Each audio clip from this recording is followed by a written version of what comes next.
As the Abyssal Rift rends the heavens, a multitude of demons surges forth like an unstoppable tide, plunging human civilization to the brink of annihilation. In this dire predicament, the enigmatic organization known as the Celestial Pivot dedicates its utmost efforts, merging ancient technology with arcane runes to forge the ultimate weapon against the fiend's Demon-Slaying Mecha. Young Lin Yuan, an orphan struggling for survival in the slums, finds himself ensnared in a conflict that determines the fate of humanity due to the unforeseen awakening of a mysterious power within him. At the helm of his unique mecha, Infernal Sky, Lin Yuan undergoes a profound transformation amidst the chaos of war. In the throes of battle, he uncovers a staggering conspiracy that spans millennia, intricately tied to his own lineage and the secrets of the abyss. As the demons launch a frenzied counterattack and power struggles unfold in the shadows, can Lin Yuan master the mecha, emerge as a hero of demon slaying, and alter the course of man's destiny? Thus begins a stirring anthem of mecha warfare. Chapter 1. Rebirth on the eve of enlistment in the capital of the Dawn Empire, at a luxurious hotel in Dawn City. Dondi, how dare that worthless Zhuge Yao, with a combat power rating of less than 100, be compared to me? Gong Sun Su bellowed at the figure before him, saliva spraying across the person's face. Still unsatisfied, he lifted his foot and kicked him squarely in the chest, sending him sprawling several meters away. As the words fell from his lips, a sudden chill enveloped the entire office, with nearly everyone's gaze fixated upon Johnson. Under the scrutiny of over 100 pairs of eyes, Dan D felt a shiver run down his spine. Without waiting for Gong Sun Su to respond, he hurriedly stepped forward and whispered in Gong Sun Su's ear, "The higher-ups in the family have decided thus that wretched warrior shall meet a dire fate." The surrounding crowd cast disdainful glances at Dan D, as if he were revealing some monumental secret, with only Gong Sun Su remaining oblivious amidst the throng. Upon hearing Dandy's words, Gong Sun Su's expression shifted instantaneously, a smug smile spreading across his face. He lifted a glass of wine from the table and turned to gaze out the window at the distant Century Music Building. On August 1st, 3000, at precisely 9 o'clock in the morning, in a modest hotel adjacent to the Century Music Building, Zhuge Yao was trying on his very first military uniform in T.'s lifetime. A young man who had just turned 20, he possessed a resolute visage and composed demeanor, resembling a true gentleman. Beside him stood a young maiden, her appearance unremarkable and her attire quite simple, yet she bore a constant, gentle smile upon her face. "Having lived once more, I vow that the tragedies of the past shall not befall me again." Zhuge Yao silently pledged within his heart. In his previous life, his mecha had ascended to divine levels, but the cost had been exorbitant this time. He must not leave any regret. S.11. "Do you think I look handsome in this outfit?" he asked, adjusting his collar before the mirror, his expression serious. Knock, knock. The door was rapped upon. Before the two inside could respond, a voice resonated from outside. "Mr. Zhuge, the royal airship of the Dawn Kingdom awaits outside to take you to the welcoming venue." Zhuge Yao did not linger, promptly following the visitor out of the hotel. Upon casting his gaze outward, he was momentarily taken aback. This was not a scene he remembered from before, not due to the resplendent airship convoy, but rather because of a woman, the first heir of the Dawn Kingdom, Lin Yuan. Little did he know that in his previous life, he had been forcibly conscripted, experiencing abysmal conditions. In this life, however, he had voluntarily enlisted, fortuitously coinciding with the Empire's grand recruitment drive, thus culminating in such a grand affair. Huang Wenwen also caught sight of Lin Yuan, her mood immediately plummeting. When she observed Zhuge Yao's reaction, her sense of discontent intensified. She reached out and pinched the back of Zhuge Yao, prompting a startled exclamation from him in front of the gathered crowd. The scene of greeting was undeniably awkward, yet the group proceeded without further ado, making their way to the Century Music Building. This circular auditorium could accommodate thousands simultaneously and was designated as the venue for the enlistment ceremony. The Griffin banner and vibrant red decor were strikingly eye-catching, beautifully arranged. However, what captured Zhuge Yao's attention most was the bronze statue of the ancient war deity, Tang Long, standing prominently in the hall.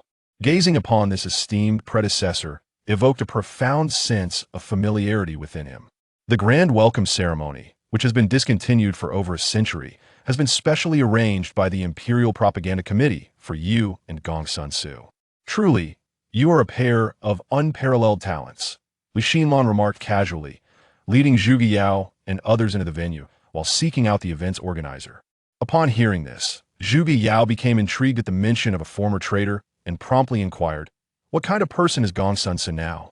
Please tell me more." He discreetly noted the name, initially hoping to allow the two individuals some respite, unaware that a commotion had already begun within the venue. Just then, the event's organizer happened to be present, and Zhuge Yao, speaking in fluent official Mandarin, asked, "Good sir, what is the situation inside the venue? Why is it so noisy?"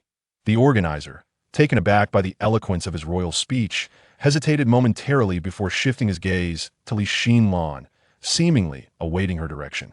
After all, this was a welcome ceremony, and certain matters were better left unsaid to avoid any potential embarrassment.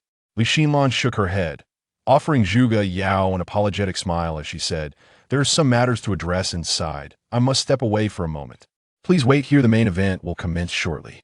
The venue was expansive, and Zhuge Yao found a quiet corner to sit and await the proceedings.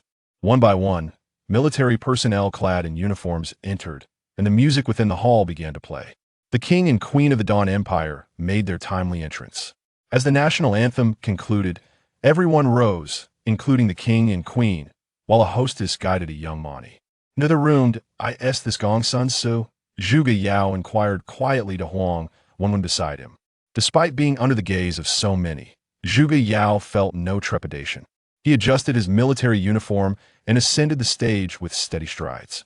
Before stepping up, he felt composed, but upon reaching the platform, he discovered there was no designated seat for him. Frustration simmered within him, yet he suppressed it, mindful of preserving the Zhuge family's dignity. With no seat to occupy, he resolved to stand confidently before Gong Sun Su. The venue was filled with prominent figures from the empire, accompanied by reporters from various nations. As the eyes of the world were upon them, the crowd was taken aback, bewildered by the unfolding scene. What was transpiring? Gong Sun Su was seething with rage, his face flushed, yet the multitude prevented him from expressing his ire openly. The soldier hosting the welcoming ceremony, a rather astute individual, chose to disregard the peculiar situation and redirected the audience's attention. "Let us discuss the current state and future direction of the empire." Once the host concluded, he invited Gong Sun Su to address the audience, who brusquely shoved Zhuge Yao aside and stepped to the podium. He proclaimed his unwavering loyalty to the empire and his commitment to serve the royal family. Chapter 2. The Sudden Assailants. As Gong Sun Su finished speaking, the host beckoned Zhuge Yao to the stage, prompting a thunderous applause from the audience. Gong Sun Su's anger flared once more, but he quickly regained his composure upon noticing two figures stealthily entering from the back of the venue, each bearing large bags slung over their shoulders. Before Zhuge Yao could finish speaking, a barrage of bullets riddled the podium, creating several large holes.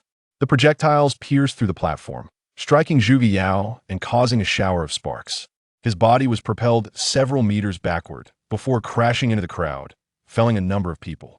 A series of gunshots suddenly echoed from the back of the venue, as two masked demonic beastmen wielding assault rifles unleashed a furious hail of bullets in Zhuge Yao's direction. Chaos erupted in the hall, with most people diving for cover, while others screamed in terror and ran haphazardly. The two assailants showed no mercy, summarily executing several fleeing individuals. One of them fired a few shots into the ceiling, then bellowed in fluent Dawn Empire Mandarin, "Everyone get down on the ground. If anyone gets up, I don't care who you are. This gun doesn't discriminate." The occupants of the hall were already prone, but the assailant's words further quelled the commotion. Zhuge Yao reached down to feel his chest, and a flash of green light confirmed that he was unharmed, allowing him to breathe a sigh of relief. Fortunately, he had donned a portable, general-purpose, small-sized mech before leaving the house. Otherwise, he might have perished here today. This mech possessed a resilience rating of 100, capable of completely withstanding the impact of ordinary firearms, thus preventing any physical injury. He dusted himself off and prepared to stand up and assess the situation. However, a person nearby moved with greater alacrity, grabbing a handgun from their companion and rising to their feet.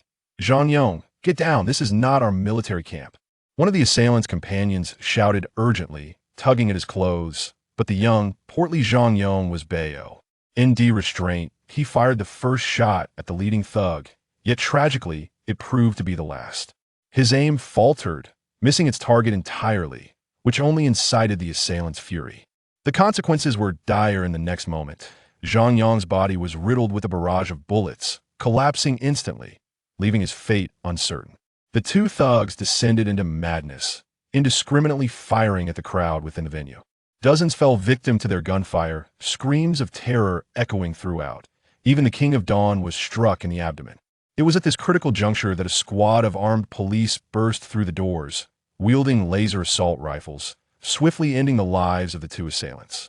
It was only then that Zhuge Yao regained his composure, hastily surveying the scene and discovering that Huang Wenwen was unharmed, alleviating the weight of worry that had settled in his heart.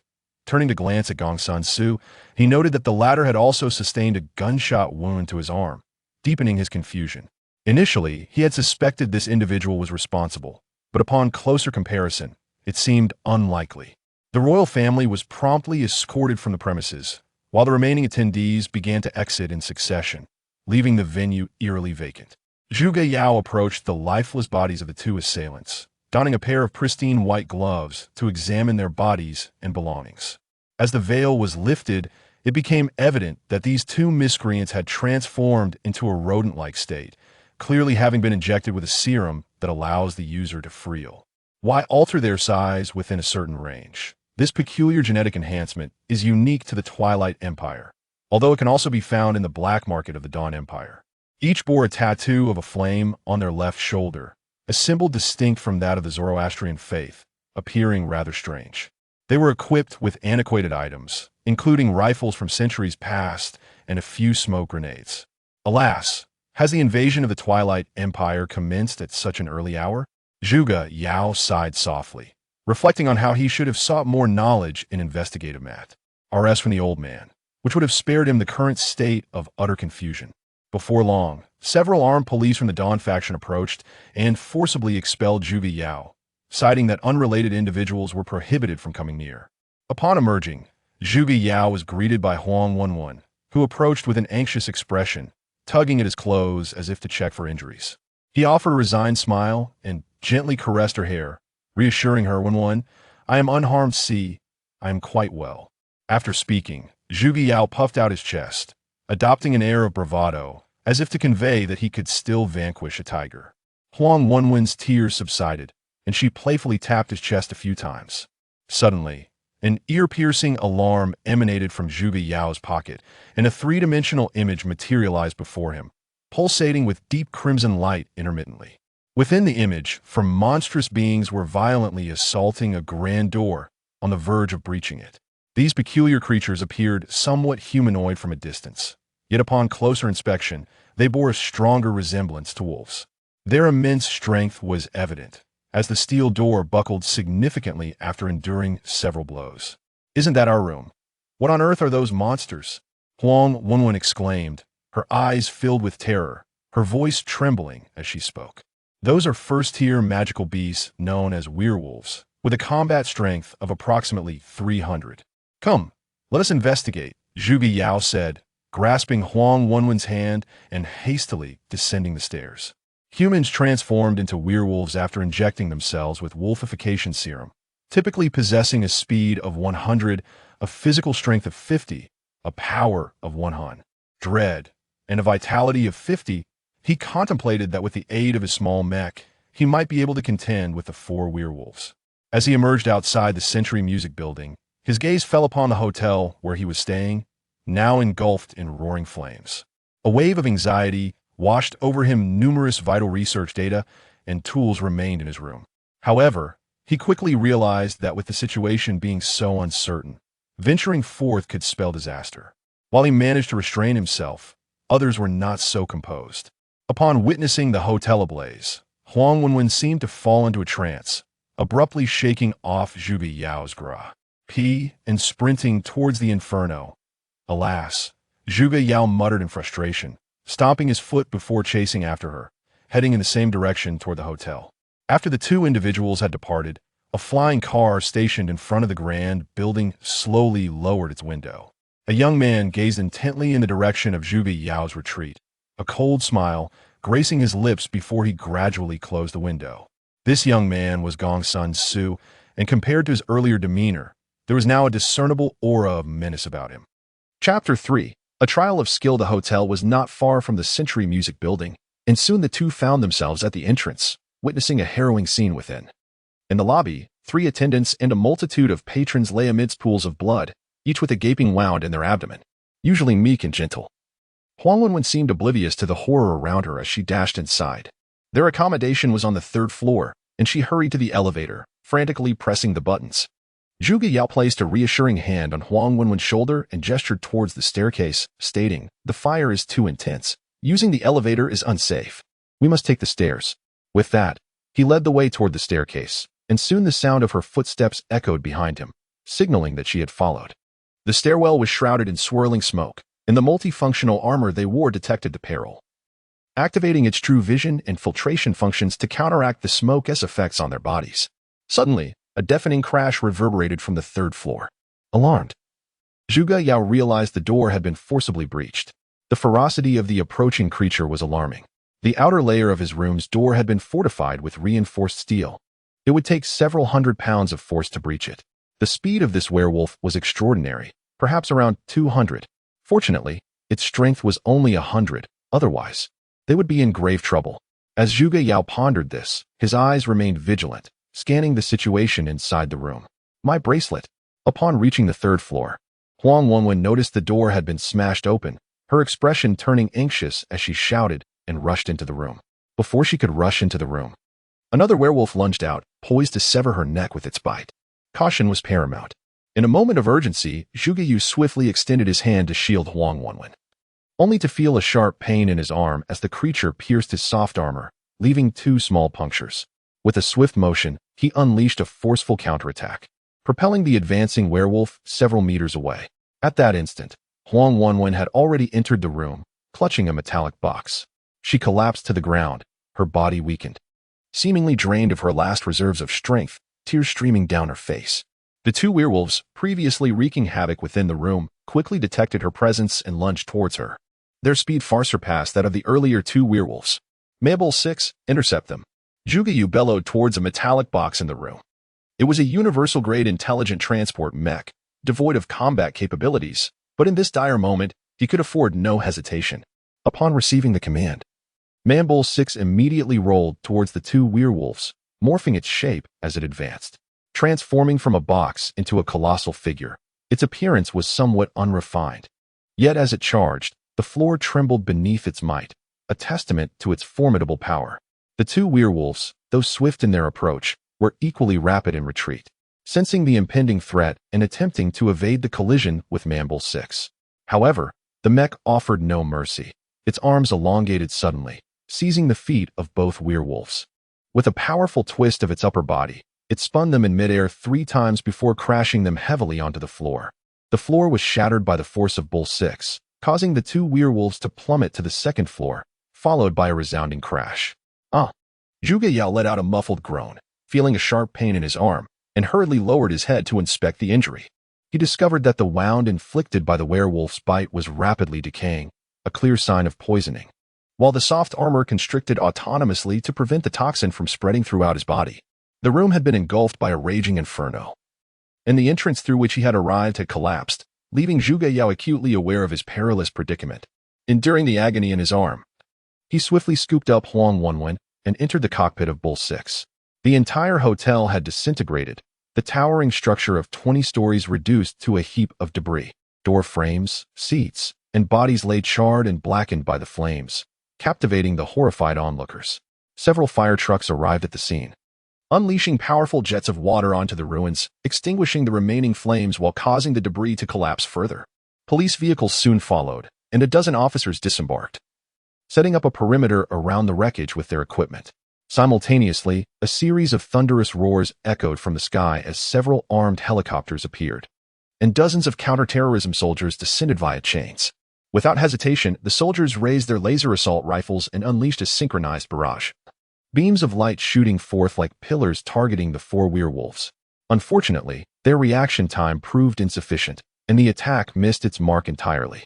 The four werewolves scattered adeptly, evading the laser fire, and lunged at the counter-terrorism soldiers with astonishing speed, each swipe capable of eliminating a soldier, leaving no opportunity for a second coordinated strike. As the anti-terror warriors fell, the surrounding crowd screamed and scattered, with some panicking individuals inadvertently rushing towards the werewolves. The werewolves, of course, showed no mercy, dispatching them with a single swipe, leaving a crimson stain across a significant area. Beasts, monsters, brothers, retreat. Firefighters and police, unable to suppress their inner terror, began to organize a withdrawal. They lacked the confidence to confront such formidable foes. After the werewolves took down a few more anti-terror soldiers, they let out a howling roar and prepared to flee. Quickly, stop them. Do not let these monsters escape. The mechanized units are on their way, shouted a leading anti-terror soldier to his comrades. A dozen soldiers charged forth, unleashing a barrage of gunfire at the four werewolves, sending dust swirling through the devastated area. Before the dust could settle, one werewolf lunged forward, seizing the leading soldier and lifting him off the ground. "Help! Someone save me!" The soldier cried out in desperation, grasping the werewolf's hand and desperately trying to break free. Suddenly, a mech burst forth from beneath them, immediately locking one of the werewolf's arms with its mechanical appendage. With a sharp crack, the mech dislocated the werewolf's arm with brutal efficiency. The werewolf emitted no scream, collapsing in pain, and fell silent on the ground, motionless. The suddenly appearing mech was none other than the Bull 6, piloted by Zhuge Yao. This formidable mech boasted exceptional strength, and its cargo-carrying design inherently provided pressure resistance capabilities. Thus, even with the hotel's walls collapsing, the mech remained unscathed. "Come out together, the three of you. I know you're still alive. There's no need to hide." Zhuge Yao shouted into the ruins while maneuvering the Bull 6, crushing the werewolves beneath its feet. "Still playing deaf, are we? I know you can comprehend my words. If you're men, step forward to settle this." After receiving no response, Zhuge Yao pondered whether to charge forward directly with the Bull 6 to conclude the matter. Chapter 4. Confrontation with the werewolves. Suddenly, a whooshing sound pierced the air as a black aircraft streaked overhead, dropping four metal crates. The Bull 6 lacked weaponry, leaving Zhuge Yao to watch helplessly as four parachutes descended into the hotel ruins. "Are those guys above just going to let their electromagnetic cannons sit idle?" He fumed, realizing that the crates were enemy supply drops that could be shattered with ease. Connecting with the personnel above, Zhuge Yao angrily demanded answers, wishing he could hurl a few stones to bring them down. Zhang Hu, aboard the armed helicopter, was equally frustrated. Without permission from higher-ups, who would dare fire in the city? Such recklessness would lead to a military tribunal. He chose to ignore Zhuge Yao's communication, directing the armed helicopters to circle around the hotel ruins instead. It seems that there was a sense of reluctance in allowing a mere civilian to confront formidable adversaries. After securing the location of the Bull 6, an empty supply box was dropped. Realizing that the anti-terror warriors could not be relied upon, Zhuge Yao had no choice but to activate the satellite communication system aboard Bull 6, successfully contacting the Zhuge family's aerospace delivery command center situated in Saint Steel City. Externally, the center appeared to be a colossal steel fortress, yet within, it was merely a logistical command hub, serving the entirety of the Dawn Empire. At that moment, in the general manager's office, a young rotund man was frolicking with several youthful maidens. "Lin Yuan, come out. I'm in serious trouble today." Zhuge Yao bellowed into the communication screen, gazing at the chubby companion he had grown up with, who was neglecting his duties for frivolity. A wave of helplessness washing over him. "I need 2 General-class Assault 66 units, along with a set of laser gear, delivered to my current location immediately," Zhuge Yao urged. Time was of the essence, for the werewolves would soon descend upon him. Lin Yuan hesitated for a moment, pondering the gravity of requisitioning military equipment. Yet he soon nodded, reassured by the protection of his elder. He swiftly tapped on the command panel before him, and then informed, "The delivery has been initiated. According to the supercomputer's calculations, the goods dispatched from the Dawn City Skybase will arrive in 3 minutes. 3 minutes is an eternity. Even sustaining for a minute is a daunting challenge." Zhuge Yao muttered through clenched teeth, piloting Bull 6 as he opened the supply crate dropped by the armed helicopter. He withdrew a magnetic blade from within and charged toward the 3 werewolves, shouting, "All or nothing." Earlier, Zhuge Yao had captured some intel through holographic imaging. The enemy had deployed a skin-hardening serum, as its name suggested. The Bull 6 was a heavy mech whose charging momentum rivaled that of the genuine Bull. The three werewolves had just injected the skin-hardening serum when, in the next instant, they were hurled away, sparks flying amid the rubble. As the dust settled, Zhuge Yao saw the three werewolves rising in scathe, rushing forward once more. He hastily wielded the magnetic blade, striving to repel them all. Unfortunately, the serum rendered their defenses impervious. The blade only sparked upon impact. This assault not only failed to achieve its aim, but also allowed the werewolves to tear several large gashes in the mech. Alarms blared relentlessly inside the cockpit.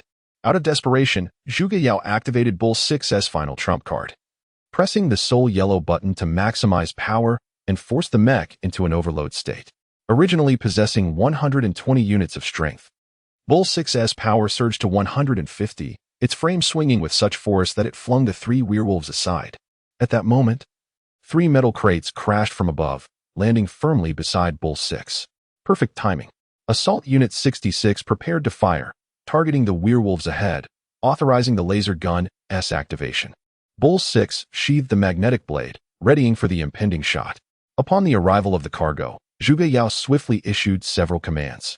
The werewolves reacted with remarkable speed, noticing that three mechs in the distance were preparing to fire.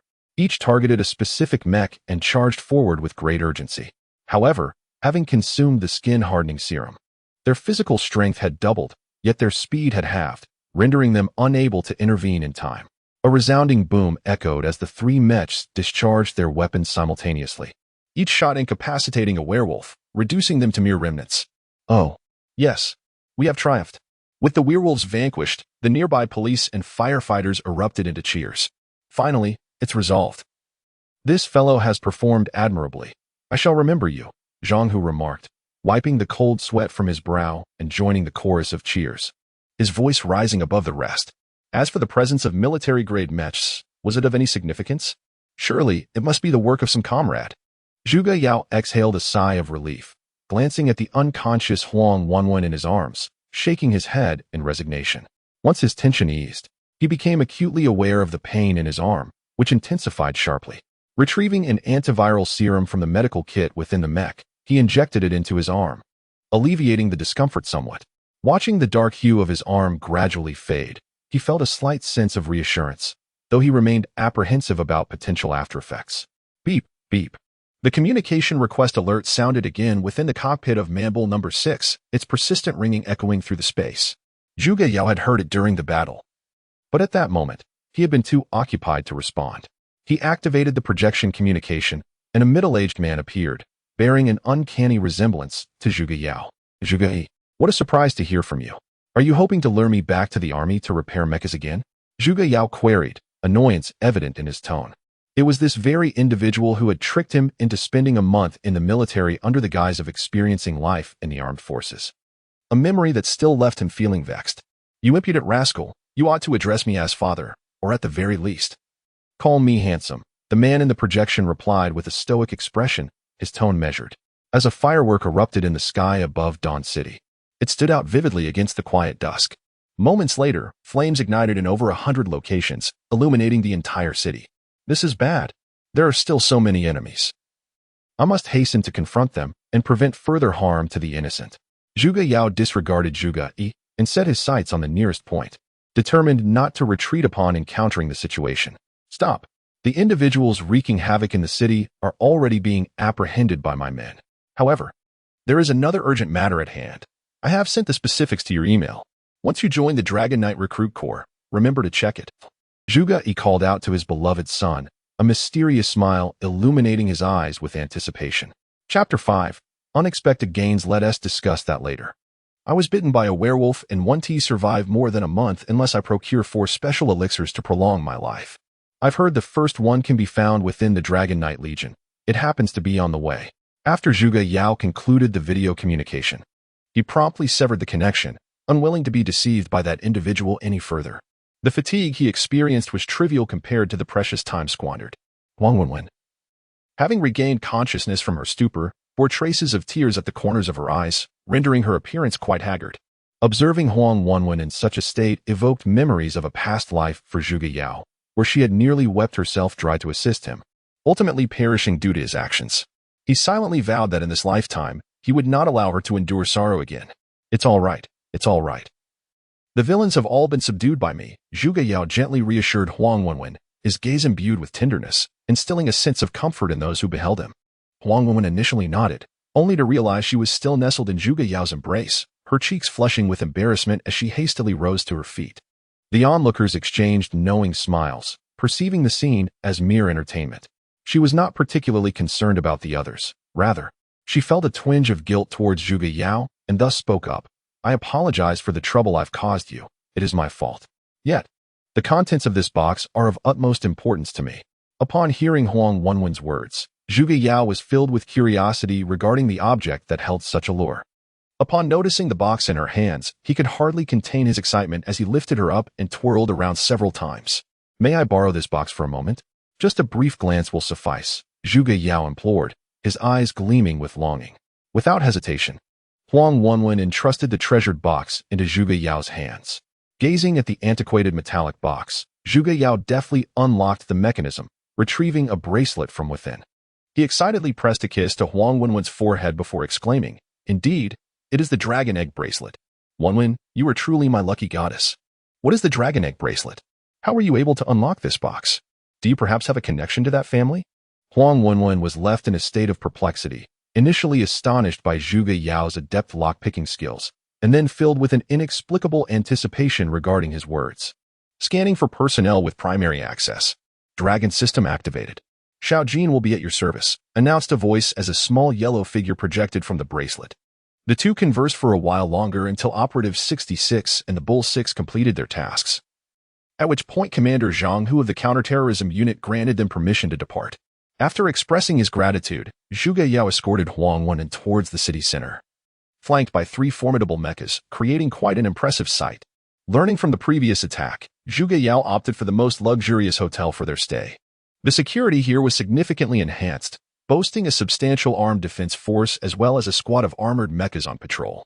The accommodations were equally opulent, with Zhuge Yao reserving the presidential suite, ensuring unparalleled quality in every aspect. Can we talk now? Huang Wenwen inquired eagerly, her gaze fixed on Zhuge Yao, who was in the bathroom. The sound of running water echoed from the lavish bathroom, indicating that Zhuge Yao was taking a shower, having just shed a layer of sweat. The Dragon Egg Bracelet is a technological marvel that surpasses the bounds of modern civilization. It serves as a super brain that assists in the mastery of mecha control and functions as a maternal core. Its worth equivalent to that of the capital city of this empire. Zhuge Yao elucidated this to Huang Wenwen, who, within a short span, had completed his bath and donned a set of pajamas.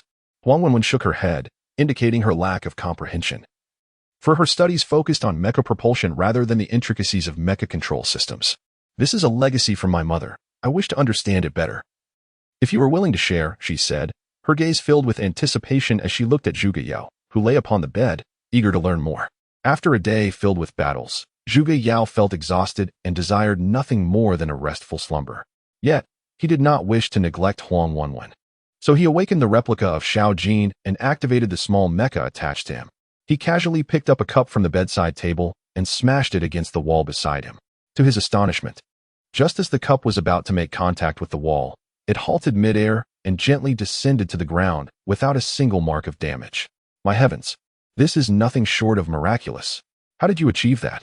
Huang Wenwen exclaimed in disbelief, as though witnessing a magic trick. The following morning, at the break of dawn, he was roused by a series of persistent knocks at the door. Zhuge Yao instinctively sat up, only to find a rotund figure standing before him. Upon noticing the lascivious gleam in the stranger's eyes, he felt an overwhelming urge to use a pair of scissors to blind him. Lei Sun, what brings you here? Shouldn't you be in St. Steel City? Zhuge Yao exclaimed, his voice laced with irritation. It was a rare occasion for him to enjoy a good night's sleep, only to have it disrupted by this rotund figure. Moreover, barging into someone else's bedroom displayed a complete lack of gentlemanly decorum. Today marks your official induction into the military. Lei Sun replied with a grave expression. The old man is concerned you might be bullied by the veterans, so he entrusted me with your protection. However, his eyes betrayed him, frequently darting towards Huang Wenwen with a hint of mischief. Before Lei Sun could finish his explanation, Zhuge Yao had already changed into his attire. standing before Lei Sun with an air of determination. The latter was taken aback by Zhuge Yao's adeptness in changing clothes and the swiftness of his movements. Before he could react, Zhuge Yao had grasped him by the neck, leading him down the stairs, much to Lei Sun's dismay. The trio of mechs was no longer an option, but fortunately, Lei Sun had driven a luxurious version of the Thunderbolt No. 8 mech. They would have to squeeze into a single mech for their journey. The military camp was situated on the outskirts of the city, and with the precise coordinates inputted into the mech, it required no manual operation. It would autonomously transport the two of them to their destination. Chapter 6. Entering the Dragon Knight military camp as Zhuge Yao and Lei Sun approached within 30 meters of the military camp's entrance, they were immediately halted by a guard. To their astonishment, the entrance was secured by 8 enhanced Fortress No. 73 mechs, indicating the camp's formidable nature. Mechs are classified into 7 tiers: Universal, Enhanced, Apocalypse, Breaking Army, Military Might, Superpower, and Divine. Enhanced mechs are already considered a high-grade category among regular soldiers. Zhuge Yao's reaction was relatively calm, as he had encountered this legion in his past life and recognized it as the Imperial trump card. However, Lei Sun was utterly bewildered. Despite being no stranger to the world, he found this configuration exceedingly extravagant. The guards, with expressions of solemnity, meticulously examined the documents submitted by Zhuge Yao and Lei Sun, only granting passage after thorough verification. One of the Fortress 73 mechs led the way, with Lei Sun piloting his mech closely behind, soon arriving at a checkpoint. This checkpoint was unlike the previous one. It was a spacious square, filled with an array of various mechs. Following the guard's directions, Zhuge Yao and Lei Sun parked their mechs and proceeded to a registration point within the square. This area contained only a few tables and chairs, along with a tent, where several female soldiers assisted individuals with their registrations, prompting them to join the queue. "Is that you, Brother Yao? What brings you here?" Gong Sun Su greeted Zhuge Yao with a broad smile, though inwardly he cursed, thinking of the many subordinates Zhuge Yao had slain, anticipating a day of reckoning. Just as Gong Sun Su received his number, a collective gasp erupted among the onlookers, as if an extraordinary event had transpired. "Look, that person has received a number beginning with us. This is unprecedented," exclaimed one astonished observer. "Indeed, I've heard that only battle geniuses can obtain his number," another spectator marveled. Gong Sun Su reveled in the adulation he received, striding before Zhuge Yao with an air of triumph, deliberately swaying the S4 badge in his hand, and with an expression of haughty pride declared, "Forgive me, but I shall be entering first. I have been assigned to the 1st Battalion, 1st Company, 1st Platoon, and 1st Squad." He emphasized the words 1st Squad with exaggerated weight, as if fearing others might not grasp the significance, which only served to make it sound awkward.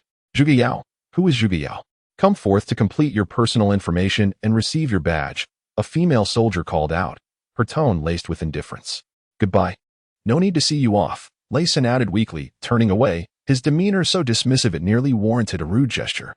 Gong Sun Su was incensed by the behavior of the two, yet he maintained a facade of nonchalance, aware that many eyes were upon him.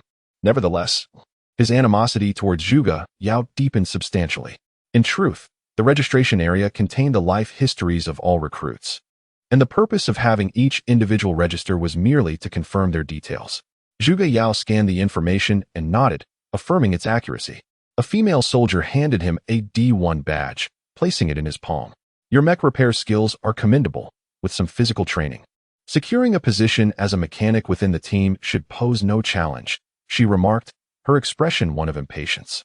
The Empire had long possessed the technology for mechanical repairs, rendering the role of a mechanic largely ancillary and of low status within the military.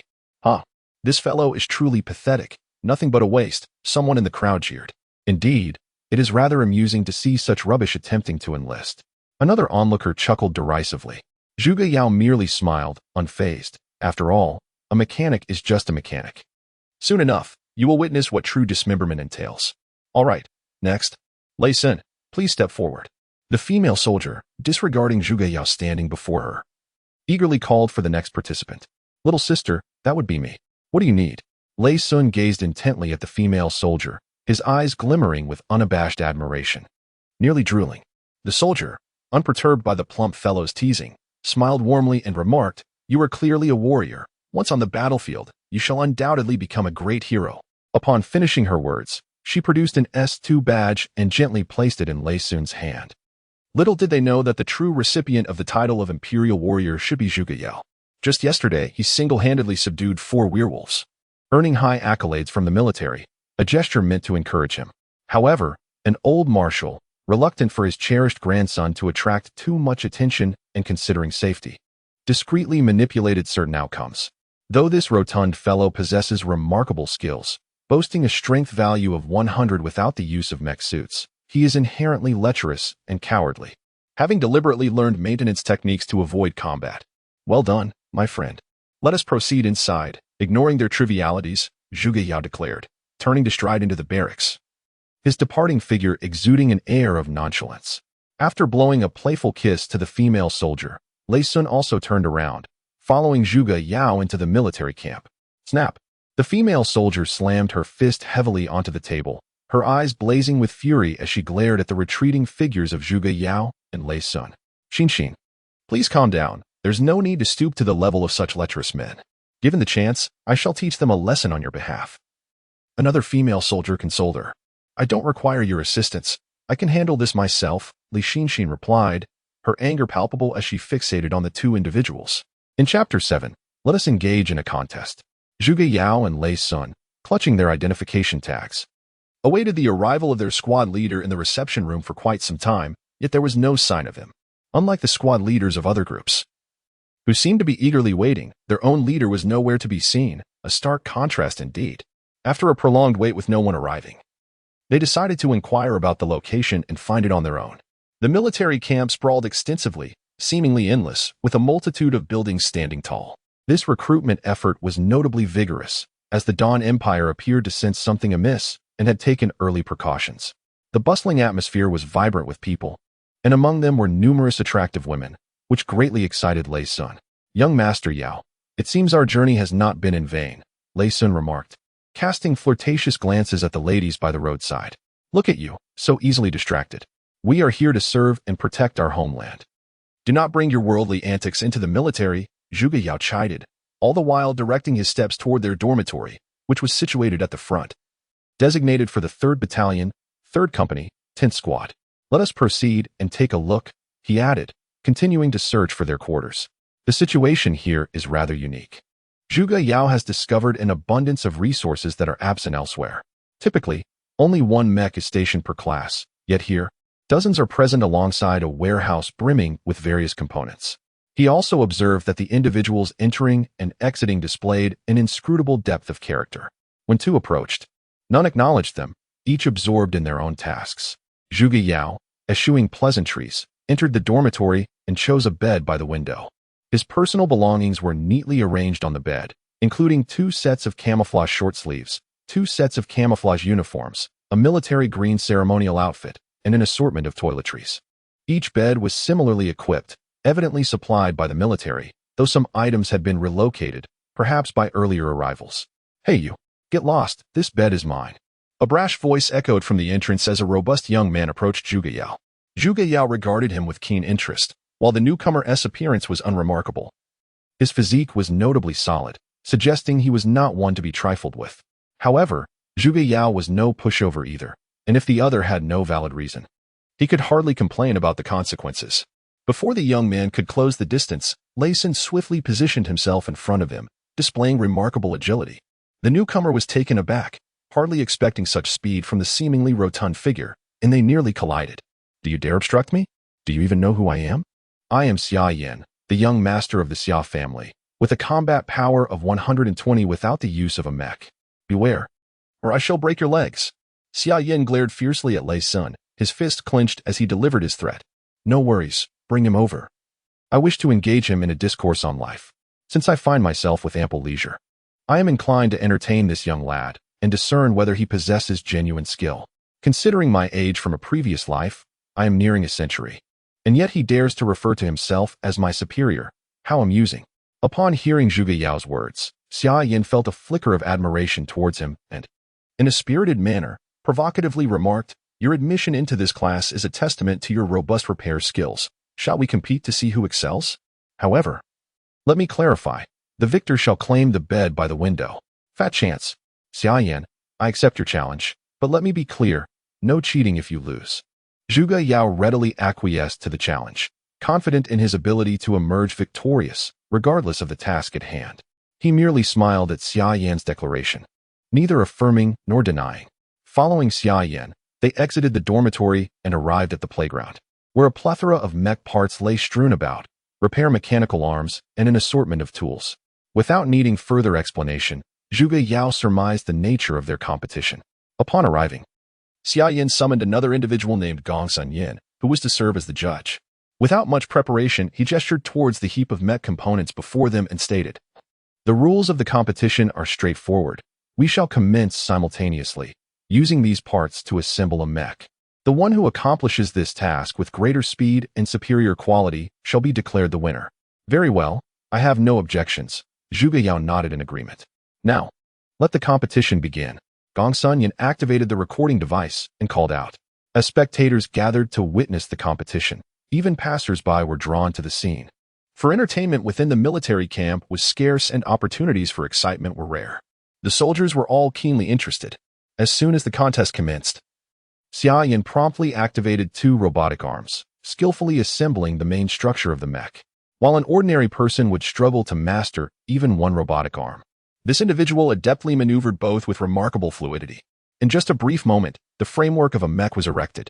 Wow, mechanical maintenance can be this impressive? Who is this person? Truly remarkable, exclaimed one captivated soldier. Wow, that seems to be Xia Yan. How did he end up in this class? Who would dare compete with him in mech repairs? Pondered another soldier in confusion. Meanwhile, Zhuge Yao was leisurely navigating through a mountain of parts, seemingly unhurried. He had yet to assemble even a single mech frame, merely transporting various components without any apparent intention to begin assembly. Even Lei Sun, standing nearby, began to exhibit signs of impatience. While the laypersons enjoyed the spectacle, the connoisseurs observed the subtleties. Gongsun Yin was among the knowledgeable, having focused intently on Zhuge Yao since the competition began. A true expert can discern skill from the outset. Gongsun Yin was acutely aware of Xia Yan's capabilities, deeming it unnecessary to scrutinize him further. However, Zhuge Yao was different. His discerning eye and unique approach to mech repairs set him apart. Gongsun Yin was certain that this enigmatic newcomer had recognized from the very beginning that many crucial components were singular in number. In other words, as long as the opponent takes the lead, no matter how swiftly Xia Yan assembles, victory remains unattainable. As the match concluded, the blue team emerged victorious. Observing Zhuge Yao transport the required components beneath the mechanical arm, Gongsun Yin reluctantly announced Zhuge Yao as the victor. The onlookers were perplexed. What was happening? Xia Yan had clearly completed the majority of the assembly, while the other participant had only just begun. Why? This was unacceptable. Xia Yan too felt a sense of injustice. It was evident that he was the quicker one. How could he have suddenly lost? Chapter 8. One after another. Well, the crowd nodded in agreement with Zhuge Yao's statement. All right, boss, I concede, Xia Yan said begrudgingly, plopping down onto the ground, his eyes brimming with discontent. Hold on, a voice interrupted. If you want Xia to recognize you as the boss, you must first pass through me. A young female officer stepped forward. This officer bore a slight resemblance to Xia Yan, exhibiting a composed demeanor and a rather indifferent expression. Upon her arrival in the square, she instantly attracted the attention of the admiring male spectators, their gazes filled with affection. Even the female soldiers, upon witnessing the officer's striking beauty, could not help but express envy. Beautiful lady, let us be friends. I'm Xiao Xuanxuan, and I'm still single. Lei Sun rushed up to the officer, unabashedly proclaiming, his eyes nearly transforming into heart shapes. You can step aside. I have no time for your nonsense. That kid over there.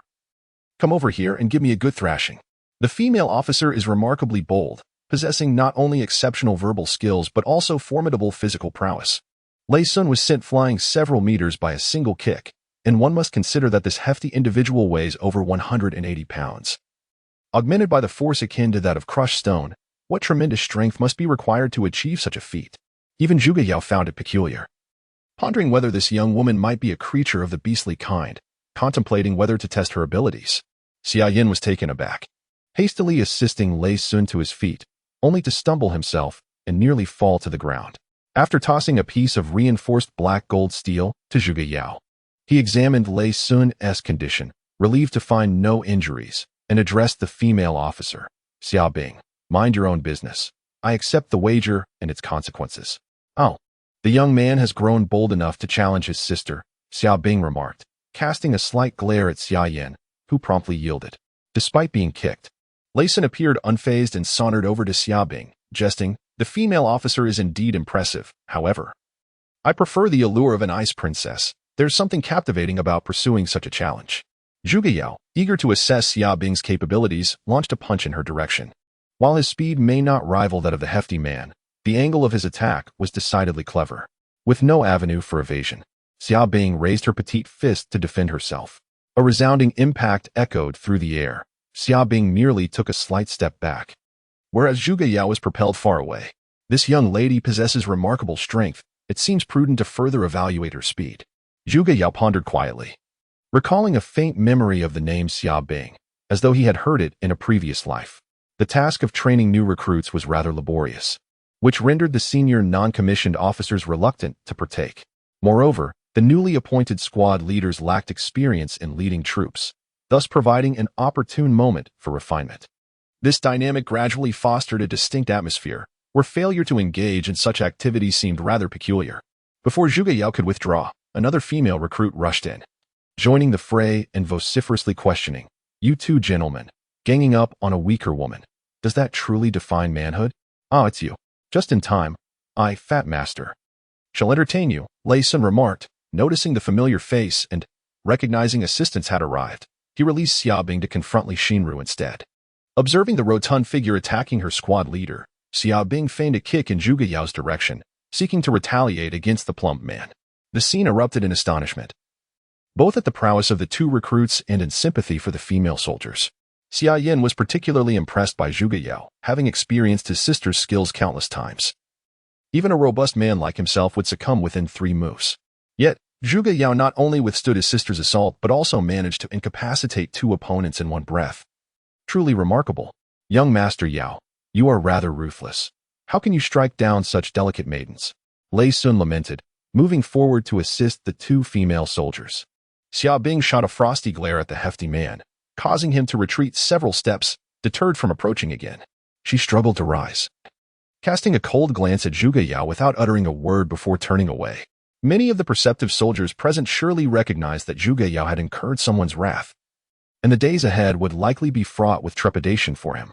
They hurriedly distanced themselves from him, lest they be ensnared in his misfortune. "Just wait for me. In 3 days, at the new recruits mecha competition, you shall witness something entertaining," Li Xinru declared with a fierce tone before storming off. In truth, when Li Xinru reappeared, Zhuge Yao immediately recognized her as the squad leader, the younger sister of Li Xinlan, thus revealing that this young lady was also of royal lineage. Nevertheless, this knowledge would not hinder his resolve. The Empire of Dusk was poised to strike soon, and those merciless beast men would not concern themselves with whether one belonged to the royal family. The crowd was taken aback. The drunken man seemed to possess an astonishing lack of presence, as even Zhuge Yao had failed to notice his approach. "Fear not. I am not here to avenge those 2 young ladies. I am, in fact, your squad leader. My name is Tang Hao," the inebriated giant stated, looking at the 4 of them with a curious expression. "You are that unreliable squad leader? You claim to be Tang Hao, but I have neither heard of you nor do I care to," Xia Yan remarked nonchalantly as she pulled Gong Sun Yin away, leaving no trace behind. "Squad leader? Quite unreliable indeed. I have an injury. I must visit the hospital." Lin Yuan shook his head dismissively, displaying clear disinterest as he too departed. Soon, only Zhuge Yao and Tang Hao remained on the playground, and the atmosphere became somewhat awkward. Zhuge Yao hesitated, never expecting to encounter such a legendary figure in the recruit camp. It was astonishing indeed. He vividly recalled the controversial history of this individual in his past life. Why was that the case? Because when it came to slaying monstrous beasts, this person showed no mercy whatsoever. Not only was he a formidable pilot of mechas, but he was also a super soldier, and more significantly, he was a descendant of the ancient war god, Tang Long. If that were all, he would certainly be a national hero. However, Tang Hao, for reasons unknown, had taken a group of people to become bandits. "Ah, Tang Hao? The squad leader, right? I just remembered that I need to purchase some daily necessities, so I'll be leaving now," Zhuge Yao remarked politely, offering a few evasive words before swiftly departing the playground, his speed reminiscent of someone being chased by a dog. A cool breeze swept through the autumn air, and Tang Hao felt a chill. Just moments ago, the sun had been shining brightly, and now it had suddenly turned cold. He watched Zhuge Yao's retreating figure and silently resolved to win over this impetuous young man. The military camp, in contrast to the outside world, possessed numerous distinct features, such as the mecha arena and simulated combat chambers. It was divided into various zones, including the new recruit training area, barracks for soldiers from different regiments, and a communal business district, among others. Currently, Zhuge Yao was situated in the new recruit training area, where he would have to complete 3 months of training before being permitted access to other zones. Here, the facilities primarily comprised training mechas and related equipment and spaces. He approached a training mech, which stood unattended in the square. "Hey, boss, be careful." Suddenly, Xia Yan's voice echoed, laced with urgency. Zhuge Yao reacted swiftly. Upon hearing the warning, he looked up just in time to see the mech collapsing. He staggered backward a few steps, narrowly avoiding being crushed as the mech crashed down before him, sending clouds of dust swirling into the air. A cold sweat broke out on his brow, and he silently thanked his lucky stars for Xia Yan's timely warning, for otherwise, he would have been crushed to death. "Boss, are you all right?" Xia Yan rushed over. Concern etched on his face. On the floor of the dormitory lay traces of blood, and Lei Sun was sprawled on the bed, seemingly impaled by a metal rod. Tang Hao sat at the bedside, diligently tending to Lei Sun's injuries, sprinkling medicinal powder onto the latter's rear. The medication, likely anti-inflammatory, caused the hefty fellow to wail in agony, the sound chilling to the bone. Seeing that Lei Sun was not in serious danger, Zhuge Yao let out a sigh of relief. As long as the fellow's life was not at stake, he would soon be bouncing back. However, he was left perplexed. Everything had seemed fine moments ago. How had he suddenly sustained such injuries? This was a military camp. While a bit of mischief could be forgiven, any serious harm would be tantamount to courting disaster. Lei Sun emitted another pitiful scream, his cries echoing with a haunting despair that sent shivers down the spines of those present. Tang Hao extracted the metal rod and bandaged Lei Sun's wounds. Thoroughly exhausted from the effort, irritated by Lei Sun's incessant wailing, he gave the latter's rear a sharp slap and scolded angrily, "You spineless coward. Is this little pain enough to make you howl like that? What can we expect from you?" Setting aside the two individuals, Zhuge Yao approached Tang Hao to request the iron rod, meticulously examining it. This rod was rather extraordinary. Without careful scrutiny, it was challenging to identify any flaws. On the surface, it appeared to be an ordinary iron rod, with flat ends. However, when scanned with a measuring device, the computer produced data indicating that the ends of the rod had once been encased in sharp ice. But what could this possibly signify? Zhuge Yao found himself perplexed, feeling a sense of frustration. He had narrowly avoided an accident earlier, and now it seemed that even the corpulent individual had encountered a mishap. How could such coincidences occur? Noticing Zhuge Yao's focus on the iron rod, Tang Hao casually remarked, "There have been quite a few accidents in the military camp lately. I heard someone fell into a ditch the day before yesterday, and yesterday it seems someone's mech malfunctioned." Upon hearing this, Zhuge Yao felt a flicker of realization. Yet he sensed that something vital was still missing. In their squad of 10, Tang Hao, Zhuge Yao, Lei Sun, Xia Yan, Gongsun Yan, among others, it was evident that they resembled a mechanical repair team more than a combat unit. While most would falter in mech combat, each member excelled in repairs, making the peculiar appointment of such an eccentric squad leader by the military hierarchy seem less surprising upon reflection. Tang Hao hastily convened a squad meeting to facilitate introductions among the members before officially announcing a period of free activity. Lei Sun remained sprawled on his bed. Unable to rise, Xia Yan, fatigued from the day, had succumbed to slumber, and Gongsun Yan was engrossed in analyzing mech schematics, while the others engaged in their own pursuits. As dusk settled, Tang Hao unusually chose to stay in the dormitory for the night, with the rest being instructed to refrain from wandering about. The mobile phones and various electronic devices were confiscated, purportedly for safekeeping by the military, to be retrieved upon departure or discharge.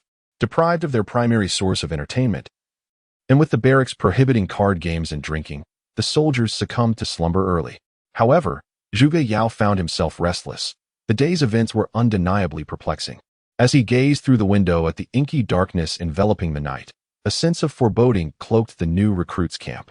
A shadow flitted past in the distance, prompting him to rub his eyes, confirming he had not been mistaken. That fleeting silhouette was undoubtedly a beast man, and more specifically, a rather advanced fox skin. Without further contemplation, Zhuge Yao sprang upright, neglecting to don his jacket. and sprinted towards the direction in which the shadow had vanished. The members of his squad were all asleep, hardly noticing his departure, save for Tang Hao, who slowly opened his eyes, dressed quietly, and stealthily followed suit. The moonlight was splendid that night, illuminating the surroundings despite the hour.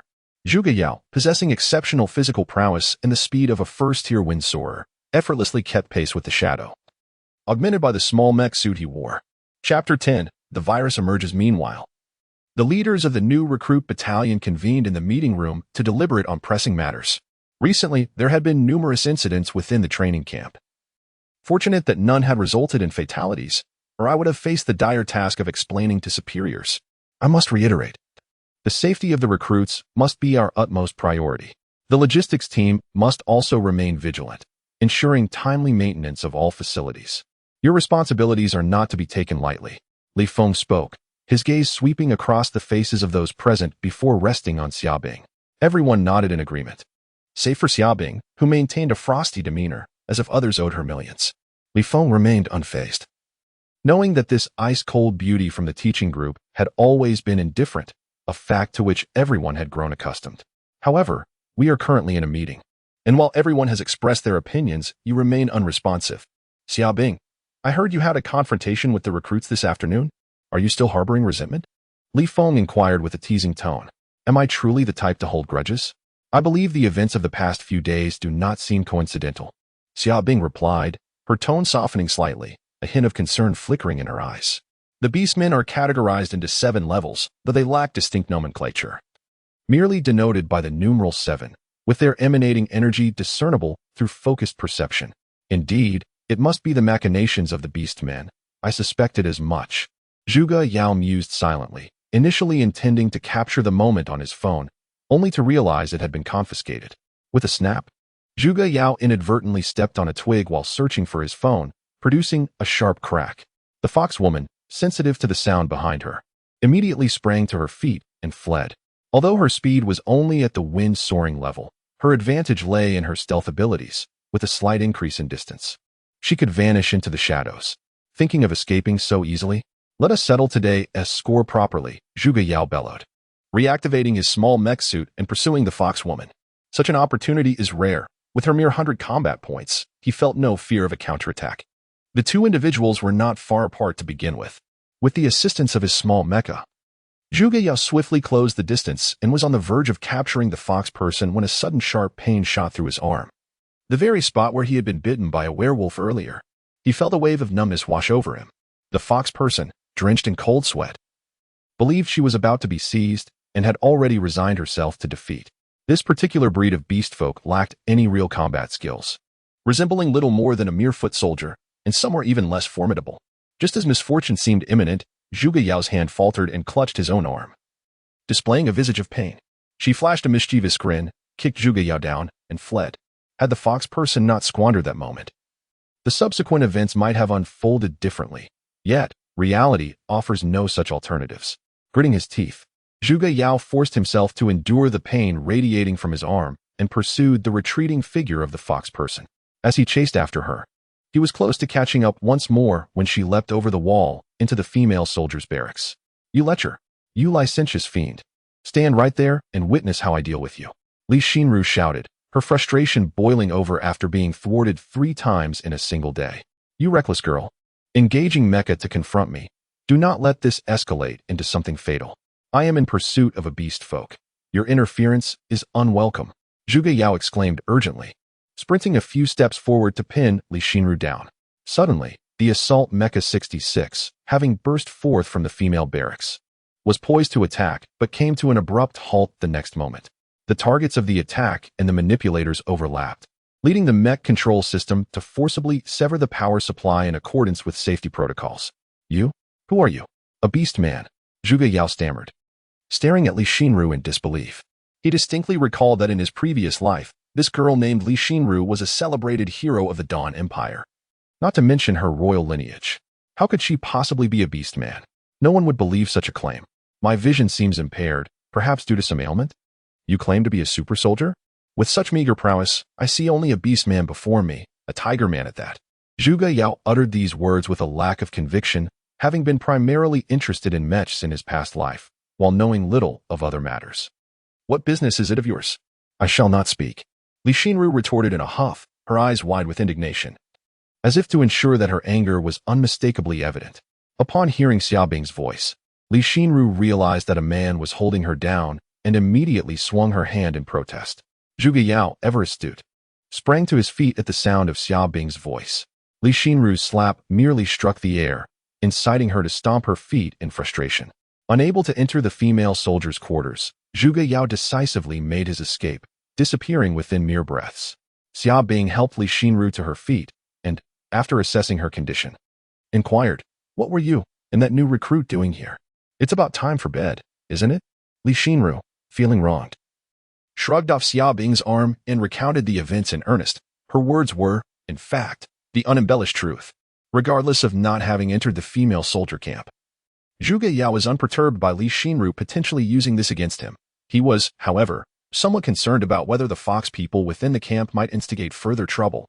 As he pondered this while walking, he inadvertently collided with another person, jolting him back to reality. "I apologize. Are you all right? I was momentarily lost in thought," Zhuge Yao said, not having clearly seen the individual before him. He instinctively offered an apology, believing that a friendly demeanor would prevent any anger from arising. However, his thoughts were misplaced, as the other party was indeed furious, seizing Zhuge Yao and reprimanding him loudly. "What are you doing out here in the dead of night? Did I not instruct you to refrain from wandering about? What would happen in case of an accident?" Swiftly, Zhuge Yao instinctively attempted to evade, but he had scarcely any time to react. Upon lifting his gaze to meet the individual's face, his irritation dissipated, and he meekly inquired, "Squad leader, are you out for a stroll as well?" Chapter 11, Brothers. Mobilize. All 9 members of the 10th class of the 3rd Battalion were roused by Tang Hao and subjected to a punishment of standing. The reason for this was Zhuge Yao's reckless wandering. A class must exhibit unity, and no one could be allowed to stray. Lei Sun quietly grumbled to himself. His backside sore from the punishment. He felt it was unjust. The notion of class solidarity was admirable, yet was the squad leader not part of their class? Why was he not standing with them?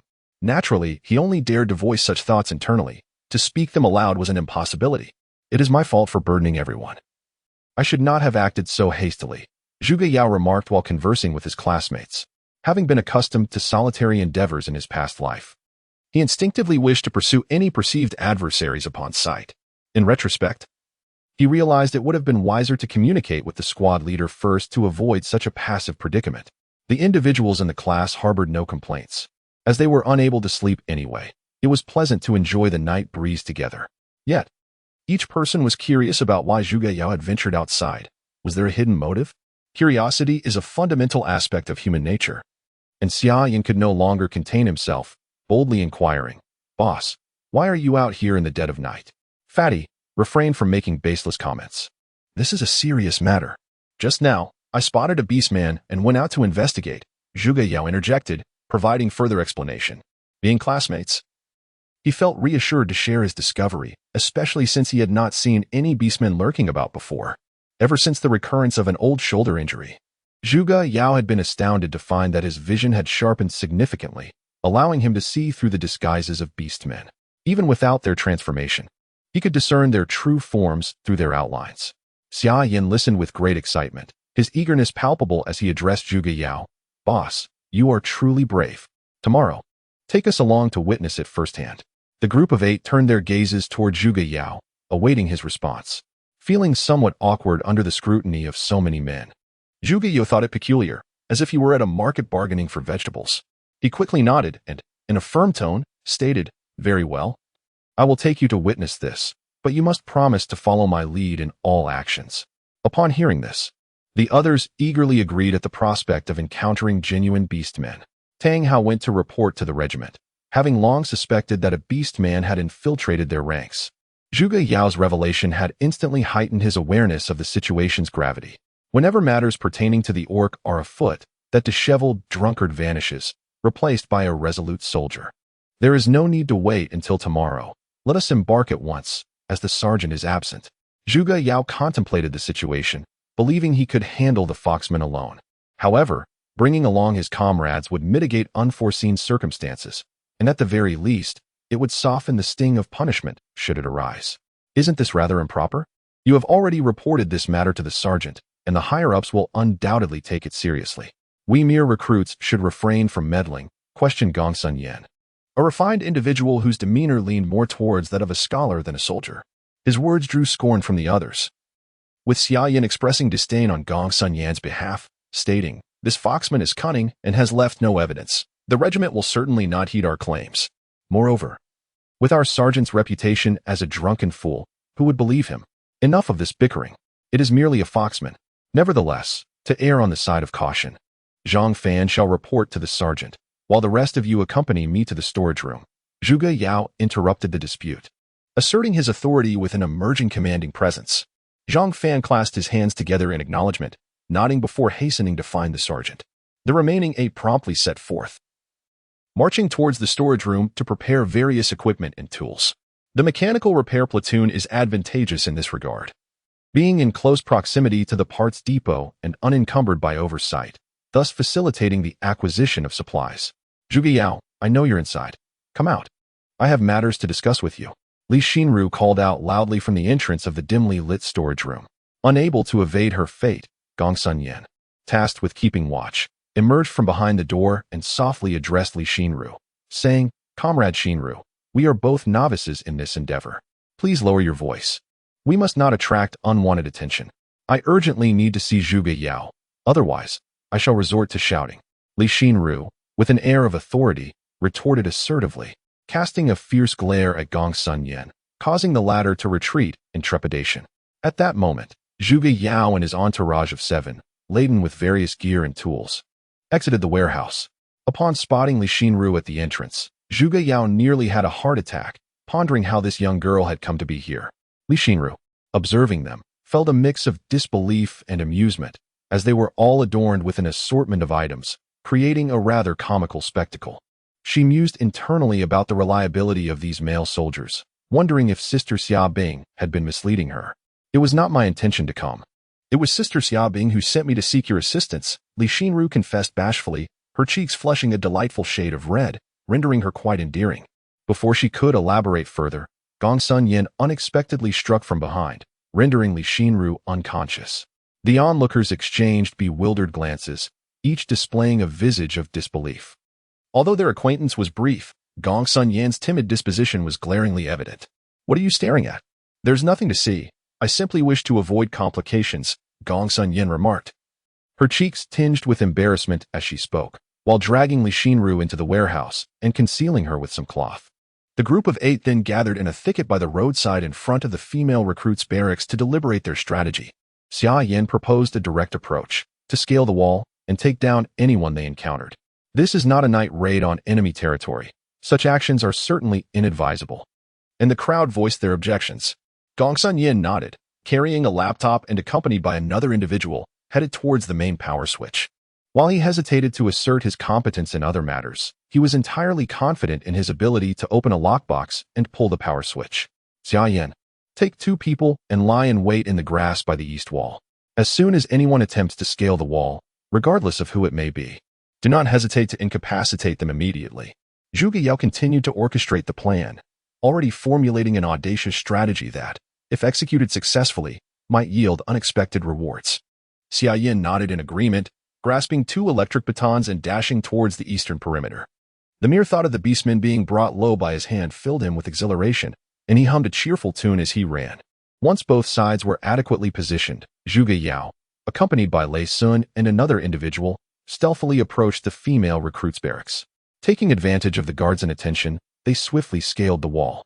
The night had deepened, and the female soldiers' camp was enveloped in silence. All the dormitory doors were shut, and not a soul could be seen outside. Only the lights in the squad leader's dormitory remained illuminated, where Xia Bing was engaged in conversation with another female officer, their discussions seemingly heated, as if they were in a debate. Ever since hearing from Li Xinru that Zhuge Yao could see through the beastman's disguises, Xia Bing had been eager for the squad leader's assistance. The squad leader of the female recruits was an exceptionally alluring woman, possessing a breathtaking beauty, golden locks cascading down her back, and an S-shaped figure that would captivate any onlooker. "Sister Mei, I believe in him. Can you grant my request?" Xia Bing sought Lu Mei's opinion, hoping for her agreement to proceed, even if she disagreed.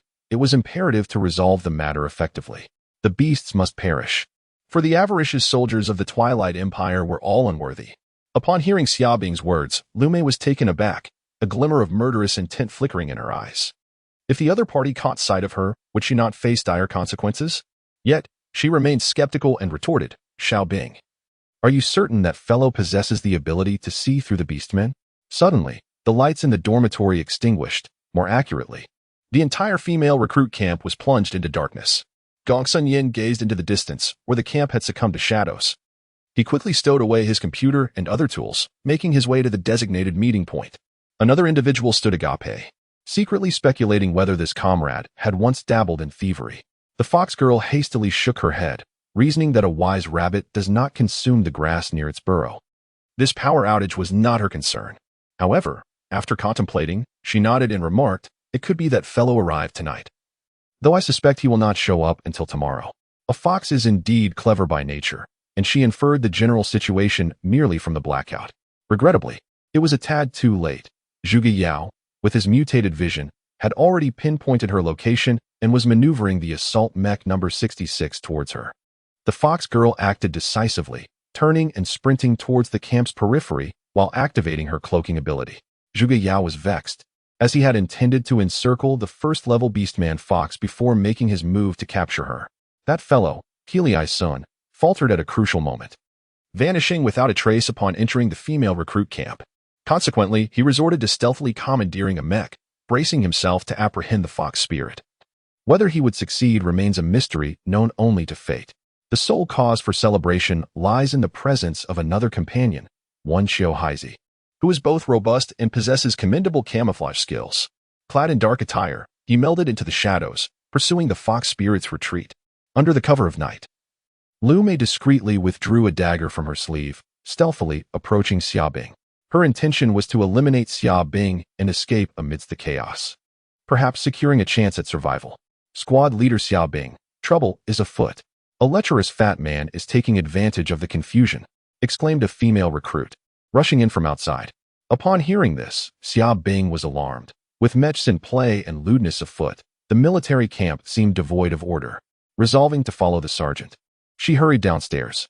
Once the two had distanced themselves, Lu Mei reluctantly concealed her dagger, standing still as memories flooded back.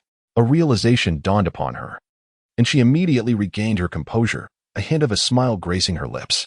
The female recruit camp was in an uproar. The recruits, having just arrived, lacked discipline and, being inherently timid, were easily frightened. If it were merely a power outage, it would be inconsequential, but the mech had seemingly activated on its own, accompanied by the sudden appearance of a floating, portly figure that resembled a ghostly apparition.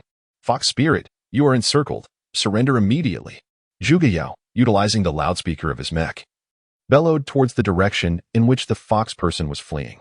The fox person, drenched in cold sweat, realized that her stealth abilities were utterly ineffective before him. Had it not been for her quick reflexes, allowing her to blend into the crowd in a timely manner, she would have surely been captured. With her heart racing, she dashed forward, only to collide abruptly with a shadow that had emerged from the darkness. This shadow was Xiao Haizi, but his strength was no match for the transformed fox person, and he was knocked to the ground. The fox person dared not pause to deliver a finishing blow. Like a startled bird, she leapt over the surrounding wall. Xia Yin and two others, following Zhuge Yao's orders, concealed themselves beneath the eastern wall of the female recruit's barracks. After a prolonged wait, they finally witnessed someone scaling the wall, prompting the trio to charge forward without granting the individual a moment to speak. They unleashed a flurry of kicks, showing no mercy, for they believed that beastmen, regardless of gender, were all vile creatures. Spare me, brave warriors. I was merely peeking at the female soldiers. Must you be so ruthless?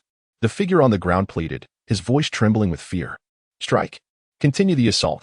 If you dare to quibble, you must certainly be a beast man. Xia Yin disregarded the individual's explanations, rallying his companions to persist in their assault. Have mercy. I am not a beast man. I am Gongsun Su.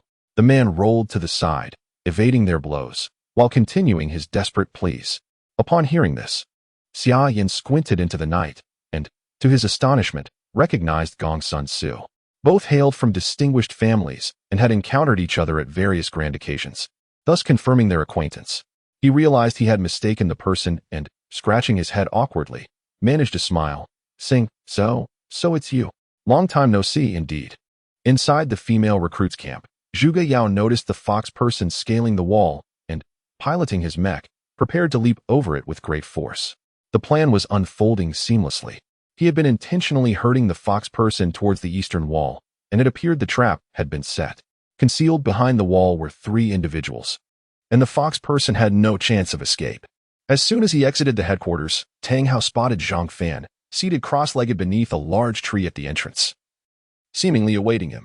He hurried over to inquire about the situation, only to learn that his soldiers were engaged in a reckless endeavor. This was a military camp. Such indiscretion could lead to severe repercussions, potentially even a military tribunal. Tang Hao's expression shifted dramatically, and he quickly took Zhang Fan with him towards the female recruits' camp. Concerned not only for the safety of Zhuge Yao and the others, but also fearful that the situation might escalate uncontrollably. A loud thud echoed as the fox person landed after vaulting the wall. Xia Yin and the 4 others had been waiting for this moment and rushed forward in disarray upon seeing another person scale the wall. The fox person had no time to regain balance before being forcefully subdued, barely registering the assault. In just a few breaths, the fox person lay lifeless on the ground, motionless. Sensing the gravity of the situation, Xia Yin urgently called for everyone to halt. An unforeseen event had transpired. Their objective had been to capture a living beast man. Yet it seemed they had botched the operation. Chapter 13, Tang Hao's Fury. Gong Sun Su, unable to restrain himself, pushed Xia Yin aside and delivered several brutal kicks to the vulnerable fox person. Observing the profound resentment etched upon Gong Sun Su's countenance, Xia Yin found that his previously pent-up fury had unexpectedly dissipated. It must be acknowledged that Gong Sun Su's acting was remarkably convincing, his methods rather ruthless. The demise of that fox creature rested squarely on his shoulders. In a bid to conceal his own involvement, he had evidently risked everything. Regrettably, while he may have deceived others, he could not outwit Zhuge Yao, for those who have traversed the vicissitudes of life can easily discern such trivial ploys of silencing witnesses. She is already deceased, and you ought to temper your anger. We need not quarrel with a lifeless corpse, Xia Yin interjected, gently restraining Gong Sun Su once more, his suspicions beginning to wane. The other 2 members of the 3rd Battalion's 10th Squad also stepped forth to lend their voices. For the youth among them were not burdened by ulterior motives. Upon witnessing the fierce skirmish with the orc, they readily accepted Gong Sun Su into their fold. Brothers, have you heard that there will soon be a mecha competition, and every squad is required to participate? Gong Sun Su feigned tranquility, engaging in light-hearted gossip to divert the group's attention. The mention of mecha sparked immediate enthusiasm among the others, who eagerly approached to inquire further. In no time, the conversation became lively, though the multitude of mosquitoes outside somewhat dampened their spirits. Their discourse had not lingered long when Xiaobing, accompanied by 2 female recruits, hurried towards them. Initially intent on pursuing the mecha, her attention shifted upon spotting Xia Yin by the eastern wall. Xia Yin, what brings you here? Surely, you aren't the one orchestrating this. Xia Bing remarked icily as she approached, her gaze sharp enough to pierce. Startled by her sudden appearance, Xia Yin stumbled back a few steps, while the other 3 fell silent, casting amused glances at the sibling duo. Sister, I am venturing out to capture the beasts. You can see for yourself, Xia Yin declared proudly, pointing towards a direction. Upon hearing his words, Xia Bing's anger subsided slightly as she followed his gesture to gaze at the eastern wall. The corpse that should have lain there had vanished without a trace, leaving the grassy ground empty and desolate. A chilling breeze swept through, rustling the leaves and amplifying the eerie atmosphere. Kid, you've grown bold, haven't you? Even your sister is not exempt from your deceptions, Xia Bing remarked coldly, seizing Xia Yin by the ear in an attempt to reprimand him. Just then, a monstrous creature emerged from the earth, lunging to bite both Xia Bing and Xia Yin. This was an underground demon, resembling an ordinary pangolin but several dozen times larger. Among the first-tier beasts, the underground demon is one of the most formidable, boasting a combat power of 450, along with petrified skin and the ability to burrow underground. As the beast surfaced, neither Xia Bing nor Xia Yin had time to react, and they faced imminent danger of being bitten. At that critical moment, an Assault 66 mech appeared, charging forth with remarkable speed to collide forcefully with the underground demon. The demon let out a horrific cry, a trickle of green blood seeping from its mouth as it staggered backward before regaining its footing. The Assault 66 mech, however, was not in much better condition. Its right mechanical arm was severely deformed, and the pilot, Zhuge Yao, was left dizzy from the impact. Having pursued the creature, Zhuge Yao caught sight of a fainting fox humanoid rising from the grass, summoning the hidden beasts nearby with a distinctive call. When he returned to seek out his ambush troops, he was at a loss to discover that Xia Yin and the others were engaged in idle gossip nearby. Soon, Xia Bing appeared, and both Xia Yin and she found themselves in peril. He hastily piloted his mech to collide with the threat. Observing the control panel still billowing smoke, Zhuge Yao felt a pang of regret. The mech was irreparably damaged. To ram a magical beast with a training mech, particularly one like the formidable cave devil known for its defensive prowess, was akin to a fragile egg meeting a rock. Boss, be careful. The magical beast is charging at you. Xia Yin shouted urgently to Zhuge Yao within Assault Unit 66, alerting him to the imminent danger. Previously, a warning from Xia Yin had allowed Zhuge Yao to evade effortlessly, but this time, he could not afford such a luxury. Although he attempted to maneuver the mech to avoid the attack, the control system had malfunctioned, and even with the assistance of the little yellow man, repairs would take several seconds. In this critical moment, a universal-level Honor I mech surged forward, once again sending the cave devil flying. The Honor I mech was unaffected by the recoil, wielding its laser sword with finesse as it advanced several paces to pursue the advantage. This model represented the earliest generation of mechs, a product of the Third Industrial Revolution of the Dawn Empire, with a mere combat value of 200. Yet, operating such an antiquated machine and still managing to send the cave devil reeling required exceptional skill from the pilot. Kid, can your mech still function? I will handle the cave devil. You take care of that foxman. Tang Hao's voice and projection suddenly appeared in Zhuge Yao's control room. Assault Unit 66 sprang back to life. With his right arm incapacitated, he resorted to his left arm and retrieved a magnetic blade from his back. Honor, unyielding, wielded a second laser sword, engaging in a dual-wielding technique. The two mechas launched a simultaneous assault, overwhelming the Foxman and the Cavern Demon. The Foxman was pinned under the foot of Assault Mecha 66, while the Cavern Demon was swiftly dismembered. Excellent work, Summer, Yin exclaimed with fervor, embracing Summer Bing in a display of pride that suggested he alone had vanquished the foe. Hooray! The crowd, swept up in Summer Yan's enthusiasm, erupted in cheers. The power system self-repaired, and the lights within the female recruit barracks flickered back to life. The camp resonated with jubilant sounds, the atmosphere more celebratory than after a victorious battle. Tang Hao and Zhuge Yao descended from their mechas, only to be hoisted aloft by the jubilant crowd. Summer Yan's gaze upon Tang Hao and Zhuge Yao was almost predatory, filled with admiration. The majority of the onlookers were new recruits, witnessing the mecha's demon-slaying prowess for the very first time. Amidst the jubilant throng, Gong Sun Su approached the Foxman with a dark countenance, stealthily producing a dagger from his cloak. His intention was simple, to eliminate the witness, a thought that had crossed his mind for the second time that day. Just as Gong Sun Su prepared to strike, Lei Sun appeared before him, forwarding his next move. Young Master Su, how can you bring yourself to harm such a delicate beast-man maiden? Lei Sun's serious expression conveyed his disapproval as he questioned Gong Sun Su in straightforward terms. It was only then that Lu Mei dared to step forward to assess the situation. Upon seeing the Foxman captured, her countenance soured considerably. She began to concoct a plan in her mind, contemplating how she might preserve her life while simultaneously reversing the dire situation. Chapter 14. The first training at dawn the next day. The members of the 10th class of the 3rd Battalion were roused from their slumber by the clamorous sounds outside, having endured a restless night. Being awakened at such an early hour inevitably left them somewhat discontented. 1, 2, 3, 4. The resounding shouts echoed once more across the training grounds. Without the collective voice of over 100 individuals, the impact would surely be diminished. Zhuge Yao felt a wave of nostalgia wash over him as he rose, donned his camouflage uniform, and neatly folded his bedding into a square. Stepping out of the dormitory, he made his way to the washroom to brush his teeth and wash his face, heading alone towards the training field. The class leader seemed to have vanished to indulge in some drinking, and upon noticing Zhuge Yao's departure for the field, the others hastily donned their clothes and followed suit, albeit in a disheveled manner, with unkempt attire and unbrushed teeth. To alleviate the unpleasant breath, Lei Sun generously offered a pack of gum, thus restoring a modicum of dignity to the group.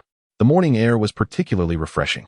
After taking a deep breath, Zhuge Yao began to jog slowly around the perimeter of the training ground. 9 other classes were already engaged in their running routines, each led by their respective class leaders. instructing 9 new recruits in physical training. Each class adhered strictly to the training schedule, creating an atmosphere of order within the military camp. According to the training schedule, the 3rd Battalion was set for physical training in the morning, familiarization with mechas in the forenoon, mecha driving training in the afternoon, and a review of military regulations in the evening. The 10th class of each battalion held a unique position, as they had the liberty to arrange their training as they saw fit, even to the extent of sleeping the entire day without any oversight. Those assigned to this class are predominantly mechanics, belonging to the support personnel. Once they graduate from the training camp, they are unlikely to find themselves on the battlefield. Instead, they will mostly be stationed in the rear, repairing damaged mechas. The purpose of their placement in the new recruits camp is merely to provide these mechanics with a transitional period to adapt to military life. In the regiment's office, Tang Hao was reporting to the commander about the events of the previous night when he suddenly sneezed. "Caught a cold, have you? With such a robust physique. You seem no better than a mere decoration," Li Feng jested, delighted to see a former comrade revitalized. On the playground, the members of the 10th Squad of the 3rd Battalion had also formed teams to run. Mechanics are known for their strength, and thus, their physical condition is commendable, allowing them to chat casually while jogging. "Our squad leader is definitely hiding in the warehouse, drinking and living in a stupor," Lei Sun remarked with a tone of certainty, his face full of disdain. It was no wonder he was so irate.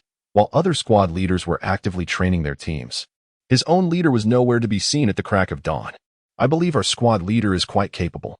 You should have seen his mecha piloting skills last night. He is undoubtedly a master," Xia Yan countered, disagreeing with Lei Sun. He maintained that true strength deserves respect. As they engaged in lively conversation, after running about 10 laps, they began to tire. Watching other classes overtake theirs, Xia Yan and his companions grew anxious. Despite their superior physical fitness, they found themselves unable to keep pace with the new recruits from other classes. In the camp, there are 10 squads. Although they seldom communicate during training, a silent competition brews among them. Zhuge Yao, exuding an air of ease, observed the rising tensions within his squad before interjecting. Endurance running requires not only physical stamina, but also a certain finesse. The strides must be proportionate, and above all, one's breathing should remain steady. The members of the 10th Squad cast skeptical glances, for they were all novices. Why should they heed his counsel? Nonetheless, the evidence was undeniable. Zhuge Yao appeared to run with remarkable ease, compelling their belief.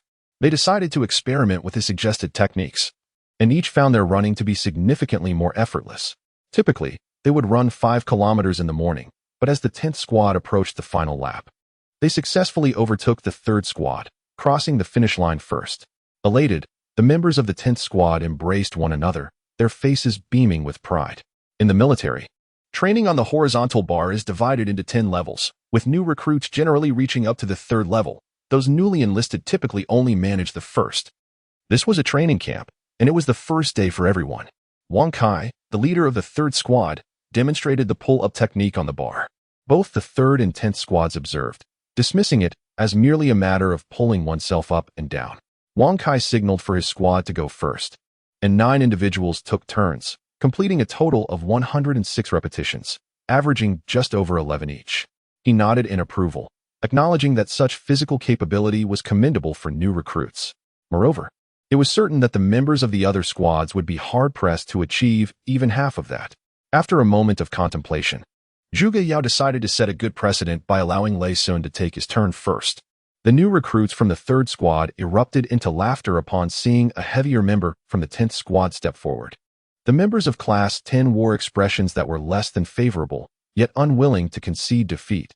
They fervently rallied behind the hefty boy. Lei Sun approached the horizontal bar, executing a slight jump before effortlessly hanging onto it. Fortunately, the quality of the bar, crafted for military use, held firm despite a slight wobble. What transpired next left onlookers utterly astounded. With repeated pulls, he executed one pull-up after another, and only after reaching 30 did his tempo begin to wane. A total of 39 pulls. Well done, indeed. Xia Yan shouted with excitement, marveling at the agility of the portly contender. Without waiting for Zhuge Yao to issue instructions, Xia Yan dashed towards the bar and managed to perform 23 pulls in one breath. The others took turns, each completing between 15 and 20 pulls, accumulating a grand total of 162 pulls, averaging 20 per person among the 8. Class 10's average was twice that of Class 3. leaving the new recruits from Class 3 utterly embarrassed. Seeing the situation deteriorate, Wang Kai declared his intent to demonstrate the second and third exercises, urging everyone to pay close attention. The recruits from Class 3, however, were indignant and paid him no mind, clamoring instead for Zhuge Yao's demonstration. Upon hearing this, the members of Class 10 exchanged disdainful glances, clearly perceiving this as a blatant attempt to dodge the challenge. Wang Kai, left out in the cold, felt a wave of embarrassment wash over him, uncertain of how to proceed. Never mind, since you have so earnestly extended an invitation, I shall reluctantly oblige and provide you with a demonstration, Zhuge Yao stated calmly, already positioning himself beneath the horizontal bar as he spoke. Wang Kai, witnessing Zhuge Yao's genuine readiness to demonstrate, felt a pang of confusion, silently pondering whether this fellow had prior training, as he appeared quite self-assured. The crowd was momentarily taken aback. This audacious young man truly dared to step forward. Were we merely attempting to provoke him with words? Could it be that his intellect was insufficient to discern our intentions? Lei Sun felt a pang of anxiety for Zhuge Yao. Engaging in scientific research or tinkering with mechs posed no challenge whatsoever. However, when it came to physical endurance, he harbored no confidence in Zhuge Yao, who had consistently faltered during their previous training sessions. Otherwise, the old master would not have sent him along, fearing that the fragile young heir might find himself in peril. The members of Class 10 appeared visibly tense. They both yearned for Zhuge Yao to astonish their adversaries and hesitated at the thought of him demonstrating his skills. They feared that should he falter, it would be a minor embarrassment at best, but sustaining an injury would be far too costly. Chapter 15, Mech Training in Progress Excellent. The crowd exclaimed in unison, regardless of their respective classes, all expressing immense admiration. Following the morning training, each class gathered at the entrance of the dining hall, where Tang Hao arrived just in time. Captain Lu Jianfeng addressed the assembly, representing the Dragon Cavalry and welcoming everyone to their ranks, urging them to commit earnestly to their training. Subsequently, the squad leader of the third company initiated a rousing song, and the 30 new recruits joined in unison, singing "I am a soldier. I am a soldier, devoted to the people." The soldiers sang with fervor, regardless of their vocal quality. Their voices resonated with vigor, invigorating all who listened. Once the song concluded, the classes formed orderly lines to enter the dining hall, which was already laden with an array of dishes. Each class gathered around a large communal table, standing in line until their respective leaders signaled for them to sit simultaneously and commence their meal. In the army, breakfast consists of steamed buns, mantou, soy milk, and fried dough sticks, among other items. It is said that lunch and dinner feature a lavish spread of 10 dishes with one soup, comprising 6 meat dishes and 4 vegetarian ones. However, the breakfast duration is limited to a mere 15 minutes, which includes the time spent washing dishes and cleaning up. Initially, many recruits found themselves unable to eat enough and had to endure hunger during training sessions. According to the training schedule, Tang Hao led the recruits of his squad to the mecha warehouse in the morning. The advantage of the mechanical repair class is that while others only become familiar with a single mecha for training, each student here has access to their own. Furthermore, the warehouse is stocked with various mecha components, making it easier for everyone to comprehend the practical lessons Tang Hao delivered.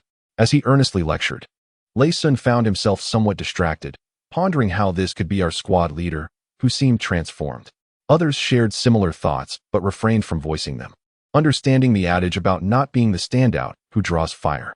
Lei Sun, step forward and disassemble this assault mecha number 66, Tang Hao said, noticing someone zoning out. Visibly displeased. His lessons were sought after by others, yet here was a recruit not paying attention. Laughter erupted from the group as they found the plump recruit amusing, deeming him unfortunate. Their laughter, however, drew the ire of Tang Hao, who felt he was being publicly embarrassed. He shouted, "You two. Each of you will disassemble a mecha and are not allowed to use mechanical arms. Anyone who fails to complete it before lunch will forfeit their meal." After delivering his ultimatum, Tang Hao stormed away in anger, leaving the 10th squad in a silent exchange of glances, their amusement replaced by apprehension.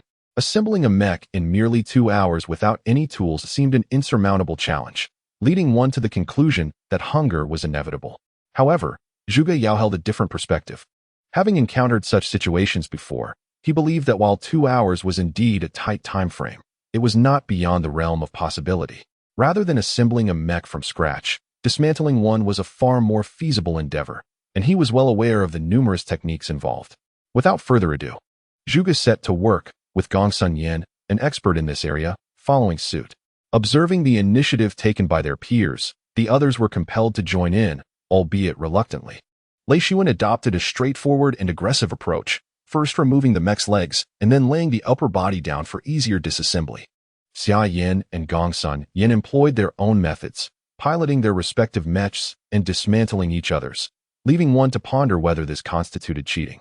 The remaining participants utilized their individual skills to expedite the dismantling process of the mech before them. In truth, Zhuge Yao could have enlisted the assistance of the little yellow minions to accomplish a significant portion of the task without lifting a finger. Yet, he refrained from doing so, as this was merely a training exercise aimed at familiarizing himself with the mech. Relying on the minions would render the experience meaningless. In his previous life, he had acquired numerous techniques for dismantling others' mechs, and now applying that knowledge to his own proved equally insightful. Each mech possessed its critical components, and by removing these parts, the remaining structure would inevitably collapse. However, a word of caution was warranted. One must be wary of falling debris, lest they be struck by dislodged pieces. As the allotted time came to a close, Tang Hao announced, "Those who have completed the task may proceed to dine, while those who have not shall remain to dismantle another mech." His tone was calm, yet internally, he was brimming with excitement, though he managed to conceal it. His earlier remarks while assigning tasks were uttered in a moment of frustration. It is commendable if a group of new recruits can manage to dismantle even half of it. 8 individuals have completed the task, and one more is on the verge of finishing.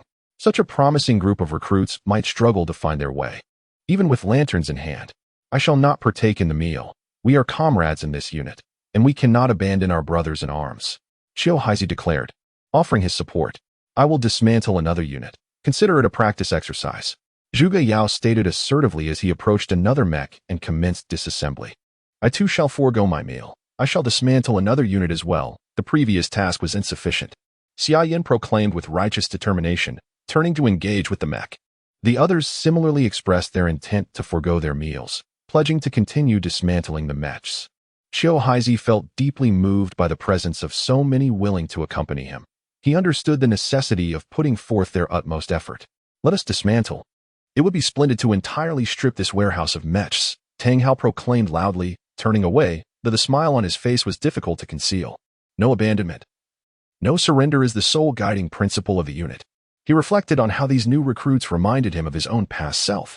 On the 3rd day of enlistment, a significant occasion had arrived. It was time for the new recruits' mech combat competition. The unit organizes this annual event to assess the driving skills of the new recruits, aiming to tailor subsequent training more effectively.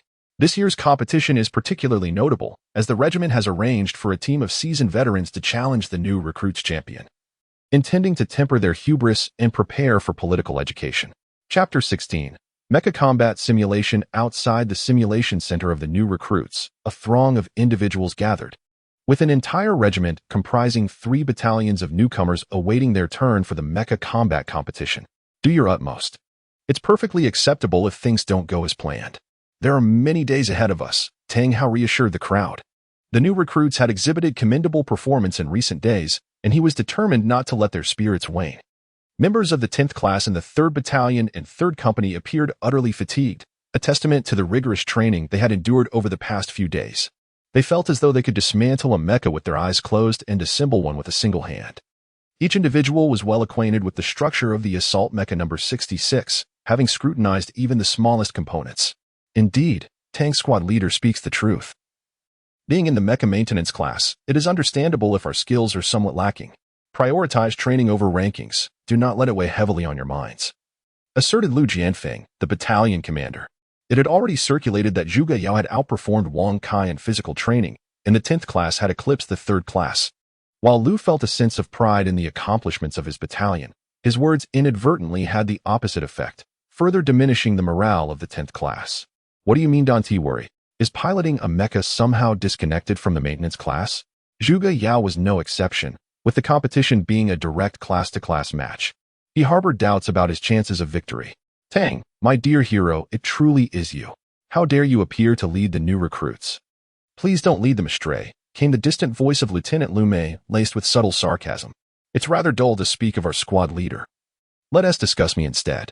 I'm still unmarried, you know. Lin Yuan was filled with excitement, Such a captivating woman epitomized his ideal type. He disregarded the rank of the camp commander, firmly believing that all beautiful women were equally deserving of attention. Lu Mei had initially intended to approach and scold Tang Hao, but upon witnessing the commotion caused by Zhuge Yao and Lei Xuan, she promptly lost interest and turned to leave with Xia Bing and Li Xinru. She merely made her presence known and, upon observing that Zhuge Yao exhibited no unusual behavior, felt a sense of relief. Zhuge Yao, don't be cowardly. We shall meet on the arena shortly. Before departing, Li Xinru took it upon herself to remind Zhuge Yao not to forget their prior agreement. Had she not mentioned it, Zhuge Yao might indeed have overlooked it. He was taken aback by how long she could hold a grudge over such a trivial matter. Come. The competition is about to commence. Let us queue together, Tang Hao said reassuringly, unperturbed, as he led the new recruits from their class to the simulation center. As they arrived at the simulation center for the first time, every member of the 3rd Battalion, 3rd Company, 10th Class displayed expressions of curiosity. Zhuge Yao also steeled himself, realizing that one must engage in an endeavor to ascertain the outcome, regardless of others' opinions. All classes from the new recruits were queued here. The regiment did not impose a specific order, allowing each class an opportunity to take the stage and randomly select their opponents. Do not be anxious once inside. It is merely a simulation room. Simply adhere to the methods you regularly employ when piloting mechas, and you shall likely encounter no significant issues, Tang Hao instructed, seizing the moment to alleviate any potential stage fright. The group nodded in acknowledgement, as they had heard some accounts prior to their arrival and had made some mental preparations. At both sides of the entrance to the simulation center, 2 large LCD screens were displaying the ongoing scenes of the mech combat. The female soldier battalion, led by Li Xinru and accompanied by 9 other female soldiers, was engaged in battle against a squad of male soldiers. Li Xinru unleashed a barrage of firepower, and with a unified effort, several new female recruits obliterated 10 enemy mechs. This is dire. That fierce woman is formidable. Her combat power is rapidly nearing 400. We must avoid confronting them, Gong Sunin remarked to Zhuge Yao, feeling a twinge of anxiety as he watched the battle unfold on the screen. Do not worry. They have already participated in the previous round and will surely not face us, Zhuge Yao replied nonchalantly. Even if we do encounter them, there is nothing to fear. The last match demonstrated that their skills cannot match mine, and the mech combat will not differ. Next up, the 3rd Battalion, 3rd Company. 10th Class will face the 1st Battalion, 1st Company, 1st Class. Please have both classes enter the simulation center to prepare, the announcement echoed once more. Upon hearing that it was their turn, Zhuge Yao perked up, eagerly following Tang Hao's lead into the simulation center. The hall was simply adorned, featuring only 20 simulation pods and nothing else. He surmised that the supercomputer for the simulated battlefield was housed in a separate room. Among those who entered with him was the arrogant Gong Sun Su, a member of the 1st Battalion, 1st Company, who did not spare a glance at Zhuge Yao and his compatriots. Zhuge Yao smirked inwardly, resolving that anyone who dared to look down upon him must be dealt with appropriately. Seeing Zhuge Yao smile, Lei Sun gulped, a cold sweat breaking out on his brow. He recalled that every time he saw that smile from Yao Xiao, it invariably signaled that someone was about to face misfortune, without exception. Without further ado, once all 20 participants had entered the simulation chamber, the mech combat officially commenced. Upon entering the simulation chamber, Zhuge Yao adjusted the various instruments according to his usual piloting preferences.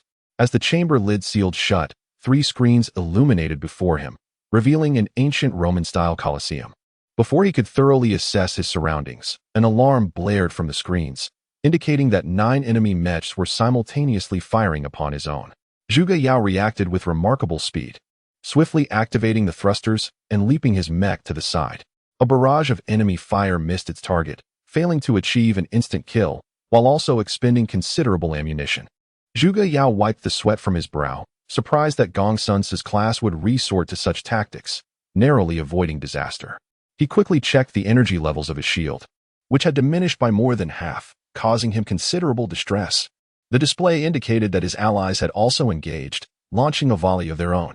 With a resounding boom, the explosion of one enemy mech echoed, signifying a commendable performance on his side as they successfully eliminated an adversary. Zhuge Yao sighed. After all, a novice is still a novice, resorting to the same tactics as the enemy. The mech from the opposing class were uniformly equipped with heavy artillery and laser guns, adhering to a standard long-range assault strategy. In contrast, his own team appeared to be a motley crew, wielding a diverse array of weaponry, yet sharing a common trait, a predominance of ranged armaments. When he had entered the preparation interface, he had been primarily equipped with close combat weapons, possessing only one laser gun for ranged engagements. Long-range attacks have become the predominant strategy of contemporary military forces, garnering widespread favor among troops who employ weapons such as heavy artillery and electromagnetic cannons. Observing Zhuge Yao being targeted by concentrated fire, Lei Sun piloted his mech valiantly into the fray. He activated an electromagnetic shield, significantly more robust than a standard protective barrier, capable of withstanding fierce assaults from 3 directions. In the 17th chapter of the mech simulation duel, both sides engaged in a fierce exchange of fire. The personnel from the 1st Battalion, 1st Company, and 1st Squad exhibited commendable accuracy, while the 3rd Battalion, 3rd Company, and 10th Squad struggled to compete. Within mere moments, the arena witnessed the destruction of 9 mechs, devoid of any tactical finesse. The 1st Battalion, 1st Company, and 1st Squad only lost 2 mechs, whereas the 3rd Battalion's 10th Squad suffered the loss of 7. Had it not been for a successful ambush, it is likely that the 10th Squad would have failed to secure even a single victory. As per tradition, squad leaders typically allow the new recruits to take the initiative, enabling the regiment's officers to closely observe the capabilities of each novice. The situation for the 3rd Battalion's 10th Squad was dire, having lost 7 mechs in an instant, compelling Tang Hao to intervene. Witnessing this predicament, the opposing squad leader also joined the fray. The arena offered no cover, yet Tang Hao, with his exceptional skills, skillfully evaded the concentrated fire of his adversaries through a series of feints. However, he was reluctant to charge forward, finding himself in a precarious position where a single misstep could lead to defeat. "Fatty, just in time. You hold the line while we make a direct push." Zhuge Yao urgently communicated with Lei Sun, intent on forcing the enemy into close combat. The spectators both inside and outside the arena gasped in astonishment. Li Xinru, gazing at the screen, could hardly believe her eyes, silently reflecting. Have these two lost their minds? Charging straight in is tantamount to courting death. Commander Li Feng gazed at the screen, his eyes suddenly alight with excitement, muttering to himself, how intriguing. These two youngsters even employ ancient battle tactics with their cavalry charge. The target was substantial, and soon, the personnel of the 1st Battalion were acutely aware of the 2 enemy mechs charging forward. They dispatched 4 mechs to concentrate fire on the machines of Zhuge Yao and Lei Sun. However, this diversion significantly reduced the firepower suppressing Tang Hao. Seizing the opportunity, Tang Hao maximized the power of his shield and charged toward the position of the 1st Battalion. While skillfully maneuvering to evade incoming attacks, he advanced, occasionally reflecting shots with his laser gun. Observing Tang Hao in battle was more thrilling than watching a movie. Li Feng sighed in admiration. "Old Tang, you have truly come alive again. A splendid spectacle awaits." The soldiers of the 1st Battalion were thrown into disarray. They had never encountered such ferocity. They found themselves unable to strike back effectively, with no avenue for retreat. To conserve ammunition, the squad leader commanded all the recruits to unleash a coordinated barrage at Lei Sun and Zhuge Yao's mechs, hoping to eliminate these 2 formidable adversaries. The enemy's firepower was overwhelmingly fierce. Lei Sun barely advanced halfway before his mech was obliterated. A cloud of smoke billowed on the battlefield as Zhuge Yao seized the moment to activate his thrusters, charging into the air. The subsequent bombardment missed its mark, and a sly smile crept upon his lips as he piloted his mech to dive down, directly annihilating one of the enemy mechs. Having successfully penetrated the ranks of the foes, Zhuge Yao relinquished his laser gun, opting instead for dual magnetic blades. Like a tiger among sheep, he relentlessly harvested the mechs of the 1st Battalion, the sounds of their destruction ringing out across the battlefield. Tang Hao charged forward, similarly commanding his mech to switch to magnetic blades, forcing the opponent into close combat. The group was utterly overwhelmed, having chosen no melee weapons, leaving them defenseless against the onslaught. The battle concluded swiftly and predictably, with the 10th Squad of the 3rd Battalion emerging victorious. A wave of astonishment swept through the arena. If even the elite of the new recruits, the 1st Battalion's 1st Squad, could not withstand them, how had the mechanics class become so formidable? Li Xinru watched Zhuge Yao's unscrupulous tactics, feeling exasperated. If one must fight, why dismantle the enemy's mech? Despite their victory, the members of the 10th Squad felt a profound sense of despondency, most realizing their piloting skills were abysmally lacking. While others were elated, Zhuge Yao, having dismantled 3 mechs, relished the sensation of invincibility he had once experienced on the battlefield in his past life. Upon exiting the simulation chamber, however, he found no adoring gazes or warm embraces. Noticing his classmates' disappointment, he reassured them, "Do not worry, I will lead you to victory." Skipping over Tang Hao, Zhuge Yao gathered the entire squad to strategize. Summer Yin, Gongsun Yin, Zhang Fan, Xiao Haizi, and others listened in bewilderment. Could mech duels be approached this way? Wouldn't it be a farce? Rest assured, if you follow my directives, we shall be unstoppable, Zhuge Yao declared confidently. Initially uncertain, he had tested the waters a bit and felt no issues within the simulation chamber. Tang Hao, observing his classmates, could only smile wryly and shake his head, sensing yet another impending debacle. It is indeed exhilarating to observe these little fellows, who consistently engage in peculiar antics that leave one speechless. As long as everyone maintains a positive attitude, they seem indifferent, merely waiting to witness the unfolding drama. The competition progresses swiftly, and once again, it is the turn of the 10th class of the 3rd Battalion. Zhuge Yao meticulously devised a tactical plan and led his team into the simulation chamber with great strides. They attracted considerable attention, particularly from Tang Hao and Zhuge Yao, who were refreshingly intriguing and piqued curiosity. Coincidentally, they faced off against the female soldiers from the class of Li Xinru this time. Unbeknownst to Zhuge Yao, they entered first, oblivious to their opponent's arrival. As the battle commenced, the members of the 10th class surged forth without any semblance of formation or tactical strategy, simply charging recklessly. The opposing team was caught off guard, and the 10th class reached the female soldiers in no time, transforming ranged combat into close quarters. Armed uniformly with large shields and magnetic blades, they dismantled the enemy's mecha with ruthless efficiency, targeting limbs and thighs alike. The training of the past few days bore fruit, and before long, they had rendered the opposing mecha completely inoperative, despicable, base, and shameless. Onlookers outside expressed their indignation, vociferously condemning Zhuge Yao and his comrades. The senior officers at the headquarters, after witnessing this match, wore expressions of discontent. They upheld the chivalric code and held in contempt such unorthodox tactics, deeming them a disgrace to the spirit of combat. Several invited veterans outright refused to participate, unwilling to engage with such a group, finding it utterly devoid of meaning.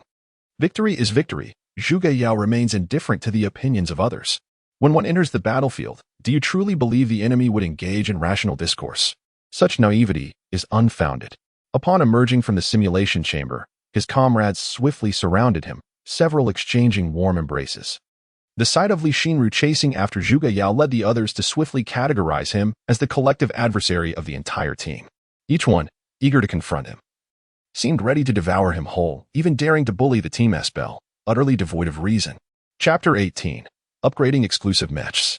Complaints began to surface among the class, asserting that Zhuge Yao was an inadequate leader, resulting in their being met with hostility wherever they went. What could Zhuge Yao possibly say? What was once straightforward became distorted in their hands. He too felt the burden of frustration, lamenting the precious time squandered on the myriad of parts in the warehouse. He contemplated a simple jog on the playground, only to find himself obstructed by a human wall, with others declaring, "Zhuge Yao, no entry allowed." If running was out of the question, surely a leisurely stroll in a mech would suffice, yet that too proved unfeasible. Others would still maneuver their mechs to block his path, each possessing an obstinate temperament, ready to explode at the slightest provocation. An announcement echoed forth. Due to the commendable efforts of the new recruits from Class 10 of the 3rd Battalion in slaying beasts during the night a few days prior, the regiment decided, after deliberation, to award them a collective 3rd-class merit. This announcement served as a form of encouragement, broadcast promptly before the morning meal. The new recruits, upon hearing this news, developed a renewed appreciation for the members of Class 10. The balance of merits and demerits shifted swiftly, as their animosity dissipated just as quickly as it had arisen. There were even individuals who envied Zhuge Yao and his companions, among them Li Xinru, who had served as a soldier for several years without garnering any accomplishments. Of course, jealousy also existed, represented by figures such as Gong Sun Su and Lu Mei, who toiled tirelessly only to see their efforts benefit others. "Wonderful! We are the best class!" Xia Yin exclaimed joyfully, leaping from his bed to embrace Zhuge Yao with fervor. The others shared in the merriment, their laughter resonating, instantly dispelling the oppressive mood of recent days. Suddenly, the thunderous roar of heavy vehicles drew near, accompanied by the blaring assembly horn of the military camp. Upon hearing the horn, Zhuge Yao hastily adjusted his cap and dashed toward the training ground. Although he was uncertain of the cause, he was certain it heralded good news, as his left eyelid had been twitching persistently. The new recruits of the 3rd Battalion, upon hearing the horn, rushed over as well. A dozen heavy trucks had come to a halt in the training ground, transporting several long cargo containers draped in tarpaulin. The recruits exchanged whispers while observing the items brought by the trucks, each indulging in various speculations. Once the entire battalion had assembled, Commander Li Feng and battalion leader Lu Jianfeng emerged from the office, both wearing broad smiles. Without further ado, they instructed the opening of one side of the cargo container, revealing rows of brand new mechs. Wow! The recruits gasped in awe, their eyes wide with wonder, each eager to reach out and touch the magnificent machines. Soon, their aspirations were realized. The commander, raising his voice, addressed the new recruits. In light of the remarkable performance displayed by the new soldiers in the 10th Squad of the 3rd Platoon, each of you will be awarded an Assault Mecha Model 67. Do not be disheartened, other squads, for each of you will receive an Assault Mecha Model 66. You are the pride of the Empire, and I hope you will double your efforts in training. The playground erupted with enthusiastic applause, and Zhuge Yao, feeling the infectious spirit, joined in the clapping. The privilege of having a personal mecha was indeed a remarkable achievement. Within the vast empire, only the Dragon Knight Corps enjoyed such an honor. Those who enlisted in this military branch were the elite from various sectors of the empire, possessing a solid foundation for learning. His decision to join was motivated both by the esteemed culture here and the exceptional benefits offered. Following Tang out of the heavy-duty truck, Zhuge Yao could no longer contain his excitement and was the first to leap into the cockpit of a mecha, the Assault Mecha Model 67. A standard mecha of the Dawn Empire's military was a notch superior to the Model 66. Without any weaponry, it boasted a strength of 100, a speed of 150, and an armor intensity of 100. As long as it did not encounter magical beasts of level 2 or higher, it held a decisive advantage, making it highly sought after by the Empire's soldiers. Upon receiving the mecha, Zhuge Yao headed straight to the warehouse. Eager to upgrade his exclusive mecha, he had refrained from training outside in recent days and had gathered numerous parts in the warehouse, which were now perfectly suited for his needs. As he arrived at the warehouse, he found it unusually deserted, devoid of any figures. No one surpasses the current advancements in mech technology, which remain inconveniently concealed from the broader populace. Presently, Assault Mech No. 67 boasts a standard configuration, equipped with a shoulder-mounted heavy cannon, a laser gun, a tower shield, and a portable magnetic blade. The standard equipment includes the Honor 3000 combat system, an electromagnetic shield, dual-tube rocket boosters, and a liquid metal repair kit. Such weaponry and gear are insufficient to withstand the initial wave of monstrous hordes and survive amidst the chaos. He first detached the shoulder-mounted heavy cannon to alleviate the burden. With the assistance of a mechanical arm designated for repairs, the task proceeded smoothly. The tower shield, being excessively heavy, was also removed in favor of a more lightweight arm shield. This modification significantly reduced the mech's load, enhancing its speed to a remarkable level of 200. The portable magnetic blade, possessing inadequate offensive capability, was replaced with a magnetic sword. Similarly, the laser gun's firepower was deemed insufficient and was substituted with a more potent laser firearm. Consequently, this transformation enabled an instantaneous surge in combat power to 500, bestowing the mech with superior ambush capabilities. While the engine could not be replaced, the control system was amenable to upgrades. Fortunately, the storage of the little yellow entity contained potential enhancements, pending the discovery of more advanced chips. He then proceeded to reinforce several critical components of the mech effectively before pausing his efforts. Young Master Yao, a stunning lady from outside is seeking you. She is currently waiting at the camp. You should hurry and see her, Qiu Haizi exclaimed, rushing in with palpable excitement, as though a beautiful woman had come to entertain him. However, upon witnessing the Lin Yuan mech, his gaze became irrevocably fixated, and he lost interest in following Zhuge Yao to witness the commotion. Before him stood a mech of extraordinary design, unlike anything he had encountered before. He was quite taken with this style, contemplating modifications for his own mech. Chapter 19. The Might of the Sister-in-Law upon arriving at the camp. A striking figure immediately caught his eye. Huang Wenwen had donned a light touch of makeup today, her hair elegantly tied up, and she wore a pristine white dress. She appeared utterly enchanting, captivating Zhuge Yao's gaze. You've arrived, she remarked succinctly, encapsulating all her longing in those simple words. Zhuge Yao looked at the apples in his hands, his favorite treat, and felt a warm sensation in his heart. For the first time in Huang Wenwen's presence, he felt somewhat at a loss, uncertain of what to say. Right, let's go. I will introduce you to my comrades. Zhuge Yu quickly nodded, taking Huang Wenwen's hand and leading her toward his dormitory. Huang Wenwen felt a rush of embarrassment at Lu Jianfeng's teasing, her cheeks flushing, and her demeanor becoming shy. The prospect of being introduced to his friends filled her with delight, as she had never experienced such attention before. As they walked, the soldiers curiously stole glances, their faces betraying envy. At that moment, Wang Kai happened to pass by with his troops, and, upon seeing Zhuge Yao accompanied by a beautiful woman, called out playfully, "Yaozi, your wife has come to see you. Don't go weak at the knees tonight." Wang Kai and the new recruits erupted into laughter, nodding as they departed. Such is life in the barracks. We tease one another, seeking a bit of amusement, which not only preserves friendships but also strengthens them. The two individuals arrived at the dormitory of Class 3, Row 3, only to find Zhang Fan engaged in meditation. Respecting his tranquility, they chose not to disturb him. Zhuge Yao carefully concealed an apple and, accompanied by Huang Wenwen, ventured to the playground. Today marked the distribution of mechas, and the atmosphere was charged with excitement. He surmised that his classmates were no exception. As they passed by a crooked tree, they spotted a rather inconspicuous classmate named Lin Yuan. This comrade possessed an unremarkable visage and lacked any notable skills or strengths. However, after spending some time together, Zhuge Yao realized that Lin Yuan had an exceptional knack for gathering information, revealing a unique talent of his own. Lin Tong was meticulously jotting down notes when Zhuge Yao and Huang Wenwen approached him, prompting him to notice their presence. After engaging in light conversation and becoming acquainted, they learned that everyone else from their class was in the warehouse. Intrigued, Huang Wenwen whispered to Zhuge Yao as they walked away, expressing her curiosity about their classmates. Remarking that it seemed none were ordinary, Zhuge Yao nodded in agreement, feeling a flush of embarrassment at Huang Wenwen's observation, realizing he may have exaggerated. Nonetheless, it mattered little, as no one was around to overhear. Upon entering the warehouse of the 3rd Battalion, they were greeted by Lei Sun, who, with keen perception, quickly emerged to say hello to Huang Wenwen.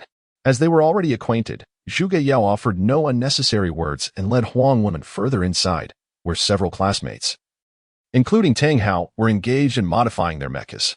Seeing that no one was paying attention to him, Zhuge Yao and Huang Wenwen approached to take a look. Coming to the side of Qiu Haizi was engrossed in a mecha design blueprint, a pencil clenched between his teeth, lost in thought. Those well-versed in the subject discern the nuances, while onlookers merely enjoy the spectacle. Huang Wenwen, being knowledgeable, quickly grasped the intent behind the mecha design. After a moment of contemplation, she spoke up to Qiu Haizi, to enhance the mecha's mobility when the engine cannot be upgraded. You might consider altering the aerodynamics of the design. Qiu Haizi, still somewhat skeptical, placed the blueprint under the scanner and, upon hearing the computer's analysis, exclaimed in astonishment, "Good heavens!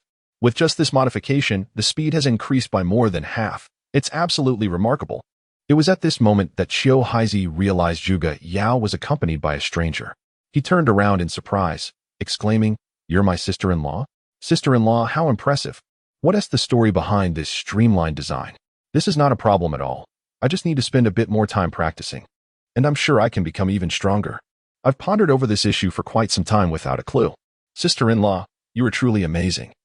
A simple tweak to the design, and the problem is effortlessly resolved. "I am immensely grateful to you." Qiu Haizi expressed his sincere appreciation, his tone so earnest that, had the individual not been a woman, he might have embraced her. The commotion drew the attention of everyone in the warehouse, and upon seeing Zhuge Yao enter with a beautiful woman, they all ceased their activities and gathered around. Although there exists a female recruit battalion within the training camp, male and female soldiers generally train separately. Moreover, the female soldiers do not possess an extraordinary beauty. Rather, they appear to be molded from the same template. "Hello, sister-in-law. You are truly beautiful," greeted Xia Yin, stepping forward with a bold handshake with Huang Wenwen. However, Zhuge Yao, upon witnessing this interaction, grew anxious and swiftly positioned himself in front of Huang Wenwen, preventing anyone else from approaching. He silently vowed not to allow anyone to take advantage of his fiancée, resolutely guarding her as the devoted protector. Chapter 20. A visit to the armory class leader. Take a look at this design blueprint. With sister-in-law's modifications, the mech's mobility speed can be enhanced significantly, reported Qiu Haizi to the class leader, adhering to the military protocol of reporting matters to the superior first. When Tang Hao received the blueprint, his eyes widened in disbelief, his expression a mixture of astonishment and skepticism. The others, intrigued by the class leader's reaction, gathered around to observe, yet they found themselves unable to comprehend the details, eagerly awaiting an explanation from Tang Hao. However, he chose not to rush into an explanation. Instead, he presented his own mech design blueprint to Huang Wenwen. This was the design for the inaugural model, albeit incomplete. He merely harbored a sense of curiosity in sharing it, knowing that such early designs had long been abandoned by the engineers. Very well, this poses no issue. I appreciate your assistance. Tang Hao nodded in agreement, seemingly relieved, and a rare smile graced his face. The rest of the class, witnessing this, needed no further explanation from him. They eagerly handed their mech design schematics to Huang Wenwen, seeking her insights for upgrades. Delighted to receive the initial designs, Huang Wenwen diligently offered the most suitable advice to each individual, her enthusiasm unflagging. With a smile, she nodded and retrieved a letter from her bag, placing it effortlessly in Zhuge Yao's hands. She spoke, I have also reviewed your mech design. The modifications are splendid. However, I noticed a concern regarding the chip. While I cannot assist you in that regard, I do have a letter of recommendation. You might consider visiting the armory department of the Dragon Riders. Perhaps Oldrin can help you resolve this issue. As Zhuge Yao watched Huang Wenwen's figure recede into the distance aboard her flying vehicle, a myriad of emotions surged within him as he clutched the recommendation letter. Lost in contemplation, he sought out Li Lingyong for guidance, eager to visit the armory department of the Dragon Riders, and the latter was more than willing to assist. Life in the recruit camp had grown exceedingly monotonous, and any opportunity to move about was welcome. With a pass in hand, the gate guards merely inquired briefly before allowing passage upon understanding the situation. Upon exiting the recruit camp, they found themselves adjacent to the living quarters. Li Lingtong led the way, while Zhuge Yao took the time to appreciate the surrounding scenery. The living quarters within the military camp bore little distinction from those outside, the only notable difference being the considerably larger number of individuals clad in military uniforms. Following Li Lingyong, they arrived at a comprehensive building, successfully locating the office of the armory department. Zhuge Yao raised his thumb in admiration for Li Lingtong, acknowledging the latter's exceptional intelligence work. Despite never having been here before, he managed to find the way effortlessly. In front of the complex stood two stone mechs, designated Assault Number 66 and Strike Number 88. These mechs were among the military's most commonly utilized, easily producible and formidable in combat. The entrance to the complex was marked by a rectangular archway constructed of stone, with most individuals exiting being military officers. The sight of the two privates, Zhuge Yao and Li Lingtong, entering was particularly conspicuous, drawing disdainful glances from passers-by. Zhuge Yao felt exceedingly uncomfortable under their scrutinizing gazes, while Li Lingtong, concealed behind Zhuge Yao, also appeared awkward, occasionally stealing glances at the reactions of others. The armory was situated on the second floor, occupying a substantial area. As they ascended the staircase, they immediately spotted a metal plaque inscribed with the words Dragon Knight Legion Armory. Guards stood sentinel at the entrance, where a lengthy queue formed, with individuals registering to enter. Step back. Step back. Oldrin is engrossed in research and has no time to entertain you, a guard impatiently declared, forcibly ejecting a colonel from within. The colonel, visibly irate, found his protests falling on deaf ears. The guard steadfastly refused to admit him again, regardless of his entreaties. Witnessing yet another individual face rejection, those of lower rank than the colonel abandoned the queue, retreating in defeat. It appears we have no chance. We should leave to avoid further embarrassment, Li Lingtong suggested timidly, wary of the officers ahead. Originally, the guard had no intention of acknowledging Zhuge Yao, but upon hearing the mention of Mr. Ren's studies, his demeanor transformed into one of warmth and hospitality. He gently remarked, "Young brother, please step inside and take a seat. I shall promptly inform the relevant parties."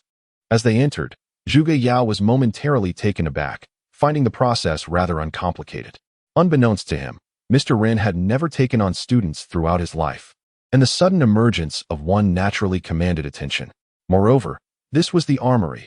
Who would dare to deceive within these walls, thereby courting unnecessary trouble? Once inside the armory, the two were ushered into a reception room where they were served 2 cups of fine tea. After the guard's departure, Zhuge Yao, feeling rather bored, began to survey the surroundings. Accidentally, he noticed a crumpled piece of paper on the floor, and from its exposed edges, it appeared to be a design blueprint for a chip. Prior to enlisting, he had focused on mecha control, and the chip represented a crucial component. Without this small yet vital element, the upper structures remained mere abstractions. With nothing else to engage him, Zhuge Yao bent down to retrieve the discarded paper. The chip design contained a unique manufacturing methodology, and its research direction was quite innovative. Unfortunately, some critical aspects of the design could not be achieved with the current production equipment. Thus, despite its potential, it remained merely a blueprint, akin to a piece of refuse.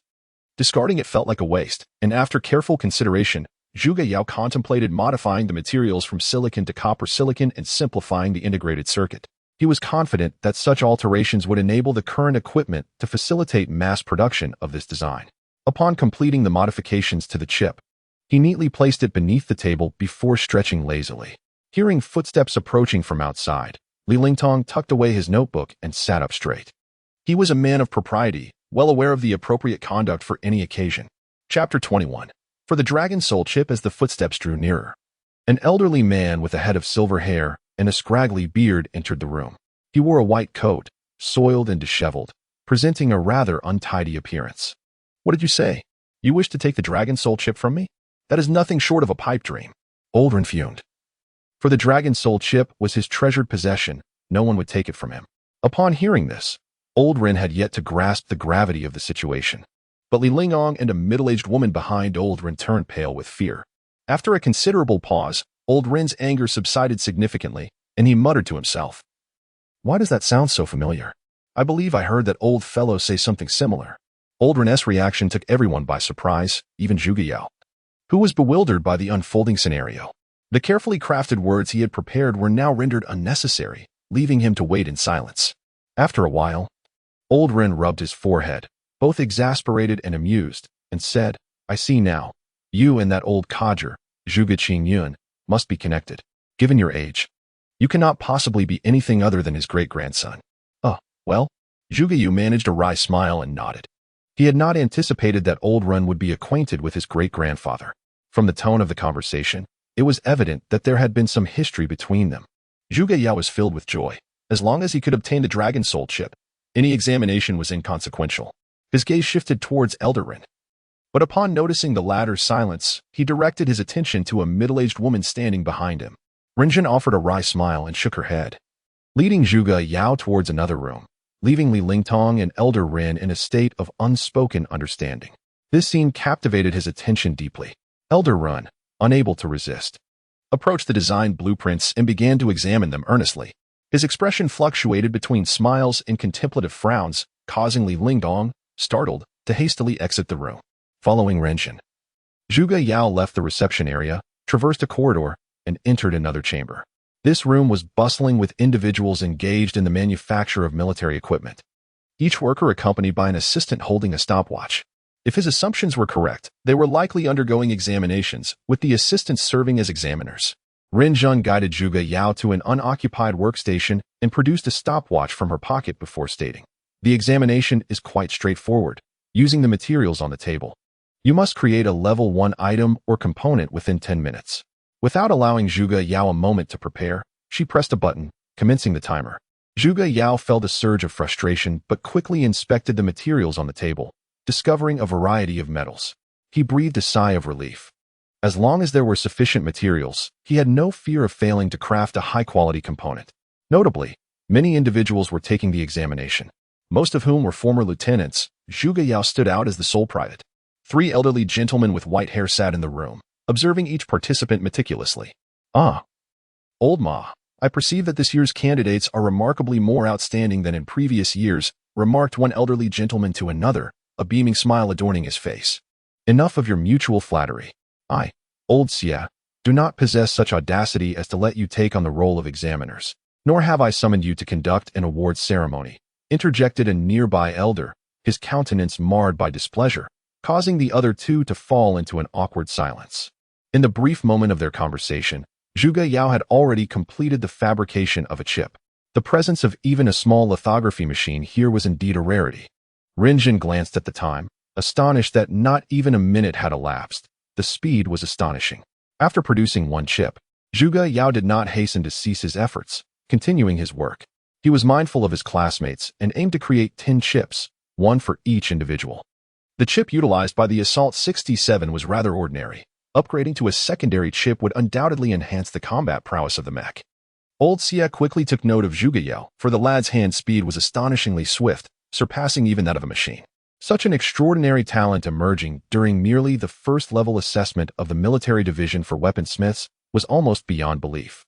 Not only were others astounded, but Zhuge Yao himself found it peculiar. Aside from the initial chip's fabrication, which was of standard capability, his subsequent work was a display of extraordinary skill. As Lin Yuan pressed the stopwatch and turned to observe Zhuge Yao's workstation, she noted that dozens of secondary chips were already arranged upon it. At that very moment, another individual also completed the production of a secondary chip. His name is Li Feng, and he appears quite robust, adorned with the insignia of a captain on his shoulder. A beautiful woman beside him cautiously picked up a chip and approached 3 elderly gentlemen. Lin Yuan also took one of the chips and walked over to the trio, allowing them to authenticate the chip. Old Xie displayed the most excitement, abruptly snatching the chip from Lin Yuan's hand and scrutinizing it intently. Meanwhile, Old Ma accepted the chip from the beautiful woman, glanced at it briefly, and remarked, "This is a grade 1 finished chip. The examination has been passed." Xiao Feng, "Well done. You are undoubtedly the most outstanding candidate of this cohort." Old Li did not disguise his admiration for his son. "Do not be overly proud. Consider this before making assertions. Your son is commendable, but he is not the most exceptional," Old Xie retorted mercilessly, tossing the chip into Old Li's hands with a dismissive expression. Before the other 2 elderly gentlemen could concur, Old Xie proclaimed loudly, "Congratulations to Zhuge Yao, young friend, for successfully passing the test and obtaining the certification for a Grade 2 equipment refiner." "What? Grade 2? I disagree," Old Li immediately protested upon hearing the results. Zhuge Yao smiled nonchalantly and then, with an expectant gaze directed at Old Xie, inquired, "May I take these surplus chips with me?" Chapter 22. Jungle Simulation Combat in the Barracks. Clutter is strictly prohibited, prompting Zhuge Yao to consider the warehouse, as it was already in disarray. At that moment, a dispute arose within the regiment regarding the selection of personnel for the upcoming simulated jungle combat scheduled for the following day. In previous years, the competition involved mecha battles, with the winning class participating. However, this year is somewhat exceptional. The formidable entries of Tang Hao and Zhuge Yao have disrupted the arrangements, causing the commander Li Feng and political officer Zhao Peng considerable distress. With the 1st Division set to organize a simulated jungle warfare exercise tomorrow, Zhao Peng inquired of Li Feng, "Are we truly adhering to tradition by allowing the new recruits of the 3rd Battalion's 10th Company to participate?" Holding a teacup, he found himself distracted, hesitating to take a sip. "Li Feng, your timing is impeccable. I wish to seek your counsel on a matter," Li Feng gently prompted, ushering him into the office. After exchanging a glance with Zhao Peng, which culminated in a nod, they resolved the issue. Li Feng, feeling a surge of triumph, secretly mused, "Zhuge Yao, what do you amount to, flaunting your skills before me? I shall deny your class this opportunity." Unbeknownst to him, whether by design or happenstance, Zhuge Yao received the notification regarding the simulated battle during the evening class meeting. He proceeded to install the Dragon Soul chip he had acquired that day into the control circuit of the Dragon Soul, utilizing dual chips for operation. Additionally, he deployed the minions to set up the Glory 8000 control system, meticulously checking the mecha's condition. The other members of the 10th Company were equally elated and grateful, having received the secondary chips bestowed by Zhuge Yao, which significantly enhanced their mecha's combat capabilities. Once he completed his tasks, Tang Hao deliberately pulled Zhuge Yao aside to discuss certain matters. Ranked 10th on the new recruits combat strength leaderboard, Zhuge Yao was indeed eligible to participate in the upcoming jungle simulation. The entire class took pride in Zhuge Yao, rallying around him with encouragement and support. Tang Hao observed the situation, wishing to offer a word of caution, yet hesitated to speak, fearing that these impulsive youngsters might react rashly. The jungle simulation battle organized by the Dragon Riders 1st Division primarily focused on a series of training exercises against the orc adversaries. Xia Bing piloted her mecha, the Snow Woman, Model 51, and arrived at the simulation center well in advance. To her surprise, the top 10 new recruits in terms of combat power were already gathered there. Li Xinru, ranked 8th, had also secured her training qualification and was engaged in conversation with another female soldier. Gong Sun Su, rank 9th, stood a head taller than Zhuge Yao and exhibited a notably arrogant demeanor that day. Zhuge Yao was busy maintaining his mecha, as this simulation battle featured distinct differences from the previous mecha competition. The latter employed a simulation chamber, while the simulation battle, due to its expansive scale and broad training content, necessitated a direct connection of each mecha. To enhance realism, the configuration data of each mecha would be submitted to the Superbrain S cloud space. You're Zhuge Yao, correct? I am Wan-In-Fei Xiong, ranked 2nd in combat power. I wish to discuss something with you. A robust youth approached Zhuge Yao and spoke in a low voice. Upon seeing the visitor was a strong young man. Zhuge Yao nodded in curiosity. The timing of this encounter suggested a potential team-up, especially with the mention of his combat ranking, indicating a clear intent to recruit. However, devoid of applause or admiration, Wan-In-Fei Xiong felt somewhat disheartened, despite being the 2nd ranked. He found it disconcerting that someone ranked 10th did not even bother to offer a compliment. Despite his feelings of dejection, he believed it was better to address the matters at hand, and thus he spoke again. Once we enter the battlefield, I shall take it upon myself to protect you, ensuring your safe survival until the very end. And then, Zhuge Yao inquired, keenly anticipating the conditions to be laid forth by the other party. With a smile, he nodded in affirmation, noticing the gleam in the other's eyes, reminiscent of Yu Lei Sun's reaction upon encountering a beautiful woman. After a brief pause, he added, I do not have any money on me at the moment, but I can offer you equivalent treasures afterwards. Following Xiaobing's guidance, Zhuge Yao connected to the data line of the simulation center, and before him, the 3 screens illuminated with images from another location. It was an expansive jungle, replete with towering trees and endless swamps. Occasionally, allied mechs darted past, each squad led by their respective team leaders as they charged forward. As Zhuge Yao gazed into the depths of the jungle, an uncanny sense of familiarity washed over him, as if he had traversed this very place in a past life. Beep, beep. As the notification sound echoed, Zhuge Yao noticed that the left screen displayed a mission directive from the 1st Division. What a bore. It turns out we are merely here to observe, Gong Sun scoffed, his expression rife with disdain. Boom, boom. The advancing mech battalion was met with the cacophony of explosions ahead, clearly indicating an engagement with the enemy. No one paid Zhuge Yao any heed. They were convinced that with allied mechs surrounding them, the likelihood of an ambush was negligible. Xiaozai, it's evident you have never been on a battlefield. Your overreactions are utterly foolish. An impatient veteran retorted, his words laced with local dialect, leaving the others momentarily stunned. Indeed, Zhuge Yao, do not embarrass the young bird's team. I would rather the enemy come at us. My laser machine gun is positively yearning for action. Gong Sun Su joined in the raucous banter, for he could hardly tolerate Zhuge Yao's successes. Whenever an opportunity arose, he would seize it to disparage him. Hearing Zhuge Yao's warning, Xiaobing glanced at the radar, but found no enemies approaching. Her expression darkened immediately. Instead of joining the mockery, she silently clenched her teeth. The others displayed little reaction. But Wan-In-Fei Xiong, showing commendable professionalism, piloted his bear mech to Zhuge Yao's side, activating the protective shield and using his massive tower shield to safeguard him. After ensuring Zhuge Yao's protection, he discreetly sent a communication, offering reassurance. Fear not. As long as I am here, you shall be safe. Since I am putting in such effort, perhaps the post-battle reward could be slightly increased? Zhuge Yao, feeling ignored, grew anxious but found himself at a loss for solutions. He could only console himself that it was merely a simulated battle. Losing would not bear serious consequences. The transport convoy continued its advance, and the ground began to tremble with increasing intensity. The 10 mech guard squads sensed impending peril and hastily prepared for combat, striving to form a defensive formation. Only then did Captain Yang Fan recall the need to issue commands to the squads to muster their combat effectiveness. However, the mech guard squad's responses were somewhat sluggish, and soon a swarm of black dots appeared in the sky, an assembly of fiery beasts, the flame crows. They belonged to the elite class of flying magical beasts, possessing a formidable combat power of 350 and capable of unleashing searing flames. A swarm of blazing crows simultaneously launched their assault, transforming the sky into a torrential rain of fire that swiftly enveloped the entire transport convoy. Several mechs, unable to activate their protective shields in time, were instantly melted by the flames, reduced to mere heaps of scrap metal. A vast expanse of trees ignited, turning the battlefield into an inferno that struck at the very souls of all present. Enemy attack! Enemy attack! Brothers, Activate your shields at once. The public communication channel reverberated with Yang Fan's frantic shouts, his voice tinged with both terror and indignation. Amidst the sea of flames, a laser suddenly shot forth, zipping past the hindquarters of one of the blazing crows. Zhuge Yao awkwardly scratched his head, piloting his dragon abyss as he continued to fire at the swarm of crows.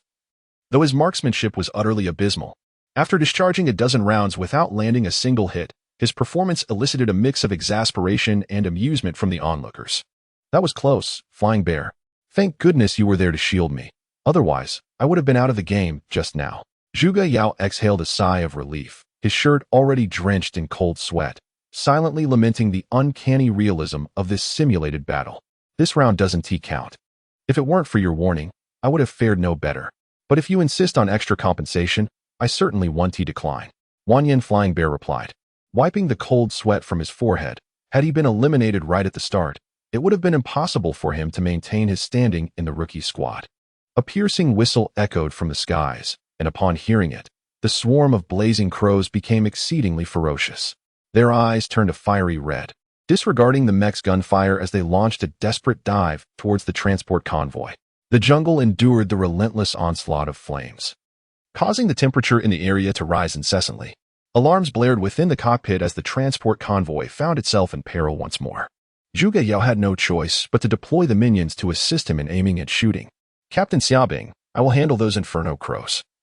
You must use the ice bombs to lower the flames surrounding the convoy, Zhuge Yao urgently communicated after connecting with Xiaobing, momentarily forgetting that he was merely a foot soldier.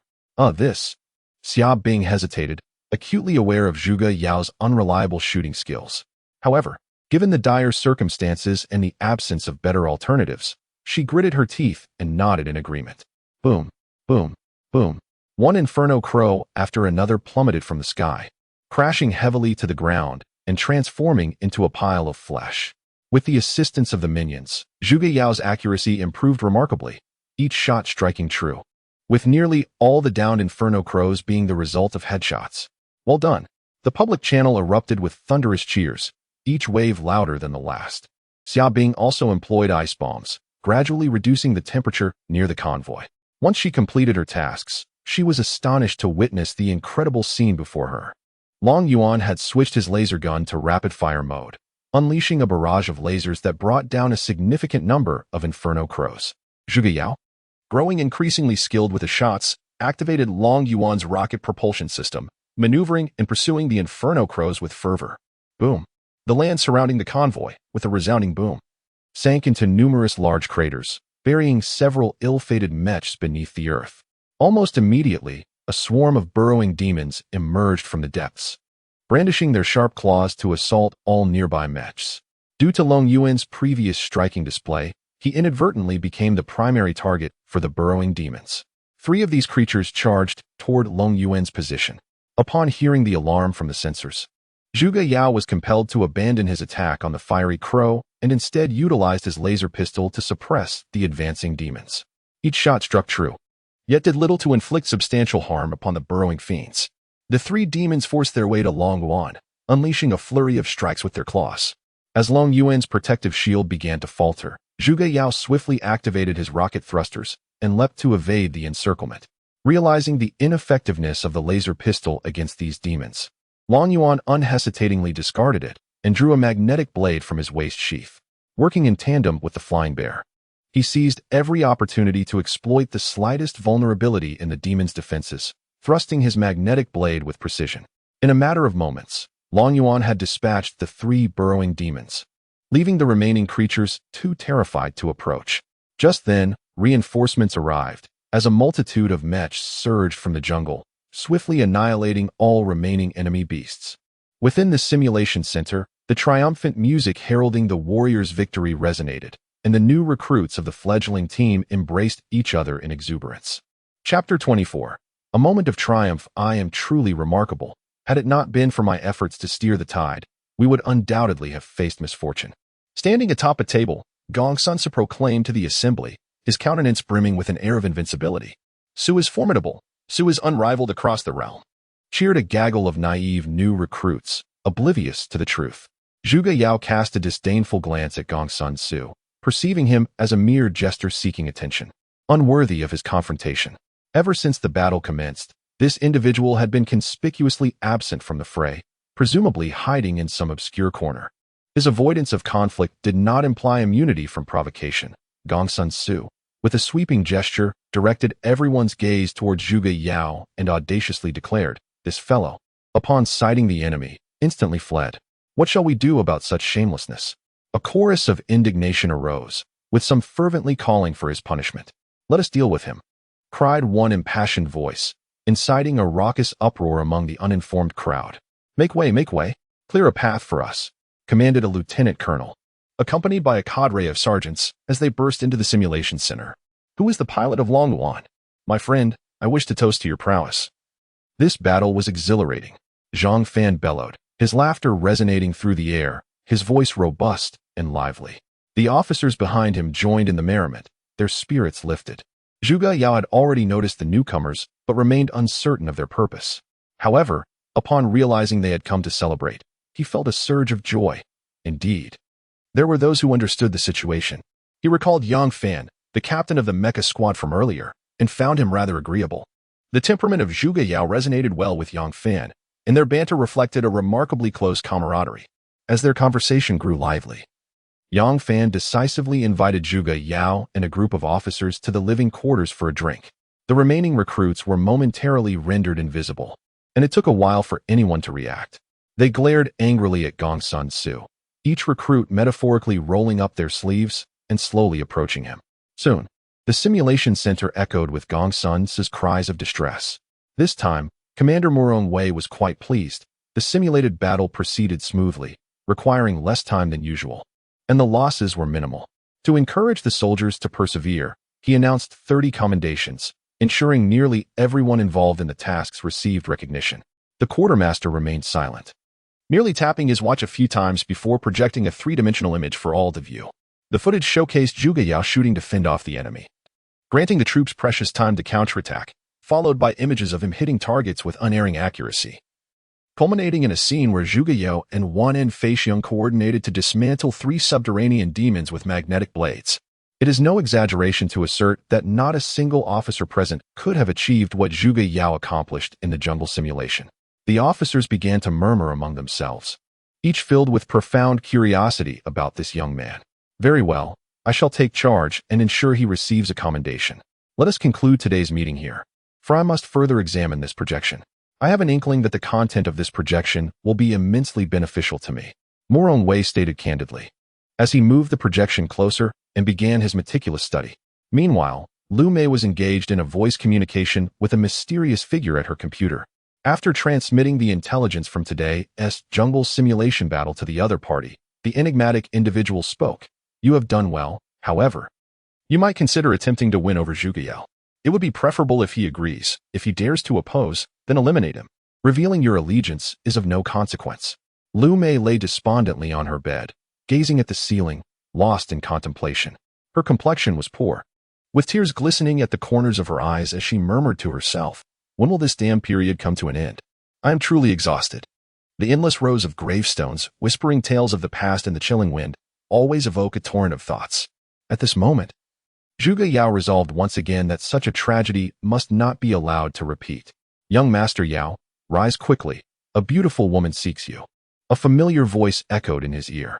Zhuge Yao felt his body being shaken, awakening from his slumber. Blinking groggily, he found Lei Sun's chubby face before him, causing him to instinctively recoil. "Young Master Yao, you must get up.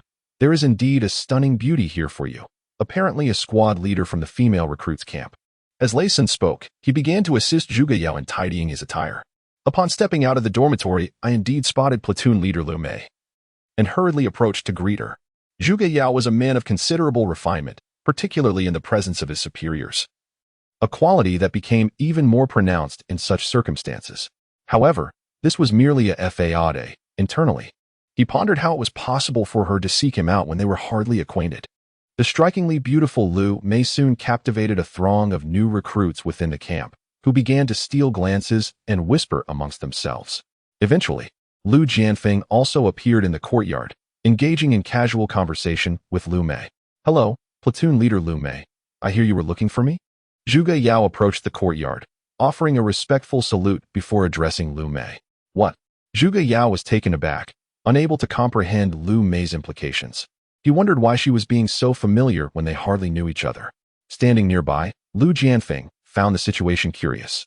Uncertain of the nature of the interaction unfolding before him, feeling somewhat superfluous, he turned to leave, only to be called back by Lu Mei's enchanting voice. Upon hearing such a melodious call, Lu Jianfeng's body reacted as if struck by electricity, compelling him to turn back. However, upon seeing Zhuge Yao, he hesitated and remarked, "Xiao Yao is still a new recruit. It might not be appropriate for him to leave the training unit." As Lu Jianfeng expressed his reluctance, Lu Mei cast a flirtatious glance at him and persisted, "Lu Gu, please agree. I can personally vouch that there will be no issues."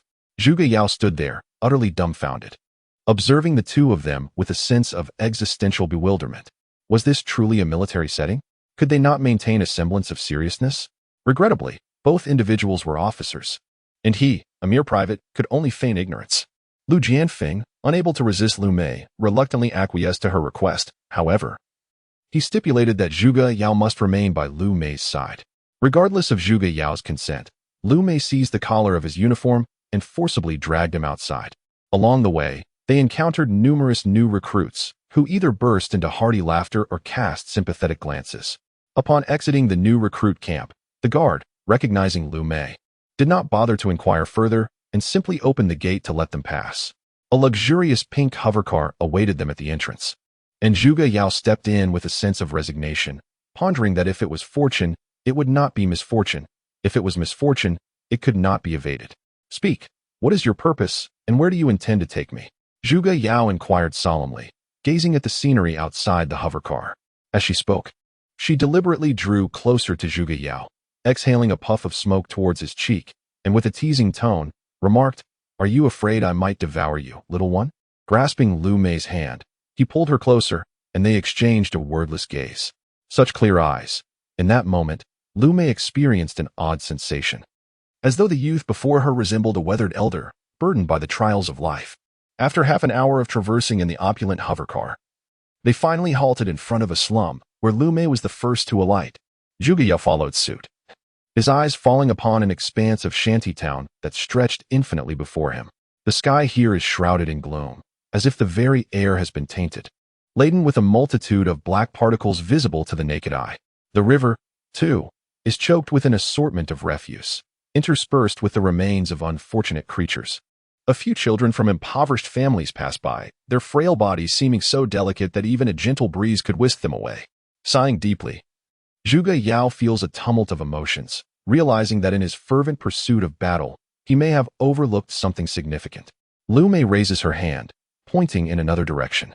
Following her gesture, Zhuge Yao's gaze falls upon a sprawling expanse of industrial buildings, where rows of chimneys continuously belch forth noxious fumes. A deluge of industrial wastewater is discharged directly into the river, transforming its waters into a murky gray. An incessant flow of robots moves in and out of the factories, as if they are destined to never cease. "Perhaps I can offer you some assistance?" Zhuge Yao inquires earnestly, his eyes clouded with uncertainty. "Join us, become one of us, and together we shall overthrow this empire. Your potential is immense. I believe with the right guidance, you will emerge as a formidable individual." Lu Mei responds without hesitation, her gaze imploring as it meets Zhuge Yao's. Upon hearing her proposition, Zhuge Yao's demeanor swiftly regains its composure, his hand instinctively moving towards the pistol at his waist. "Speak. Will you comply or deny? I have no desire to take your life, yet I cannot disregard the orders from my organization," Lu Mei exclaims, preemptively drawing her firearm and pressing it against Zhuge Yao's forehead. Zhuge Yao swiftly seized the opponent's handgun and delivered a precise strike, rendering Lu Mei unconscious. In the eyes of the adversary, he did not exude any aura of malevolence. Rather, there was a plea for assistance. Gritting his teeth, he activated his communicator and dialed Zhuge Yao's number, stating directly, "Father, please investigate the file of the new recruit Lu Mei, along with anyone she has interacted with. Leave no stone unturned." "What is the matter? Are you pursuing another romantic interest? Such fickleness is unseemly. One is still waiting for you." Zhuge Yi replied in a grave tone, an unusual response from him under normal circumstances. "Just do it. Otherwise, the next time you argue with Mom, I want to assist you." Zhuge Yao's emotions were tumultuous, and he did not wish to prolong the conversation with his father, opting instead to wield his trump card. He cast another glance at the dilapidated slums and connected to another number, gently saying, "Uncle Hua, I need you to arrange for some individuals to come to District 9. Conduct a thorough assessment. I wish to alter the living conditions here." Just as Zhuge Yao ended the call, a fleet of luxurious vehicles swept past him, revealing many familiar faces within. One opulent car halted before him, and the window rolled down. A middle-aged man with one arm leaned out and exclaimed, "Ah, if it isn't young Master Yao, what brings you to this forsaken place?" Recognizing the individual, Zhuge Yao felt a twinge of surprise and cautiously inquired, "Dandy, why have you left the Gongsun residence to come here?"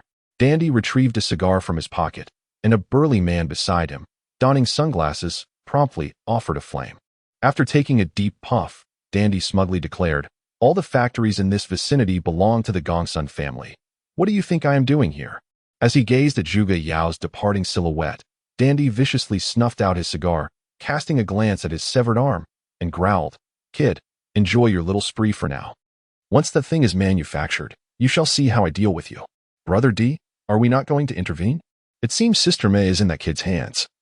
A man clad in black murmured to Dandy.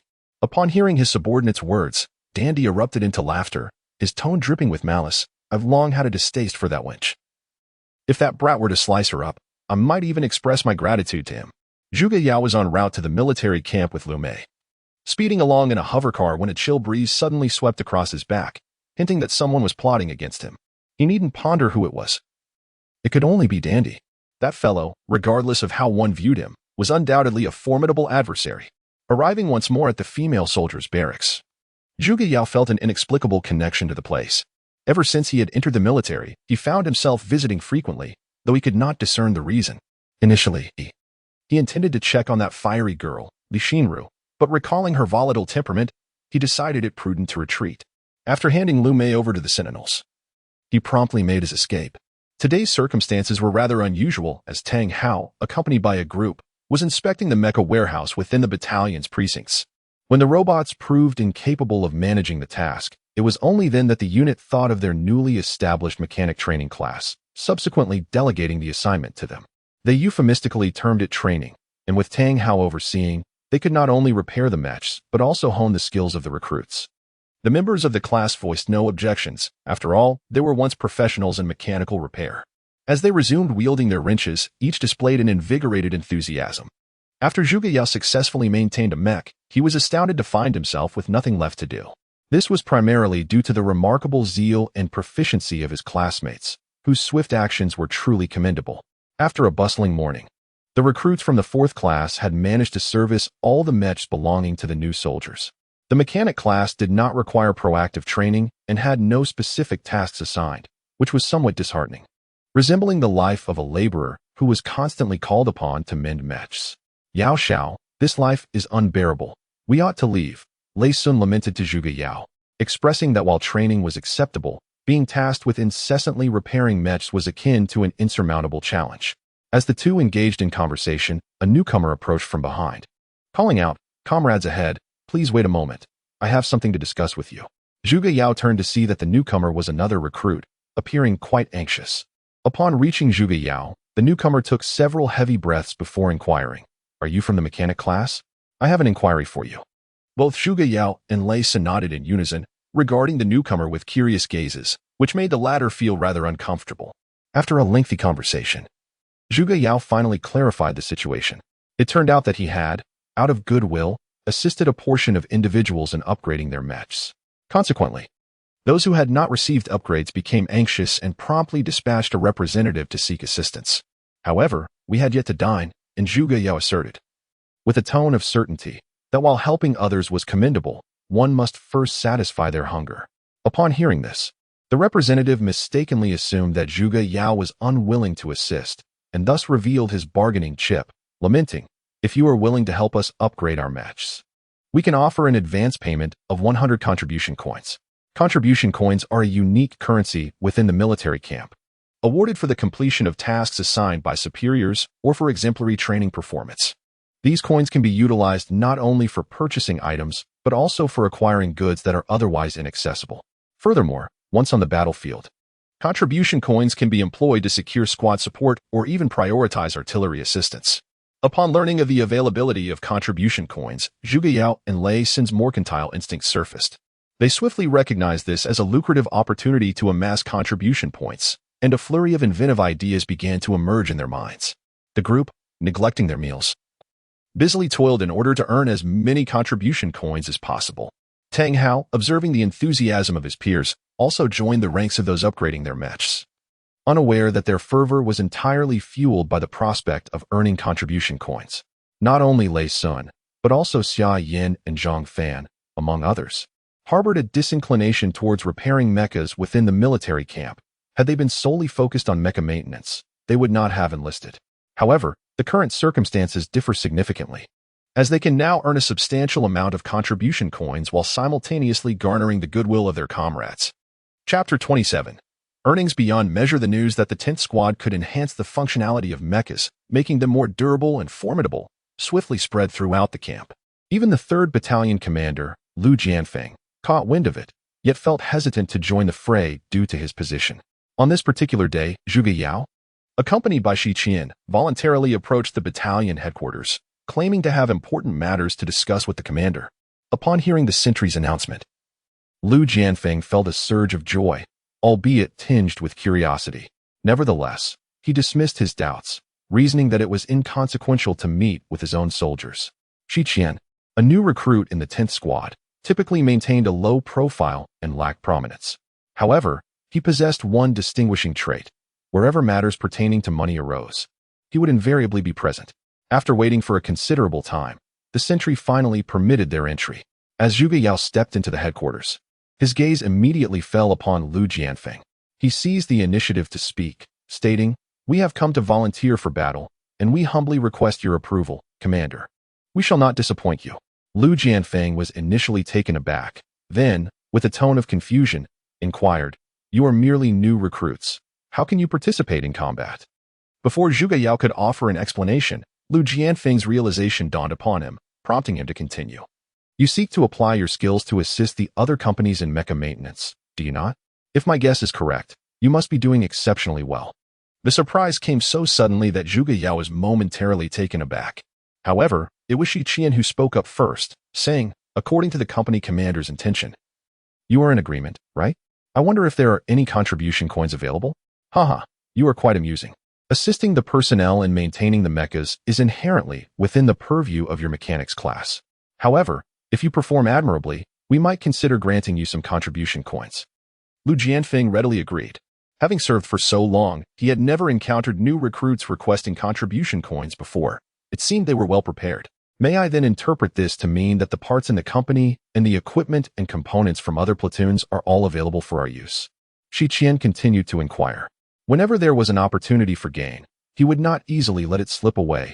After all, valuable items could be exchanged for currency. Upon hearing Shi Qian's words, Lu Jianfeng's expression darkened slightly. He swiftly kicked both Zhuge Yao and Shi Qian out of the company headquarters. Nevertheless, as they departed, he conceded that the parts from other platoons could indeed be utilized, but advised them not to harbor hopes for the company's components. Was that it? Zhuge Yao remained somewhat bewildered, his carefully prepared remarks rendered unnecessary. He had presumed that obtaining the commander's approval would be quite challenging. He never anticipated such unexpected fortune. Zhuge Yao cast Shi Qian a sidelong glance, observing his comrade who seemed to have dollar signs in his eyes, and he truly found himself at a loss for words. Yet, the evidence suggested that bringing Shi Qian along this time had been an astute decision, as they secured not only the approval of the battalion commander but also a promise of contribution coins. More importantly, the commander permitted them to use components from other companies. This signified that they could enhance their efforts, yielding more substantial rewards. Before they could depart from the battalion headquarters, Gong Sun Su, accompanied by 2 others, arrived in haste, seemingly with pressing matters to discuss with the commander. "Brother Gong Sun, where are you headed? Do you require my assistance?" Zhuge Yao inquired, teasingly addressing Gong Sun Su. His words were merely a jest, as he had no intention of offering help. He still harbored resentment over the last incident when Gong Sun had tarnished his reputation. Given the opportunity, he would surely seek to confront him. Upon hearing this, Zhuge Yao felt a twinge of regret. If Gong Sun's assertion held true, It implied that the mechs of the first company had likely been maintained well. This made Zhuge Yao ponder the viability of expanding his market and acquiring more contribution coins, a prospect that now seemed bleak. Nevertheless, he was resolute in preventing Gong Sun from encroaching upon the third company's affairs. After a moment of contemplation, Zhuge Yao spotted squad leader Wang Kai approaching and instantly conceived a clever plan. He called out loudly, "Squad leader, come quickly. The first company is causing a ruckus, claiming that we are all inept and unable to maintain our mechs." "Oh dear, I never said such a thing.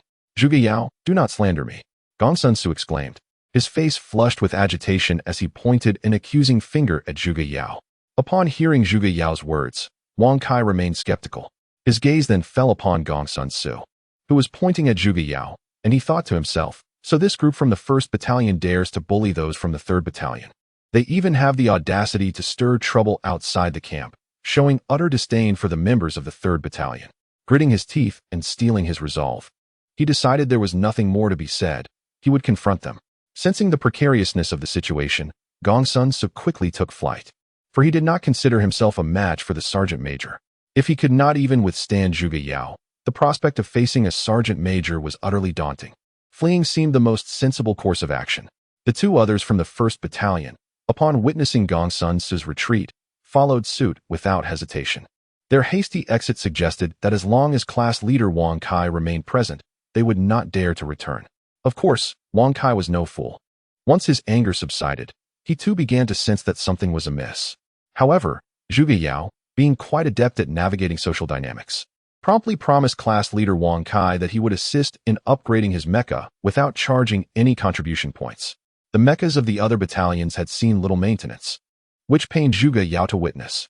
Ideally, each battalion should have a maintenance class, and such a situation should not have arisen. It was evident that within the entire new recruits battalion, only Zhuge Yao's maintenance class exhibited any real enthusiasm. As the members of the 3rd Platoon's 10th class arrived, they were met not with the warm welcome they had anticipated, but rather with hostility from the personnel of the other two maintenance classes. Chapter 28. The exuberance of success. You are simply overindulging yourselves. These mechas are entirely new and require no maintenance whatsoever. We, from the repair class, are merely coasting along, remarked a member from another repair class, his tone laden with hostility. Upon hearing this, Xiaoyan's temper flared immediately. He strode forward, seized the speaker by the collar, and contemptuously retorted, "You had better clean up your language, or I will make you unrecognizable to your own mother. Lacking skill yet making a fuss, watch closely. For today I shall demonstrate what true repair is. Xiaoyan, you would do well to release him. If you do not, we shall be compelled to take action." Another student from a different class interjected, as others rose in solidarity. Just as tensions escalated between the two factions, Zhuge Yao piloted Lin Yuan into the fray. The commotion he stirred drew the attention of all, silencing those who had been so vociferous moments before. To the untrained eye, it was merely an amusing spectacle. To the connoisseur, it was a masterclass in finesse. The mecha showcased unparalleled upgrade capabilities, its fluid movements unmatched by anyone present. The members of the other two classes were thoroughly awed. Zhuge Yao had originally intended to engage in a contest of skill, but now it seemed futile, as his adversaries had become utterly timid, denying him the opportunity to showcase his prowess. Having witnessed the remarkable maintenance skills of Zhuge Yao and his peers, the other members of the repair class were utterly awestruck. It became evident that the upkeep of new mechas is akin to an art form. Rumor has it that personnel from the 3rd Company, 10th class, came to service their mechas, prompting many recruits to hasten from afar. With Lin Yuan stationed at the entrance as a sign, numerous newcomers tentatively approached Zhuge Yao and his companions, expressing their desire to upgrade their mechas. Consequently, representatives from the 3rd Company, including Shi Qian, were dispatched to negotiate with them. As long as the contribution credits could be satisfactorily arranged, assistance in upgrading their mechas would be provided. However, many recruits lacked the necessary contribution credits, and acquiring them within the rookie camp posed a significant challenge. Not everyone could muster several hundred credits. This dilemma did not deter Shi Qian. After a collective discussion, it was unanimously agreed that they could defer payment until they returned to their respective teams. To mitigate the risk of default, those who owed contributions were required to write an IOU. Once all preparations were in place, they promptly commenced the upgrades for the mechas of the new recruits. After an entire day of diligent labor, the majority of the upgrade tasks were completed. For this upgrade, Zhuge Yao primarily employed three strategies, either enhancing melee combat, boosting long-range firepower, or fortifying defensive capabilities. Observing the rows of completed mechas, the stark contrast between their pre-upgrade and post-upgrade states was unmistakable, easily discernible even to the naked eye. The recruits all felt that their contribution of over 100 coins was exceedingly worthwhile. For such a level of upgrade would cost at least several 100,000 in the outside world. Meanwhile, Gong Sun Su was diligently working on enhancing the mechs of the 1st Battalion, yet the mechanics he had enlisted, despite their earnest efforts, yielded negligible results. Aside from some superficial modifications in appearance, the combat efficacy of the mechs remained utterly unchanged. Gong Sun Su had a straightforward thought. A few days prior, he had learned that Zhuge Yao was assisting others with mech maintenance, amassing quite a fortune in contribution coins. Envious, Gong Sun Su pondered that his battalion also had 3 mechanic teams at their disposal. He shared this notion with the mechanics of the 1st Battalion. Yet the response was one of skepticism. Once they embarked on the endeavor, they soon realized that it was far more complex than anticipated. To mitigate losses promptly, Gong Sun Su had no choice but to approach the battalion commander once more, candidly revealing the situation, which led to an unpleasant confrontation. The following morning dawned beautifully, and with the mech maintenance venture, they had collectively earned tens of thousands of contribution coins, meaning even a share of 10 individuals would yield over 1,000 each, resulting in a restful night's sleep. Before they could even open the door, Zhuge Yao noticed that the recruit regiment leader, Li Feng, was already making his way across the playground towards the dormitory of the 3rd Company's 10th class. Accompanying him was Battalion Commander Lu Jianfeng, and the two appeared to be engaged in jovial conversation, exuding warmth and camaraderie. Notably, Lu Jianfeng's countenance was particularly exuberant today, likely reveling in some boastful tales to the regiment leader. Zhuge was eager to awaken the others, don his attire, and open the dormitory door to await the arrival of the commander. The dormitory of the 3rd Company, Class 10, was situated on the ground floor, and there was no necessity for the commander to enter. The group ventured outside to greet him. However, to their astonishment, Commander Li Feng strolled around in front of the dormitory before abruptly turning away. This left Zhuge Yao, Tang Hao, and the others bewildered and perplexed, until the battalion commander arrived to clarify that the commander had extended an invitation for Class 10 to assist the other 2 individuals in maintaining the mechas. With such a fortuitous opportunity presented, Zhuge Yao was certainly not inclined to decline and promptly conferred with Tang Hao. The class leader had little to say. As long as everyone was content, he was indifferent to the specifics of their endeavors. Shi Qian exhibited great enthusiasm. Even before Zhuge Yao could inquire, he proactively declared, "One must seize the chance to earn, for neglecting to do so would be folly, especially when it pertains to contribution currency." Zhuge Yao nodded in agreement, but contemplated the considerable time that would be consumed by 10 individuals managing the vast array of mechas from the other 2 companies. Realizing that his time was limited, he sought out the other 2 maintenance teams from the 3rd Company to join him in assisting the other 2 companies, thereby earning greater contribution currency, aiding more new recruits. With the experience garnered from previous maintenance and upgrades, the esteemed reputation of Class 10 in upgrading mechas had indeed spread. Thus, upon their arrival at the other 2 companies, they encountered no significant difficulties. In fact, they were greeted with an array of fruits and sodas, prepared in anticipation of the 3rd Company, Class 10's arrival. Each individual harbored a palpable fear that the technicians responsible for maintaining the mechs would be reluctant to assist them in upgrading their machines. For a novice soldier, a mech represents a second life. Enhancing its combat capabilities significantly increases their confidence when they eventually step onto the battlefield. The female soldiers were even more expressive in their excitement, vociferously celebrating upon witnessing the completion of their mech upgrades. Some of the young women even found themselves harboring secret affections for figures such as Zhuge Yao, leading to a profound shift in their perception of the mechanics, as there are certain tasks that machines simply cannot replicate. Notably, Li Xinru experienced a subtle transformation in her opinion of Zhuge Yao, who had designed a bespoke mech for her, aptly named Blazing Phoenix, in an effort to mend her view of him. This gesture indeed softened her demeanor, at least now. She would not erupt in anger upon seeing him. Zhuge Yao regarded this as a significant advancement, believing that with a modicum of effort, they might even forge a profound friendship. In the past few days, the soldiers of the 10th platoon of the 3rd Company had diligently worked, resulting in this batch of new recruits possessing mechs of a caliber surpassing those of previous years. Chapter 29. A sketch that brought trouble throughout these days. The atmosphere in the new recruit camp was suffused with joy, save for Gong Sun Su and a few of his subordinates, who appeared rather despondent. Faced with the current predicament, Gong Sun Su felt powerless. His expertise lay within the realm of biological genetics, rendering him an outsider in the field of mech maintenance. It seemed he had underestimated the complexity of seizing this task for himself. "Boss, are we just going to let this slide?" a subordinate inquired, his demeanor reminiscent of a sycophant. "Let it slide? What else can we do? With your meager mechanical skills, you're not even worth considering. There will be plenty of opportunities in the future. Zhuge Yao, just wait. One day, I shall trample you beneath my feet and stomp on you mercilessly," Gong Sun Su declared fiercely, his face contorted with rage. Meanwhile, Lu Mei, resting in the female soldiers' camp, found herself in a tumultuous state of mind, uncertain whether to feel joy for Zhuge Yao or devise a plan to eliminate him. Sitting before her vanity, she stared vacantly into space, her gaze distant and her expression ever-changing. "That person is about to strike. Zhuge Yao, I hope you don't perish too quickly. I shall certainly come for you. So you better be prepared," Lu Mei muttered to herself, inadvertently breaking her most cherished comb due to excessive force. Aside from these few individuals, the majority of the troops were in high spirits.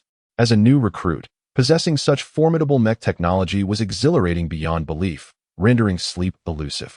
Consequently, as one ambled through the camp, it was common to encounter new soldiers sporting dark circles under their eyes. If one were to inquire why, the answer would be the same: sleeplessness due to overwhelming excitement. On the other hand, Ren Qianxing from the armory department was equally thrilled, busy, and restless these past few days. Since his last encounter with Zhuge Yao's revised sketches, he experienced a profound epiphany. Yet, many of the innovative concepts depicted in the designs remained inscrutable to him, despite his extensive experience as a seasoned researcher. Merely due to a design sketch, over 100 researchers at the armaments department have been tirelessly engaged in discussions and meetings. Yet they have failed to produce a conclusive result. The entire research team harbors a deep resentment towards Zhuge Yao, questioning the necessity of his sketch, which has not only burdened Ren Lao, but has also ensnared them in this predicament. Such avant-garde design research seems devoid of practical solutions. Observing the unfolding events, Renjin maintained a rational perspective, recognizing the clarity of an outsider. He promptly suggested to Ren Lao that inviting Zhuge Yao to clarify matters would be a prudent course of action. Upon hearing Ren Zhen's proposal, Ren Qianxing slapped his forehead, acknowledging the validity of the suggestion. However, he felt that inviting Zhuge Yao might be somewhat inappropriate, opting instead to seek him out personally. "My dear sir, regardless of Zhuge Yao's imaginative prowess, he remains merely a novice. It is quite unsuitable for you to approach him directly," Ren Zhen advised, casting a disapproving glance at Ren Qianxing, who, despite his remarkable research capabilities, seemed lacking in social acumen. Designing a competent product is no simple feat. It necessitates extensive theoretical backing and substantial calculations to transform conceptual designs into tangible blueprints. Meanwhile, Zhuge Yao is currently engrossed in studying a sketch, as Huang Wenwen has already dispatched the design blueprints for the initial model, Glory. Tang Hao is not particularly well-versed in this matter. He straightforwardly handed over the rough sketch to Zhuge Yao for further examination, entrusting this new recruit and his squad with the task of maintaining and upgrading his mech.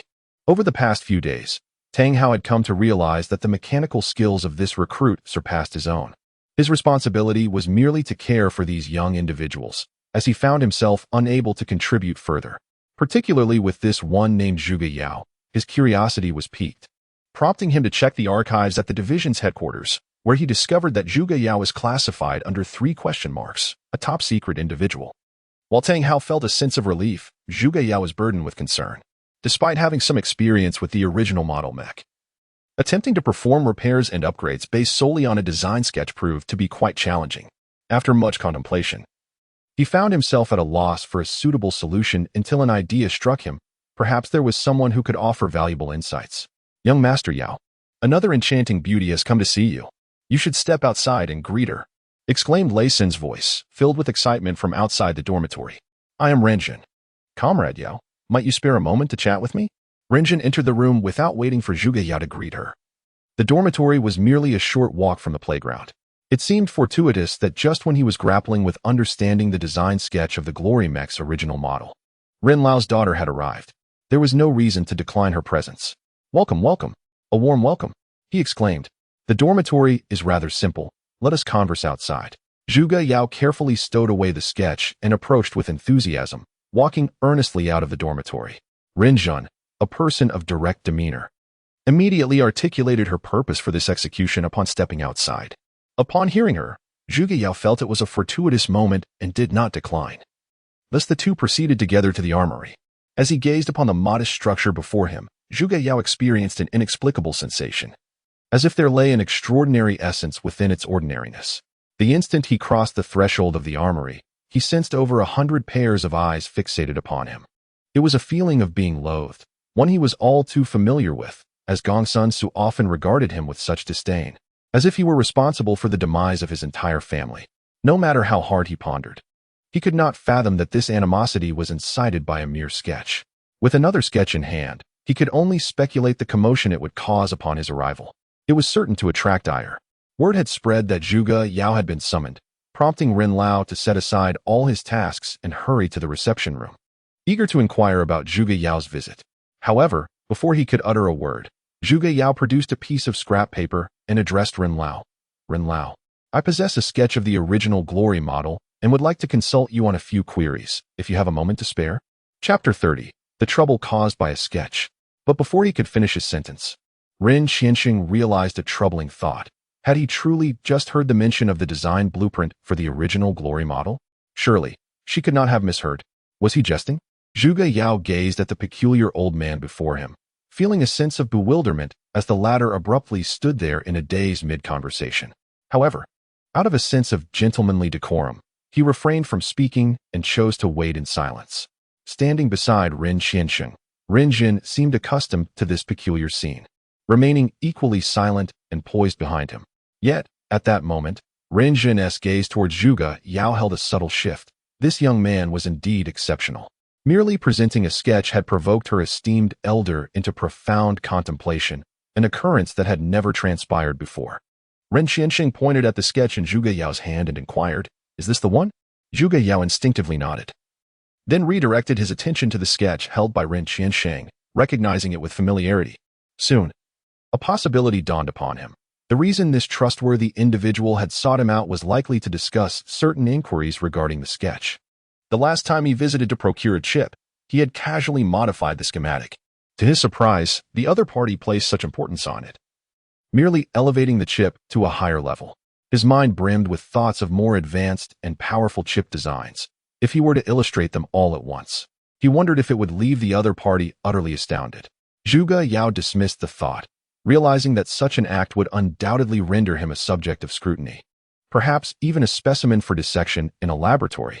The atmosphere in the reception room grew somewhat surreal as Ren Qianxing regarded Zhuge Yao, who in turn met his gaze. Neither chose to break the silence. After a considerable interval, the two of them erupted into laughter simultaneously, an unspoken understanding lingering in the air. In pursuit of deeper research, Ren Qianxing escorted Zhuge Yao to his three-dimensional imaging analysis chamber. The room was already bustling with over a dozen individuals, each engrossed in their respective tasks, endeavoring to utilize the apparatus within the analysis chamber to assess the practical effects of their design sketches. Upon entering this space, Zhuge Yao was enveloped by a sense of familiarity. His decades-long academic career in a previous life had seen him employ such equipment countless times, fostering an intrinsic comfort. Initially, Ren Qianxing harbored concerns about Zhuge Yao's proficiency with these devices. However, he was astounded to discover that not only was Zhuge Yao adept at using them, but he excelled remarkably. Were it not for Zhuge Yao's deliberate restraint, he would have been confident that his skill level and practical operational capabilities surpassed those of Ren Qianxing by a considerable margin. Zhuge Yao first placed the chip sketch onto the detection board, releasing it only after hearing a confirming beep. The simulator swiftly completed the graphical search of the sketch, projecting a three-dimensional image before the assembled crowd. The simulator employed in the laboratory was far superior in both performance and power compared to those typically used by the average individual. While a conventional simulator would render a projection that could not be modified post-release, the laboratory's simulator offered a distinct advantage. It not only projected the sketch in 3 dimensions, but also allowed for the projection to be disassembled for meticulous study. Zhuge Yao's approach to refining the chip was straightforward. to simplify the intricacies of the process as much as possible. Due to the distinct nature of military and civilian applications, large-scale production is essential as it effectively reduces costs without compromising quality. This realization jolted Lin Yuan from his reverie, and he nodded in agreement, acknowledging that suitability often outweighs mere excellence. The other researchers, however, regarded him with disdain. Their preconceived notions led them to perceive Zhuge Yao as a harbinger of misfortune or, perhaps, a rival. Zhuge Yao, unfazed, promptly bowed in farewell to Lin Yuan, recognizing the perilous atmosphere of this wretched place. It seemed that every individual harbored ill intentions towards him, compelling him to depart swiftly to avoid being overwhelmed by their collective disdain. If mere glares could wield lethal force, Zhuge Yao felt he would have perished hundreds, if not thousands, of times. Once Zhuge Yao had left, Mr. Rin turned to the researchers in the room and bellowed, "Did you not hear what I just said? Begin work immediately on transforming this sketch of the honor prototype into detailed blueprints." While Lin Yuan had maintained a cordial demeanor with Zhuge Yao, he bore no such warmth towards his own team, expressing his exasperation at their ineptitude. Those researchers, chastised and visibly disheartened, reluctantly abandoned their current projects to focus on analyzing the sketch of the antiquated honor prototype. In truth, such relics of mechanized warfare had long fallen into obsolescence, leaving them puzzled as to why Mr. Rin was so invested in this particular drawing. This day marked a historical moment, as Zhuge Yao inadvertently incurred the ire of nearly the entire armaments department. Were it not for the presence of old Rin, they would undoubtedly hang a conspicuous sign at the entrance of the logistics department, declaring Zhuge Yao and dogs prohibited entry. The personnel of the armament department were united in purpose, achieving the rare consensus to blacklist Zhuge Yao, branding him a public enemy. Chapter 31. The shooting competition life in the barracks was monotonous and dreary. Only the optimistic could extract a hint of sweetness from it, while the pessimistic could only force themselves to swallow the bitter fruit. Zhuge Yao, however, maintained an optimistic outlook. Having first become the enemy of the entire regiment, and subsequently a foe to all, he felt no distress. With old Rin's assistance from the armament department, acquiring the upgrade blueprint for the honorary first-generation mecha should pose no significant challenge. He opened the record sheet on his wrist, which displayed a total of 3,650 contribution coins. Just 2,000 more would enable him to purchase the coveted mecha weapon he had long desired. As he sat on a stone bench by the playground, he reveled in thoughts of the formidable power he would possess with advanced mecha weaponry. Unfortunately, such blissful moments were fleeting. Qiu Haizi rushed over, visibly agitated, exclaiming to Zhuge Yao, "Bad news. Summer Yin has gotten into a fight again. Boss, you need to go check it out." Upon hearing Qiu Haizi's words, a wave of frustration washed over Zhuge Yao. Summer Yan's temper was indeed explosive, even more so than his own.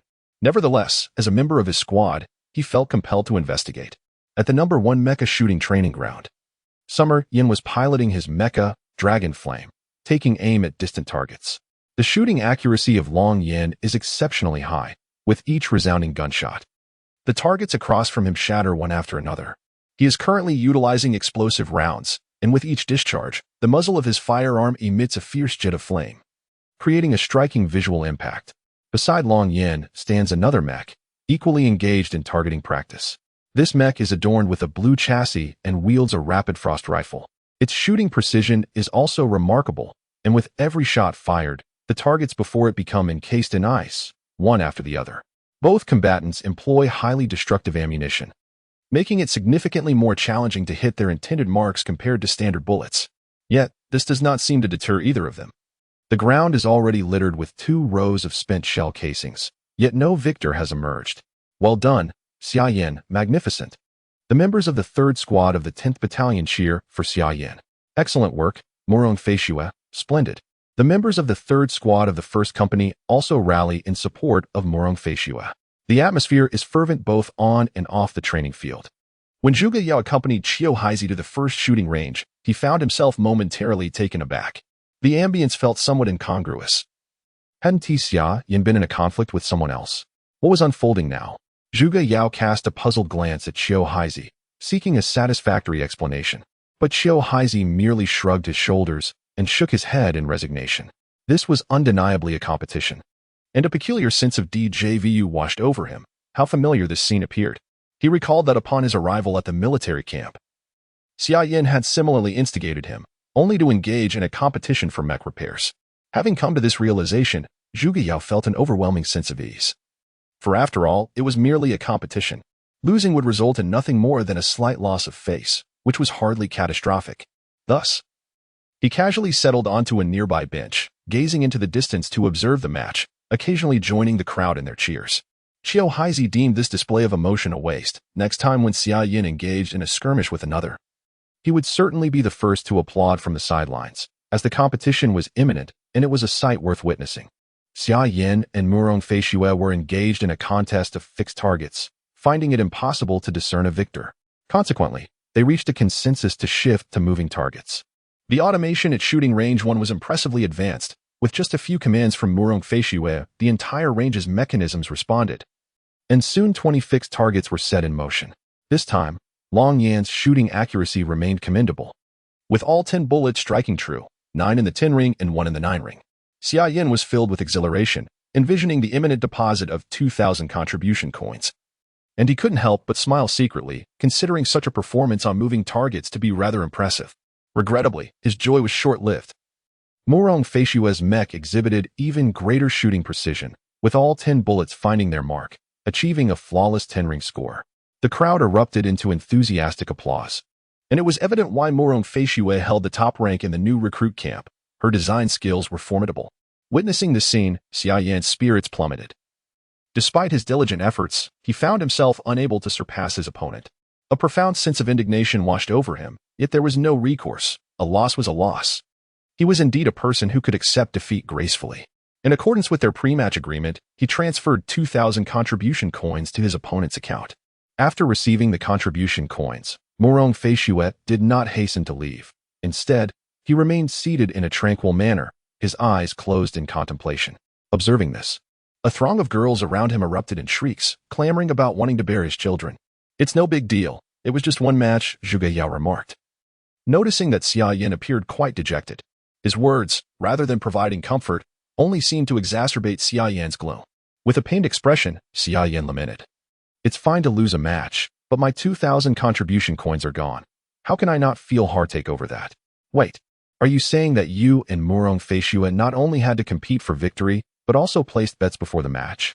Zhuge Yao inquired with excitement, his mind racing at the thought of acquiring another 2,000 contribution coins to purchase the mech weapon he desired. Such an opportunity was too good to pass up. "Boss, what are you planning to do? With your shooting skills, it would be best not to embarrass yourself," Xia Yin urged, covering his face with his hand, unable to bear the thought of the impending embarrassment. He knew Zhuge Yao all too well, once this fellow had made up his mind. Persuading him otherwise was an arduous task. As expected, Zhuge Yao paid no heed to Xia Yan's warnings and eagerly made his way toward Murong Feishue's location. Qiao Haizi promptly followed, his intuition suggesting that an intriguing spectacle awaited him. He did not perceive Zhuge Yao as a reckless individual. After all, he was not a servant, capable of such folly. Before Zhuge Yao could articulate a response, Murong Feishue interjected, "You have finally arrived.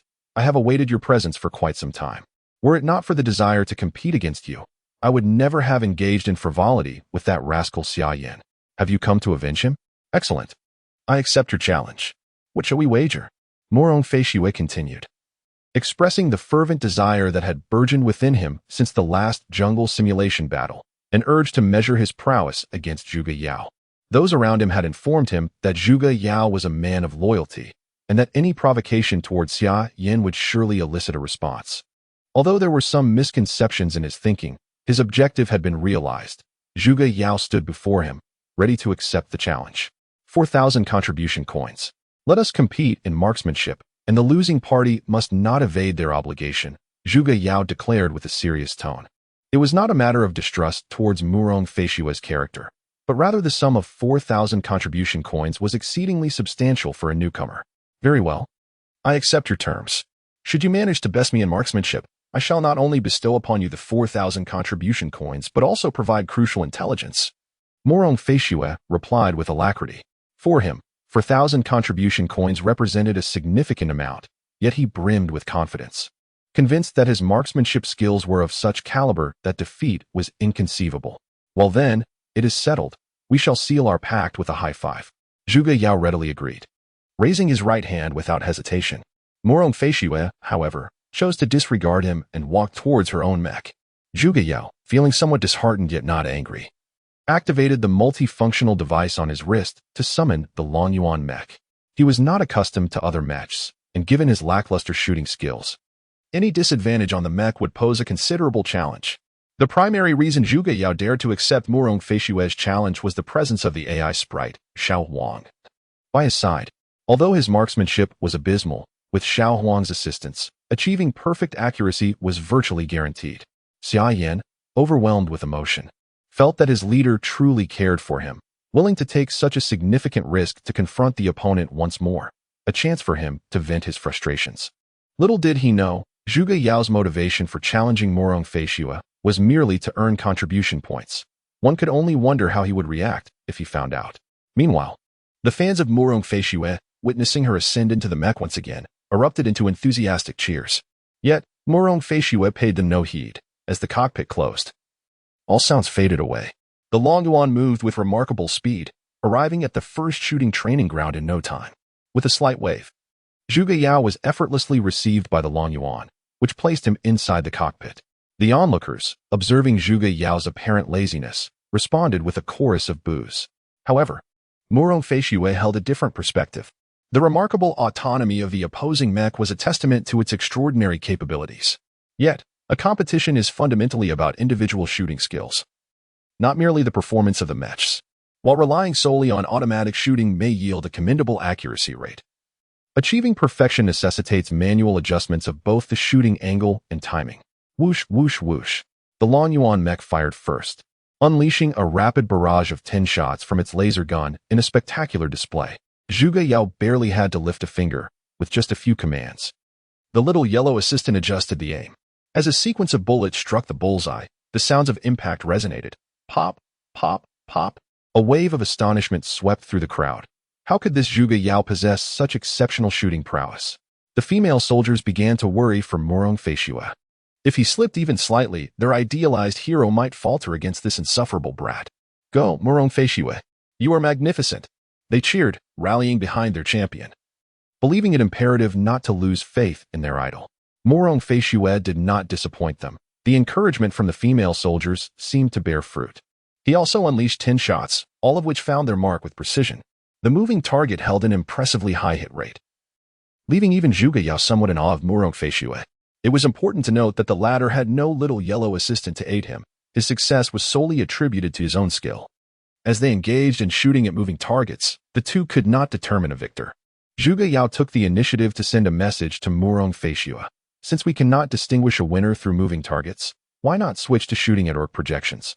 After a moment of hesitation, Morong Feishue acquiesced, controlling the machinery in the arena to project dozens of orc images from a distance.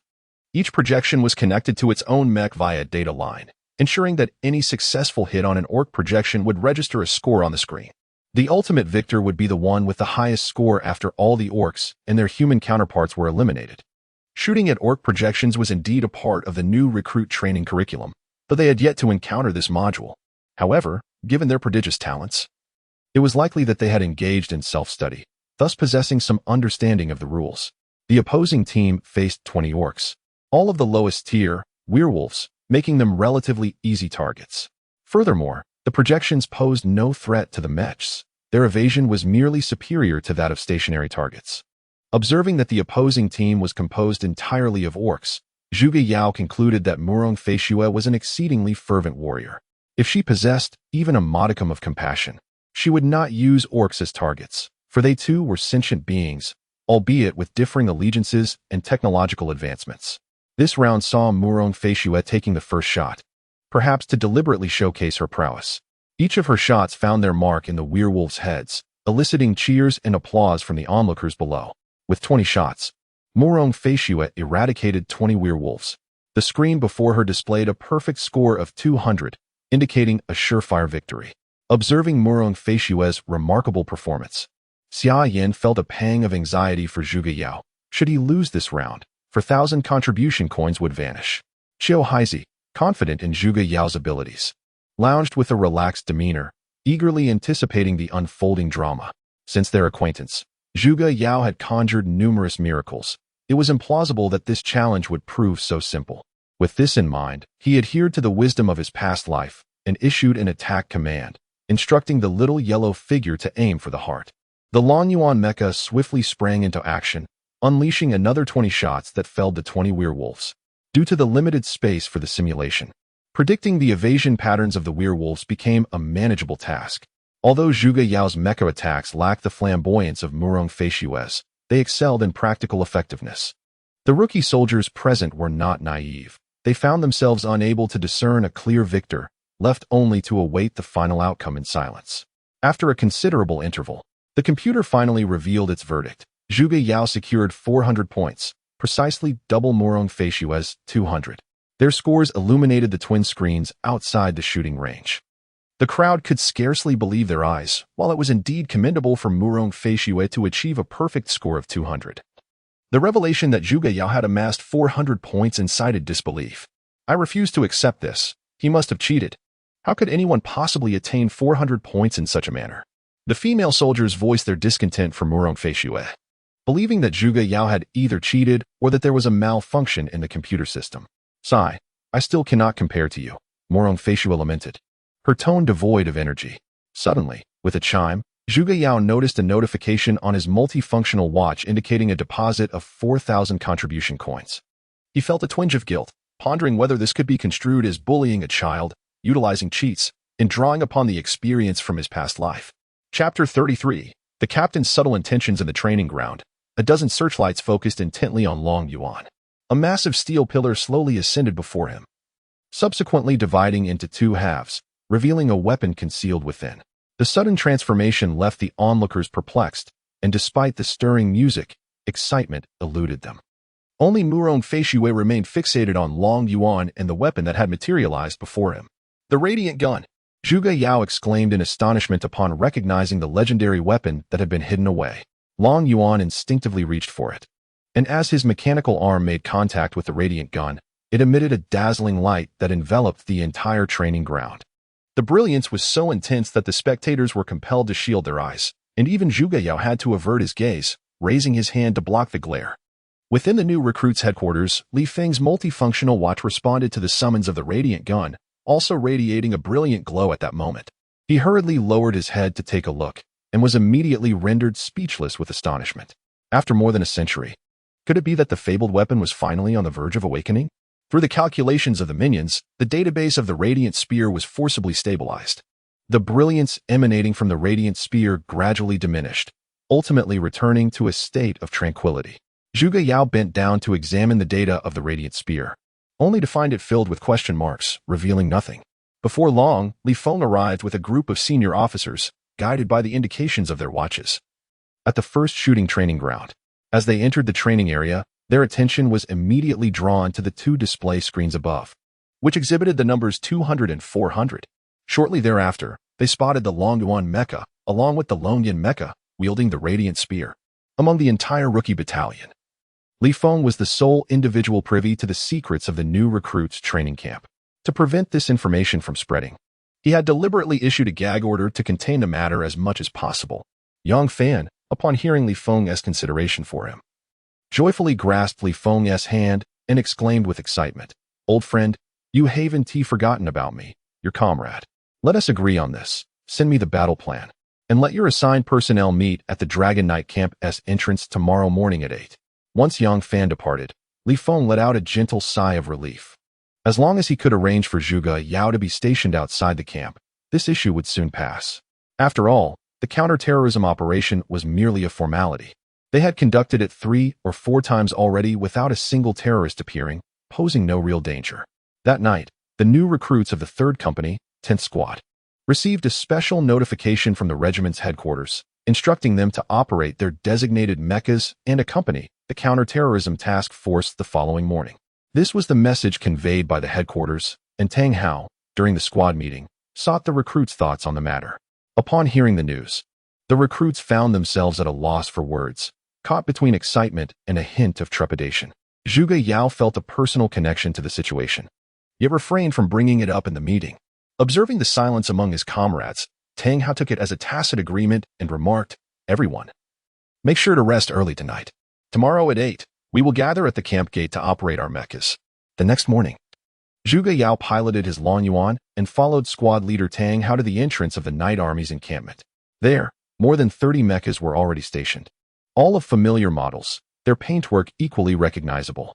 As he approached to examine them closely, he was astonished to realize that the troops they would be joining were the same 3 squads that had escorted supplies during the previous jungle simulation exercise.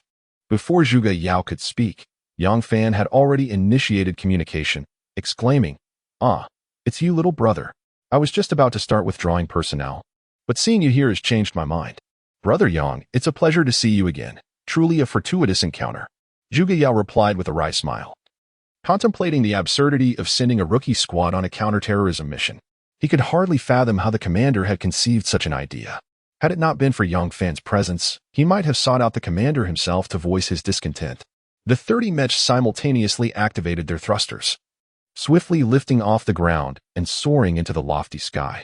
The new recruits from the 10th squad piloted their mechs, closely trailing the front line, their ascent even more rapid than that of the veterans. Yang Fan had initially anticipated that the team would linger in the air for a moment, but he was taken aback by how quickly the others followed suit. It dawned on him that this must be attributed to Zhuge Yao's prowess. He inquired, "Brother Yao, your squad's mechs are truly impressive. Surely they have been upgraded by some master, haven't they?" "Huh, you are quite amusing. I have certainly made a friend in you.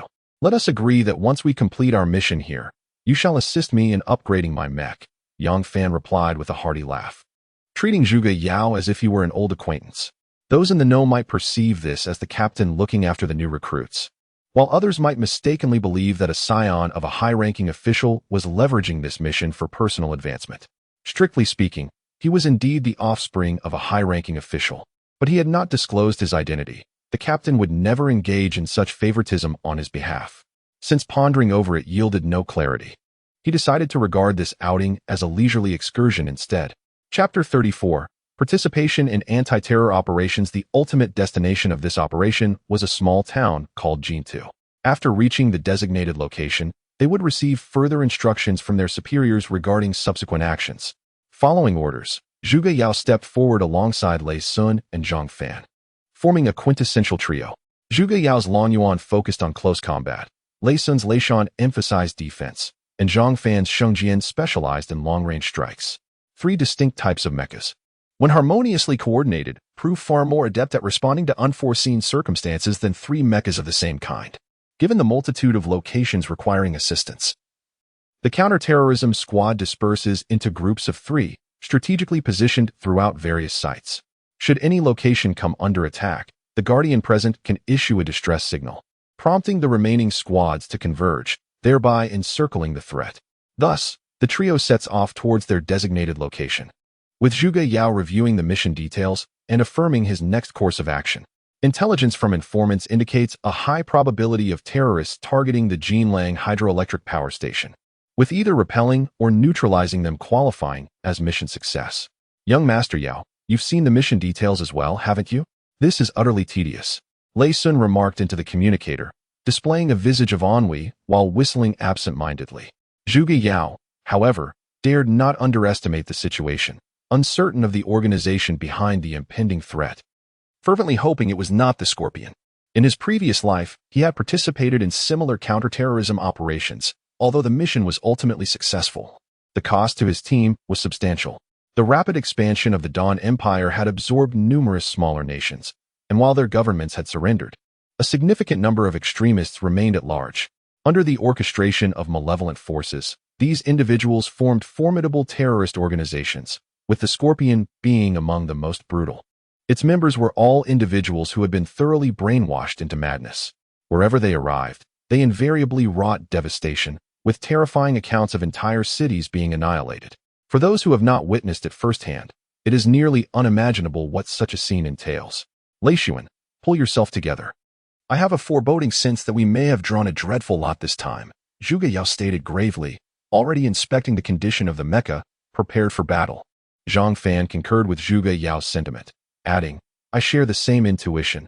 It feels as though a colossal disaster is gradually encroaching upon us. May the Buddha show mercy. If calamity must befall someone, let it be upon me alone, and spare Lei Yuan, who is merely an ordinary, rotund individual." As the trio conversed, they soon beheld the Jinlang hydroelectric power station, which spanned the Jinlang River, with an immense reservoir before the dam. This power station supplies 30% of the imperial capital's electricity, and should it suffer a terror attack, a vast area would plunge into chaos. Enemy attack! Enemy attack! Jinlang requests assistance. Station Chief Li Debao cried out desperately into the satellite communicator. Inside the central control room of the power station, chaos reigned. The air thick with the stench of alcohol. Some individuals struggled to maintain their footing, their attempts to operate various defensive weapons only amplifying the disorder. Above the power station, 10 Black Assault Mecha number 33 unleashed a barrage of projectiles upon the protective shield surrounding the facility. The firepower was astonishingly potent, with shells striking the shield and sending forth countless shockwaves and sparks. Occasionally, a mecha would charge towards the shield, wielding alloy steel swords in an attempt to cleave through it. Within the power station, the anti-aircraft laser cannons were engaged in a counterattack, yet most shots missed their targets. The computer-controlled missiles, comparatively more effective, generally managed to strike their intended marks but failed to inflict significant damage. As Li Debao observed the rapidly depleting energy of the protective shield, despair washed over him. Matters worsened when, at the power station's power reserve, an individual clad in the uniform of a plant employee stealthily pressed the power cut switch. Seizing the moment when no one was paying attention, he vanished into the chaos of the crowd, leaving no trace. After flickering a few times, the protective shield automatically shut down, and the protective light screen dissipated. The 10 Black Assault Mechs number 32 hovering above the power station, seemingly invigorated, plunged downwards. With a series of thunderous crashes, several buildings of the power station were directly obliterated by these mechs. The already chaotic power plant erupted into a frenzy, akin to ants disturbed from their nest. As people scattered in every direction, each individual fervently prayed to the heavens for the military to arrive swiftly and save their lives. At that moment, the Dragon Abyss mech descended from the sky like a released arrow, shattering one of the Black Assault Mechs number 33 into fragments. The pilot had no opportunity to scream, crushed under the weight as if they had just flattened the buildings themselves. Reinforcements had arrived. The Dragon Knights, under the command of Saint, engaged the lunatics. Upon witnessing the Dragon Knights mechs arrive, the power station employees ceased their frantic escape and erupted into cheers. Zhuge Yao piloted Lin Yuan, having just crushed an enemy mecha, swiftly lunged towards another adversary. He dared not linger, his head throbbing with an unbearable ache. Indeed, the more one fears something, the more it materializes. The scorpion emblem emblazoned on the chest of the enemy mecha pierced his heart like a steel needle. A barrage from an anti-aircraft laser cannon erupted from the power station, striking Lin Yuan and propelling it backwards several meters. Fortunately, the protective shield had been reinforced in advance. Otherwise, that shot would have rendered Lin Yuan utterly incapacitated. Good heavens, it missed. Li Daba shouted, covering his face with his hand, unable to bear the sight of Lin Yuan any longer. Reeking of alcohol, his bleary eyes struggled to maintain direction, resulting in the unfortunate mishap of hitting his own team. This delay allowed the remaining 9 enemy mechas to react promptly. 3 of them surged towards Lin Yuan, subtly forming an encirclement. The other 6 mechas were not idle either, continuing to wreak havoc on the power station's facilities, causing the previously subdued crowd to descend into chaos once more. Zhuge Yao muttered to himself, feeling disheartened. It seemed fate had conspired against him today. As his plans had gone awry, he resolved silently that once this ordeal was over, he would seek out the reckless gunner and deliver a kick to his backside for retribution. The 3 Black Assault Mecha 33s offered Lin Yuan little respite, brandishing their alloy steel long swords as they charged forward with lethal intent. Their mechs, though equipped with only a single thruster, had evidently disabled their restriction systems. The pale blue flames, due to overload operation, transformed into a deep crimson blaze, doubling their velocity. The 2 mechs swiftly collided, nearly nullifying the impact force. While their weapons clashed with a resounding boom, Lin Yuan's advantage with dual swords became apparent, as one magnetic long sword pierced directly through the enemy mech's chest. Chapter 35. Participation in Counter-Terrorism Operations 2. However, this mech did not cease its operation as anticipated. Instead, it tightly embraced Lin Yuan with its limbs and activated its self-destruct mechanism. Damn the Dawn Empire! Savor my final explosion, and may you accompany me to the grave today. Scorpion Legion Halloween. A heart-wrenching scream emanated from within the enemy mech, expressing an insatiable thirst for blood. Zhuge Yao felt a chill run down his spine, and the man's frenzied actions sent cold sweat pouring down his back. Though he had encountered similar foes in his past life, experiencing it anew was equally overwhelming. In this critical moment, he could not afford to ponder further. He hastily maneuvered Lin Yuan to lie flat. At that instant, the enemy mech erupted in a cataclysmic explosion, propelling Lin Yuan into the air. The mech's body sustained several cracks from the blast. Had it not been reinforced, he would have faced death once more. Before Zhuge Yao could make any adjustments, the other two mech simultaneously opened fire on Lin Yuan, their projectiles striking the shield and sending a shower of sparks into the air. Observing the energy reserves of the protective shield plummeting, Zhuge Yao remained unperturbed. Piloting the Lin Yuan forward, Longan activated its thrusters from the skies, launching itself once more against an enemy mech. Another adversarial mech drew near, seeking to flank Lin Yuan. In a fluid motion, Lin Yuan wielded its twin swords, cleaving both enemy mechs in two, denying them any opportunity for self-detonation. A series of explosions erupted beside Lin Yuan as the two vanquished enemy mechs met their fiery end. Fortunately, the blasts occurred at a safe distance, causing minimal damage.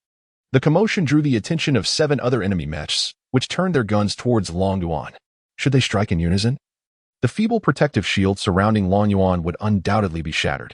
The 7 enemy mechs did not evade. Instead, they absorbed the barrage of firepower with their own frames while charging swiftly towards Lin Yuan. The captain of the Scorpion assault team, Kuang Outyan, having lost 3 comrades, was consumed by rage and reason had fled. He piloted his mech, intent on achieving a mutual destruction with his foes. The remaining members of the Scorpion assault team, under Kuang Outyan's command, cast aside their defensive measures and launched an all-out assault on Lin Yuan.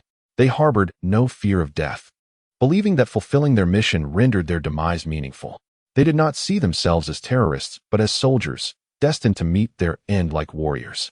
Regardless of the enemy's onslaught, Lin Yuan remained indifferent. The antiquated mechs before him were utterly incapable of breaching Lin Yuan's formidable shield. As soon as the thought emerged in his mind, his opponent delivered a harsh lesson, instilling in the hefty man a newfound respect for every adversary in future battles. 2 enemy mechs collided against the protective shield, triggering their self-destruct mechanisms, which forcibly breached the barrier of Thunder Mountain. Seizing this opportunity, the remaining enemy mechs unleashed a relentless barrage towards the newly formed gap.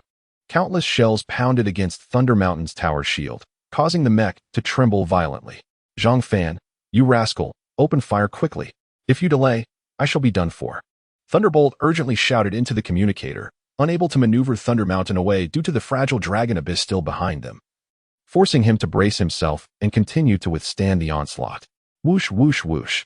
A cacophony of sonic booms filled the air as dozens of rockets rained down, disintegrating midair into hundreds of smaller projectiles, inundating the entire area like a tempest.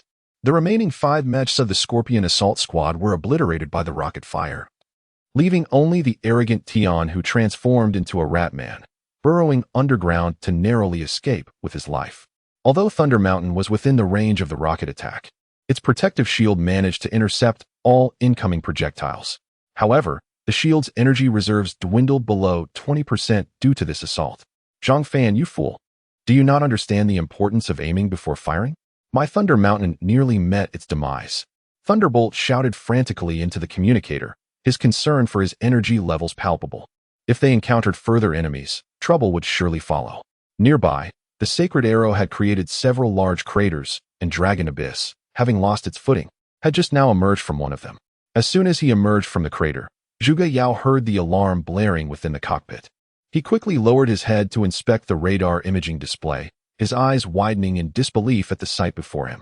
A multitude of enemy mechs were surging forth from the dense forest, their evident target being the power station's dam.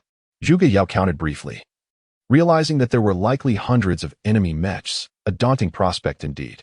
Faced with 2 choices, either to charge forward and risk annihilation or to retreat swiftly and face a court-martial, he found himself cornered by the inevitability of death. Resolute, Zhuge Yao decided to propel his mech, Lin Yuan, towards the dam. However, Lin Yuan dashed forward, positioning himself squarely in front of Lin Yuan, effectively blocking Zhuge Yao's path. In a fit of rage, he slammed his fist onto the control panel and roared into the communicator, "You fat fool, step aside. I must stop those terrorists. We cannot allow them to detonate the dam. If it collapses, millions of lives downstream will be submerged by the flood. Upon hearing Lei Sun's words, Zhuge Yao managed to regain some composure and, heeding Lei Sun's guidance, glanced towards another direction of the dam. He soon spotted 3 mech squads from the Dragon Knights emerging from the underbrush, led by Yang Fan and others, arriving as reinforcements. Adjusting the mech's view, he gazed skyward, where the dawn-floating fortress hovered above the dam. The mechanical legions of the Scorpion Corps soon clashed violently with the 3 mech squads led by Yang Fan. Although the Dragon Knight Corps possesses a limited number of mechs, their exceptional quality and the superior skills of their pilots set them apart. They formed a long, serpentine formation, effectively containing the Scorpion Legion's mech army outside the dam, preventing any advance. When pressured by the Dragon Knight Corps mechs, the Scorpion Legion's machines resorted to bombarding the dam directly. Fortunately, the staff at the power station promptly activated the dam's protective shield, successfully intercepting the incoming projectiles and ensuring that the dam remained unscathed. Moreover, thanks to the prior efforts of Zhuge Yao and his comrades, the majority of the power station's facilities were preserved, enabling the dam to power the shield. Otherwise, the consequences would have been dire. These revelations would only come to light later during the award ceremony, but for now, they were filled with urgency. Chapter 36. The Floating Fortress Tour. Let us go, we must assist. Zhuge Yao exclaimed excitedly into the communicator. All right, you all take your time here. I will head over to lend a hand. Lei Sun replied to Zhang Fan and Zhuge Yao, piloting his Thunder Mountain mech towards the battlefield at the dam. Watching the Thunder Mountain mech disappear into the distance, Zhang Fan began to mourn for Lei Sun. Rushing into danger at such a moment seemed a reckless gamble with one's life. After calming down, Zhuge Yao also deemed it unnecessary to hurry, as the floating fortress hovered above the dam, rendering the Scorpion Legion's commotion below largely ineffective. Consequently, Zhuge Yao and Zhang Fan utilized the liquid repair kits carried by their mechs to mend their machines, while also drawing power from the plant to replenish their mech's energy reserves. Lei Sun piloted the Thunder Mountain with exuberance, initially expecting the forces stationed in the floating fortress to spring into action. Yet, even as he plunged into the battlefield and found himself encircled by 3 enemy mechas, there was no sign of a response from above. Help! I can barely hold on. Is anyone there to rescue me? He frantically shouted over the public channel. The energy reserves of Thunder Mountain's shield were limited, and it would soon be rendered inoperative. It was only then that he recalled Zhang Fan's intervention against Zhuge Yao. It appeared that the latter had anticipated that the higher-ups would not act hastily. Yang Fan found it somewhat amusing, having expected the hefty figure to lend assistance, only to realize he was causing more trouble. Reluctantly, he dispatched 2 additional mechas to support Thunder Mountain. The battle at the dam was fiercely intense, as the old comrades of the Dragon Knights had long been simmering with pent-up frustration. They had been searching for these terrorists for 3 months, uncovering not a single trace. And now that they had finally encountered them, they were determined not to let this opportunity slip away. The terrorists of the Scorpion Legion were equally resolute in their assault, having meticulously planned this operation for 3 months and unwilling to abandon their objective lightly. The orchestrator of this attack was Dongfang Yong, known for his extreme command style. His strategy revolved solely around relentless aggression, refusing to grant the adversary a moment's respite.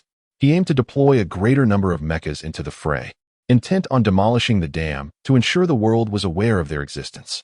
Although Assault Mecha number 33 was outdated, its sheer numbers provided a significant advantage. Since the onset of the conflict, it had consistently pressed the Dragon Knights, maintaining the upper hand. The battlefield perception capabilities of Dongfang Chong are remarkably acute. He swiftly realizes that to seize the dam, it is imperative to first sever the power supply to its protective shield. Consequently, he dispatches around 100 mechas to assault the power station's facilities. At this juncture, Zhuge finds himself unable to maintain his composure, as the mechas are only half repaired. Yet he must once again prepare for combat. Zhang Fan's response is swifter than Zhuge's. He has already piloted the Sacred Arrow to launch a barrage of rockets at the oncoming enemy mechas. However, this time the enemy mechas are well prepared, raising their tower shields to deflect the incoming rocket fire. Though the range of the Sacred Arrow's attack is extensive, its ability to penetrate defenses is rather feeble, making it challenging to destroy the adversary head-on. At this moment, it is Lin Yuan's turn to make an entrance. Zhuge Yao activates the minion, piloting Lin Yuan to draw the radiant spear from its holster, no longer concealing its power, and unleashes a rapid-fire assault upon the enemy mechas. The laser beams surge forth like roaring light dragons, piercing through the enemy's tower shields and creating a substantial breach in the mecha's chassis. Yet, the onslaught does not cease there. Any enemy struck by the radiant spear, even if merely grazed, will be systematically devoured by the nanobugs contained within the radiant energy, reducing them to molten steel. Wow, that seems to be the radiant spear. This little rascal has truly grown in prowess. Zhuge Yi muses as he stands in the control room of the floating fortress. Observing the battlefield below, particularly the position occupied by Zhuge Yao, eliciting a series of approving exclamations from him. Standing beside Zhuge Yao, a middle-aged beauty nods in acknowledgement and remarks, truly worthy of being General Yi's son. Even if he were to serve as a mere foot soldier, he would excel splendidly. Once filled with joy, Zhuge Yi's expression turned slightly crimson upon learning that his son had become a mere foot soldier. However, his inherently carefree nature soon restored his composure. And he lamented, "I urged you to bring her into my ranks, yet you refused. Is it possible he intends to seek out the child's mother and lodge a complaint against you?" At this pivotal moment, the middle-aged beauty fell silent. Her gaze fixed upon the display screen, lost in contemplation. Observing her silence, Zhuge Yi mistakenly assumed her displeasure and hastily added, "Becoming a foot soldier is not so bad. After all, I was in error, and I beg your forgiveness." Meanwhile, aboard the floating fortress, Yang Fan welcomed the unfolding events. This was his quarry, and he would not allow other factions to interfere. To expedite the conclusion of this battle, he personally piloted the mech, charging towards the enemy commander. Any mech that dared to obstruct his path was swiftly reduced to scrap metal by his electromagnetic cannon before it could even approach. The black market of the Dawn Empire was inundated with a plethora of genetic products sourced from the Dusk Empire. Nearly every terrorist organization within the Empire bore some connection to the Dusk Empire, which only served to embolden their audacity. The upper echelons of the Dawn Empire found themselves at a loss, resorting to the same tactics employed by their adversaries, thus supporting several terrorist organizations within the territory of the Dusk Empire. Zhuge Yao, however, was not preoccupied with such matters. The approaching enemies were far too cunning. After their initial assault succeeded, they swiftly altered their strategy, circumventing Lin Yuan to target the power station facilities. Due to the overwhelming number of adversaries, he was simply unable to eliminate them one by one. Ha, ha, ha. This time, I am certain I will accomplish my mission. Prepare yourself to face my wrath. The arrogant Tian laughed maniacally in the public channel, shamelessly boasting as he did so. After narrowly escaping with his life, he piloted another mech to lead an assault on the power station's facilities. Truly, he was like an indomitable cockroach, Zhuge Yao silently cursed, as he piloted his Lin Yuan mech towards the location from which the earlier communication signal had originated. He understood the principle of capturing the leader first. Once he eliminated this arrogant Tian, the other terrorists would likely retreat from the battlefield. Chapter 37. Another batch of enemies, you fool, arrogant Tian. What are you shouting about in the public channel? Do you not wish to live any longer? Dongfang Yong roared into the internal communicator. Before he could finish his words, Lin Yuan charged towards arrogant Tian's mech, guided by the signal from the public channel. "Spare me, great hero. We can discuss this." Arrogant Tian stammered, clearly frightened. Even a desperate man could endure only so much. Facing life-threatening crises twice in a single day must have taken a toll on his heart.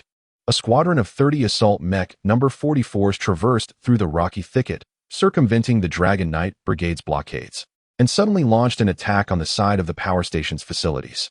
They arranged themselves in a line, moving at a sluggish pace, each mech appearing quite antiquated. Most of these mechs lacked shields, their exteriors rusted, and the propulsion units were glowing red. In every sense, this battalion resembled abandoned target drones, utterly incapable of withstanding any assault. Among them, a divine sword-class war chariot stood out, its exterior pristine and intact, with the command compartment reinforced by alloy steel. At the front of the vehicle lay an armor-launching device, flanked by ion shield generators on either side, and a jump engine at the rear. Beep, beep. 2 enemy mechas were detected.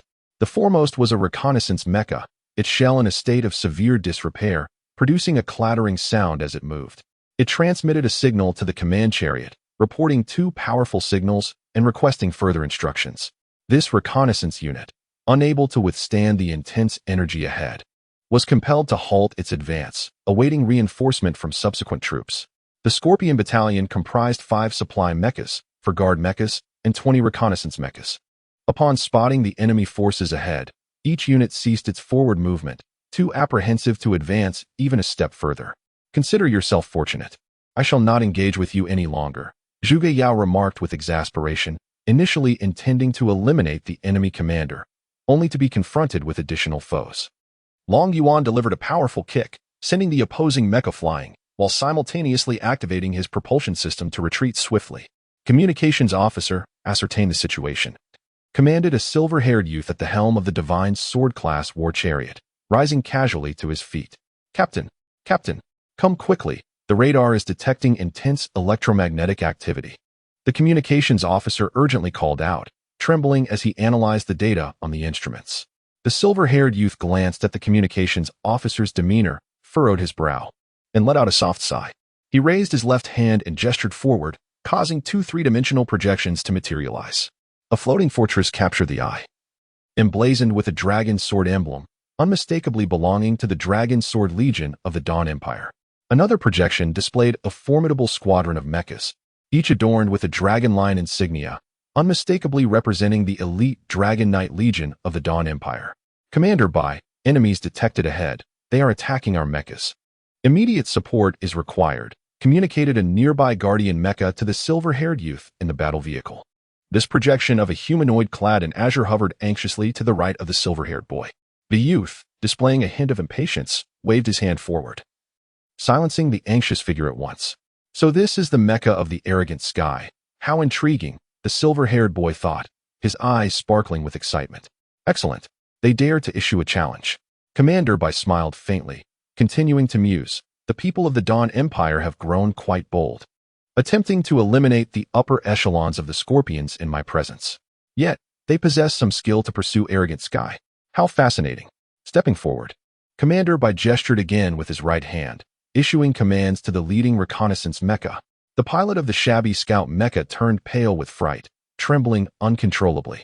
One by one, Commander Bai dispatched orders, assigning tasks to each mecha without exception. Each pilot, upon receiving their mission, appeared as if struck by lightning, their bodies shaking with trepidation. However, even after issuing commands to the last mecha, Commander Bai refrained from giving the order to attack. Suddenly, one of the guardian mechas broke formation and turned to flee. Immediately thereafter, a surge of electromagnetic waves swept through, causing the mech to self-destruct instantaneously.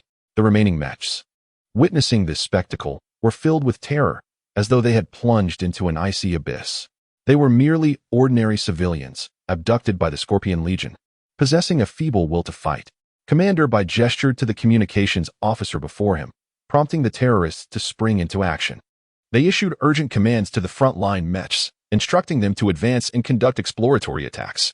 Useless, Commander Bai declared, sweeping his hand, as the armored vehicle unleashed another wave of electromagnetic energy, forcibly dragging the damaged mech closer.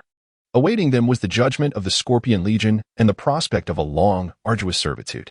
Next, the second mech, like the first, remained eerily still. It was yanked by the armored vehicle's electromagnetic waves, crashing down upon the first mech with a terrifying cracking sound. Zhuge Yao was perplexed, unable to discern the intentions of the enemy ahead. The arrogant Tian had already led the assault team out of the power station's factory, while the newly arrived adversaries refrained from engaging in combat. The third mech was peculiar. Its outer shell bore signs of repairs, and its power seemed significantly superior to that of the others. Upon receiving its orders, this mech surged forward, its speed continually escalating. Rather than moving in a straight line, it veered left and right in a curious manner. The mech swiftly entered the factory interior, approaching Lin Yuan with an almost ghostly grace, a sight both amusing and bewildering. The enemy was an assault mech number 67, evidently modified, its exterior intact and already linked to both communications. The communications officer read the intelligence report and couldn't help but chuckle in disbelief. This blunder was utterly ridiculous, as one would think it was the Empire's elite forces. Commander Bai, the reconnaissance mission has been completed. I request further instructions. A projection of a young girl materialized to the right of Commander Bai. She was remarkably beautiful and spoke with great poise. Bai Xiaofeng, what brings you here? A projection of a young man also appeared before Commander Bai. Chapter 38. The battle begins well then. I shall take my leave, the girl remarked, noting the communication was functioning normally and others were arriving, thus bidding farewell to Commander Bai. Xiaofeng, it's wonderful to see you're still alive. Zhuge Yao expressed his excitement. A long-lost friend had once again appeared before him. Yao Xiao, what are you doing here? Shouldn't you be in the lab working on your inventions rather than on the battlefield? Bai Xiaofeng responded, initially pleased to see Zhuge Yao, but then furrowed his brow. He held great admiration for this friend, but the latter's presence on the battlefield raised concerns regarding the positioning of their respective factions. Seeing that no one was paying attention to her, the girl took delight in her solitude and quietly shut down the communication. She let out a long sigh, raising her hand to wipe the cold sweat from her forehead, and collapsed wearily into her chair. One day, I too shall become a proper soldier, she mused, gazing at the floating fortress above with eyes full of hope. As Company 1 launched their attack, the Scorpion Legion's 2nd and 3rd companies arrived in succession, all opening fire on the airborne fortress. Zhuge Yao perceived an anomaly. Within the enemy ranks, a mechanized unit was engaged in combat. Yet its exhibited prowess paled in comparison to what he had observed during his earlier reconnaissance. Xiaofeng, what is it that amuses you? Cease your actions immediately. Your forces are no match for the floating fortress, Zhuge Yao urged, his voice laced with gravitas. In the next moment, a beam of energy erupted from the floating fortress, striking the electromagnetic shield. It barely paused for a heartbeat before penetrating through the barrier. This beam not only traveled at an astonishing velocity, but was also accompanied by searing heat, rendering it truly formidable. The foremost mechanized units were struck by this sudden onslaught and were instantaneously reduced to mere dust. The collision of the electromagnetic and energy beams resulted in a cataclysmic explosion, giving rise to a diminutive mushroom cloud. The surrounding 8 units of the Scorpion Legion were enveloped in the chaotic aftermath, all reduced to ashes. What an astounding display of extraordinary power! This combat prowess must exceed 400, Zhuge Yao observed, his eyes alight with fervor as he witnessed the unfolding clash. His heart swelled with exhilaration, yet he lamented that the Lin Yuan mech had yet to complete its upgrade, leaving him unable to intervene in such a high-caliber confrontation. This must be the might of a third-tier beastman. It has been ages since I last felt such awe. Witnessing this again is nothing short of breathtaking. I must hasten to elevate my own capabilities. Had it not been for the presence of familiar faces today, I might have faced dire consequences. The more he beheld the spectacle, the more invigorated he became, his aspirations soaring. Bai Xiaofeng raised his hands, and the divine sword-class battle vehicle promptly launched 30 units of the Poison Spike number 11 mechs. These mechanized units soared with remarkable speed, deftly maneuvering past the colliding beams and directing their flight straight toward the floating fortress. Indeed, it is quite intriguing. It appears that the Scorpion Legion has come thoroughly prepared. Zhuge nodded in acknowledgement while issuing combat orders to the soldiers regarding the floating fortress. Suddenly, the energy beams retracted, transforming into an energy shield. A swirling mass of crimson energy enveloped the floating fortress, providing complete defense against the onslaught. The mechs of the Scorpion Legion ceased their assault and swiftly retreated. At that moment, a sharp sound echoed as an electromagnetic wave struck the energy shield. However, this time, the electromagnetic wave fired from the battle tank proved ineffective. The distance was simply too great for any impact. Observing the failure of the electromagnetic strike only ignited Bai Xiaofeng's fighting spirit further, as his hands radiated a brilliant crimson glow. The battle tank unleashed a barrage of electromagnetic waves that incessantly battered against the energy shield of the floating fortress, creating ripples of energy fluctuations. Within the floating fortress, a golden-haired youth spat out a mouthful of blood, cursing vehemently. Bah! Not a single decent person in the Scorpion Legion, each one more sinister than the last. First, a suicide attack, and now an electromagnetic cannon assault. I shall never coexist with you.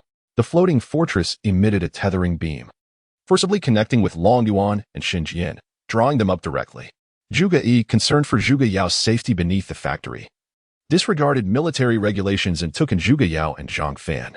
If you wish to drag more people into this peril, young Master Yao, then you must rely on your own fortune. Do not blame my men for their lack of mercy. Bai Xiaofeng misinterpreted the other's intentions, gritting his teeth as the crimson glow of his hands transformed into a deep violet luminescence. The war vehicle unleashed a beam of deep crimson electromagnetic waves, striking the protective shield of the floating fortress and generating a series of energy fluctuations. This electromagnetic assault directly obliterated the energy shield of the floating fortress, impacting its structure. Splendidly executed. Zhuge Yi clapped his hands in delight, thoroughly engrossed in the display of energy waves. He harbored no concerns regarding the repercussions of the electromagnetic cannon strike on the floating fortress. Rather, he anticipated further bombardments with eager enthusiasm. Just as the energy fluctuations from the electromagnetic strike had yet to dissipate, another deep crimson wave collided with the fortress. It struck the outer shell, emitting a series of cracking sounds as pieces of alloy steel shattered, only to be reconnected by the swift movements of nanobots. A sharp, piercing sound echoed, causing discomfort to all present. Subsequently, the protective shield of the floating fortress reappeared. "Ah, I told you so, Xiaofeng. Why waste your efforts in vain?"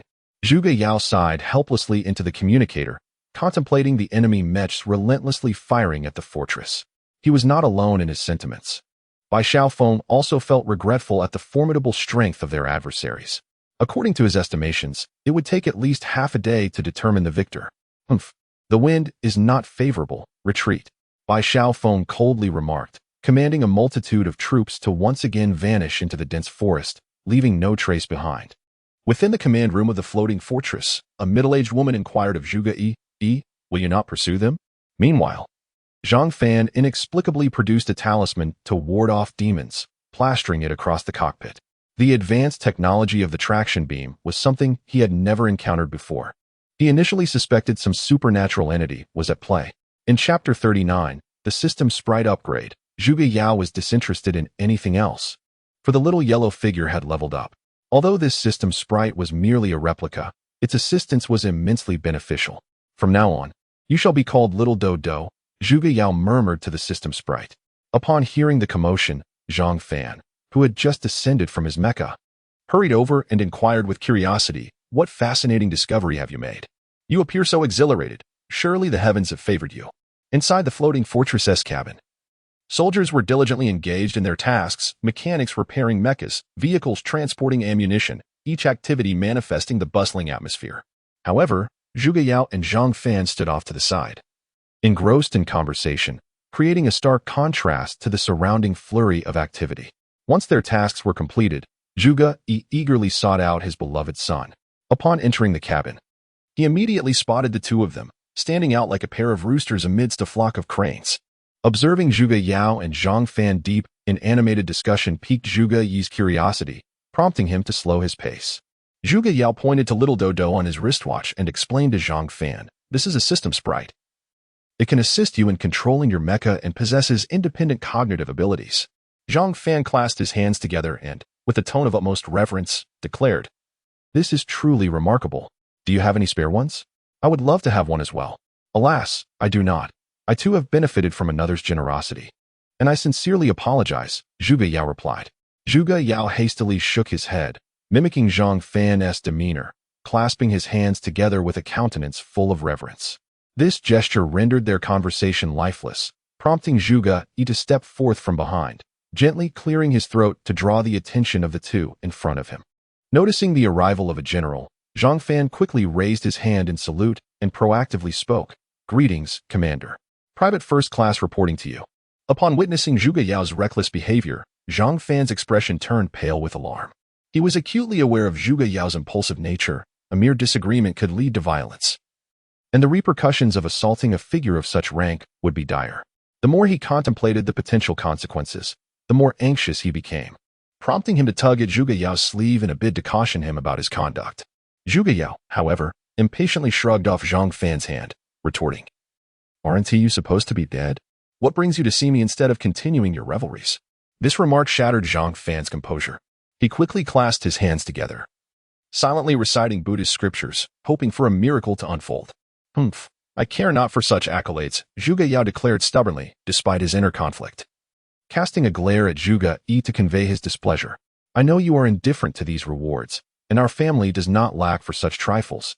Yet this is something you shall undoubtedly appreciate," Zhuge Yi boldly stated, completely disregarding Zhuge Yao's animosity, as he pointed toward the chest of the Lin Yuan mech.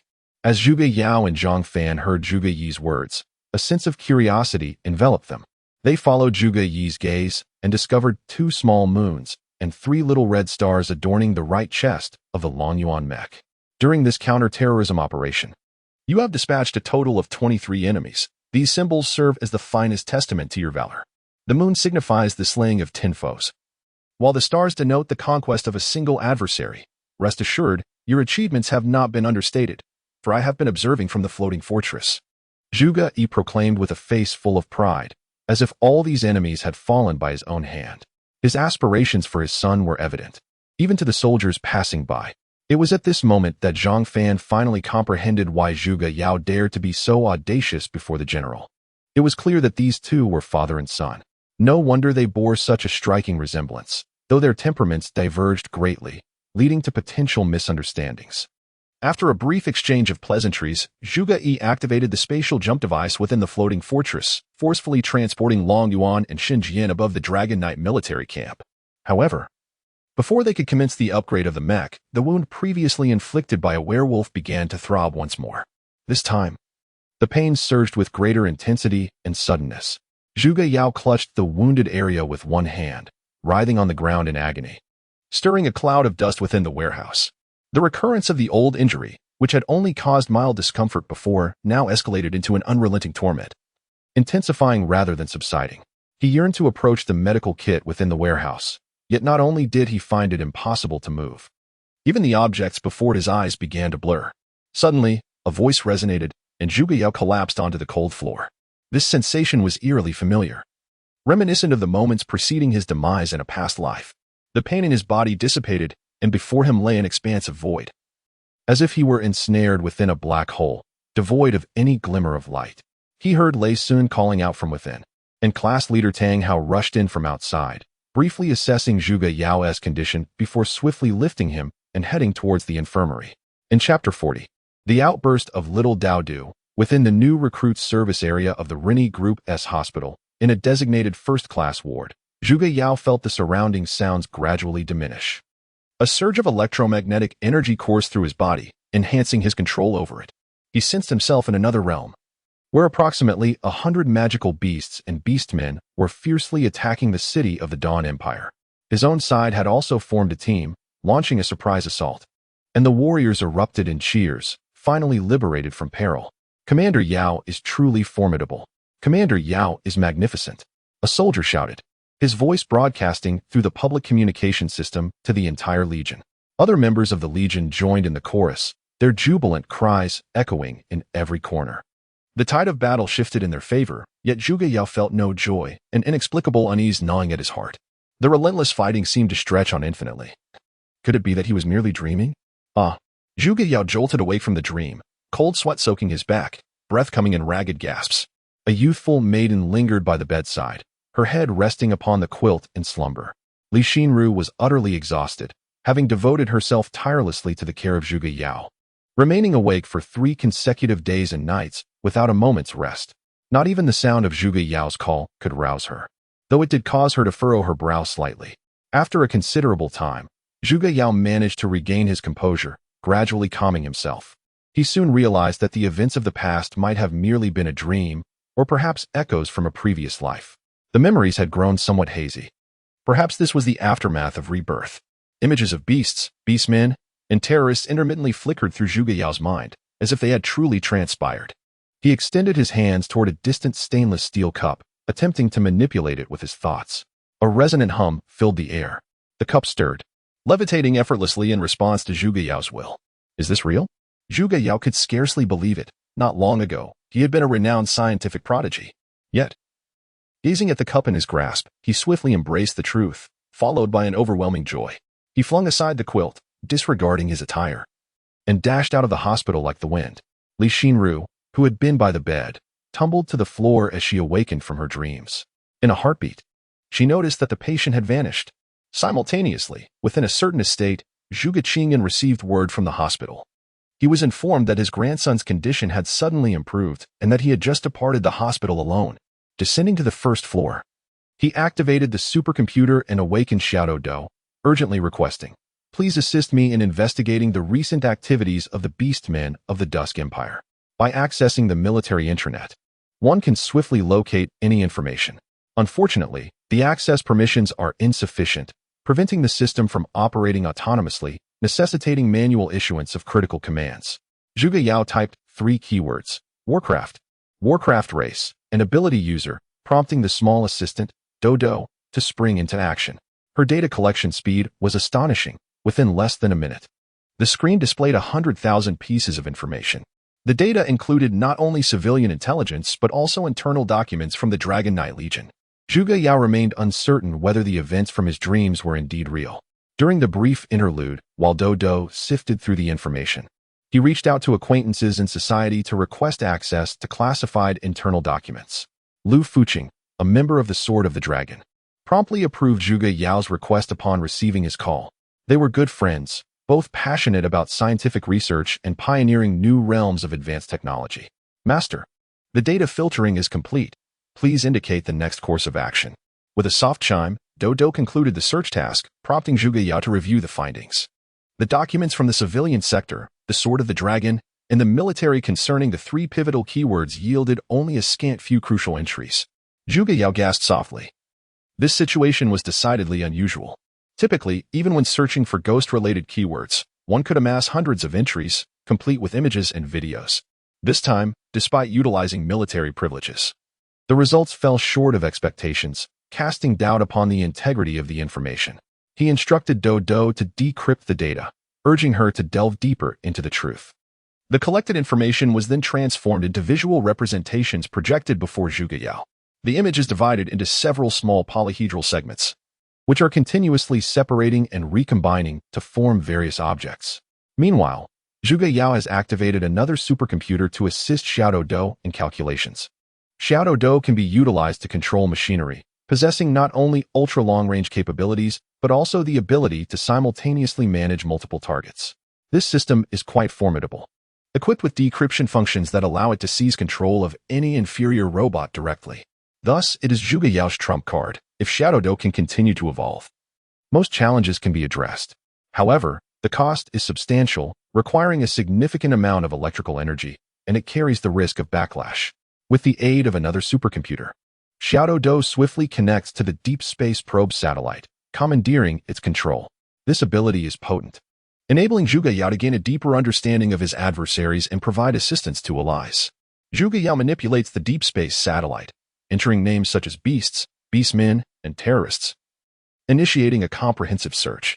The Deep Space satellite quickly locks onto a target, and a projection emerges before Zhuge Yao, revealing a colossal base. As the satellite's power amplifies, he observes vast hordes of formidable beasts and numerous beastmen congregating. At that moment, Xiao Do completes the decryption of critical keyword files, revealing the location as a forward base of the Twilight Empire. Upon closer inspection, one would realize that this site is situated within the territory of the Dawn Empire. This Forward Legion's base is deployed with great secrecy, making it nearly undetectable without the satellite's scrutiny. Is the Forward Army of the Twilight Empire preparing to launch an assault on the Dawn Empire? In terms of time, it is significantly swifter than the memories of past lives. Utilizing the assistance of Xiao Do, Zhuge Yao meticulously scanned the entire enemy base, discovering the absence of any high-ranking beastmen. The entire stronghold was populated solely by colossal wolf-like creatures and ronin, resembling a den of wolves from a distance. Through careful comparison, Zhuge Yao unearthed a startling revelation. The adversaries within this base were likely a faction of the Twilight Empire, launching an assault on the Dawn Empire with the full might of their lineage. Given the comprehensive investigations, one conclusion became indisputable. He had uncovered compelling evidence of the impending offensive by the Twilight Empire against the Dawn Empire. Yet, the Beastman army from his dreams was formidable beyond measure, far surpassing the capabilities of the current Dawn Empire to withstand such an onslaught. Soon, Zhuge Yao emerged from the shadow of this external threat, dedicating himself to a new objective. This mission bore immense significance for the entirety of the Dawn Empire. If successful, it could alter the course of history. Chapter 41. Awakening the Dawn Empire. The forces of Twilight had already breached the gates, yet the Dawn Empire remained blissfully unaware. After careful calculations, Xiao Do arrived at this conclusion, supporting it with a plethora of data. The Zhuge group gained substantial advantages, transforming from a low-profile entity into a dazzling presence in merely 1 month. Although Zhuge Yao was stationed in the recruit camp, he did not neglect to liaise with members of the Zhuge family, tirelessly advocating for key positions.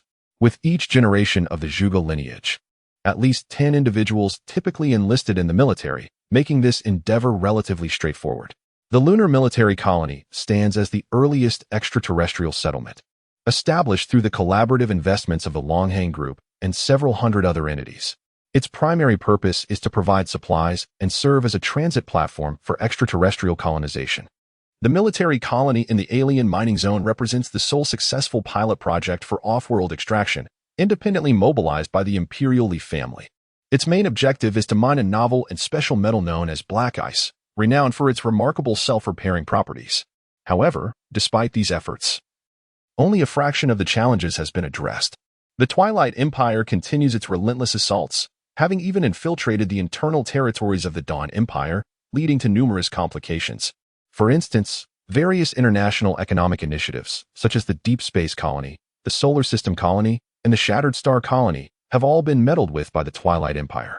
As a result, these economic stimulus projects have not only failed to enhance national strength, but have further exacerbated the resource depletion of the Dawn Empire. Zhuge Yao finds himself at a loss. He is merely an adventurous scientist. Just as he ponders, a sweet voice interrupts his thoughts. "Yao, I knew you would be here." Before the words could fully settle, Huang Wuwen hurried over. Being Zhuge Yao's fiancée, the sentinels in the military camp did not impede her approach. Today is indeed fortuitous. Just as he was about to doze off, someone has come to offer a pillow. Zhuge Yao gazes at Huang Wuwen, a faint smile gracing his face as he responds. "Wenwen, your timing is impeccable." Upon hearing this, Huang Wenwen immediately perked up, her previous displeasure dissipating entirely. She eagerly inquired, "Hey, is there another new invention that requires collaboration with my family?" Zhuge Yao, feeling relieved, continued, "I have just discovered a forward operating base of an enemy nation, located not far from our border." The mention of an enemy base left Huang Wenwen momentarily stunned, her eyes widening in astonishment. Heavens, this could lead to a substantial fortune, perhaps even a new planet. Zhuge Yao patted her shoulder, urging her to remain composed, and added, "This matter is of great magnitude. Even if your family wishes to monopolize it, it is an impossible task." As he spoke, he projected an image of the base before her and continued, "I need you to disseminate the news of this new discovery with utmost urgency." "Understood." Huang Wenwen, seasoned and worldly, swiftly regained her composure and discerned the crux of the matter. Without delay, she turned and departed to attend to her tasks. In the warehouse, only Zhuge Yao remained. The atmosphere stark and desolate. He watched Huang Wenwen's retreating figure, shaking his head in resignation, and reactivated the intelligent system of Little Dodo. "Little Dodo, connect me to my brother's phone. I need to discuss something with him." Zhuge Yao commanded, and soon, a familiar voice resonated in his ear. "Hey, Xiao Yao, you must have some new ideas. Come on, share them with your big brother. Funding is not an issue." A projection of a robust man appeared, his gaze resolute, his expression stern, and his physique imposing. In the video, an individual is seen riding a flying vehicle within the territory of the Dawn Empire, where they stumble upon a military base belonging to the Dusk Empire. As the scenes unfold, the enemy encroaches upon Imperial soil, transforming into a pack of werewolves.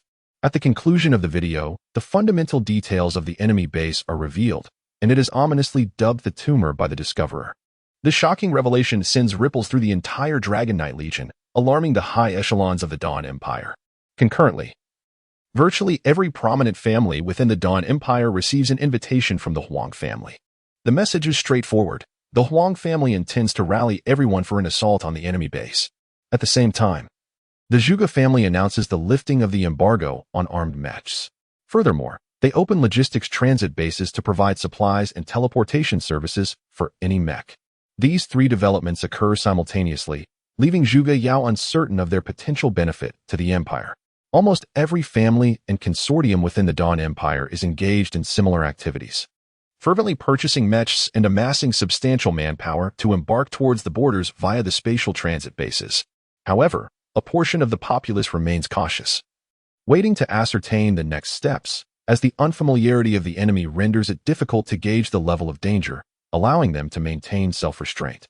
Meanwhile, the Outer Space Alliance has also taken note of these events. They merely dispatch a small team for reconnaissance, refraining from any significant actions, which deviates from their usual modus operandi. Amidst this upheaval, the Zhuge and Huang families accrue immense prestige and certain privileges. They either sell armed mechs at exorbitant prices or trade weapons and equipment at astronomical costs, emerging as the ultimate victors. Among them, Zhuge Qingyun, belonging to two prominent families, stands out as the most formidable figure, commanding a legion of warriors that numbers in the astronomical. To confront this sudden crisis, the Dragon Knight Corps received orders from the Empire to advance towards the Twilight Empire. Zhuge Yao's new battalion was compelled to accompany the Dragon Knight Legion, honing their skills through practical experience. Waves of warriors embarked upon their armed march, setting forth towards the Twilight Empire through various means. Among them were merchants, scientists, and adventurers, all driven by a singular ambition to amass a significant amount of military merit. Regardless of their backgrounds, each one revealed a ruthless hand, reaching towards the seemingly innocuous enemy bases.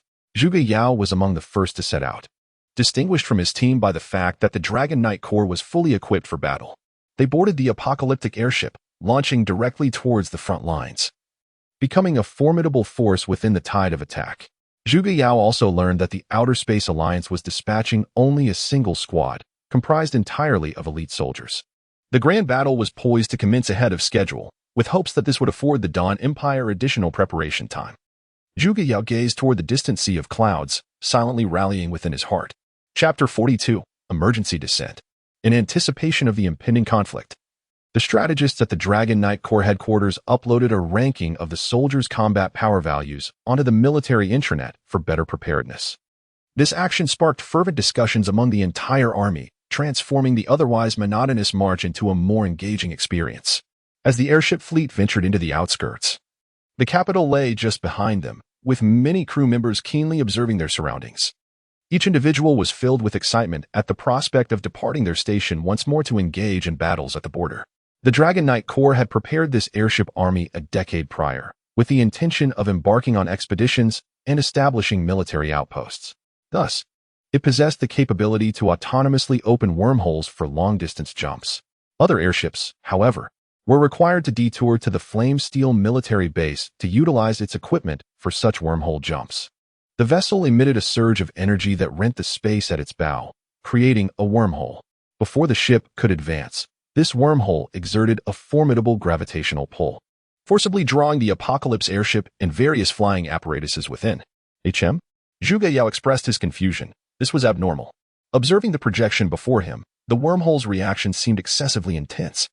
According to the design of the ship's jump mechanism, after utilizing high energy to open a wormhole, swift entry was essential. Nevertheless, it was not long before the airship successfully emerged from the wormhole's embrace. Wow! The soldiers simultaneously gasped in astonishment as they beheld a verdant planet in the distance. The border lay ahead, and a glimmer of joy illuminated Zhuge Yao's eyes, as if a new journey awaited his arrival.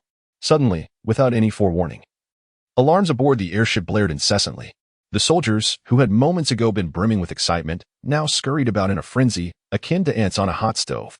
The apocalyptic airship appeared to be irresistibly drawn towards something, rendering it entirely unmanageable in its trajectory, and it was swiftly plummeting towards the ground. This is dire, Commander. The gravitational pull from the surface is overwhelming, and we shall soon crash. The communications officer, anxiously observing the system alerts, hurriedly reported to Li Feng, noting that such a situation had never occurred before. Activate the super radar and ascertain the true cause. The ground cannot possibly exert such a tremendous gravitational force. Li Feng ordered decisively, unwilling to entertain even a moment's hesitation. Prior to approaching the enemy base, he had calculated the gravitational pull at the border and found it consistent with other regions. With a beep, the super radar powered on, entering operational mode. Moments later, a message was relayed. Traces of tampering detected in the anti-gravity system. Preliminary analysis suggests the assailants are from the Outer Space Alliance, employing hacking techniques. Damn it. These rascals have quite the reach, Li Feng scoffed, dismissing them as mere buffoons. With a calm demeanor, he extended his hand to access the auxiliary vessel control panel, activating the ship's anti-gravity module before connecting the communication device to issue an emergency landing directive, cautioning the soldiers to remain vigilant. The vessel's underside emitted electromagnetic waves, stabilizing its descent somewhat, yet it continued to fall towards the Earth. It must be said, the configuration of the apocalyptic airship was indeed of the highest caliber. It was equipped with a landing system and apparatus, allowing Li Feng to achieve optimal results with but a few words. The alarm on the airship escalated, the situation deteriorating rapidly. The system's alert resonated. The anti-gravity and propulsion systems were utterly compromised. The vessel would collide with the ground in 3 minutes. At this moment, Li Feng could no longer maintain his composure. He sprang to his feet and declared, "Emergency landing." The system immediately initiated a selection process, executing the optimal emergency landing route. The command was confirmed successfully, revealing a large lake. The vessel's descent trajectory was established. Following Li Feng's directives, the system swiftly calculated and prepared the ship for descent. From the hull of the vessel, a pair of wings gradually unfurled, transforming its trajectory from a direct plunge into a gliding descent, significantly reducing its rate of fall. To the outside observer, the ship resembled a swallow dancing through the sky, though the billowing smoke from its rear severely marred this aesthetic. Moreover, the vessel employed antimatter to deploy a shield, designed to safeguard its structure against collision damage. Having detached from the main fleet, the airship entered the enemy's atmospheric shield, striving to breach the resistance. This antimatter shield boasted an impressive capacity of over 100 tons, demonstrating formidable capabilities. The activation of the shield rendered the enemy's atmospheric disruptors ineffective against the vessel. As soldiers, they exhibited remarkable composure in this perilous moment, quickly regaining their calm and taking protective measures for various items. The Apocalypse's shield and the atmospheric interference collided violently, igniting brilliant flashes of light. The ship soared like a meteor across the sky, hurtling towards the vast lake below. With a resounding crash, the apocalyptic airship plunged into the water, creating tumultuous waves. The lake surged violently around the vessel, battering the shores and uprooting several majestic trees.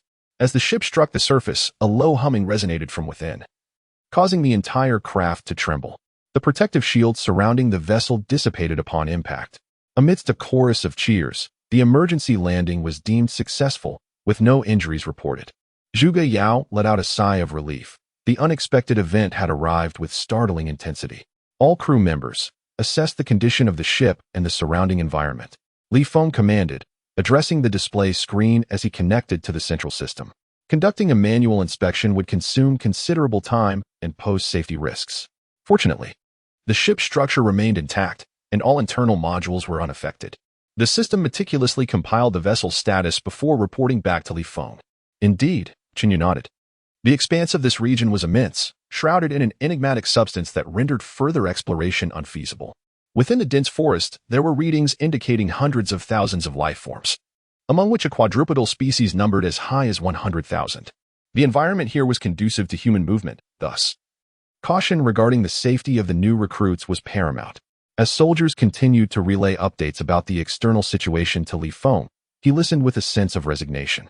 Upon hearing the staggering figure of life forms, Zhuge Yao felt a surge of joy and excitement, rising from his seat with an irrepressible urge to embark on an adventure.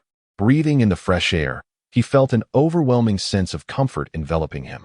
The natural environment of the urban area has been irreparably damaged, and the air quality has deteriorated significantly. Along the lakeside, towering trees flourish abundantly.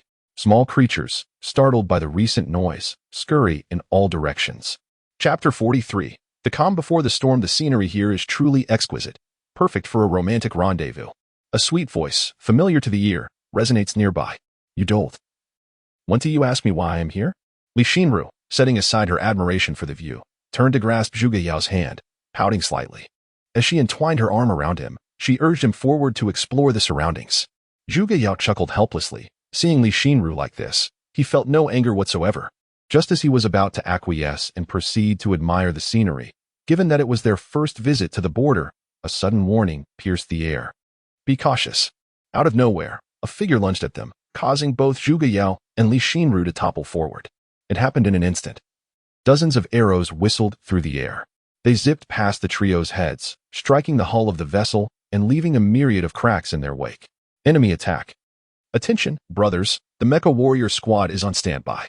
Zhuge Yao's reflexes were sharp. He had long been prepared for such an eventuality. Thus he immediately joined the fray and alerted his comrades.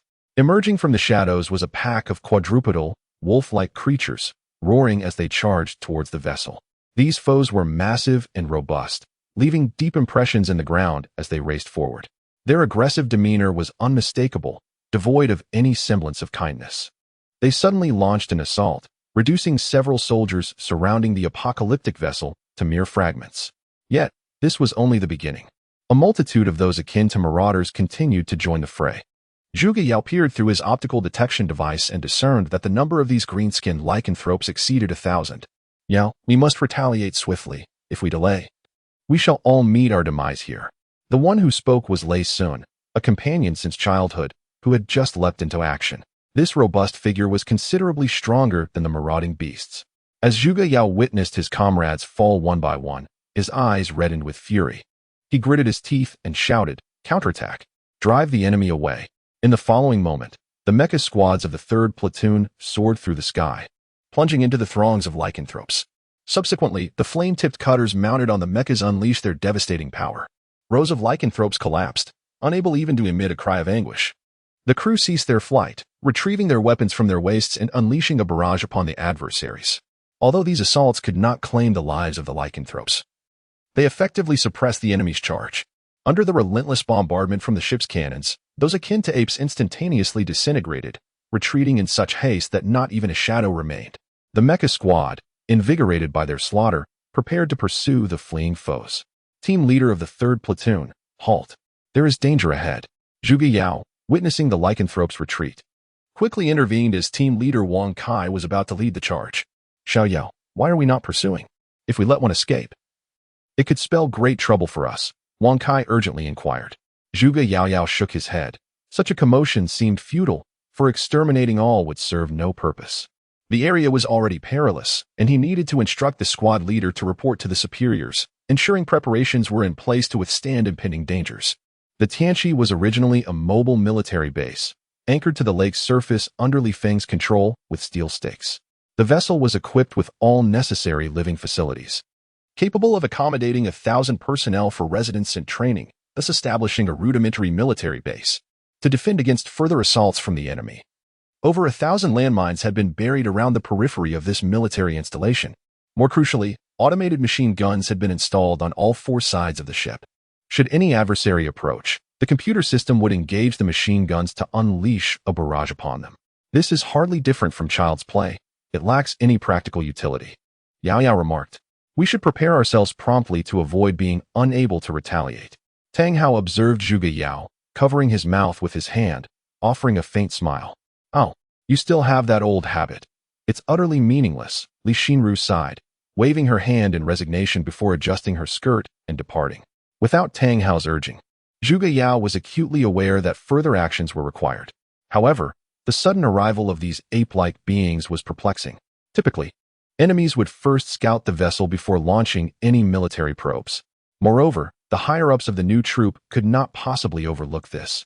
He was merely a foot soldier, and it sufficed for him to focus on his own duties. This time, the enemy had seemingly lain in ambush, launching an attack the moment they revealed themselves. This situation appears to be quite purposeful, entirely defying reason, suggesting the existence of undisclosed matters. After a prolonged interval, those werewolf-like entities have not reappeared. Naturally, the soldiers remained industrious, transporting various materials to the base. The first contingent of reinforcements is scheduled to arrive tomorrow, once the formidable Dragon Knight 4th Regiment reaches the vicinity. The safety of those around will be assured. Concurrently, through the diligent efforts of the new recruits, the defensive capabilities of the base have been significantly enhanced. Moreover, everyone swiftly acclimatized to the local climate. After all, such pristine air is far superior to that of the capital. A night of tranquility allowed Zhuge Yao to somewhat ease his anxious heart. Consequently, he summoned Lei Sun for a session of unarmed mecha combat. Meanwhile, Zhang Fan sat on the sidelines, offering encouragement and support to Yang Fan. Although Zhuge Yao appeared to have little chance of victory externally, he must not falter in spirit. Following the battle against the werewolf-like creatures the day before, Lei Sun felt he had made considerable progress, and his strength had become remarkably formidable. He stretched his limbs, calibrating the performance of his mecha. Zhuge Yao smiled slightly at Lei Sun and gestured for him to strike first. He did not need to adjust his mecha, as this particular model of armored suit was his own invention. He was well acquainted with the various models of mecha and their respective capabilities. After a moment of hesitation, Lei Sun controlled the Lei Shan mecha and executed a flying kick towards Zhuge Yao. The feet of Lei Shan are equipped with jet propulsion devices, allowing for a rapid charge. In an instant, he closed the distance to Lin Yuan, delivering a colossal steel foot that rapidly expanded towards him. Lin Yuan merely sidestepped, effortlessly evading the attack, and seized the opponent's mech by the foot. The mech piloted by Zhuge Yao exhibited tremendous strength, hurling both Lei Sun and his mech far away. With a resounding crash, Lei Sun's mech collided against the protective barrier before sliding down, appearing utterly pitiful. Chapter 44. Modification of the common class mech in recent days. Zhuge Yao had sequestered himself within the mech hangar. He delved deeply into the study of the wolf-like corpses and the peculiar specimens from the borderlands. Through a series of rigorous experiments, he unearthed a significant issue concerning the manipulation of energy. It seemed that the creatures from the border possessed the ability to harness energy to enhance certain capabilities. With a faint click, Zhuge Yao emerged from the hangar, inadvertently colliding with Li Xinru and sending her sprawling to the ground. Their eyes met, and in that moment, they both discerned the shared embarrassment reflected in each other's gaze. Suddenly, Li Xinru raised her hand and delivered a swift slap to Zhuge Yao's face. Flushed and flustered, she hurriedly stood and fled. "Get up, countless mechs await your modifications." A mechanical voice chimed in Zhuge Yao's ear. It was the voice of Xiao Dodo, now installed within Lin Yuan to enhance control efficiency. Rising from the ground, Zhuge Yao brushed off his clothes with a faint smile and turned back towards the mech hangar. The prompt from Xiao Dodo faded into silence, and tranquility enveloped the hangar once again. The vast space housed dozens of mechs, stacked with an abundance of components ready for replacement. Zhuge Yao entered the mech hangar No. 8, a place replete with the most comprehensive array of equipment and components. Upon crossing the threshold, he spotted Gongsun Yin diligently assembling a mech. The fluidity of his movements was remarkable. In just a few strides, he had successfully completed the assembly of a mech. Of course, such speed was facilitated by the assistance of mechanical arms, yet it was quite an impressive feat nonetheless. "Yin, have you had your meal?"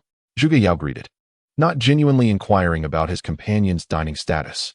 This bespectacled young man was Gongsun Yin, currently serving as the chief mech engineer of Hangar No. 8, a graduate of the Dawn Mech Maintenance Academy and a fellow alumnus. "Yao Xiao, what brings you here today?" Gongsun Yin quipped, setting aside his work. The two exchanged hearty laughter, and Gongsun Yin playfully trapped Zhuge Yao under his arm, continuing, "You little rascal, learning to tease me now, are you? Speak up." Zhuge Yao promptly admitted his fault and revealed the purpose of his visit in detail. He emphasized the research findings from the past few days, hoping to address the matter at hand effectively. "Oh, so it's about that," Gongsun Yin responded, nodding in understanding. He gestured towards a stack of design blueprints on the table. After selecting one, he presented it to Zhuge Yao, his face radiating pride. Zhuge Yao took the blueprint, examined it meticulously, and gave a slight nod. The design concept aligned perfectly with his own ideas and was ready for implementation. Creatures along the border typically harness qi to enhance their capabilities. Consequently, conventional weaponry struggles to penetrate this qi defense, rendering them incapable of inflicting tangible damage upon the adversary. Gongsun Yin conceived a design to incorporate a charging device into the weapon, endowing it with capabilities akin to gaseous functionality. This design resonated remarkably with my own thoughts. As for the energy source, I suggested utilizing electricity and fire, both of which are practical and amenable to future supplementation. Gongsun Yin expressed his profound agreement, acknowledging that such innovative designs were indeed worthy of a prodigy from the Huaxia Research Institute. With a flourish, he tossed his hair, his face radiating an unmistakable aura of pride, as if inviting compliments. "All right, I acknowledge your brilliance. Let us not delay. We shall commence by crafting a few prototype machines." Zhuge Yao remarked, rubbing his forehead in exasperation. This comrade, for all his merits, had an undeniable penchant for showcasing his intellect. Soon, a plethora of mech components was delivered, including some metallic materials sourced from the celestial sphere. "Yao, how about a friendly competition in assembly?" Gongsun Yin suggested, his confidence palpable as he began piecing together the design blueprints. Zhuge Yao nodded in agreement, retrieving his own blueprint to commence the assembly. His silence indicated a mutual understanding of the rules. Comprehensive comparison was in order. Gongsun Yan's assembly speed was astonishingly swift, akin to the whirling of a windmill. Moreover, throughout the process, he made no missteps, executing each task with seamless precision. He was assembling the Pioneer model, which already featured a charging mechanism. Building upon this foundation, Gongsun Yin enhanced the energy output, thereby amplifying the attack's efficacy. In contrast, Zhuge Yao's pace was more measured, yet he excelled in stability. He not only assembled the components according to the design blueprint, but also reinforced certain areas. He was working on the walker, a model characterized by its relative complexity. Originally devoid of a charging system and possessing a rather singular attack method, its energy storage was, however, quite substantial. Gongsun Yan's design included the addition of an electric charging device to the weaponry. Building upon this foundation, Zhuge Yao connected the weapon to the chassis, further enhancing its capabilities. Done, Zhuge Yao declared, as a fortified walker stood proudly before him. The chest and back of the walker were emblazoned with the character for brilliance, making it particularly striking. Gongsun Yan glanced at Zhuge Yao with a resigned shake of his head. It seemed he was destined to lose once again. All right, Gongsun Yan said, setting down his tools. Having completed the modifications to the Pioneer, the next step was to test the performance and offensive power of both mechs. Zhuge Yao operated the walker, pressing the electric charging button, and executed a slash into the air. The computer promptly gathered data and computed an astonishing result. If this strike were to hit its target, it would undoubtedly reduce the opponent to mere dust. The magnitude of this attack was terrifying, nearly unstoppable. It surpassed the effectiveness of Gongsun Yan's design by a significant margin, even elevating it to a higher tier. You've won, Gongsun Yan sighed in resignation, realizing there was no need to test the Pioneer. The outcome was evident. Zhuge Yao nodded, a subtle smile gracing his lips, feeling quite pleased with the day's achievements. With these two mechs, the new recruits could organize a manpower expedition into the surrounding woods for a grand exploration. The two types of mechas have been tested, and I am now prepared to report to our superiors, Zhuge Yao remarked to Gongsun Yan, concluding his statement with a playful wink. Gongsun Yan, feeling somewhat exasperated, thought to herself, it seems I have been outshone. This comrade is truly a source of amusement. Chapter 45. The practical uses of a flamethrower time was of the essence. And Zhuge Yao swiftly exited the mecha hangar to commence his simulation training, eager to enhance his capabilities to confront the forthcoming challenges. Yao, the border is so intriguing. Don't you wish to explore it? Xia Yin inquired, having specifically sought out Zhuge Yao to instigate a sense of adventure. As someone with aspirations, he found the monotony of daily life quite intolerable. However, Zhuge Yao was resolute in his decision to remain uninvolved, wary of venturing out alone. After an exhausting day, Zhuge Yao had just settled down when Xia Yin burst in. Although he felt a stirring in response to Xia Yin's words, he simply shook his head. Adventure? The time is not yet ripe. I must first attend to my current responsibilities. Yao, I knew you would be here, Li Xinru announced as she entered the room, her face radiant with a smile. Dressed in a mecha instructor's training uniform, she exuded an air of elegance. Having a military background and undergoing rigorous specialized training, her figure was remarkably graceful. I have good news and bad news. Which would you prefer to hear first? Li Xinru teased, raising two folders and playfully waving them in front of Zhuge Yao. This delightful demeanor was a rare sight, as she was renowned for her fiery temperament. Xia Yin was completely overlooked by Li Xinru. This robust, burly man failed to capture her attention at all. Xia Yin, aware of the situation, chose to feign ignorance, pretending as though nothing had transpired. Although the two had known each other for a considerable time, they maintained a certain distance, an essential boundary. Zhuge Yao turned to face Li Xinru, patiently awaiting her to speak. Well, I shall speak plainly. This is utterly pointless, Li Lin remarked, a hint of irritation creeping into her tone. She opened the first folder and read aloud. The Warrior Legion will arrive 5 days ahead of schedule. Hao Ge wants you to be prepared, as he has faith in you. Upon finishing the first document, she proceeded to the next. The specialized mech you requested will accompany this legion, arriving simultaneously. Furthermore, it includes a versatile floating airship. Now, let us get to work. Zhuge Yao, invigorated by the news, felt a surge of motivation. Initially, he had intended to wait for a sufficient number of new mechs to effectively commence operations. However, given the circumstances, he resolved to take matters into his own hands and explore alternative methods for expansion. Before long, the warehouse was left with only Li Xinru. She shook her head in exasperation, adjusted her clothing, and hurried after Zhuge Yao's departing figure. Thanks to her prior training in jungle warfare, several mech squads were on standby, fully prepared with ample supplies, ready to embark at a moment's notice. Zhuge Yao had only just agreed to proceed when 10 mech squads assembled, awaiting their next directive. Most of them were modified Mech 66 units, with only a few prototypes remaining. It was merely a casual outing, intended to clear a patch of land. Little did they anticipate the considerable ruckus that Xia Yin would create. It was truly troublesome. In exasperation, Zhuge Yao had no choice but to instruct the mech squad to carry flamethrowers. The initial plan to fell trees was no longer viable. They had to resort to arson instead. What could have provided the military with timber for camp construction had to be abandoned. Zhuge Yao first gathered the squad leaders, marking the advance range on the map and discussing important precautions. Only then did they set off with their respective teams towards the designated location. To prevent the raging inferno from spreading further, Zhuge Yao personally led a team. He commanded a modified mech squad to forcibly carve out a firebreak along the forest's perimeter. This way, no matter how intense the fire within became, it would not extend outward. Each mech squad, equipped with flamethrowers, ignited fires throughout the forest. In a short span of time, the entire woodland had transformed into a sea of flames. The blaze exceeded Zhuge Yao's expectations, but fortunately, it remained within controllable limits. The roaring fire rapidly consumed the trees, revealing patches of barren land. The ground was marked by remnants of carbonized materials, presenting a striking sight that indicated this area had once been a lush forest. Xia Yin operated a modified mech with reckless abandon, igniting fires at an astonishing pace. He maximized the power output, creating several ignition points in quick succession, surpassing the speed of an ordinary mech squad. In mere moments, a vast expanse of forest vanished under his command. The sudden inferno startled the creatures of the forest, sending them into a frantic scramble. In their panic, a multitude of animals were ensnared by the flames, reduced to charred remains.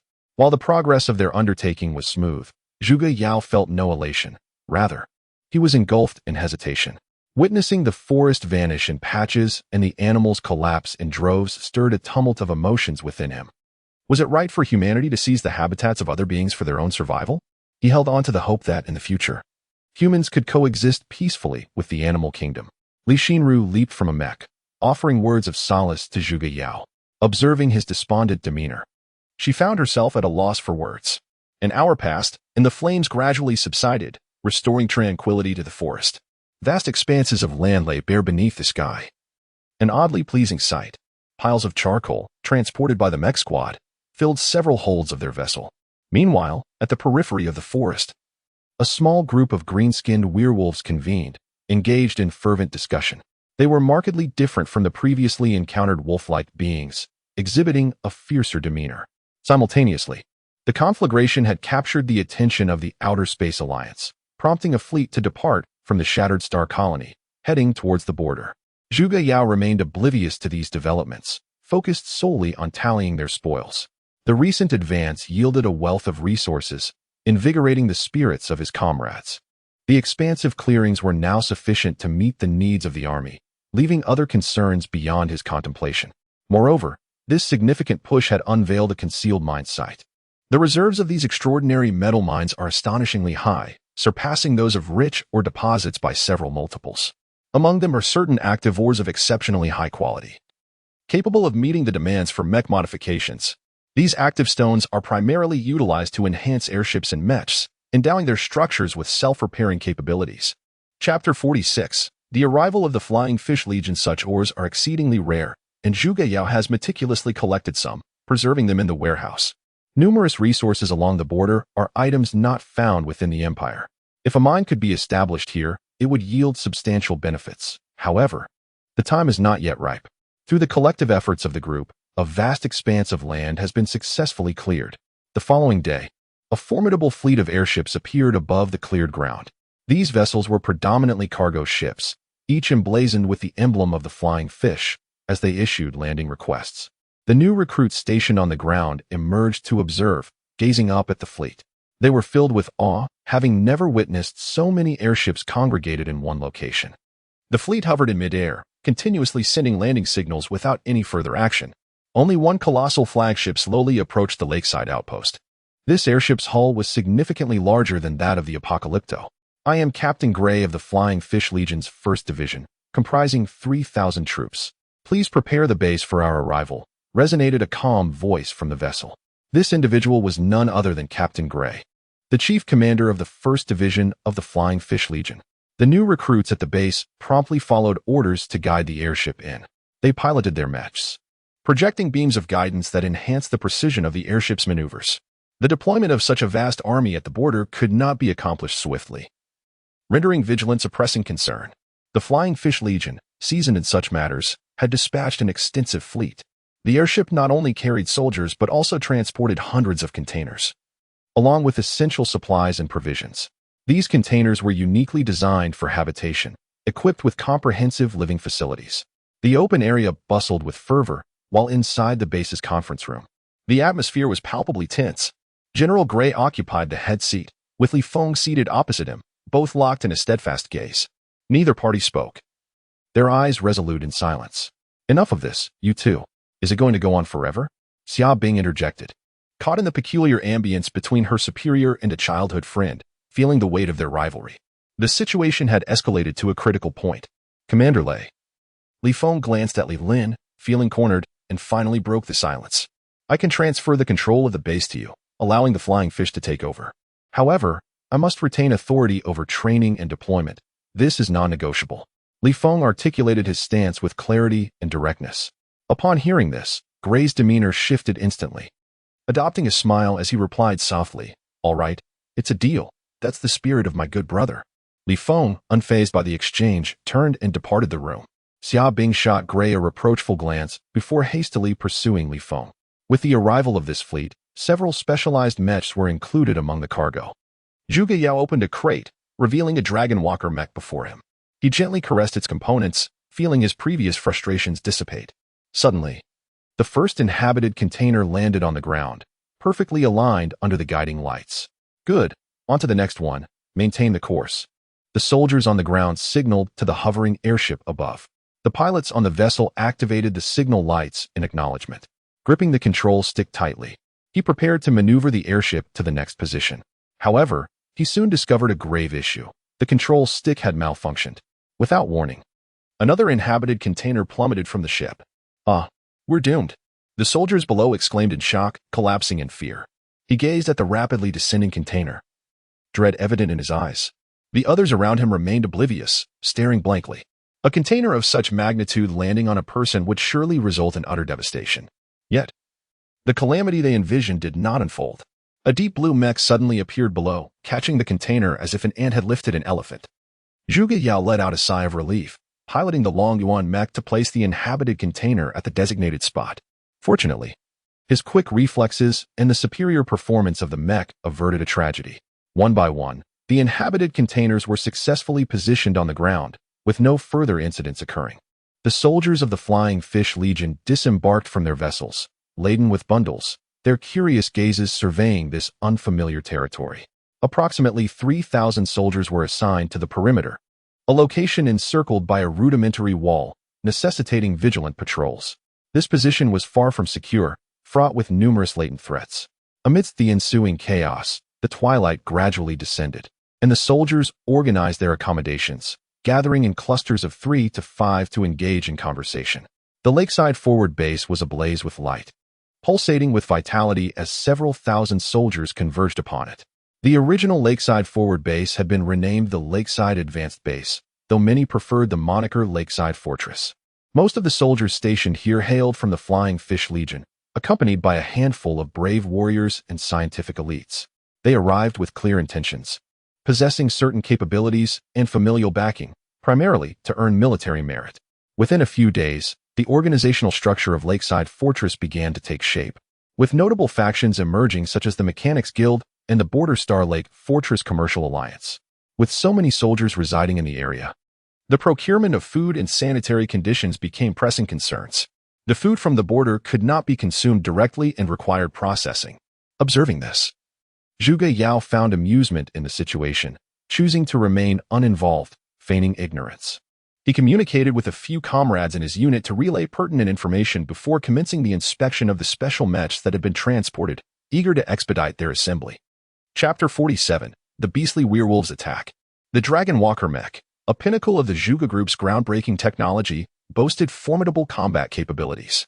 In pursuit of enhanced maneuverability, Zhuge Yao integrated Little Dodo into the mecha, significantly amplifying its control capabilities. Within the base, as well as at the Heart Lake Fortress, a flurry of activity ensued. Soldiers diligently commenced their respective tasks, training, patrolling, and constructing encampments. Under the guidance of their squad leaders, they worked in an orderly fashion, preparing for the impending conflict. Vast swathes of trees were felled, and entire forests vanished, sending small creatures scattering in all directions.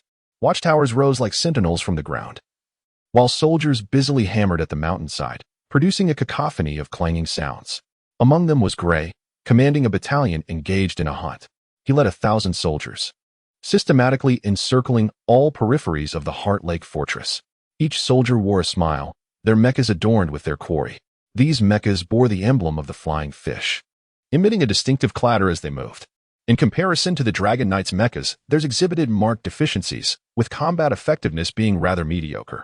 Suddenly, a thunderous explosion reverberated, shaking the very earth beneath, as a mushroom cloud ascended in the distance. Beep, beep. At that moment, the communicator strapped to Gray's waist blared urgently. Enemy attack, multiple lycanthropes, requesting assistance. The voice of the soldier crackled through, laced with anxiety, clearly indicating the gravity of the situation. It was evident that protocol had been disregarded in the urgency to report the incident. Snap. With a roar, Gray slammed the communicator onto the console, exclaiming in frustration, "You fools can't even articulate the essentials. What good are you?" The immense mushroom cloud loomed, and he thought to himself, "Am I blind?" Despite his anger, Gray maintained a commendable grasp of basic tactical prowess. While leading his team swiftly to the scene, he called upon other squads to encircle the location of the incident. The commotion was so great that Zhuge Yao, situated within the mecha warehouse, could sense it. Fortuitously, he was seated in the Lin Yuan mecha, and there was no need for undue armament. It was unnecessary. He simply grasped a magnetic blade and summoned the base to open the launch platform, soaring through the skies toward the site of the incident. At the scene, within a deep pit, a horde of simian-like creatures was engaged in combat with the soldiers of the Flame Legion. The number of these wolf-like beings was particularly vast, and their combat prowess was formidable. In close-quarters combat, they could rend steel mecha asunder with their bare hands. The soldiers in the mining area lacked the necessary firepower to withstand the relentless onslaught of their adversaries. To complicate matters, they had already suffered significant losses due to an initial surprise attack from a mushroom cloud explosion, which had decimated half their forces. Now, they were relying on the mining area's artillery for a final stand, eagerly awaiting reinforcements. Despite their overwhelming advantage, the wolf-like creatures refrained from launching an all-out assault, striking only intermittently. In such circumstances, the civilian militia had not been entirely obliterated. Gray, accompanied by 3 battalions, advanced rapidly toward the site of the incident without a moment's pause. As he observed the footage transmitted by his soldiers, a sudden sense of unease washed over him, though he could not quite articulate why. Suddenly, a thunderous explosion rang out, and Gray felt a powerful shockwave rush toward him. The powerful air turbulence tore apart dozens of battle vehicles and toppled numerous mechas belonging to Gray's forces. This turbulence arrived with great swiftness and departed even more rapidly. Above the formation, a vibrant mushroom cloud erupted, casting an enchanting yet ominous aura. Gray's mecha, caught at the very heart of this chaotic whirlwind, suffered the most severe damage. Fortunately, the Steel Bear number 39, produced by the Zhuge Group, boasted remarkable resilience against such assaults. This particular mecha possessed formidable defensive capabilities, barely managing to withstand the onslaught. Thus, he alone survived, while the dozens of mechas surrounding him were reduced to mere fragments, as if misfortune had not yet run its course. A horde of werewolf-like creatures surged forth in the aftermath of the turbulence. They howled ferociously as they sprinted towards Gray with alarming speed. Leading the charge was a monstrous werewolf, whose strides covered several meters with each leap, closing the distance with alarming rapidity. With a snort of disdain, Gray activated the emergency systems of the Steel Bear number 39, propelling the mecha skyward. Once airborne, he glanced down, his expression a mask of fury. Having endured thousands of battles throughout his life, he had never experienced such disgraceful circumstances. Yet, Gray's string of misfortunes was far from over. The leading werewolf, undeterred by the mecha's ascent, launched itself into the air with a powerful kick against the ground, soaring upward like a bullet. This creature's speed surpassed even that of the mecha's thrusters, allowing it to close the gap in the blink of an eye. In an instant, it caught up to the Steel Bear number 39, delivering a crushing blow to its iron frame. The air erupted with a thunderous roar as the Steel Bear mecha sustained a significant impact, creating a large dent in its chassis. Surprisingly, this incident accelerated the leap of the Steel Bear mecha number 39. The simian-like creature cast a puzzled glance at the retreating mecha, its expression peculiar.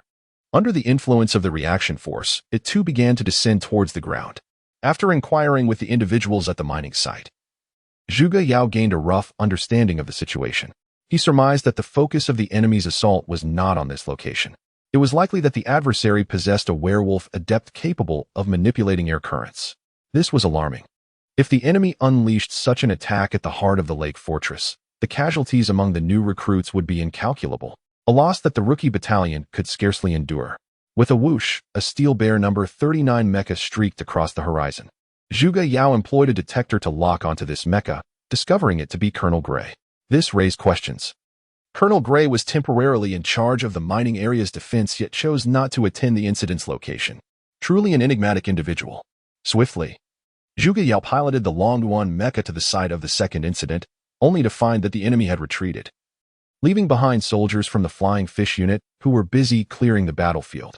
Zhuge Yao could sense lingering fluctuations of mental energy in the air. This residual mental energy was several times stronger than his own current capabilities. If one were to categorize mental energy into levels, the disparity would be even more pronounced. Chapter 48. Seeking the anomalous beastmen. Upon returning to the base, Zhuge Yao left a message and departed alone. He felt an intense sense of imminent peril surrounding the outpost. The peril originates from the monstrous beings along the border, endowed with supernatural powers. The foremost task, of utmost importance, is to ascertain the source of mental strength. The power of the Lake Heart Fortress is still too insignificant to contend with the entire horde of monsters. The adversary possesses enigmatic abilities, unfamiliar even to the Dragon Knight Legion, necessitating a deeper understanding. Above an unknown forest, a figure plummets at great speed, the fierce wind causing garments to flutter. At an altitude of approximately 3,000 meters above sea level, Zhuge Yao finally activates the mech's retro thrusters, gliding down from the heights. As he approaches the surface, he plunges into the river amidst the forest like a cannonball, employing the magnetic blade to slice through the trees. The river ripples, sending up splashes. And soon Winshin emerges from the surface, gasping for breath. He wipes his face, gazing bewilderedly at the forest. The once devastating mushroom cloud now vanished. The Dawn Empire boasts the green tea forest and the little water woodlands. But what lies within this domain? In his previous life, he had never ventured here, leaving him oblivious to its conditions. He attempts to activate the navigation system for positioning, only to find it unresponsive, lacking a compass or similar tools. With the sun obscured by thick clouds, he wonders if he might discern direction by the North Star come nightfall. However, such a venture could lead to starvation or being torn to pieces by lycanthropes, not to mention transforming into a gruesome human blood pudding. They say every journey begins with a dog, yet here I am piloting a mech, feeling far from formidable. Zhuge Yao cannot help but voice a few complaints. Master, you still have me. The voice of the system, Little Do, resonated in Zhuge Yao's ears. To the untrained ear, it could easily be mistaken for that of a human, yet upon closer inspection, one could discern the subtle sound of metal grinding. You are willing to take risks. Listening to this mechanical noise, Zhuge Yao instinctively cast a disdainful glance. In his previous life, this entity was a mere distraction he had concocted out of boredom. Initially, he had thought it to be a virus. However, he gradually unearthed its astonishing capabilities, revealing it to be a formidable piece of advanced technology. When the master is in trouble, I shall certainly make my appearance, chirped Little Dodo in a voice reminiscent of an adorable girl, sending shivers down one's spine. If Little Dodo could take human form, transforming into a sweet and obedient girl, it would indeed be amusing. Yet, Zhuge Yao only entertained this thought briefly. His primary desire was to fully unlock the system's functionalities. The origins of Little Dodo remained shrouded in mystery, categorizing it as another marvel of advanced technology, albeit with an extraordinarily peculiar method of activation. What made it peculiar? To be precise, every time Zhuge Yao upgraded his mecha or engaged in combat with adversaries, the higher the danger level he achieved, the more enhanced the capabilities he could develop. Under such prerequisites, the urge to gamble with his life for the sake of unlocking superior functionalities had become irresistible. Hence, ever since Little Dodo had become his assistant, he had embarked on a perilous journey from which there was no return. Observing Little Dodo materialize on the screen, Zhuge Yao stifled a yawn and, thoroughly bored, remarked, I am utterly exhausted. Could you assist me in piloting and ascertain which forest this is, as well as if there are any nearby individuals? Zhuge Yao reclined back, preparing to drift into slumber. Stop. Zhuge Yao interrupted Shadodo, sitting up and ill. He could no longer endure and declared, I hereby command you, without my permission. You are forbidden to appear again. Sighing, Xia Yan exhaled in relief and activated the message system. If you wish to go out for a stroll, then by all means, do so. What is the need for a message? He mused to himself, for he believed that a brief walk could be quite beneficial. His comrade, possessing an almost monstrous strength, was impervious to any threats. This borderland still held many unknown and enigmatic beasts waiting to be discovered. Had Zhuge Yao not departed so hastily, Xia Yin would have relished the opportunity to explore this extraordinary realm, to venture into the dense forests, and to acquire more treasures. Quickly, assemble the team. We shall depart at once, Tang Hao exclaimed, seizing Xia Yin by the collar and roaring with fervor. His bold character was on full display, even more explosive than usual, having long suppressed his exuberance in front of Zhuge Yao. Yes, I shall go this instant. Xia Yin hurriedly acquiesced, darting from the base like the wind. He had heard tales of Tang Hao's notorious temper, and the moniker Explosive Bear was surely well-deserved. He was certain that had he lingered a moment longer, he might have faced a swift kick to the rear. Under Tang Hao's urging, the three mech squads swiftly assembled, their speed surpassing even their usual efficiency. Prompting a sigh of exasperation from Xia Yin, the soldiers gripped their mech controls tightly, sweat beading on their brows, yet they dared not relax. Unbeknownst to Zhuge Yao, had he been aware of the current plight of his comrades, he might have found it utterly amusing. In daily life, everyone exudes an air of confidence. Yet before their class leader, they display not a trace of defiance, leaving one both exasperated and contemplative. The Lin Yuan mecha soared through the skies with remarkable speed, swiftly completing its exploration and collection within the dense forest. As Xiaodu remained at level 2, Zhuge Yao had no choice but to pilot the mecha himself, his limbs growing weary and sore. However, despite his efforts, he could not locate the opposing team, sensing their presence was nearby. Ahead lay a colossal stone platform, perfectly suited for the mecha to land upon, so Zhuge Yao guided the machine forward. Unexpectedly, this maneuver led him into a hidden realm. As the mecha made contact with the stone, the surrounding environment shifted dramatically, transforming into a lush forest. Startled, Zhuge Yao gasped in astonishment, momentarily taken aback by the sudden change. Yet, in the next instant, clarity washed over him. It was no wonder he could not locate anyone. In such a vast secret realm, even 1,000 beastly werewolves could easily conceal themselves, let alone a mere squad. Once inside this enigmatic domain, Zhuge Yao noticed a remarkable surge in his mental acuity. Chapter 49. Gaining enhanced abilities piloting the Lin Yuan mecha, Zhuge Yao delved deeper into this secret realm. Exploring for quite some time, he observed that the area was filled entirely with a single type of flora, all towering trees bearing green fruit. Each tree bore an identical appearance, rendering it impossible to distinguish one from another. As time passed within this mystical sanctuary, his mental prowess continued to swell. After encircling the forest, Zhuge Yao paused upon noticing an unusual sensation within his body. To err on the side of caution, he switched the mecha to a stealth mode before beginning to inspect his own condition. Unbeknownst to him, this was a verdant fruit forest, a place where the lycanthropes sought to cultivate their mental prowess.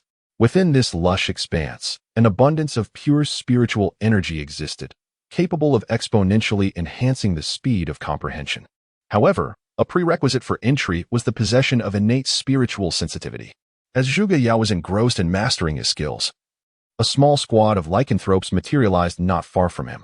This group consisted of merely 9 members, and their equipment was far from uniform. Leading them was none other than the werewolf who had attacked Gray previously. This beastly creature communicated in guttural beast language, vociferating to his companions, "Where is the demon? Did you not claim he was nearby?" Known as the Hell-Roaring Wolf, he was a prince of a nearby greenskin lycanthrope tribe, boasting a combat prowess exceeding 400. Capable of effortlessly lifting a 100-pound iron cauldron with a single hand. He took a moment to focus, channeling some of his spiritual energy to regain his composure. Though he had practiced mental cultivation, his lack of innate sensitivity limited him to only marginally effective techniques. Nevertheless, this gave him an advantage over other martial cultivators by several magnitudes. Coincidentally, Xia Yin, accompanied by a mechanized squad, was passing by the entrance to the secret realm. Suddenly, the communicator on his mech erupted with activity, indicating a tracking signal for Zhuge Yao's mech, the location being in close proximity, near a massive rock devoid of any visible figures. However, Xia Yin remained unconcerned, speculating that it might be a spatial gateway. In such instances, he would typically call out, "Open Sesame," before charging ahead. The other team members mimicked his actions, calling out "Open Sesame," before following suit. Xia Yin pondered, could there possibly be any issues?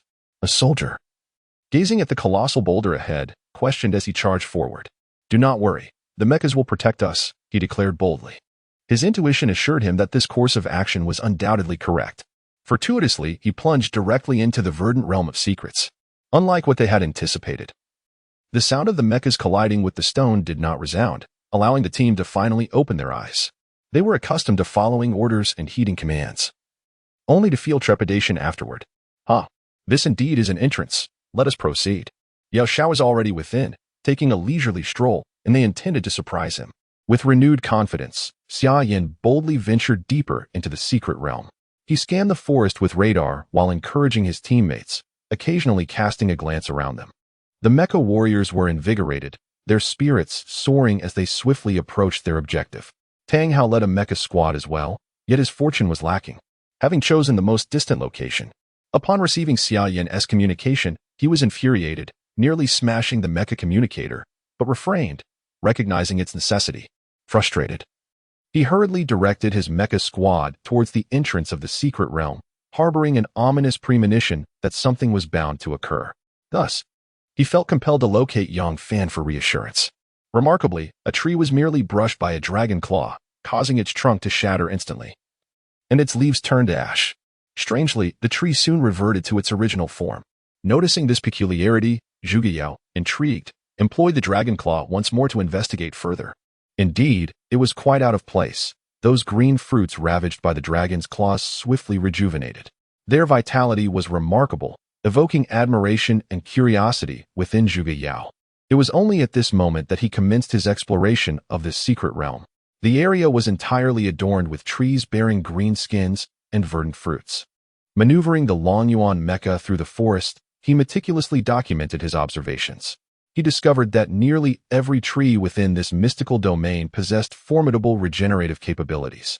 Moreover, the trees seemed to function as a cohesive entity, maintaining intricate and delicate relationships with one another. The Lin Yuan mecha series, designed primarily for destruction, facilitated the collection of samples with utmost ease. Its portability was equally advantageous. Additionally, this type of mecha could be continually enhanced through modifications, thereby augmenting its combat prowess. Zhuge Yao pondered the frailty of the human body, which necessitated the aid of external mechanisms for enhancement, leading to the conception and development of mechas. Such machines would enable humanity to adapt to harsher environments and even transform those surroundings. Upon arriving at the border, he further realized the potential for enhancement within the mechas. The minerals and diverse life forms in this region could almost all contribute to the mecha's improvement. For instance, should he succeed in analyzing the structure and principles of these green trees, the mecha could acquire regenerative abilities. As he ventured into the forest of green fruits, he was astounded to discover treasures abundant in every corner, space, trees, and even the very air. Zhuge Yao piloted his mecha, gently caressing a green tree as he endeavored to establish a telepathic connection with it. After being bitten by a werewolf, Zhuge Yao's body was not slain by the virus. Rather, it underwent a transformation. At times, he finds himself questioning whether he is truly human, a beast man, or perhaps a super soldier. In Chapter 50, an intriguing spectacle awaits. He senses a beast man and a mech nearby, their location exhibiting high energy fluctuations, undoubtedly indicative of a conflict. The voice of Xiao Dao resonates in his ear. Is there truly a battle taking place in such a locale? Could it be the beast man with extraordinary abilities he seeks? Heeding Xiao Dao's guidance and contemplating the matters weighing on his mind, Zhuge Yao resolves to stealthily approach and ascertain the situation. He pilots the Lin Yuan mech into stealth mode, silently advancing toward the coordinates displayed on the radar. The nearly 4-meter-tall mech traverses the dense forest without emitting a sound. Each time it treads upon branches, the mech's feet release a modicum of energy, ensuring a gentler contact. As the distance narrows, the energy readings intensify, and observing the pulsating instruments fills Zhuge Yao with trepidation. Although he has encountered such scenarios in his previous life, piloting an enhanced mech under similar circumstances evokes a sense of vulnerability. The combat capability of Lin Yuan hovers just below 300, yet the energy response ahead suggests that the adversaries are at least of the apocalypse level. With Tier 3 beastmen corresponding to apocalypse-level mechs, it stands to reason that the beastman ahead would not be inferior to Tier 3. With this thought, Zhuge Yao hastily activates the protective shield, finding a semblance of reassurance, even at the expense of energy. The battle ahead escalates in intensity, with vast trees being ravaged and numerous branches soaring through the air. In the midst of the battlefield, an apocalyptic class assault mech No. 67 engaged in a fierce exchange of blows with a level 3 beast, a werewolf. Due to the leakage of energy, A colossal tornado began to form within a certain radius, and they continued their combat beneath the eye of the storm. Zhuge Yao listened attentively to Zaidudu's explanations, nodding in acknowledgement. In his previous life, he had grasped the surface of matters without comprehending their underlying principles. Now, he felt immensely enriched by the insights shared with him. The winds from the front grew increasingly fierce, accompanied by sporadic bursts of lightning energy that relentlessly battered the Lin Yuan. With no other option, Zhuge Yao piloted the Lin Yuan mech to a sheltered position and activated the phantom camouflage feature, rendering it indistinguishable from an ordinary tree to the outside observer. The wound on his arm throbbed subtly, a constant reminder for Zhuge Yao to proceed with prudence. Ahead, the apocalyptic class mech continued to unleash a barrage of fire upon the werewolf beast, the frequency of its shots accelerating. This mech, adorned in blue, boasted a more rounded and curvaceous design. At that moment, it wielded a hammer in one hand while brandishing a firearm in the other. Powerful electric currents crackled across the hammer, producing sharp sounds and occasionally igniting small sparks. The electric gun was no ordinary weapon, judging by its intensity and firing rate. It was at least of apocalyptic grade. Observing the superior weaponry of his adversary, Zhuge Yao cast a glance at his own weapon data, noting that all were standard issue, save for the radiant light gun, which was of divine grade. Regrettably, the Lin Yuan was merely of enhanced grade, limiting the radiant light gun to unleash only its enhanced capabilities. Like the mechs, weapons could also be continually strengthened through the incorporation of materials. The formidable werewolf ahead, with its vibrant green skin, was suffused with a torrent of yellow energy. It wielded dual iron claws, one emanating a fiery red aura, while the other radiated an icy blue chill. Analyzing the energy projection from the opponent, Xiao Dodo swiftly deduced that this was a level 3, 7-tiered beastman. What a spectacle we have ahead! Zhuge Yao exclaimed with excitement. The combat capabilities of mechs experience a qualitative leap starting from the apocalypse level. No longer confined to conventional weaponry, these mechs can now channel the energy stored within them into their weapons or release it directly. Indeed, the blue mech began to gather energy, continuously infusing the power of lightning into its left hammer. At first glance, the hammer appeared quite ordinary, but as it absorbed more lightning energy, it instantly radiated a deep blue luminescence. Suddenly, the thrusters on the back of the mech unleashed a surge of energy, propelling it into the air, akin to a blue meteor hurtling towards the green-skinned werewolf. Zhuge Yao perceived a remarkable similarity between the combat style of the blue mech and his own. Once the two adversaries had finished their bout, he was determined to investigate further, hoping to discern if they were acquaintances from a past life. He commanded Xiao Dodo to probe into the various details of the blue mech to ascertain the identity of its pilot. If they turned out to be allies, he would not hesitate to rush in to assist, even if they could not defeat the beastman. At that moment, the green-skinned werewolf was no slouch either. It swiftly leaped back several paces, easily evading the direct strike of the blue mech's hammer. However, it could not escape the electrical charge that accompanied the hammer, leaving its body tingling from the shock. As the incessant lightning strikes surged forth, the green-skinned werewolf's feet gradually darkened, emitting a pungent aroma of charred flesh. Quite commendable. Such area of effect combat techniques proved to be remarkably effective. From a distance, Zhuge Yao couldn't help but cheer in admiration. Since the energy waves posed no threat to him, he felt considerably more at ease. Although Lin Yuan's camouflage skills were not particularly sophisticated, the two combatants ahead were engrossed in their struggle, oblivious to the presence of Zhuge Yao and Lin Yuan for the time being. Zhuge Yao was confident that, should he desire it, a sudden assault on the two adversaries could yield a significant chance of success. Little did he anticipate that a mere fleeting thought would soon necessitate action. The green-skinned werewolf, realizing its body was being struck by the enemy's electrical force, felt consciousness slipping away. With a glint of cold fury in its eyes, it let out a howl to the heavens and, wielding its dual iron claws, infused its weapons with the power of ice and fire from within.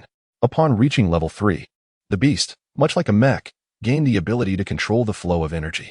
The electrical force was forcibly expelled by the ice and fire power, resulting in a bizarre spectacle on the battlefield. To the werewolf's left, flames surged, engulfing the surroundings in a sea of fire, while to the right, the icy power concentrated in its claws instantaneously froze nearby trees, transforming them into exquisite ice sculptures.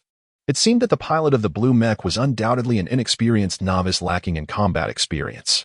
Should he choose to charge forward and launch a close-range attack while the green-skinned werewolf was still gathering energy, he might stand a slim chance of victory. Zhuge Yao gazed upon the battlefield ahead, feeling a pang of regret for the blue mech, his hand poised on the controls of Lin Yuan, ever ready to provide assistance. Chapter 51. Seizing the Opportunity in Weakness. The green-skinned werewolf accumulated energy at a sluggish pace. Its deliberate movements indicated a lack of battlefield experience typical of its kind. After a brief interval, the beast finally swung its claws forward, unleashing twin beams of red and blue energy towards the blue mech. The icy and fiery energies collided with the mech's protective shield, akin to two colossal boulders striking the surface of a lake, creating substantial depressions while sending countless energy ripples cascading outward. Observing the blue mech's shield, Zhuge Yao noted the energy fluctuations diminishing under the relentless assault of the elemental beams. The escape pod ejected from the mech, prompting the green-skinned werewolf to interrupt its abilities and pursue the pod's trajectory. The werewolf's speed outstripped that of the escaping pod, and it would soon close the distance. Witnessing the human being pursued by the monster, Zhuge Yao could no longer contain himself. He propelled the Lin Yuan mech forward into the fray. The rocket boosters behind the mech roared to life under Zhuge Yao's command, swiftly increasing its velocity. The magnetic sword slid into his grasp, and the mech surged forth like a cheetah, launching an ambush on the green-skinned werewolf. The creature, fixated on its quarry, was caught off guard as the blue mech detonated in a sudden explosion. The forceful shockwave sent the werewolf sprawling to the ground, while the escape pod seized the opportunity to open a wormhole, vanishing without a trace. The Lin Yuan mech, too, was buffeted by the blast, compelled to halt its assault. Do not let me discover the identity of the owner of that azure mech. Abandoning the mech to flee is one thing, but initiating a self-destruction is utterly unfathomable. Zhuge Yao bellowed at the epicenter of the explosion, his teeth grinding audibly, and his hands clenched so tightly that the veins bulged. As a mechanic, the mech is the most faithful companion. To forsake it is to forsake a friend, and to destroy it is akin to using a companion as a shield against danger. Having spent decades alongside mechs in his previous life, Zhuge Yao harbored an inexplicable obsession with them. He would never harm a mech, nor would he permit others to do so. Yet, regardless of his indignation, the azure mech had detonated, and the perpetrator had vanished without a trace. Not far from him, a beastly werewolf lingered, and instinctively, he unleashed his fury upon it. Drawing forth the radiant spear, he did not aim, but fired wildly in the general direction. An abundance of milky projectiles cascaded like raindrops toward the green-skinned werewolf, creating numerous craters upon impact. The green-skinned werewolf, momentarily dazed by the shockwave from the earlier explosion, managed to rise unsteadily, only to be met with Zhuge Yao's chaotic barrage. Zhuge Yao's marksmanship was already lackluster, and in his furious state, it deteriorated further. A few fortunate hits were easily deflected by the werewolf's claws, sending the light projectiles flying far away. I am Lin Yuan, and I do not slay nameless foes. The green-skinned werewolf shouted at the Lin Yuan mech, rubbing its claws together as dark energy began to swirl around her, continuously rotating around her form. The identity of the opponent is of no concern to Lin Yuan. Her insistence on calling out is merely a tactic to buy herself some time. Having just engaged in an intense battle with a blue mecha, her energy reserves are nearly depleted, necessitating a period of recuperation. I am Zhuge Yao, and may you gain clarity in death, he proclaimed. Dragon Abyss activated its loudspeaker, amplifying Zhuge Yao's words to the maximum volume. Not one to be easily outsmarted. Zhuge Yao recognized the opponent's intention to stall for time. Even as he spoke, he maneuvered Dragon Abyss towards Ling Yu's position, firing while charging forward. The movements of the mecha were remarkably agile, akin to a living creature. As the distance between them diminished, the power of the radiant gun intensified, overwhelming Ling Yu's claws, leaving her with no choice but to evade. With the relentless assault preventing her from recovering, Ling Yu let out a mournful wail, summoning her magical beast. Her cry pierced the heavens before dissolving into the void. In the next moment, a skeletal magic wolf, 3 meters tall and 6 meters long, tore through the spatial barrier and lunged at Dragon Abyss, colliding directly with it. Dragon Abyss attempted to stabilize itself by bracing with the magnetic sword against the wolf's skull, but was still sent hurtling several meters away. The skeletal magic wolf, a second-tier magical beast, possessed indomitable fangs and claws, with combat power nearing 400. The impact from the wolf felt like a bucket of ice-cold water dousing Zhuge Yao, abruptly cooling his fervor. Currently, Dragon Abyss is merely an enhanced mecha, And confronting two formidable foes simultaneously is a daunting task. A moment's carelessness could lead to utter destruction. Observing Lin Yuan, who was still cowering behind the skeletal wolf and gasping for breath, Zhuge Yao could surmise that the energy within her had been nearly depleted. As for the skeletal wolf itself, he felt a sense of familiarity. Although it was a rare breed, he had encountered several in his previous life. With formidable offensive and defensive capabilities, it also possessed commendable resistance to energy, yet lacked any extraordinary skills. The skeletal wolf, having sent Lin Yuan flying, refrained from further aggression. Zhuge Yao sheathed the radiant spear and drew forth another magnetic sword, preparing for close combat. He fixed his gaze intently on the skeletal wolf and Lin Yuan, searching for an opening to swiftly eliminate one of them. I bear you no grudge. I wish to end this conflict. I implore you, let me and Little Black depart.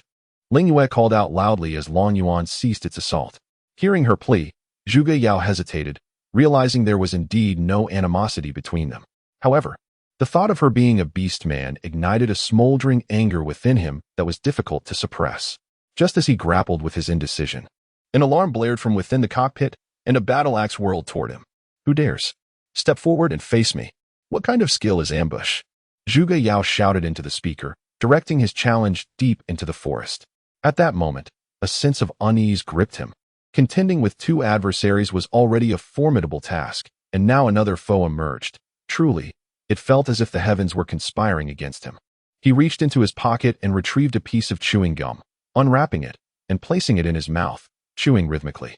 The slight sweetness provided a modicum of pleasure and instilled within him a flicker of courage. Volume 1. Unseen Perspectives Chapter 52. Confrontation with you, Lin Yuan. Since you are so despicable, do not blame me for showing no mercy, Zhuge Yao bellowed. Regardless of whether his adversary could hear him, he maneuvered the Lin Yuan mecha and brandished another magnetic sword towards Lin Yuan, the skeletal demon wolf. Upon witnessing the Lin Yuan mecha's assault on Lin Yuan, retaliated with its sharp claws, compelling Lin Yuan to abandon its attack and instead defend against the skeletal wolf's onslaught. Zhuge Yao had no true intention of harming Lin Yuan. His aim was merely to feign an attack to reveal the lurking assailant. However, he did not anticipate the unwavering loyalty of the skeletal demon wolf, which insisted on protecting Lin Yuan. Though the adversary had attacked him moments earlier, Lin Yuan sensed no malice, leading her to speculate that the intent was not to inflict harm upon her. Suddenly, a battle axe soared through the air once more, infused with even greater energy than during the previous assault. This time, Zhuge Yao was well prepared. He seized the opportune moment and decisively thrust his sword. The timing was impeccable, effectively jamming the axe's blade. Following this, Lin Yuan executed a swift rotation in response to the axe's momentum, then exerted a sudden downward force, successfully deflecting the incoming weapon to the ground. The maneuver employed by Lin Yuan was a technique derived from the mecha combat skills Zhuge Yao had mastered in his previous life. The adversary had evidently infused its energy into the weapon, indicating a level of mastery at Tier 3. In contrast, Lin Yuan possessed only enhanced capabilities, equivalent to a Tier 2 beast man, rendering a direct confrontation futile. Thus, victory could only be achieved through skillful technique. Come forth. Your trickery will not work on me any longer. If you do not reveal yourself soon, I shall take action against this werewolf and the skeletal magic wolf. Zhuge Yao declared through the loudspeaker, his voice brimming with arrogance. Come out, come out. Do you fear to face me? I am Lin Yuan, and I do not slay nameless spirits. At that moment, a green-skinned werewolf burst forth from the dense forest. Wielding the powers of ice and fire, one hand engulfed in brilliant red flames, the other in shimmering blue ice. Zhuge Yao wiped the cold sweat from his brow, feeling a surge of relief that the opponent's attack lacked any locking effect. Otherwise, he would have surely met his doom today. Summoning Little Dodo to aid him in battle, he retrieved the radiant spear and aimed for Lin Yuan's position, unleashing a rapid barrage of shots. With Little Dodo's assistance, Lin Yuan's shooting accuracy was exceptional. Each light projectile aimed directly at Lin Yuan's vital points. Lin Yu, watching in astonishment, pondered how this mechanic from the Dawn Empire possessed such remarkable marksmanship. Had he employed such skill during their earlier confrontation, she and the skeletal magic wolf would have had no chance to retaliate. Lin Yuan, equally astonished, realized that such precise shooting skills were impossible for a beast man to achieve before reaching level 5. He scrambled to evade the light projectiles, at times resorting to utilizing his ice energy to withstand the incoming strikes. Long Yuan's angles were meticulously calculated, and the speed of his attacks was relentless, intent on suppressing Lin Yuan and preventing him from unleashing his fiery blades. Challenging beyond one's limits is no trivial endeavor. Zhuge Yao remained ever vigilant, drawing upon his past experiences and his acute instincts for combat to barely maintain his composure, ensuring he revealed no vulnerabilities in this confrontation. Observing the unfavorable conditions on the battlefield, Lin Yuan bit her silver teeth and produced a vial of restorative potion from her bosom, downing its contents in one swift motion. Xiaohei, let us proceed to assist Lin Yuan. Summoning the skeletal demon wolf, Lin Yuan hurriedly made her way towards Long Yuan. After consuming the restorative potion, she felt the icy and fiery energies within her rejuvenate significantly. To her left, two adversaries approached swiftly. A warning was imperative as their energy signatures surged. Xiao Do detected the energy fluctuations of Ling Yu and the skeletal demon wolf, promptly alerting Zhuge Yao within the cockpit and projecting an image before him. Had you not been such a soft-hearted fool, you would have eliminated Ling Yu and the skeletal demon wolf without consequence. Now, however, you are faced with three opponents. Unless fortune favors you, your demise is imminent. Xiao Do jested, having adopted some of Zhuge Yao's idiosyncrasies through their prolonged association. To evade pursuit, Long Yuan scattered several smoke bombs as he departed. Regrettably, they proved ineffective. Ling Yuan, a beastly werewolf with an extraordinarily keen sense of smell, could pinpoint Long Yuan's escape route without relying on sight. Just as she had evaded Long Yuan's barrage, she swiftly pursued in the direction he had fled. Ling Yuan took a deep breath and shouted, "If we can acquire this weapon, you won't have to marry that scoundrel from the Black-Skin tribe." Volume 1, Unseen Chapter 53, A Fortuitous Find. Sighing, Ling Yu quickened her pace to follow Ling Yuan's figure as they pursued the retreating dragon abyss. The skeletal demon wolf, possessing a remarkable instinct, clamped its jaws onto Ling Yu's clothing, flinging Ling Yuan onto its back. With four legs, it raced with agility far surpassing that of two, and they swiftly outpaced Ling Yuan, closing in rapidly on Dragon Abyss. You cannot outrun them. The skeletal demon wolf and the beastly werewolf excel in speed. Even if you manage to conceal yourself, their keen sense of smell will enable them to locate you in the shortest time possible. The teasing from Xiao Do continued, this time with an even greater impact than before. As the enemy drew near, the situation became increasingly dire. Suddenly, Dragon Abyss's chassis jolted, seemingly having kicked something. Oh dear. Zhuge Yao, piloting the mech, picked up the object and discovered it to be the hammer previously used by the blue mech. The holy hammer of light. What a splendid find. You've struck gold. Xiao Do exclaimed, his scanning capabilities far exceeding Zhuge Yao's naked eye.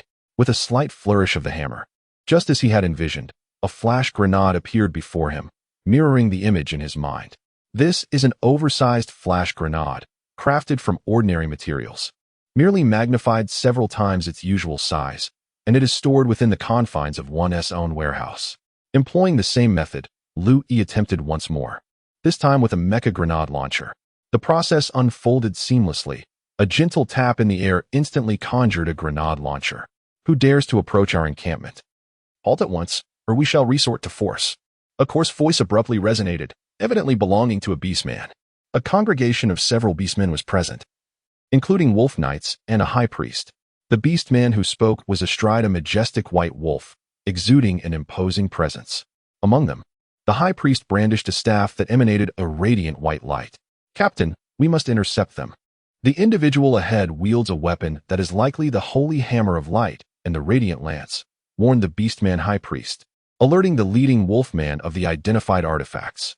After generations of relentless endeavor, the Twilight Empire had finally managed to suppress the Dawn Empire, establishing a dominant position. Should the enemy's artifact, the holy hammer of light, fall once more into the hands of a formidable foe, the consequences would be dire. Ugh! The wolfman captain howled to the heavens, leading a cadre of wolf riders in pursuit of the two fleeing figures. The speed of these beastly wolf riders was remarkable, akin to a gust of wind sweeping across the plains. Of course, Long Yuan was not slow either, having been specially reinforced in this regard. Even with the availability of long-range thrusters, the mechanized legs of the warrior outpaced the ordinary beastmen by a considerable margin. Had he prepared an aircraft in advance, complemented by a flame booster, his running speed could have surpassed that of the wolf cavalry. Alas, he had not installed such devices, and, even with them, he had not anticipated this predicament. One distinctive trait of the beastmen wolves is their propensity to emit howls while pursuing their foes. Armed with a long knife in one hand and a short spear in the other, they swiftly closed in on their targets, propelled by their feral cries. Lin Yuan and Lin Yu soon discerned the approaching beastmen wolf cavalry behind them, while Zhuge Yao, running ahead, found himself in a somewhat better position, temporarily evading immediate capture. Unfortunately, Lin Yu was not as fortunate. He begrudgingly realized that, unwittingly, he had become Lu Yi's shield. Although they belonged to the same empire, mutual distrust prevailed as they vied for the divine artifact. The wolf cavalry showed restraint by not directly targeting Lin Yu, which was a considerable act of mercy, let alone assisting him. Lin Yu understood that continuing the chase would prove futile, so he halted, crossing his twin swords before his chest, ready to confront the enemy. Observing that the pursuers had ceased their advance, Zhuge Yao breathed a sigh of relief and came to a stop as well. With two divine artifacts in his possession, he felt a newfound sense of assurance and wished to assess the situation. Typically, in such perilous moments, most would flee instinctively. However, Zhuge Yao held a different perspective, believing that blind flight could be even more perilous. Yet, what unfolded next left Zhuge Yao in a state of utter astonishment, his mind racing with 1,000 expletives. The relentless pursuit of Lin Yuan, who had transformed into a beastly form upon sighting the monstrous wolf cavalry, was met with frustration as the ferocious beasts paid her no heed and continued their advance towards Lin Yuan. "You, don't come any closer. Don't force me to take drastic measures," Zhuge Yao bellowed into the loudspeaker, displaying a valiant facade despite his desperate flight. However, the beastly wolf riders remained indifferent to his cries, brandishing their swords with unbridled ferocity and striking with such swiftness that their onslaught was even more savage than the tiger men of a bygone era. Whoosh whoosh, whoosh, a series of piercing sounds erupted as Lu Yi, witnessing the futility of his warnings, resorted to targeting them with the radiant spear. The luminous projectiles struck true, hitting the heads of 3 wolf cavalrymen and sending them crashing to the ground. In his previous life, he had harbored a passion for marksmanship. Yet his talent had been limited. This lifetime, however, afforded him the opportunity to indulge. Unsatisfied after firing the luminous projectiles, Lu Yi wielded the holy hammer of light, bringing it down upon the air with a resounding crash. The ensuing cacophony heralded a torrential downpour of incendiary bombs, explosive shells, and freezing projectiles. As the wolf cavalrymen, who had just begun to rise from the ground, beheld this terrifying spectacle, they found themselves besieged by a deluge of ordnance. The leading wolf rider had already advanced to level 2, yet was rendered helpless in the face of such overwhelming circumstances. Now, they were compelled to confront the oncoming electromagnetic spheres and the inescapable rocket fire. Inevitably, the barrage of attacks engulfed the unfortunate cavalrymen, obliterating them in the explosive maelstrom. Among them were those who wished to evade, having lost their momentum, and those who ran did so at a sluggish pace. In a mere moment, their bodies were engulfed by the relentless tide of ammunition. Some among them attempted to wield weapons, forcefully attempting to block the onslaught, but the outcome was far grimmer. Their bodies reduced to countless bloody fragments by the barrage of projectiles. Even the formidable leader, a level 3 beast known as the werewolf, could not escape the fate of being buried beneath the onslaught, unable to extricate himself from the oppressive pile of munitions in such a short span of time. "Haha, I just warned you not to provoke me," Zhuge Yao shouted with exhilaration, feeling significantly lighter in spirit. He had not anticipated that this method would yield such remarkable results. The sacred hammer of light was indeed a magnificent tool. Whatever he desired could be summoned with a single strike. Regrettably, it could only transport items of his own. If it could also move others' belongings, that would be even better, he mused silently. After a considerable struggle, Zhuge Yao successfully thwarted the pursuing werewolves, and in the process, he acquired the sacred hammer of light. Upon witnessing the might of these two divine artifacts, Lin Yu and Ling fled in disarray. "Move your mech's foot. You're crushing my escape pod. Are you trying to kill me?" A hoarse voice called out from beneath the Lin Yuan mech. Zhuge Yao looked down to see that the escape pod, which had just utilized a wormhole jump, had not yet flown far. As Lin Yuan shifted its foot, a wormhole opened below, revealing another blue mech. This borderland was tumultuous, akin to the battlefields of a past life, where the conflicts between demons and various factions had reached a boiling point. One careless moment could lead to the loss of one's very life amidst these conflicts. The most pressing matter at hand is to ascertain the fundamental details about this individual and subsequently extract the necessary information from him. With this thought in mind, Zhuge Yao promptly sprang into action, relentlessly sending communication requests while discreetly employing a scanner to assess the condition of the opponent's mech. How dare you skin my mech? Prepare to meet your demise. A projection of a youthful figure materialized, shouting at Zhuge Yao before piloting a blue mech and brandishing a magnetic blade. By heavens! Zhuge Yao exclaimed, utterly astonished that the adversary would dare to attack him. With their mechs positioned so closely, there was no room to evade. He could only shut his eyes and await the call of death. However, after a protracted silence, there was no sign of the magnetic blade piercing through Lin Yuan's frame or severing the mech's arm. Wait, you are a soldier of the Dawn Empire. How is it that your mech bears so many kill markers? How could you be so formidable? The youth inquired, still holding the magnetic blade aloft, vigilantly monitoring Lin Yuan's every movement. Initially oblivious, it was only upon their proximity that Zhuge Yao noticed the 20-odd records of beast kills emblazoned upon this individual's mech. In this borderland, apart from a select few super soldiers, no one or their mech could achieve such prowess. The reason this individual had been relegated to this desolate locale stemmed entirely from the divergence in strategic philosophies from his superiors, resulting in his exile to this forsaken place. From the map, a small town lies not far ahead. The reason for the other's passage through this area is to assume a position in that town. Though exiled by his family, he still harbors ambitions of attaining the role of regional governor. With formidable martial prowess, the knightly order affiliated with the emperor likely falls within his aspirations as well. Reflecting on this, Zhuge Yao grasped certain aspects of the individual before him. He took a deep breath, straightened his posture, and spoke. I am Zhuge Yao, a rookie of the Dragon Knight Corps. Initially, I sought a superhuman from an enemy nation. But that necessity has since dissipated. Your name is Li Xinquang, is it not? I heard mention of you from your sister not long ago. Zhuge Yao stated casually. Despite his aversion to this individual, he could not disregard the significance of the other's identity. I am indeed Li Xinquang of the Griffin Knight Corps. I apologize for any offense I may have caused earlier. I hope you can forgive me, Li Xinquang replied with excitement, lowering his head shyly, his cheeks flushing a deep crimson akin to a ripe tomato.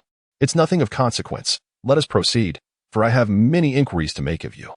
Zhuge Yao responded nonchalantly, having suffered no real loss, and even acquiring a powerful artifact along the way. In truth, he owed a debt of gratitude to Li Xinhua's appearance. Without her intervention, such fortuitous circumstances would not have unfolded. The mecha of this Li Xinquang was indeed formidable, completing another energy recharge during their brief exchange. A sudden thought surged into Zhuge Yao's mind. Perhaps he should take advantage of the current solitude to eliminate this individual, thereby averting potential future complications. Yao, you are truly remarkable. Just now, when you were battling the enemy, I witnessed everything. Please, accept me as your disciple, Li Xinquang suddenly exclaimed, striving to convey his admiration. To his astonishment, while he had intended to defeat the opponent, the adversary was instead contemplating taking him as a mentor. Zhuge Yao felt a flush of embarrassment at the thought. However, being a man of over a century, he could not afford to agree so lightly. What if he were to be dragged down by this ambitious youth in the future? Chapter 55, about to go their separate ways nevertheless. The reality was far more favorable than Zhuge Yao had anticipated. Li Xinquang had merely asked out of curiosity, and upon receiving no affirmation, he did not press further. Suddenly, a series of wolf howls echoed from the distance. Zhuge Yao instantly sensed the gravity of the situation. His expression shifted dramatically. Li Xinquang, stop bouncing around. We must leave at once. What do you mean leave? Shouldn't we confront them? Please be clear. Li Xinquang halted his mech, puzzled by Zhuge Yao's intentions. In frustration, Zhuge Yao stamped his foot, seizing the shoulder of the blue mech, and hastily departed. He admonished Li Xinquang, do you think that defeating them will solve everything? It will undoubtedly attract more foes. We are at the border between two nations. Stop wasting time. If you dawdle any longer, our lives will surely be in jeopardy. The howls grew ever closer, shaking the earth beneath them, rendering it increasingly difficult to maintain their footing near the epicenter of the disturbance. It was not until this moment that Li Xinquang realized that the formidable enemy was most likely attracted by Zhuge Yao's earlier battle. With a resounding boom, the timed explosives planted within the green fruit honey forest detonated, igniting the entire woodland in flames. As Zhuge Yao listened to the distant explosions, a profound joy welled up within him. By annihilating the green fruit honey forest, the enemy's supernatural beings would be deprived of a significant source of energy, rendering their catastrophic mushroom cloud attacks utterly unattainable. These detestable mechas, I shall find an opportunity to eliminate them. The werewolf leader roared, his voice shaking the very earth, causing the surrounding mountains to tremble restlessly. After the werewolf leader vented his fury, the other werewolf captains joined in, unleashing a chorus of howls into the sky. At this juncture, Zhuge Yao and Li Xinquang had not fled far. Upon hearing the cacophony of howls, a chill crept down their spines. They instinctively quickened their pace, almost breaking into a run. Before long, they beheld a mecha squad approaching from the distance. The leading mecha appeared strikingly familiar to Zhuge Yao, and upon magnifying the holographic image, he stood up in exhilaration. The mecha adorned with flaming tattoos belonged to Xia Yan. Encountering him here filled Zhuge Yao with immense joy. Once they converged, little was spoken. The atmosphere that should have been jubilant now felt oppressively heavy. Zhuge Yao had just received word that the new recruit's training had concluded ahead of schedule, and he would be reassigned to another regiment, marking the official commencement of his military career. The heart of the lake fortress lay before them, yet the number of new recruits wandering within was already dwindling. Yo, that must be the heart of the lake fortress, the encampment of the Dragon Knight Brigade, Li Xinquang exclaimed, raising his hand to point at the fortress ahead, a smile illuminating his face. Upon following Li Xinquang's gesture, Zhuge Yao confirmed that it was indeed the heart of the lake fortress. Now under the aegis of the Flying Fish Legion, a modest camp gate stood ahead, flanked by 2 sparsely stationed guards. Let us part ways here. You should proceed to see the commander, who will arrange your itinerary, Zhuge Yao advised, giving Li Xinquang's shoulder a reassuring pat. Observing the guards, he surmised that the Dragon Knight Brigade had likely already departed for the front lines, indicating that the area posed little danger. After hearing Zhuge Yao's counsel, Li Xinquang nodded in acknowledgement and dashed toward the encampment. As he watched Li Xinquang's retreating figure, a flicker of regret washed over Zhuge Yao. Perhaps he should have taken action against that fellow. Li Xinquang, remember your original intentions and do not stray from your path, Zhuge Yao called out. Concern etched in his voice. He had no desire to know what fate awaited Li Xinquang. Yet he sensed that now was not the time for the latter to be audacious. Lost in thought, he strode confidently past the 2 guards, who seemed too indifferent to even cast a glance in his direction. Whether it was due to their recognition of Zhuge Yao or merely their habitual disregard for passers-by, their lack of vigilance was palpable. Just hours earlier, this place had been bustling with the presence of new recruits, yet now not a single familiar face could be seen. Though he comprehended the reasons behind the Dragon Knight's actions, the emotional hurdle within him remained insurmountable. As he stepped onto the main thoroughfare of the military camp, the atmosphere instantly transformed into a vibrant bustle, the cacophony ringing melodiously in his ears. Flanking the wide avenue, various mechs stood tall, while warehouses brimmed with an abundance of weapons and equipment. Had it not been for the sight of a few familiar faces, Zhuge Yao might have doubted whether the soldiers before him were truly preparing for battle. Traversing past the main road, he entered a series of adjacent warehouses, each alive with activity. Zhuge Yao seized the arm of a passing recruit, and after a brief inquiry, learned that nearly every division of the Dragon Knights had dispatched representatives to welcome the new soldiers. As he wandered through the warehouse area, he chanced upon Tang Hao, accompanied by Xia Yan and Lei Haizi, making their way toward him. Realizing that they would soon part ways, the recruits of the 3rd Company, 10th Squad embraced one another. Lei Haizi's reaction was the most dramatic. As he recounted their shared experiences, tears streamed down his face uncontrollably. Zhuge Yao, too, found himself moved by the emotions of his comrades, discreetly wiping away his own tears, a glimmer of sentimentality brightening the depth of his weathered gaze. Xiao Yao, fret not. They will remain by my side.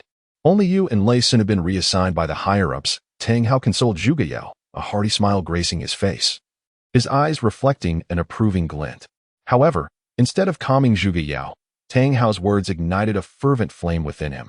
Only Gongsun So Lu Mei, or that bothersome Li Tsongfeng, could orchestrate such a maneuver.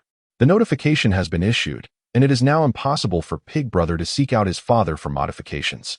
Yao Xiao, it's nothing to fret about. With me by your side, no one can bully you. Lei Sun seemed to have discerned Zhuge Yao's thoughts and offered words of comfort. As the first volume draws to a close, the comrades prepared to part ways.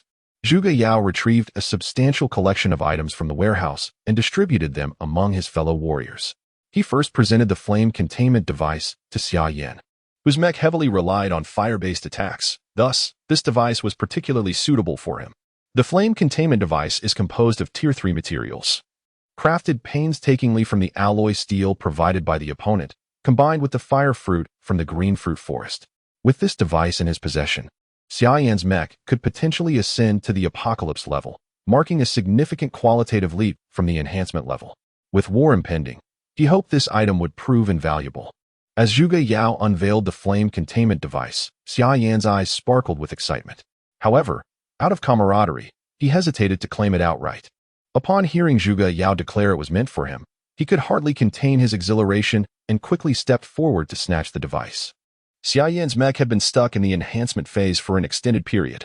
Eagerly, he dashed into the warehouse to integrate the device into his mech. Observing Xia Yan's hurried departure, the rest of the team shared a knowing smile, feeling a sense of joy for their companion. Gongsun Yin, this is for you. I hope it proves to be of some assistance.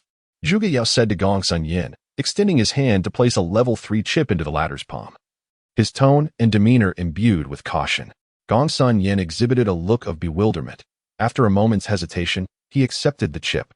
Upon examining it closely, his eyes widened in astonishment, and in a tone of disbelief, he exclaimed to Zhuge Liang, "This is a universal key chip. How could you possibly possess such an item? It is truly, truly unexpected. Quickly put it away. I hope you will use it judiciously to avoid unnecessary troubles." Zhuge Yao waved his hand dismissively at Gongsun Yin, speaking earnestly, and did not forget to offer an encouraging glance. Both understood the implications of this item, and Zhuge Yao refrained from elaborating further, recognizing the public setting was not conducive to such discussions. After acquiring the chip, Gongsun Yin's face was almost entirely filled with apprehension, his foot incessantly tapping the ground. Only when he caught Zhuge Yao's reassuring gaze did he find a modicum of calmness, subsequently displaying a wry smile as he followed the figure of Xia Yin into the mech warehouse. "Yao Gu, what delightful treasures have you brought me? I am not greedy. As long as you remember to bring me something, I shall be grateful for your kindness." Qiu Haizi stepped forward to inquire, scratching his head as he spoke. Ha, ha, ha. It was evident to all that the lad was not being sincere, prompting laughter from the crowd. Zhuge Yao, not one to keep his audience in suspense, retrieved a slender box from the pile of components. He gently placed the metallic casing into Qiu Haizi's hands and began, "This is the Mirage Camouflage Emitter. Once you install this device onto your mech, even a level 4 beastman will find it exceedingly difficult to detect your presence." Pausing momentarily, Zhuge Yao shifted his tone before continuing, "Furthermore, when you elevate your mech to the apocalypse level, you may infuse this emitter with energy, rendering a vast area of allied mechs invisible to the senses of beastmen." Intrigued, he mused to himself about Qiu Haizi, who rarely displayed a smile. Yet, whenever he did, it felt as though the frost of winter was melting away. Zhuge Yao boldly speculated that Qiu Haizi must possess a compelling story, as such demeanor could not arise without reason. "Are you not going to the warehouse to install this on your mech?" Zhuge Yao softly inquired of Qiu Haizi. Though he did not fully grasp the meaning behind Qiu Haizi's words, he acknowledged with a nod. Everyone harbors their own little secrets. If the other party chooses not to share, he would refrain from probing further. "Ahmadba," Zhang Fan interjected, speaking earnestly. "As a monk, I have no need for such worldly possessions. Your thoughtful intention is sufficient." He clasped his hands together, exuding sincerity. Zhuge Yao clasped his hands in a gesture of respect, and then retrieved a piece of mineral from his satchel. He began, "I initially believed you would appreciate this stone. However, considering your ascetic disposition, it seems unnecessary for you to possess such worldly items. Thus, I shall discard it." With that, Zhuge Yao raised the mineral, mimicking the act of throwing it away. At first, Zhang Fan remained unperturbed, but upon discerning the nature of the stone in Zhuge Yao's grasp, he became visibly agitated. Realizing Zhuge Yao was genuinely about to cast it aside, Zhang Fan hastily interjected, "Yao Gu, please do not throw it. That is the sacred light stone. If it shatters, the repercussions would be dire." Despite Zhang Fan's plea, Zhuge Yao remained unsatisfied and continued to mimic the act of discarding it. Zhang Fan, now fully convinced of the gravity of the situation, quickly added, "I just recalled that as a lay disciple, it is indeed essential to have a couple of valuable items accompanying me." Only then did Zhuge Yao lower the sacred light stone and extend it towards Zhang Fan with both hands. After the earlier commotion, Zhang Fan felt no need for further formality and promptly stowed the sacred light stone in his satchel, once integrated into his sacred aeromech. This stone would significantly enhance its resilience against energy impacts. Zhang Fan looked at Zhuge Yao with gratitude in his eyes, and Zhuge Yao nodded in acknowledgement, their unspoken understanding resonating between them. Without the need for Zhuge Yao to speak, Shi Qian's eyes had already begun to shimmer with countless glimmers of anticipation. Observing Shi Qian's eager demeanor, Zhuge Yao retrieved a dozen or so blueprints from his robe and handed them to him. At the onset of the project, Shi Qian displayed a hint of reluctance. Yet, upon examining one of the blueprints, a myriad of sparks ignited in his eyes. He hurriedly tucked the blueprints away, as if fearing they might be seen by others, completely forgetting to express his gratitude. Zhuge Yao, however, remained indifferent to this, shifting his gaze toward Li Linggong. The items he had produced were a handheld computer, along with eavesdropping devices and trackers, among other small gadgets. Li Linggong was momentarily taken aback, then pointed to himself and exclaimed, "Yao Ge, it's truly remarkable that you remember my existence." In the first volume, Chapter 57, titled Upgrading the Glory Prototype, Zhuge Yao brusquely pushed aside Lei Sun, speaking with a nonchalant tone, "If you desire fine items, numerous opportunities will arise in the future. We are not destined to part ways." During this farewell, the gifts Zhuge Yao distributed were nearly shared by all, with the most precious and significant items reserved for Tang Hao. He extracted several components from the pile, including the Dragon Soul chip, an electromagnetic propulsion device, anti-gravity armor, and the black gold magnetic blade. Tang Hao regarded Zhuge Yao with a puzzled expression, their eyes darting back and forth as if contemplating something profound. Zhuge Yao, not wanting to engage in lengthy conversation with Tang Hao, led him into the mecha storage facility, laden with various items. Upon reaching the warehouse, Zhuge Yao did not rush to commence work. Instead, he first retrieved a design blueprint from his pocket, not one he had crafted himself, but rather a meticulously prepared upgrade schematic for the Glory prototype, achieved through the dedicated efforts of Ren Lao from the Armory Department and a team of dozens over the course of half a month. When Zhuge Yao laid out the design blueprints on the table and secured them in place, Tang Hao approached to observe. However, the content of the blueprint was exceedingly profound, and as an ordinary soldier, he found himself unable to comprehend it. Thus, he cast an inquiring glance toward Zhuge Yao. Zhuge Yao pointed out several key positions on the design and began to speak. The chassis of the Honor's first-generation machine is remarkably robust, and its other specifications are equally impressive. However, it lacks an energy storage device, along with the requisite circuitry and channels. Consequently, Ren suggested that the advantages of the first-generation machine could be optimized, steering the subsequent upgrade path towards a more formidable combat mech design.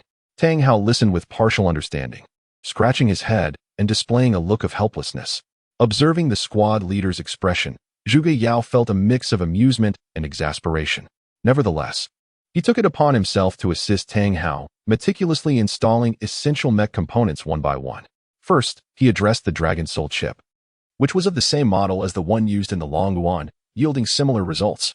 The original chip from the Honor's first-generation machine was not removed. Instead, an additional slot was added, and their primary and secondary roles were switched.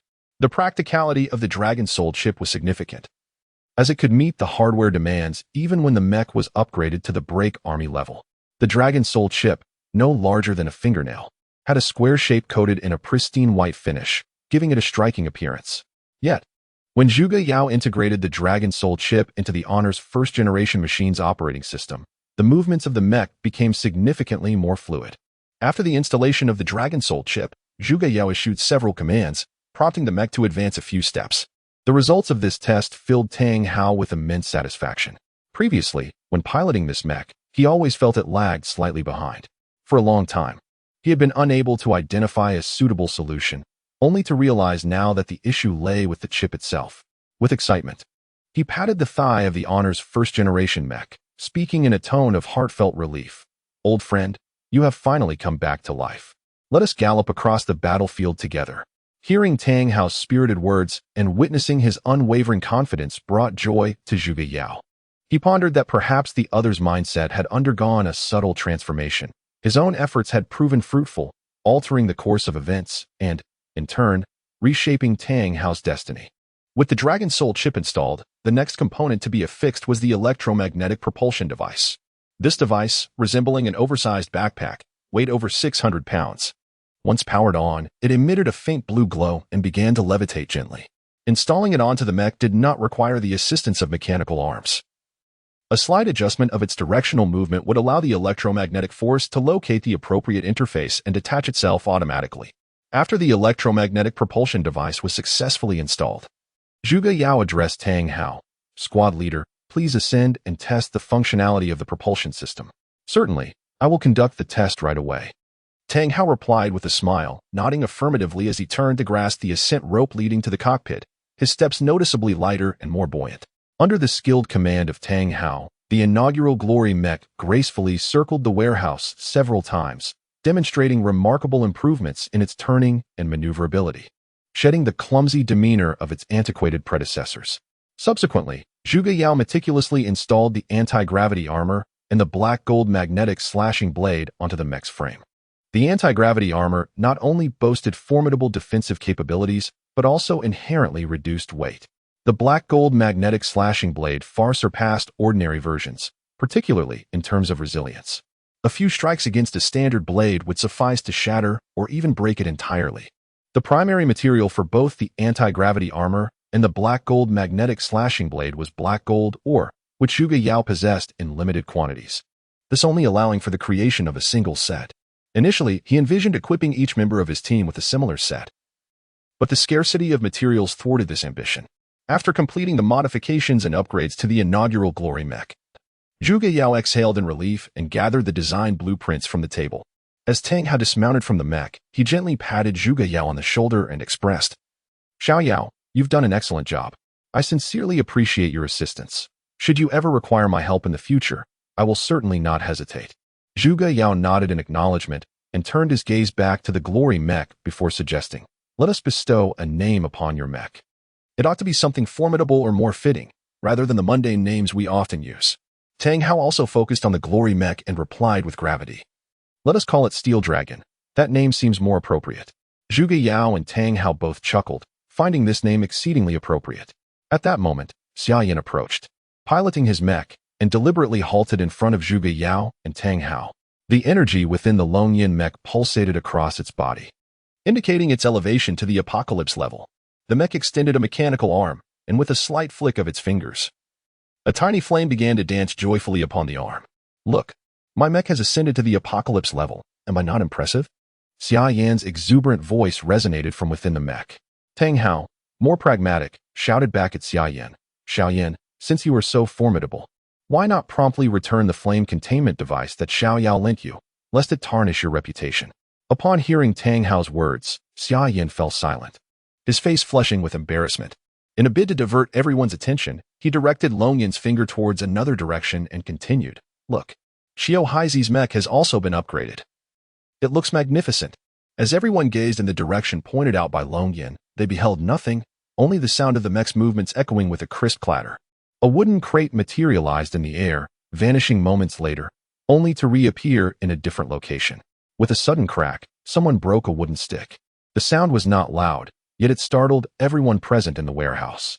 Zhuge Yao was the first to react, his eyes wide with astonishment, his mouth agape in the shape of an O. The unknowing bystanders were thoroughly startled, their faces turning pale, their bodies trembling slightly. Suddenly, a ghastly visage appeared before them, causing several to retreat in fright. Only when they discerned the identity of the prankster did they breathe a sigh of relief. "Xia Yan, cease your antics. There are no specters in this world," Tang Hao admonished Xia Yan, while discreetly wiping away the cold sweat that had formed on his back from the shock. "Xiao Haizi, you sly one. I never anticipated your mech could reach such heights." At this proximity, it is virtually imperceptible to the naked eye, Zhuge Yao exclaimed excitedly, directing his enthusiasm towards a shadowy corner. Lei Sun approached, placing a hand on Zhuge Yao's forehead, only to find no signs of fever, and thus wore a puzzled expression, inquiring, "Young Master Yao, are you all right? Why are you conversing with thin air?" Just as Zhuge Yao and Lei Sun engaged in their playful banter, the Shadow Dragon mech deactivated its disruptor, gradually revealing its form to the onlookers, while playfully handling a wooden box. Xiao Haizi descended from the mech and gave a thumbs up in Zhuge Yao's direction. Zhuge Yao returned the gesture with a contented smile. And though his voice was not particularly loud, nearly everyone in the warehouse heard it and simultaneously turned their gazes towards the entrance. A young maiden stepped through the doorway, accompanied by a delicate fragrance.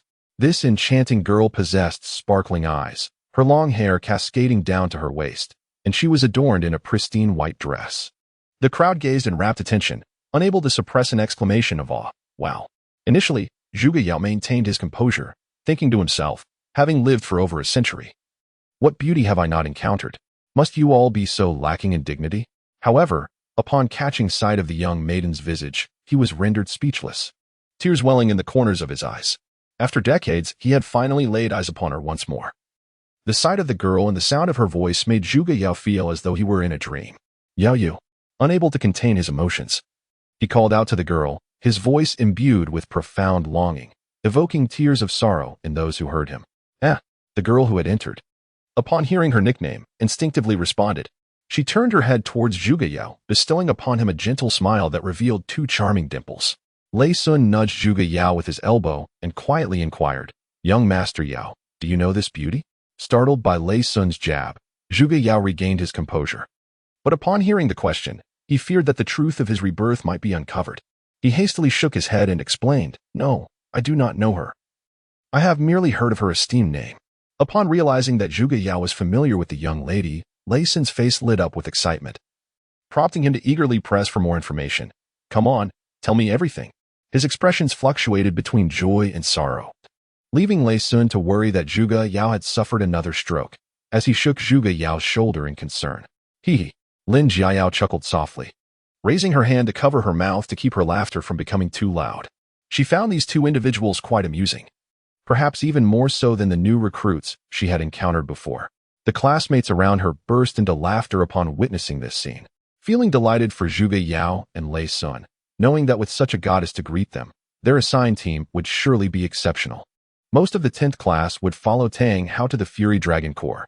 Though both the Evil Dragon Independent Corps and the Fury Dragon Corps belonged to the Dragon Knight Legion, their combat missions differed, and it might be challenging to meet again.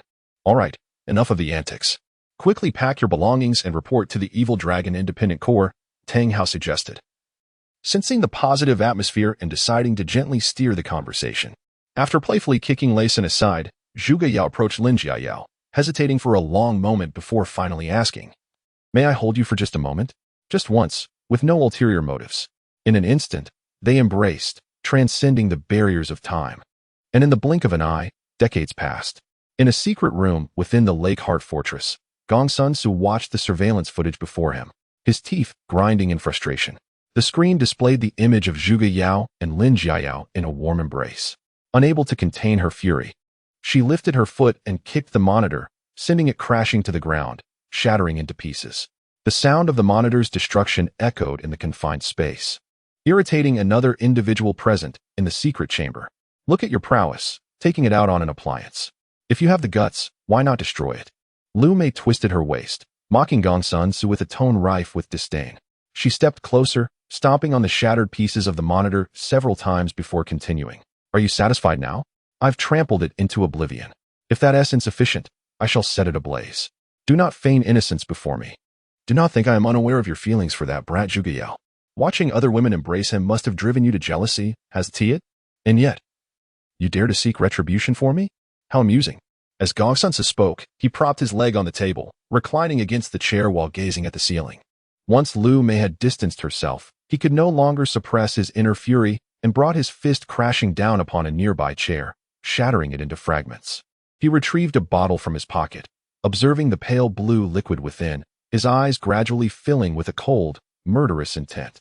The comrades of Class 10, having received gifts from Zhuge Yao, were all exceedingly pleased. They reciprocated by presenting him with some of their treasured possessions, whether rare or commonplace. Zhuge Yao accepted them all without hesitation.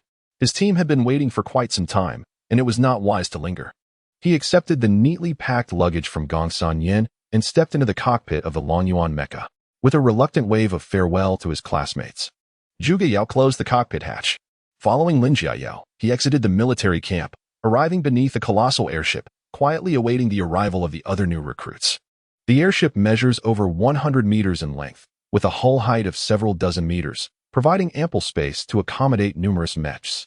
Each side of the airship is equipped with 6 laser cannons, while a colossal pulse cannon is mounted above. Additional key locations have been reserved for firing ports, rendering the vessel nearly armed to the teeth. Viewed through the prism of three-dimensional imaging, the airship is adorned with a shark-like paint scheme, creating a formidable appearance. After waiting for an extended period atop his mech without any sign of others, Zhuge Yao began to feel restless. He leapt down from the mech, landing firmly on his feet without incident. A nearby recruit was startled by Zhuge Yao's sudden movement. "Young Master Yao, you've come down too?" Lei Sun greeted him, swaggering over with his prominent belly.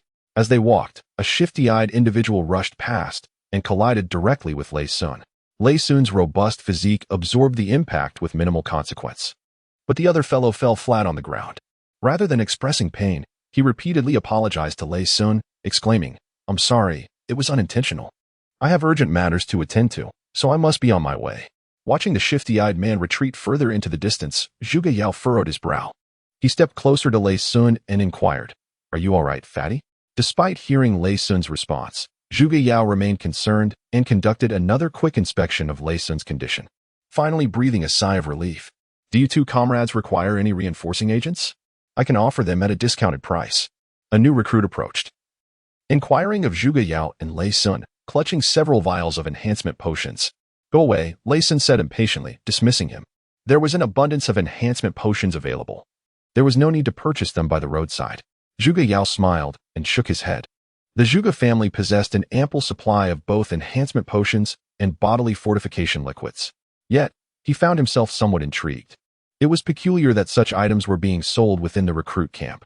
The new soldier, seeing that Zhuge Yao and Lei Sun were not interested in purchasing, did not linger and turned to approach others instead. As Zhuge Yao gazed into the distance, he noticed a multitude of individuals promoting these enhancement potions. In a brief span of time, he witnessed dozens of recruits acquiring such items. Although mechanics wielded immense power while operating mechs, their inherent strength was rather feeble. Thus, enhancement potions were exceedingly popular among mechanics. With a sudden rush of wind, the Shark-class airship gradually lifted from the ground and ascended into the sky. Through the glass window, he beheld an endless expanse of deep blue, occasionally punctuated by drifting white clouds. In the dining area, Zhuge Yao savored a piece of medium-rare beef while admiring the scenery outside.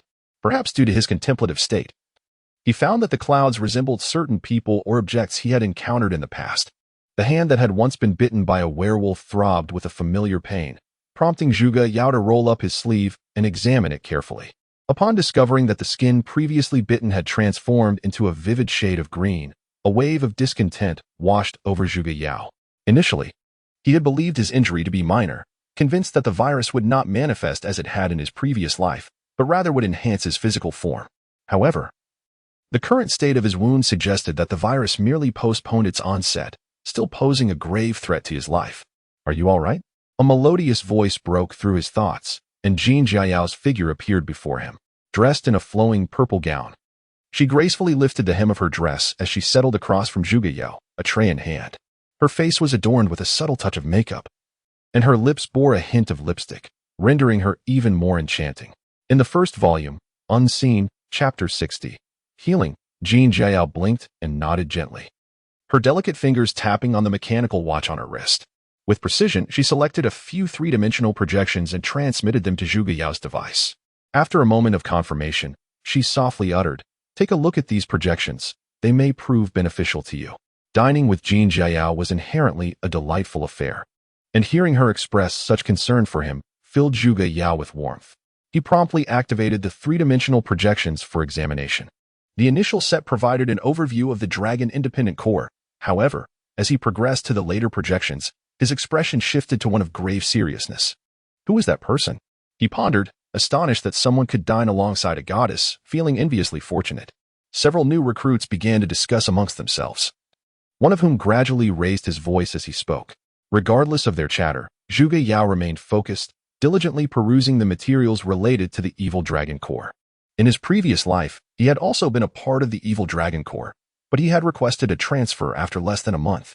The evil dragon core, within the Dragon Knight Legion, primarily undertook special missions involving ambushes, sabotage, and disruption, thus placing greater emphasis on an individual's unique abilities when recruiting new soldiers.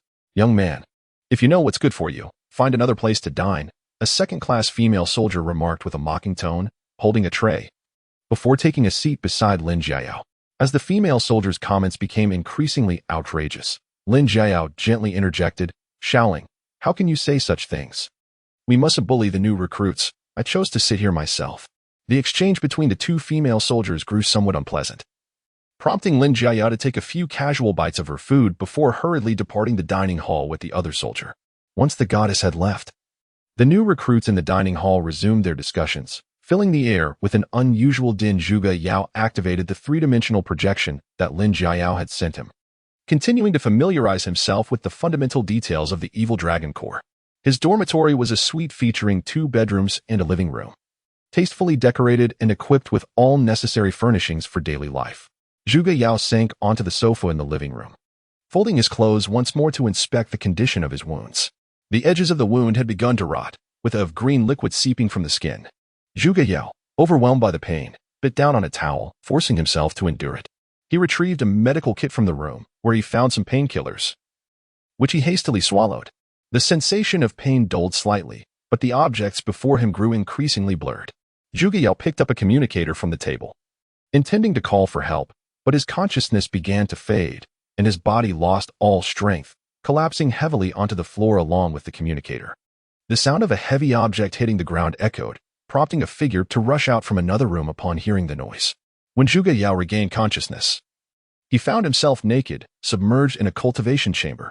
Surrounding him were pure white medicinal solutions, which permeated every part of his body through the layers of skin. The pain had vanished without a trace, and the immersion in the liquid brought an overwhelming sense of comfort.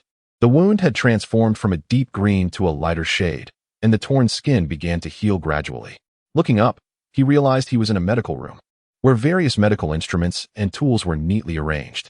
A beautiful figure soon caught Zhuge Yao's attention. She was diligently recording information at a device. Lin Jiao held a notebook, observing the data changes within the cultivation chamber, occasionally jotting down important information. As Zhuge Yao awakened from his stupor, a look of joy illuminated his countenance. He hastily took several strides towards the incubator. The medicinal fluid within flowed forth from the delivery tube, and Zhuge Yao grasped the handle beside him as he emerged from the apparatus. His body felt somewhat feeble. Each step required considerable effort, compelling him to draw in deep breaths intermittently. "You are remarkable. To recover so swiftly after being assaulted by the virus, your physical constitution must be extraordinarily resilient. May I inquire how it felt when you were attacked by the virus carried by the werewolf beast? What was your body's reaction during the viral assault?" Lin Jiaya queried with fervor, her pen poised to record Zhuge Yao's responses in her notebook. Zhuge Yao's cheeks flushed with embarrassment. He helplessly shook his head and softly remarked, "Could you please fetch me a set of clothes? I feel rather cold." Upon hearing Zhuge Yao's gentle reminder, Lin Jiao blushed and turned away, retrieving a set of garments from a storage box. After taking a refreshing bath in the shower room, he comfortably donned the clothes and returned to the infirmary. It was only at this moment that Zhuge Yao realized he had initially entered the wrong room, mistaking room 208 for room 308. Room 208 was Lin Jiao's chamber and also the sole infirmary aboard the airship. He felt fortunate. Had he not erred, the consequences could have been dire. Lin Jiao had been waiting in the infirmary for quite some time, having replaced the tea several times before finally seeing Zhuge Yao step through the door. She eagerly beckoned Zhuge Yao to take a seat at her desk and inquired, "Come on, tell me, when did it happen? How were you bitten by the werewolf?" Having saved his life, Zhuge Yao felt there was little left to conceal, and thus recounted the events in detail. Upon learning about Zhuge Yao's infection, Lin Jiao meticulously recorded every detail. "What is my physical condition like? Will there be any dangers in the future?" "Jiao, please enlighten me," Zhuge Yao asked, having become more cautious after another encounter with the virus. "Well, I have 2 answers. One is good news, and the other is a cautionary reminder. Which would you like to hear first?" Lin Jiao playfully inquired, biting the end of her pencil.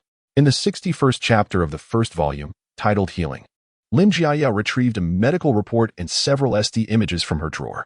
Pointing to a particular area in the photographs, she softly remarked, "You are truly extraordinary. If it were an ordinary person, they would likely not survive this." The glaring green dot on the SD photo made Zhuge Yao furrow his brow in concern. As he examined the next SD image, he noticed that his entire body was covered in similar green lines, an indication that the virus had spread throughout him. There were a few more images he did not wish to view, so he put them away. "I'm just a bit foolish, naturally endowed with a resilient body. A mere virus cannot defeat me," Zhuge Yao asserted bravely, though fear lurked within him, and he was reluctant to reveal it in front of the beautiful woman.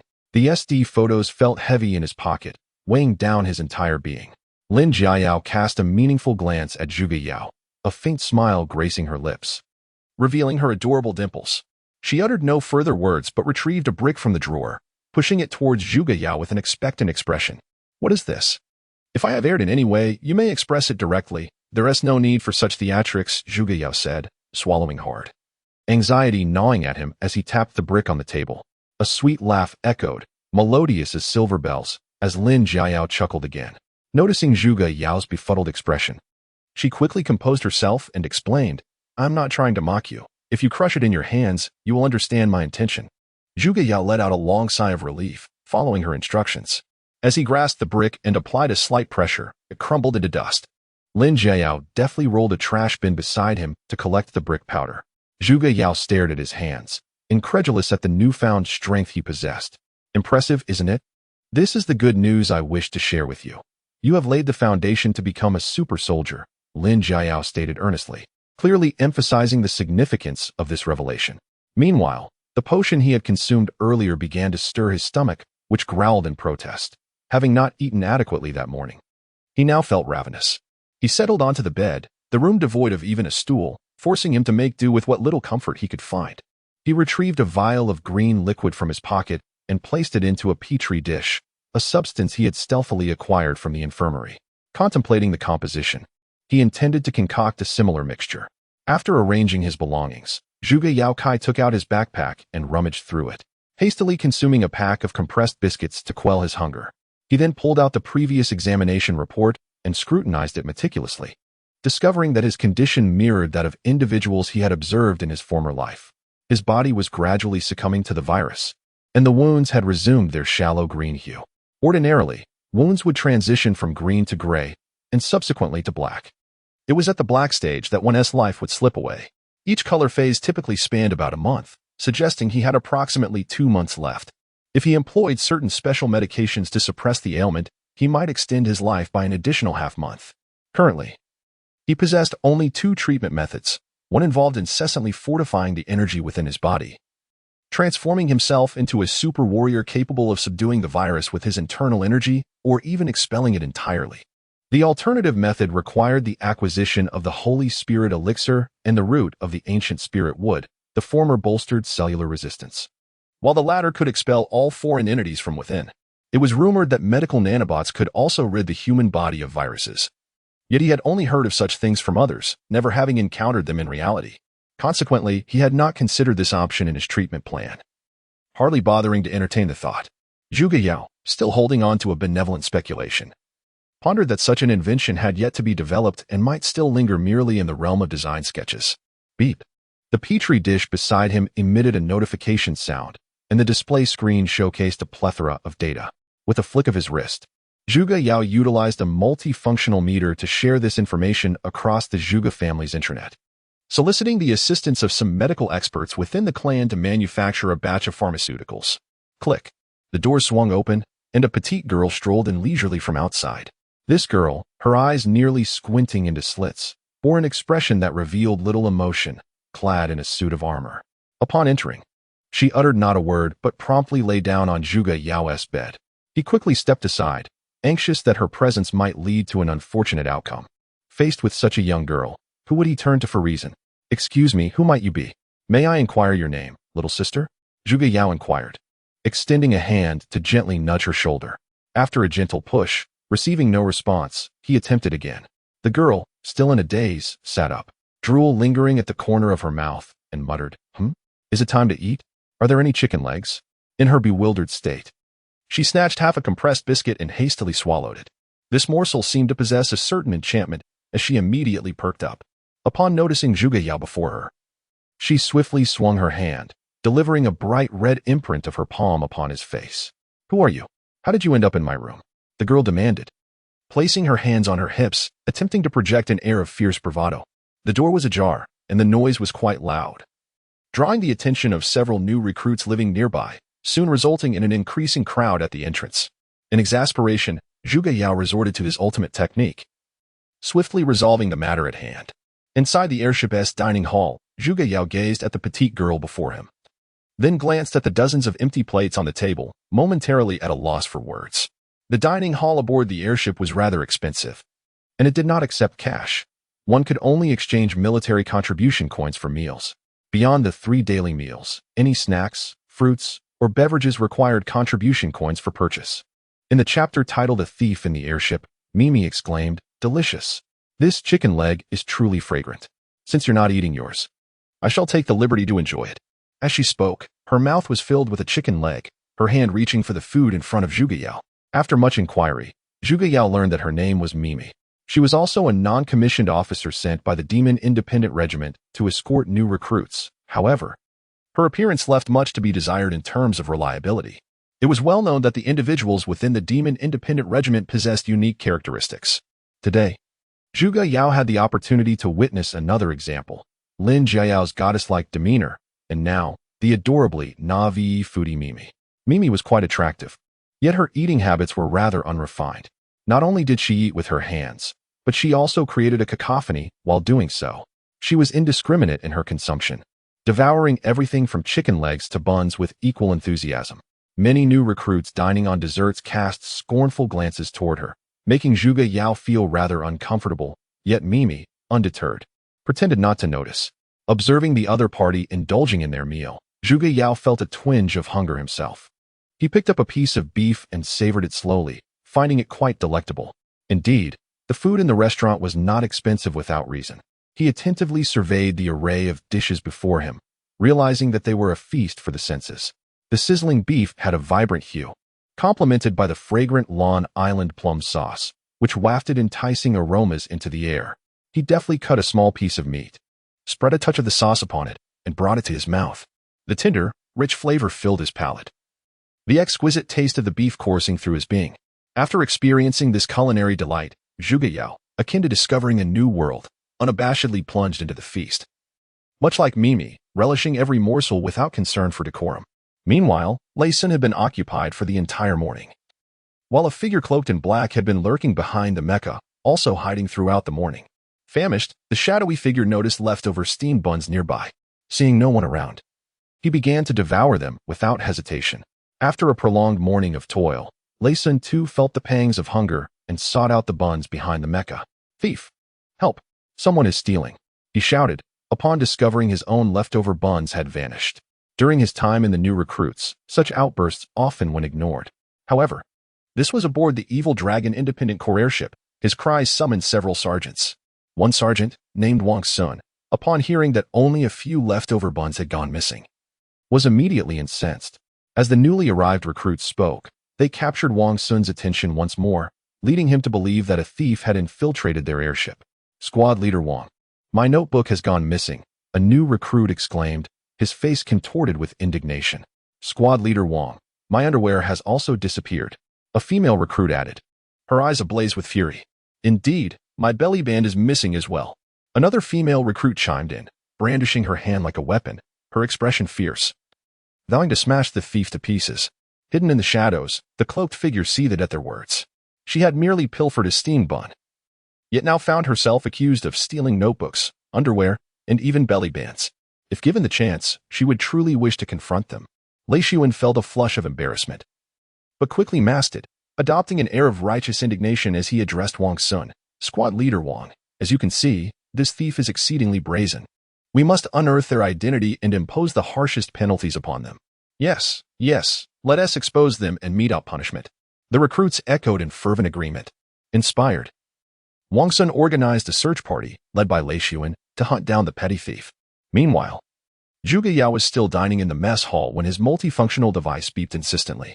He promptly silenced it, only for it to ring again moments later. Reluctantly, he answered, and Lei Yuan's projection materialized beside him. Lei Sun exhibited a pitiable demeanor as he addressed Zhuge Yao, exclaiming, "Young Master Yao, trouble is afoot. There are thieves aboard the airship." His visage flushed once more, and he hastily interjected to halt Zhuge Yao's discourse, stating, "My duck neck, an enormous package of it, has just been pilfered, and many of the new recruits have also lost significant belongings. We have already formed a search party. I implore you to assist, for I fear I cannot manage alone." Upon severing the communication, Lei Sun exhaled a long sigh of relief, murmuring to himself, "Phew, fortunate am I to be astute." Zhuge Yao, having closed the communication, fixed his gaze upon Mimi and inquired, "Did you, perchance, take someone else's bun?" It was a futile question, as Zhuge Yao had already settled the bill using a gold contribution card and rose to depart. Seeing Zhuge Yao's intent to leave, Mimi grasped a chicken leg and followed suit. Within the dining hall, the new recruits and veterans began to murmur amongst themselves. The newcomers speculated that Zhuge Yao was fortunate to have acquired a female officer as a companion, while the veterans remarked on the oddity of this recruit being so easily ensnared by Mimi. The atmosphere in the number 3 mech hangar was tense, with cloaked figures lurking in a shadowy corner, anxiously observing the Lin Yuan mech. After a moment's hesitation, she activated the universal communicator on her wrist, dispatching a distress signal to her accomplices. Lu Yusin's mech was also housed in the number 3 hangar, and she too claimed that her mech components had been stolen. Taking the initiative, she led a female search party to scour the confines of the hangar, yet, predictably, they found no trace of the thief. Undeterred, she guided her female soldiers to other warehouses, rallying them with fervent chants, and the pursuit of the thief became an impressive display of determination. As the female soldiers of the search and capture team dispersed to other warehouses, Layson stealthily followed with the male team. The third mech warehouse was now deserted, providing the black-clad figure an opportunity to emerge from the shadows. Her objective was clear. She approached the Lin Yuan mech, retrieved a handheld computer, and connected to its database, initiating the unlocking sequence for its activation code. The Lin Yuan mech was merely a rebranded Assault Unit 67, so within mere minutes, the black-clad figure successfully deciphered the activation password of Lin Yuan. Wonderful, she murmured softly, glancing at her device which displayed the successful decryption message. Rather than hastening to the cockpit, she opted to continue deciphering the weapons depot's code. The radiant gun was nearly within her grasp. Observing the decoding progress with a sense of triumph, she spoke to herself, while her other hand retrieved a spatial transport bracelet from her garments. Once the decoding was complete, Lin Yuan's hatch would open, allowing her to use the bracelet to transport the radiant gun through a pure wormhole to another location. Just as victory seemed imminent, the Lin Yuan mech suddenly activated, lifting a foot to stomp down towards the black-clad figure. Quick to react, she sensed something amiss with the Lin Yuan mech and swiftly retreated several steps, narrowly avoiding the impending stomp. Startled, the black-clad figure transformed into a beastly fox creature and dashed into the ventilation shaft, fleeing without a moment's hesitation. The Lin Yuan mecha did not pursue further. Within the system's computer, Xiaodo quickly sent a message to Zhuge Yao. At that moment, Zhuge Yao had arrived at the entrance of warehouse number 3 and fortuitously witnessed the Lin Yuan mecha attacking the figure clad in black. Regrettably, he failed to catch a glimpse of the beastly face of the fox human, which would have allowed him to identify the adversary among the recruits. Upon receiving Xiaodo's message, Zhuge Yao smiled and nodded at the Lin Yuan mecha. Under Xiaodo's control, the Lin Yuan mecha returned to its original stance, as if nothing had transpired. The commotion created by Lin Yuan earlier was substantial, prompting Lu Yusin and her female search team to arrive in an imposing manner. Following closely behind was Lei Sun and his male search team, who hastily entered as well. As Lu Yusin tugged at Zhuge Yao's sleeve, Mimi raised her leg and swiftly aimed a kick at Lu Yusin's abdomen. The speed of the attack was astonishing. Before anyone could react, Lu Yusin was sent flying several meters by Mimi's kick. Had it not been for Zhuge Yao's timely intervention in grasping Mimi's hand, significantly mitigating her force, Lu Yusin might have faced dire consequences. Mimi, she is not a bad person, Zhuge Yao quickly reassured her, his expression tinged with discontent. A large crowd stood in stunned silence around them, but Lei Sun was the quickest to react, rushing to Lu Yusin's side to help her up, inquiring, "Are you all right? Did you sustain any injuries?" Having endured such a kick, Lu Yusin was not one to let the matter rest easily. However, before she could unleash her fury, Warehouse No. 3 began to tremble violently. She struggled to rise, only to fall back to the ground amidst violent tremors. The new recruits in Warehouse Number 3 were thrown into chaos, their faces painted with panic as they frantically searched for their matches. Zhuge Yao and Lei Sun exchanged a glance, each nodding in unison before joining the throng to board their respective matches. Just before the cockpit canopy sealed shut, Zhuge Yao took a moment to glance around. But Mimi's figure had long since vanished. Activating the internal transmission device, the data processing commenced, and the projection was finalized. A prompt from Xiaodo Do announced the battle conditions outside, projecting them before Zhuge Yao's eyes. The external battlefield was scaled down into a cube, fitting neatly within his field of vision. As he gazed at the images within the projection, a sense of foreboding began to creep into his heart. The external armor of the airship had been struck by a lethal corrosive solution. Although the protective shield continued to function, it was riddled with numerous breaches. Occasionally, beams of energy pierced through these gaps, striking the hull of the airship. Some audacious flying beasts dared to enter through these openings, launching attacks within the protective barrier. Some of these creatures were ridden by beastmen, amplifying the ferocity of their assault. The airship's laser cannons relentlessly unleashed a barrage upon the enemy. However, unless the foes drew near, they were unable to hit the agile flying beasts. The airship opened several hatches, and a multitude of reinforced mechs surged forth into the fray. A portion of the forces engaged the flying magical beasts that surged in from the breach, while another segment was strategically stationed throughout the airship, utilizing the formidable laser cannons to deliver precise strikes against distant adversaries.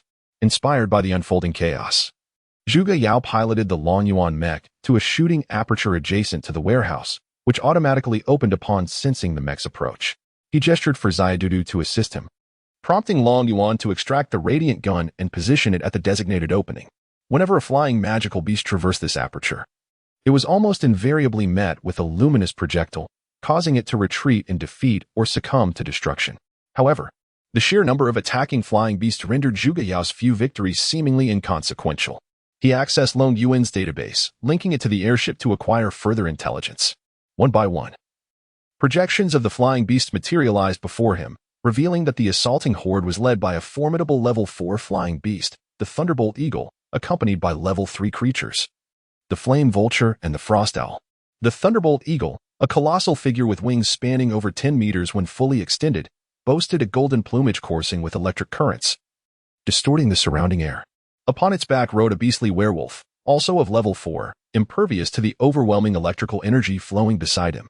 Simultaneously, 3 enhanced mechs from the Evil Dragon Corps launched a coordinated assault on the Thunderbolt Eagle, yet they were unable to withstand even a single strike, as the electric force pierced through their armor, resulting in 3 spectacular explosions in midair. 6 mechanized units, brandishing tower shields, simultaneously launched an assault. Yet they were utterly incapable of withstanding even a single strike, all succumbing to the piercing blows of the wolf-like beasts' flying spears, which sent them and their shields plummeting to the ground, igniting 6 brilliant sparks upon impact. The situation was infuriating. Had my dragon abyss ascended to the apocalypse level, I would surely confront that avian creature. Zhuge Yao, gritting his teeth, rapidly contemplated the weaknesses of the Thunderbolt Eagle, seeking a method to vanquish them. The mission to besiege the Thunderbolt Eagle had faced successive failures, and Zhang Yixing, responsible for commanding the airship, found himself at a loss for effective strategies. Where has Mimi gone? Why haven't you found her yet? What are you all doing? Zhang Yixing bellowed at the communications officers below, his anger becoming increasingly palpable.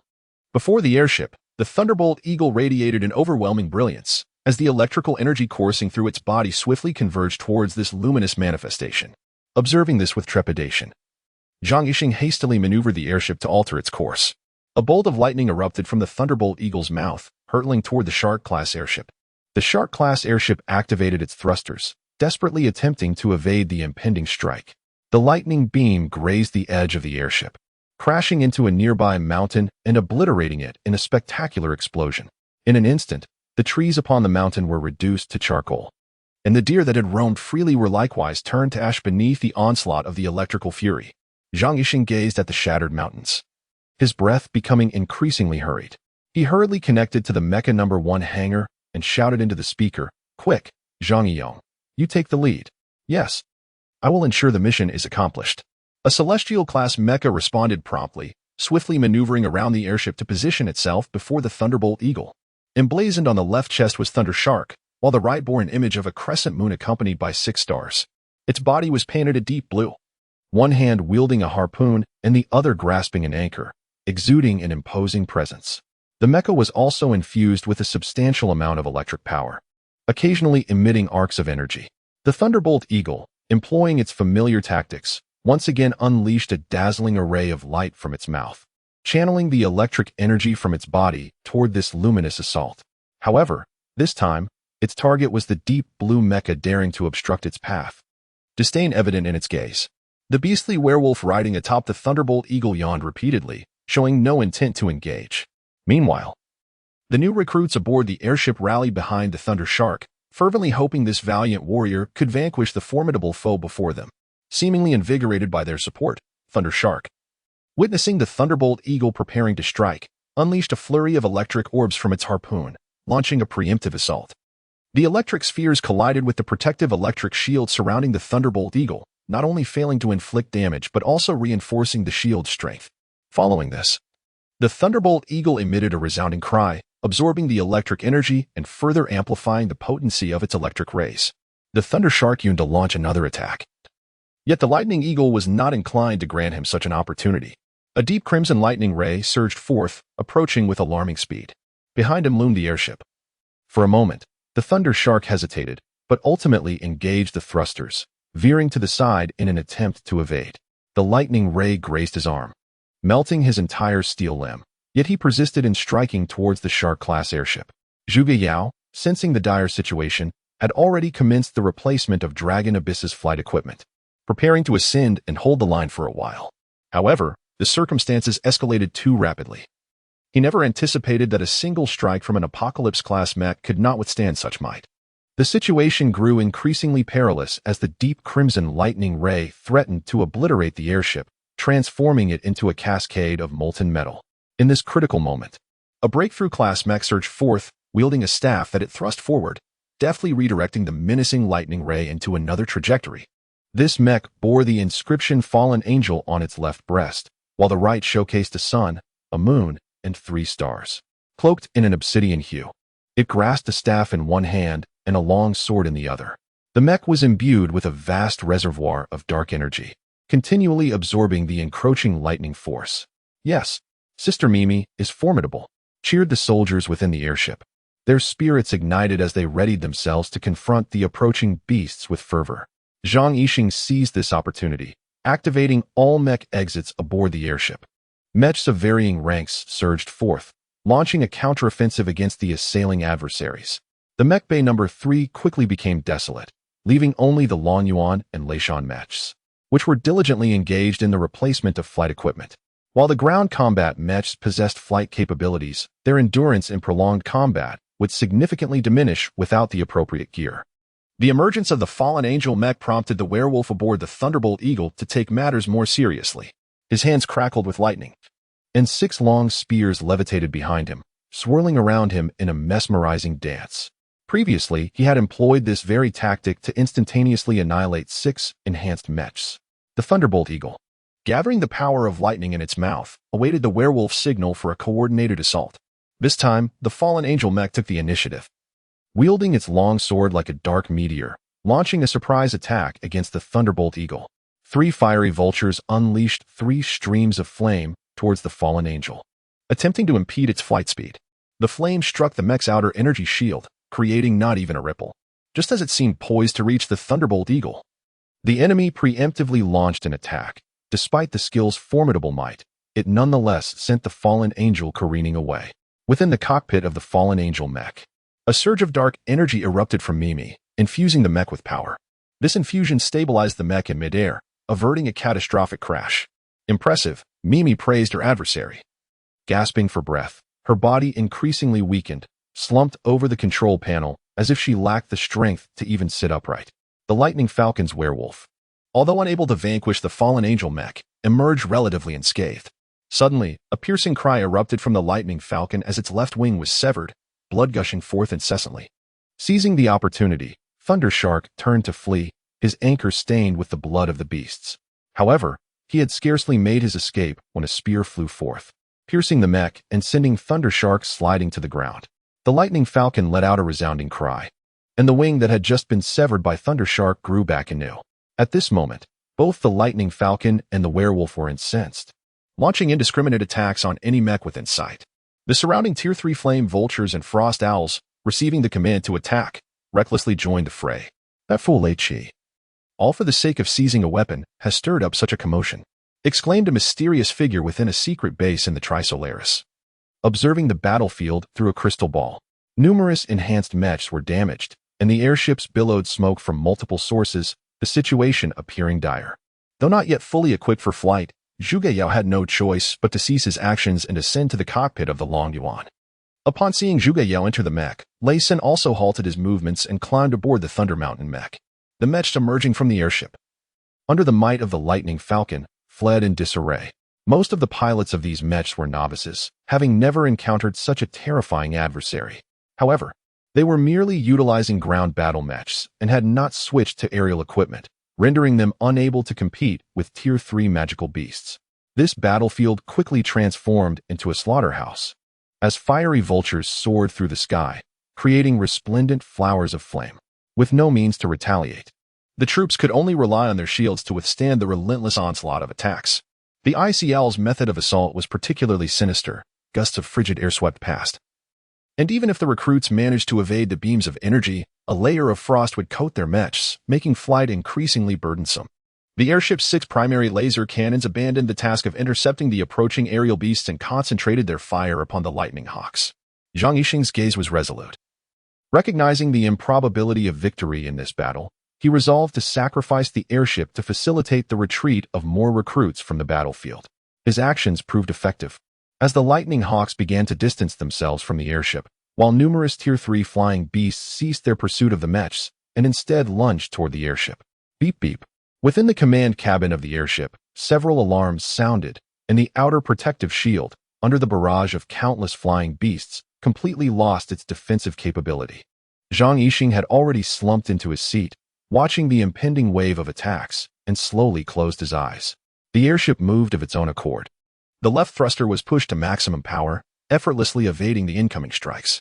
After a prolonged wait without an explosion, Zhang Yixing opened his eyes, looking at the monitor before him with an expression of disbelief. Amidst the cacophony of data calculations, the weapon systems were entirely deactivated, with energy concentrated in the various thrusters, allowing the airship to make a swift escape from the battlefield.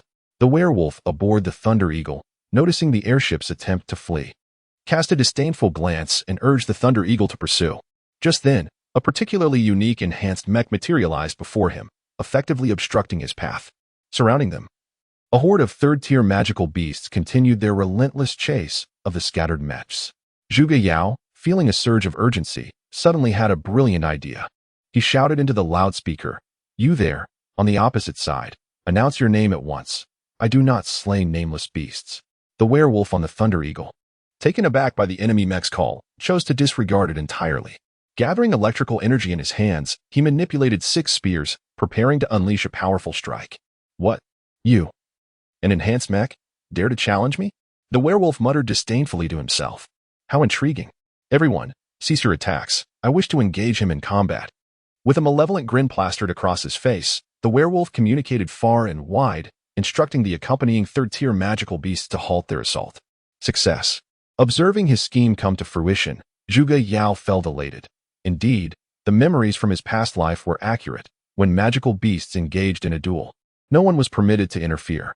The mechs had fled entirely, and the airship had vanished without a trace, leaving Zhuge Yao as the sole occupant of the battlefield. Once the new recruits reached a safe distance, they gradually regained their composure, turning their attention to the unfolding situation on the battlefield. At this moment, the Lin Yuan mecha stood on the battlefield like a flag of the Dawn Empire, fluttering in the wind. Who is that person? It seems he just saved our lives.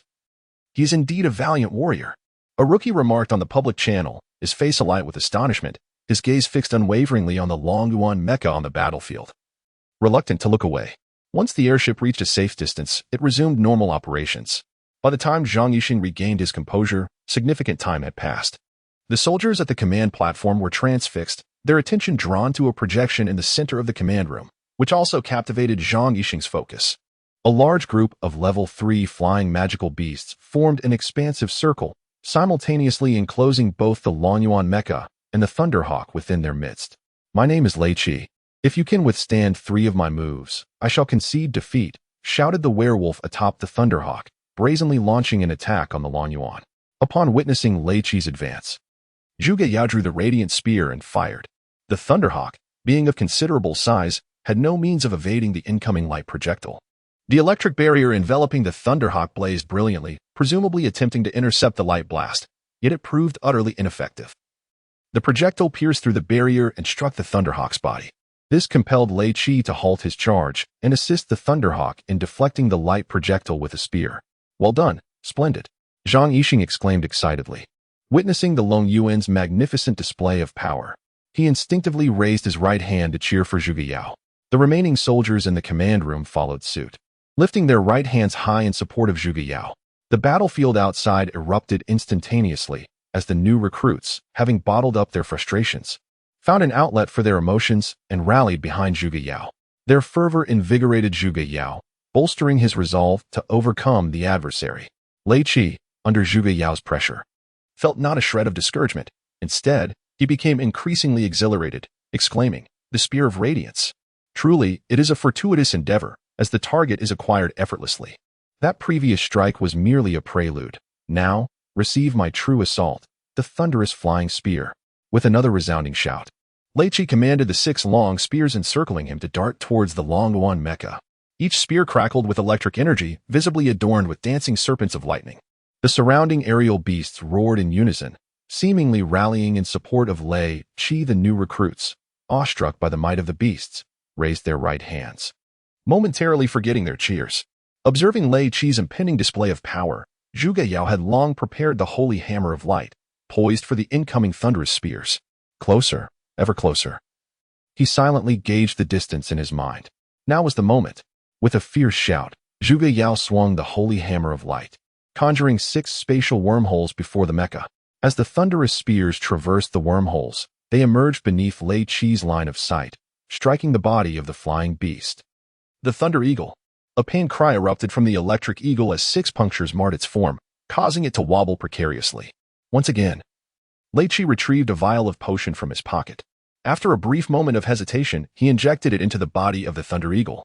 The 6 wounds on the Thunder Eagle began to heal instantaneously, and in a matter of moments, the injuries had fully mended. "I have caught your first strike. Bring forth your next." Zhuge Yao provocatively challenged Lei Qi despite facing an opponent 2 levels above him. He felt a lack of confidence and resorted to taunting, hoping to provoke his adversary into revealing a flaw. The lightning beams streaked across the sky, swiftly targeting the Lin Yuan mech, taking less than a second to reach its destination. Lin Yuan swung the holy hammer of light in an attempt to create a wormhole, but alas, he could not match the speed of the lightning. The beam struck the Lin Yuan mech with force. "It's over. This time it's truly over." Many of the observing recruits closed their eyes, unable to bear the sight of the battlefield above. However, the unfolding events contradicted their grim expectations. The Lin Yuan remained unscathed, suspended in the air. As the lightning beam impacted the Lin Yuan mech, the holy hammer of light emitted a radiant glow, absorbing all the electrical energy into its core. The radiant spear also absorbed some of the energy, entering a charged state under Zhuge Yao's control, preparing for any unforeseen circumstances. "Wow, this hammer can be used like this. It's simply incredible," Zhuge Yao mused to himself, wielding the holy hammer of light while beckoning to Lei Qi beyond the battlefield. Lei Sun piloted the Thunder Mountain, rallying the remnants of the defeated soldiers under Zhuge Yao's banner. He had prior experience in organizing search and capture teams aboard airships, and everyone was familiar with this stout fellow, making the task at hand remarkably simple. "Now, I shall lead you all in an endeavor that I must confess involves an assault on a group of 3rd-tier flying beasts." Just as Lei Sun began his statement, he abruptly halted. The surrounding recruits immediately began to murmur among themselves. One recruit boldly confronted Lei Sun, exclaiming, You rotund individual, those 3rd-tier flying beasts are formidable. What assurance do you have of success, and why should we place our trust in you?" Another recruit chimed in, albeit with a hint of hesitation in his voice and a slight flush upon his cheeks. "Indeed, if you possess any secret weapon, you ought to reveal it forthwith. Otherwise, we refuse to follow you to our demise." Seeing that there were no further dissenting voices, Lei Sun resumed, "To speak candidly, I possess no guarantees whatsoever, nor any secret weapon. I am merely striving to do my utmost. Your lives were saved by young Master Yao, and now he hopes for your assistance. Why the reluctance?" Upon hearing Lei Sun's words, the recruits lowered their heads, yet their fear of the enemy still rendered them hesitant to participate. Observing this, Lei Sun nodded in satisfaction and ignited their spirits, stating, "I recall that during your time in the recruit corps, you all owed our class a considerable amount of contribution currency. Shouldn't you be thinking of repaying that debt? We did sign a contract, after all. Failure to repay could lead to unforeseen consequences. Son, I have made up my mind. We are indeed honorable warriors. And how can we falter in the face of our enemies? Count me in. Let us strike them down." One astute recruit interrupted Lei Sun, eagerly volunteering. Indeed. We fight for justice. Count us among the brave." The recruits responded in unison, with none left behind, all joining in this noble assault plan. Lei Qi was infuriated by Zhuge Yao, his hands once again gathering immense electrical energy, channeling it into the Thunderbolt Eagle. A brilliant light emanated from the Thunderbolt Eagle's mouth, transforming the originally deep blue electricity into a vibrant purple. The surrounding space warped, and the air crackled ominously, causing the third-tier flying beast to instinctively retreat several meters. As Lei Qi prepared to unleash a combined strike with the Thunderbolt Eagle, Zhuge Yao sensed a transformation within himself, resonating with the formidable surge of electrical power ahead. He felt as though a current of electricity was gestating within him. Thunder Dragon's roar. Lei Qi bellowed, as the Thunderbolt Eagle unleashed a torrent of purple lightning, morphing into a purple Thunder Dragon that surged toward Lin Yuan. Wherever the purple Thunder Dragon passed, everything was reduced to ashes, wielding the power of annihilation. Lin Yuan raised the radiant spear and pressed the trigger. A beam of light erupted from the barrel, colliding with the purple Thunder Dragon. Instantly, the sky erupted in a dazzling display of lightning, currents swirling chaotically, tearing the fabric of space apart. The purple Thunder Dragon broke through the light beam, only to encounter the obstruction of a spatial wormhole, triggering a series of explosive reactions. The purple lightning dragon pierced through the light beam and the barrier of the spatial wormhole, striking the Lin Yuan mecha. Zhuge Yao utilized the Holy Hammer of Light as a shield, swiftly absorbing the electric power from the purple lightning dragon. This force was exceptionally overwhelming, coursing through the mech's body and into Zhuge Yao himself. The purple lightning dragon vanished entirely, leaving the Lin Yuan mecha unscathed, while Zhuge Yao merely felt a slight tingling sensation in his body. "You have lost. Take your people and leave at once, or I shall take action," Zhuge Yao proclaimed loudly to Lei Qi, his mech brandishing the radiant spear in one hand and the Holy Hammer of Light in the other, exuding an air of formidable authority. A figure soared from his side, landing before Lei Qi. This beast man was Lin Yuan, riding a flaming vulture, who confronted Lei Qi. "Have you forsaken the honor of a warrior? You should lead the beastmen to retreat at once. The high priest is furious about this matter." Lei Qi commanded the Thunderbolt Eagle to intimidate the flaming vulture before him and attempted to strike the Lin Yuan mecha. At that moment, a multitude of enhanced mechas surged forth from all directions. He hesitated briefly, casting a glance back at Lin Yuan, and ultimately resolved to command the third-level flying beast pack to withdraw from the battlefield and soar into the distance. "Oh yes, we have won. We have driven away the third-level flying beast pack," Lei Xin shouted exuberantly over the public channel. "Oh yes, we have triumphed." The newly arrived soldiers echoed his excitement, their cheers resonating across the public channel. No one had anticipated that this assault plan would unfold with such remarkable success. The events of the previous night continued to linger in the minds of the recruits, intensifying with each passing moment. "Have you heard?" Lai Shaoling exclaimed to Lin Jiayao, her eyes shimmering with the fervor of youthful dreams. Yesterday, a new recruit dared to challenge an orc, even mounted upon a level 4 flying beast. She spoke with the fervor of a lovesick maiden. Before her lay a small dish of greens and half a bowl of rice, which she had been unable to finish even after half an hour. Lin Jiayao, too, partook sparingly of her meal, a modest serving of stir-fried peppers with shredded meat and a small bowl of rice.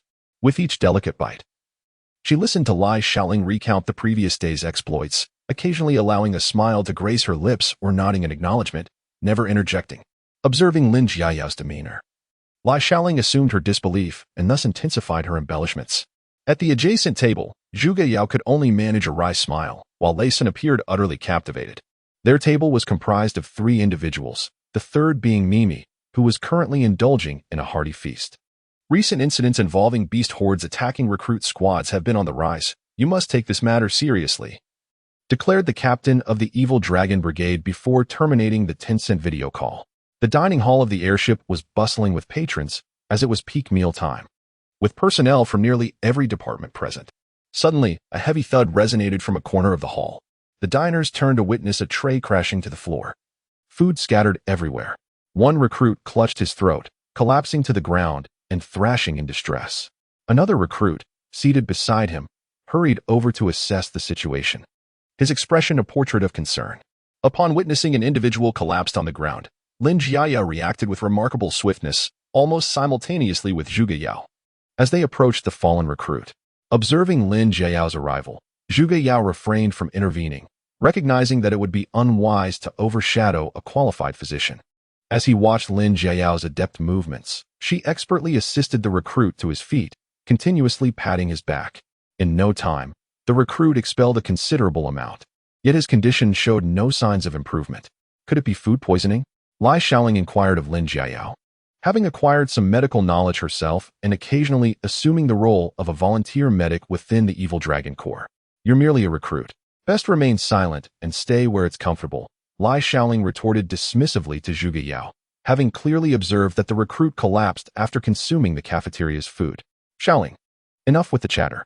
Help me get this recruit to the infirmary, Lin Jiayao urged, her tone tinged with urgency, her usual noble demeanor momentarily eclipsed, rendering her even more captivating in her concern.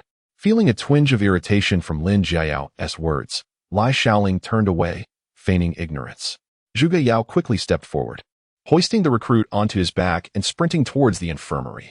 However, before they could exit the dining hall, the recruit, who had fallen into unconsciousness, suddenly regained awareness and bit down fiercely on Zhuge Yao's shoulder. Ouch! Zhuge Yao grunted, struggling to suppress the impulse to cast the recruit aside. Swiftly removing a sock from his foot and stuffing it into the recruit's mouth. After enduring much difficulty to reach the infirmary, he finally secured the new recruit to a chair with ropes, allowing himself a moment of respite. However, when he turned to observe the recruit, he was taken aback, retreating several steps to regain his composure.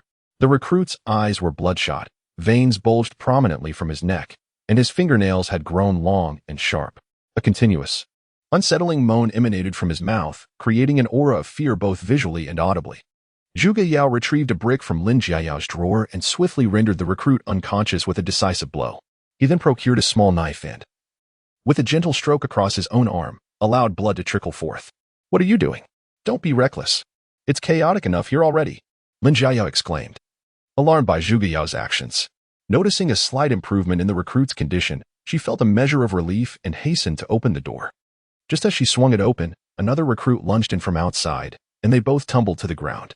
This new recruit pinned Lin Jiayao by the shoulders, his mouth opening to bite at her neck. At that critical moment, Zhuge Yao, still wielding the brick, reacted instinctively and struck the assailant on the forehead, blood splattering as the man collapsed. Are you all right? Get up quickly, Zhuge Yao urged Lin Jiayao, extending a hand to help her while supporting her back. Thank you. I'm fine. That was truly terrifying, Lin Jiayao replied, her breath coming in rapid gasps, her chest rising and falling with each intake of air. Zhuge Yao had long since armed himself, and the incessant emergence of new recruits in a frenzy seemed far too coincidental. The range of his brick was decidedly limited. The stool, however, felt far more manageable. Stay here and ensure the door is securely locked. No matter who comes, do not open it until this matter is past. I shall venture out to assess the situation, Zhuge Yao declared, grasping a brick in one hand and a stool in the other. Striding out of the infirmary with an air of bravado, firmly closing the door behind him. In Chapter 68, Unexpected Developments, he exclaimed, Youngster, receive my brick and endure my stool. Upon noticing another figure in the corridor, he shouted and prepared to charge forward. Recognizing that it was Lei Sun and Lai Shaoling, he finally stowed away his brick and stool, inquiring with a peculiar tone, What brings you here? How fares the cafeteria? Are there any more recruits in a frenzy elsewhere? Gasp, Lei Sun panted heavily, leaning against his knees, struggling to articulate his thoughts. The situation aboard the airship was chaotic, and he could not provide clarity. We should make haste, Lai Shaoling urged Zhuge Yao, all the while scanning their surroundings, her Desert Eagle pistol at the ready. Noticing her weapon, Zhuge Yao felt a twinge of discontent, but refrained from comment. However, when he saw that Lei Sun was also wielding a Desert Eagle, he promptly interrogated, Fatty, what do you intend to do with that weapon? Do you truly contemplate turning it against your comrades? Upon hearing the words of his companion, Zhuge Yao refrained from further inquiries.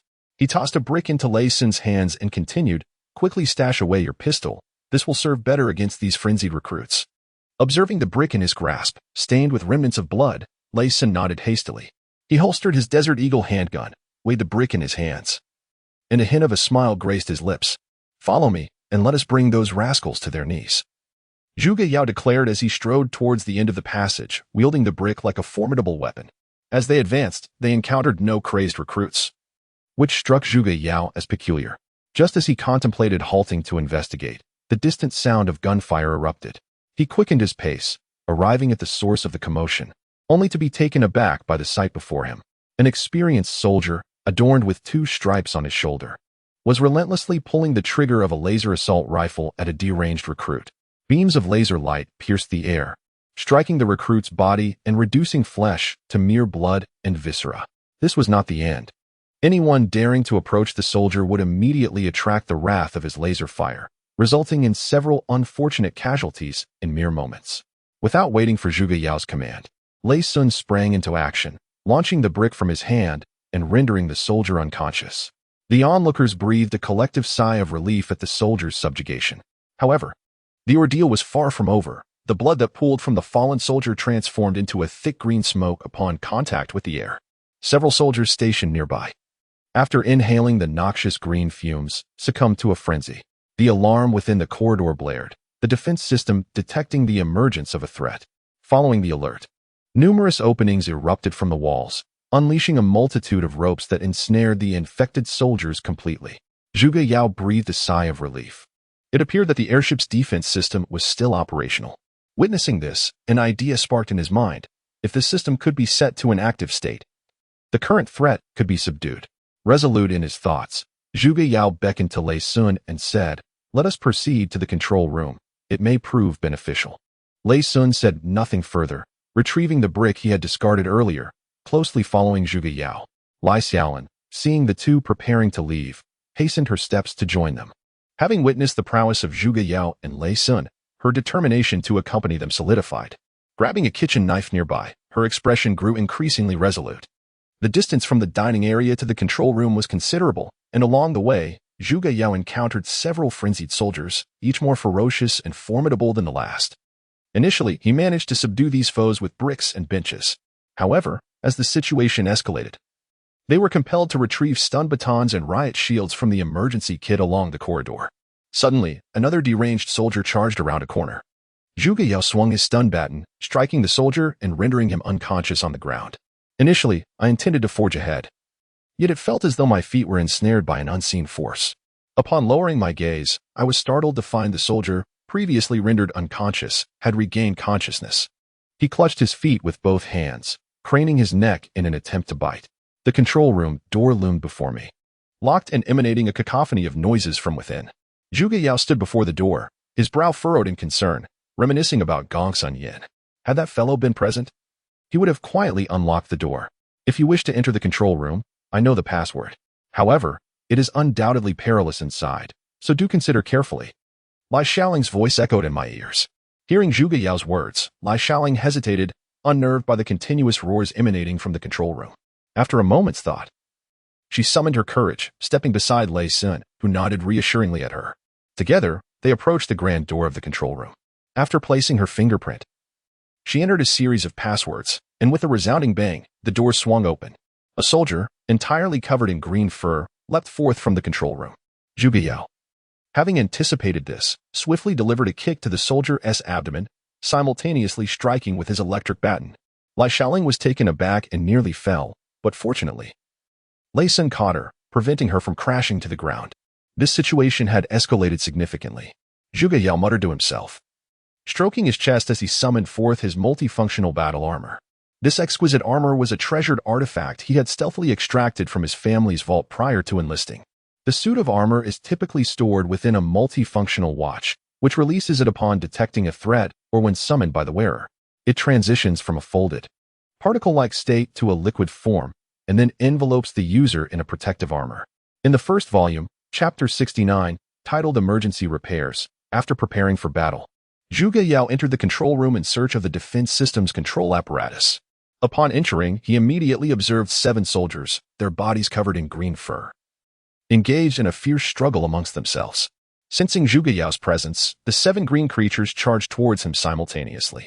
Encased in his multifunctional armor, Zhuge Yao felt no fear of these feeble foes, whose combat strength barely exceeded 100.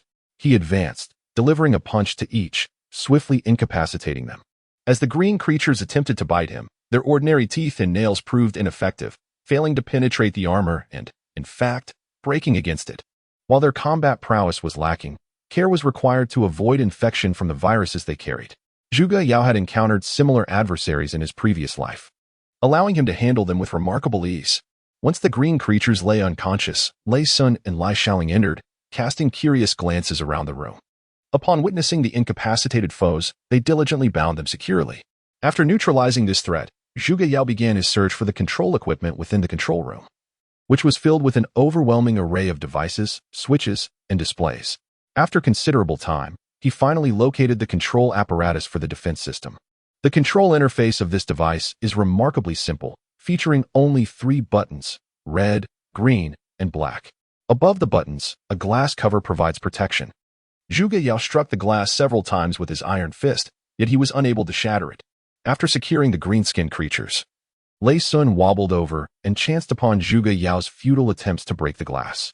"Let me try," Lei Sun said, nudging Zhuge Yao aside with his hip. He placed his hand on the glass cover and gently pressed down, followed by a few rotations.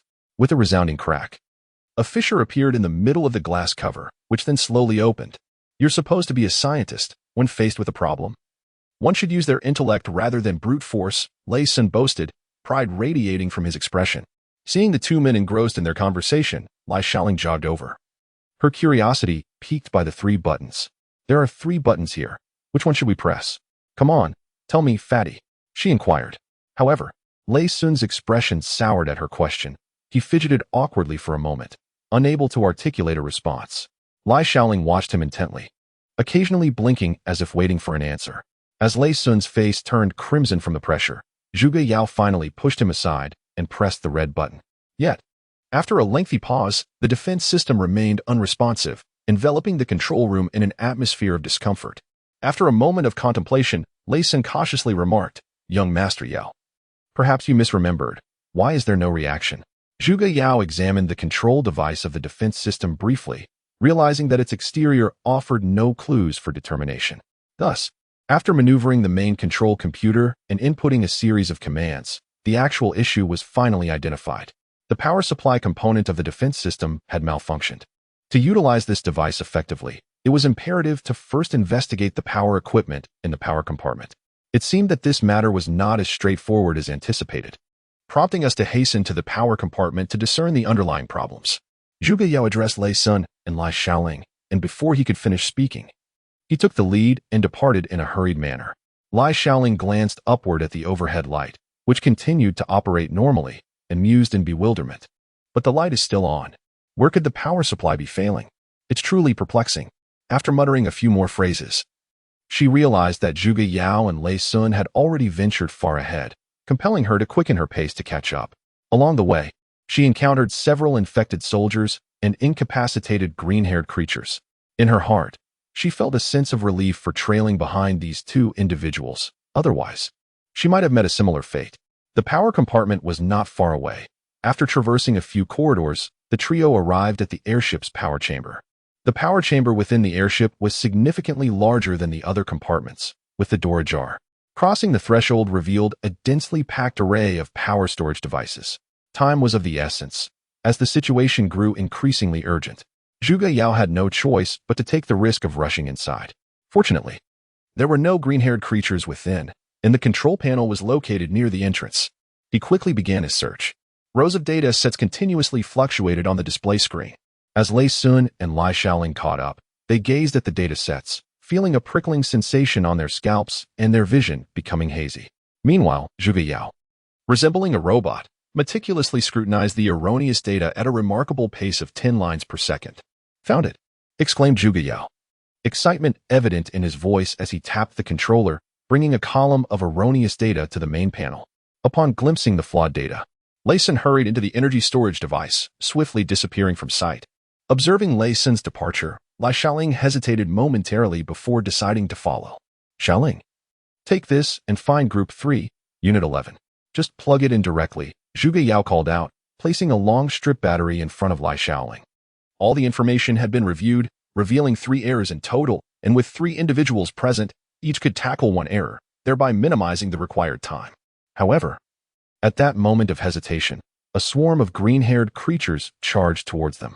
These creatures were even more ferocious than the previous ones, sporting elongated fangs and claws that were beginning to take shape. Lai Shaoling remained paralyzed, prompting Zhuge Yao to grasp one of the long strip batteries and dash toward the energy storage device. Suddenly confronted by such a multitude of monsters, Lai Shaoling felt her legs weaken, her gaze becoming vacant as she sank to the ground, rendered unresponsive. As the horde of green-haired creatures approached, she was at a loss. unsure whether to flee or hide. One creature pinned her down, biting her, yet she showed no sign of reaction.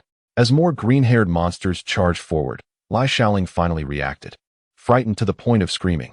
In this moment of crisis, Lei Sun appeared just in time, brandishing his shield and sending one of the green-haired monsters flying. He swiftly hoisted Lai Shaoling onto his shoulder and ran, with a horde of green-haired monsters in hot pursuit. Zhuge Yao inserted a long cylindrical battery into the designated slot of Group 3, number 11, and sprinted towards another location. The next area that required correction was Group 6, number 7. He needed only to run 3 rows forward. A soldier burst forth from the control unit, closely followed by a swarm of green-haired monsters, effectively blocking Zhuge Yao's path.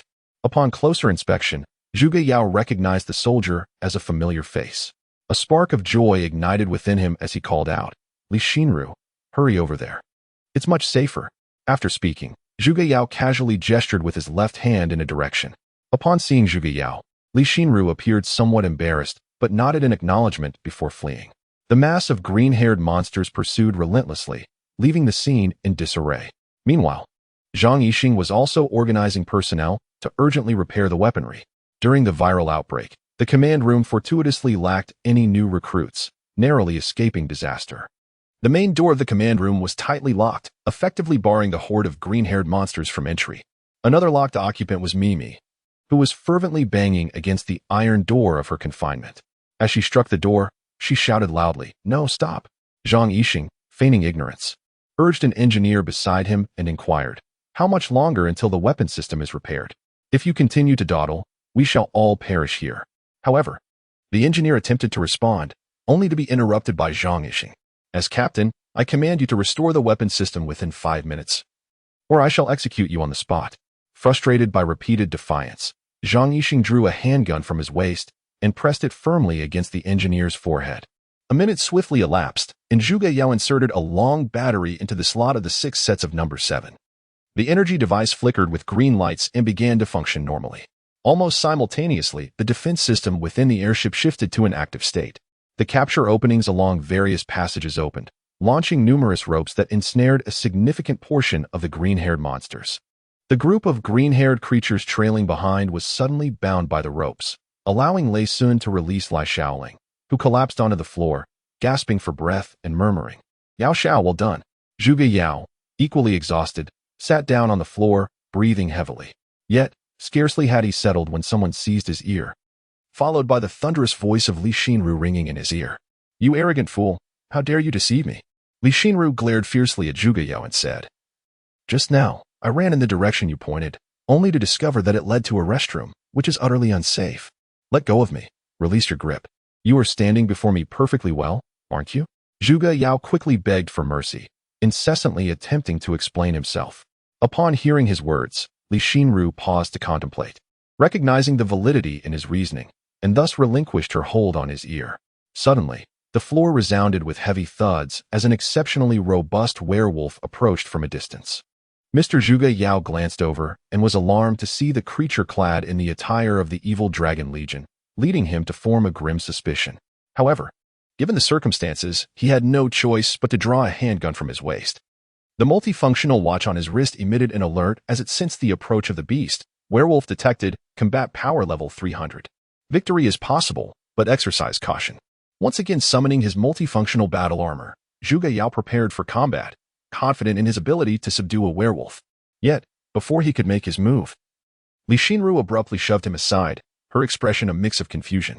Without offering an explanation, her muscles bulged, transforming her into a formidable warrior with the head of a human and the body of a tiger, charging directly at the werewolf. Indeed a tiger human, yet distinctly different. "It's truly perplexing," Zhuge Yao muttered to himself, reflecting on his decades of existence in his previous life, unaware of such beings. After her transformation, Li Xinru displayed extraordinary prowess, delivering a single punch that utterly incapacitated the werewolf. After knocking down the opponent, the relentless barrage of fists continued to rain down, rendering the werewolf incapable of self-sufficiency. "Xinru, you are so formidable. How could you have been pursued and beaten by a group of green-haired monsters just moments ago?" Zhuge Yao inquired, his curious gaze examining the transformed Li Xinru. He pointed towards the werewolf that had just been felled by her, reminding her, This werewolf as well. Ah! Li Xinru exclaimed, her eyes wide with disbelief as she looked at Zhuge Yao, silently imploring him for an explanation. 3 minutes passed, and her multifunctional device began to emit a series of urgent beeps. She activated the communicator, and the projection of a sergeant materialized before them. This sergeant was also familiar. His name was Wang Sun, whom Zhuge Yao recalled meeting just yesterday while heading to the 3rd mech storage. Miss, hurry to the 3rd mech storage. We must leave the airship immediately, Wang Sun stated in one breath before abruptly terminating the communication, his urgency palpable. Zhuge Yao felt a sense of confusion, unsure why the sergeant was in such a rush. The majority of the frenzied soldiers had already been restrained, and with a slight push, the remaining stragglers could be subdued. As for what to do next, that was beyond his purview. However, if the others intended to leave, he saw no reason to impede them. He brushed off the dust from his clothing and made his way toward the exit, intending to regroup with the others. Li Xinru glanced at her device once more, then at Zhuge Yao's retreating figure, before hastening to follow him. In the distance, within a dense forest, a pack of werewolves was swiftly racing towards the airship. At their current speed, they would launch an assault in a mere 15 minutes. Meanwhile, inside the airship's command room, the crew was frantically attempting to repair weaponry. Overwhelmed by urgency, 5 minutes had elapsed when Zhuge Yao located Lei Sun and Lai Xiaoling, while Li Xinru hurriedly joined them from behind. Upon reaching Lei Sun's side, Zhuge Yao was taken aback to find Lai Xiaoling lying on the ground, her body trembling uncontrollably, a werewolf's bite mark evident on her shoulder. Witnessing her pitiful state, Zhuge Yao felt a pang of guilt. After all, he had previously chosen to save the majority, neglecting to extend a helping hand to her. However, it was not too late to remedy the situation. He crouched down and made a small incision on his own arm, allowing his blood to drip into Lai Xiaoling's mouth and onto her wound. Miraculously, her injury began to heal at a visibly rapid pace, forming a scab. Once he saw that she was slowly regaining consciousness, Zhuge Yao tore a strip of cloth from her pant leg to bandage his own wound. You're fine now. It was this arrogant fool who saved you. Shouldn't you be grateful? Li Xinru interjected, her face alight with a sense of pride, as if she had been the one to rescue Lai Xiaoling. Let us hasten to other areas. This is not the time for reminiscing. Many others are still awaiting our assistance. Zhuge Yao urged the group, rising to his feet as he prepared to head towards the propulsion chamber. As soon as he stood up, a wave of dizziness washed over him, causing his body to sway precariously. Li Xinru, quick to act, rushed forward to support Zhuge Yao, who seemed on the verge of fainting. With someone to steady him, Zhuge Yao managed to remain upright for a moment longer, feeling slightly better. It was uncertain whether it was due to excessive blood loss or sheer exhaustion, but he reassured those around him, insisting that there was no grave concern and urging them to proceed to investigate other areas promptly. After 8 minutes had elapsed, as the repair of the weaponry approached completion, Zhang Yixing finally exhaled with a hint of relief. He had never anticipated such a predicament aboard the airship, in a bid to safeguard their lives. Decisive measures had to be taken. With the ongoing progress of the weapon repairs, the atmosphere within the command center grew increasingly oppressive. They had become utterly isolated from the outside world, unable to ascertain the situation beyond the door or communicate with headquarters. After exiting the power chamber with 3 companions, Zhuge Yao encountered sporadic attacks from a few werewolves. Fortunately, Li Xinru managed to dispatch them all without any need for his intervention. Along the way, they gathered a considerable number of soldiers, and by the time they reached the medical bay, a throng of dozens had followed Zhuge Yao. Upon entering the medical room, he was astonished to find that the 2 soldiers he had initially rendered unconscious had regained their composure. He also acquired a rough estimate of the afflicted soldiers from Lin Jiayao's computer, which weighed heavily on his heart. Inwardly, he cursed Zhang Yixing, lamenting the man's ineptitude. In the face of such a monumental crisis, he lacked the courage to take command. Observing the 2 recovering soldiers, Zhuge Yao suddenly recalled a matter that might prove beneficial. With this thought in mind, he promptly activated his multifunctional watch, establishing a connection with his family's internal network. Upon checking his inbox, he discovered a plethora of messages, among which one particularly conspicuous letter was marked in red. Zhuge Yao clicked to open it, and the contents invigorated him immensely. Yao Yao, could you broadcast a message to everyone aboard the airship, instructing them to transport all afflicted soldiers to warehouse number 3? Zhuge Yao inquired of Lin Jiayao, having already conceived a potential solution and now contemplating how to execute it effectively. He cleared his throat twice, attempting to mask his inner embarrassment. After briefly inspecting his mobile computer and confirming that everything was in order, he addressed the speaker. Attention all personnel aboard the airship. Please transport any erratic soldiers in your vicinity to warehouse number 3. Upon concluding his statement, Zhuge Yao felt a twinge of uncertainty. Being merely a rookie, he doubted that many would heed his instructions. Thus, he shifted his gaze towards Lin Jiayao, noticing her discomfort. After a moment's pause, she continued, I assure you, I will fulfill every promise I have made. Trust in my words, and let us unite to overcome this challenge. Comrade Lin's words are my command. Should anyone dare to cause trouble, they shall not escape my retribution. At this critical moment, Zhang Yixing's voice resonated throughout the airship. Although his character may not be admirable, his authority as a commander remained intact. Upon hearing his words, the soldiers immediately rallied their spirits and sprang into action. Within less than half an hour, all the afflicted soldiers within the airship were transported to the number 3 mecha warehouse. At that moment, the No. 3 mecha warehouse had transformed into a shelter for the ill, with soldiers tightly bound in every corner. Most of them bore grotesque green hair, presenting a truly terrifying sight. The perilous situation persisted, prompting Zhuge Yao to hasten to the number 3 mecha warehouse, where the family's internal network communications suddenly activated.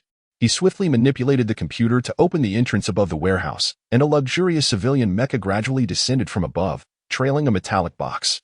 As the mecha landed, a maid-dressed young girl emerged, addressing Zhuge Yao with utmost respect. Young master, I have delivered the items you requested. Is there anything else you require? Wow, Xiaoxiang. What brings you here? Lin exclaimed, shouting towards the maid girl while tossing out hearts. However, Lin's exuberant shout quickly turned into a cry of despair as one of his ears was grasped tightly by Li Shelling, who was crouched on the ground, pleading for mercy. The onlookers gathered around, curiously pointing and discussing the metallic box. The metal box, entirely enveloped in a deep ebony hue, bore a rectangular form reminiscent of a savings bank, adorned with a unique lock at its center. Even Lin Jiayao found herself intrigued, intermittently touching and tapping it, her delight evident. Meanwhile, a group of frenzied soldiers nearby wailed incessantly, their anguish seemingly unnoticed by the onlookers.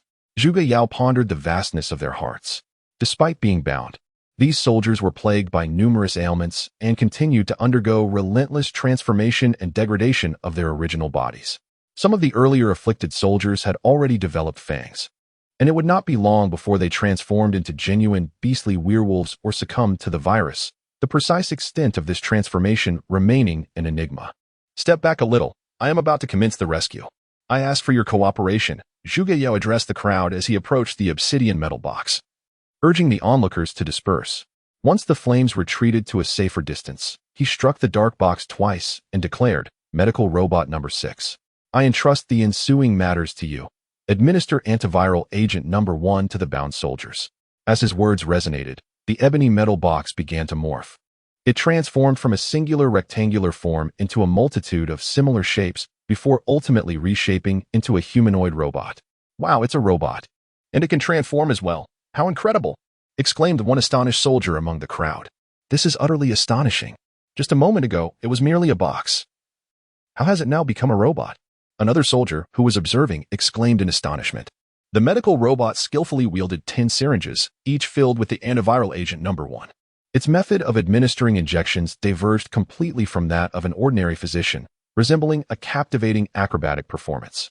The 10 syringes were simultaneously launched, each landing with precision on the shoulders of the soldiers. Wow! The remarkable technique of the medical robot once again garnered the admiration of the onlookers, with several soldiers contemplating a spontaneous embrace. However, upon noticing the additional 10 syringes in the robot's grasp, they promptly abandoned the idea.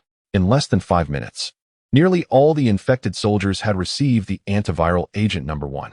Observing the soldiers' first shedding and the regression of their fangs, Zhuge Yao and Lin Jiayao simultaneously exhaled, relieved to have stabilized the situation. Zhang Yixing arrived fashionably late, escorted by 4 armed guards to the 3rd mech hangar. Having already surveyed the situation from the command room and confirmed there was no danger, he proceeded to the rescue site. The soldiers saluted him, though their eyes reflected a diminished sense of admiration, no longer exhibiting the cold detachment that once instilled apprehension.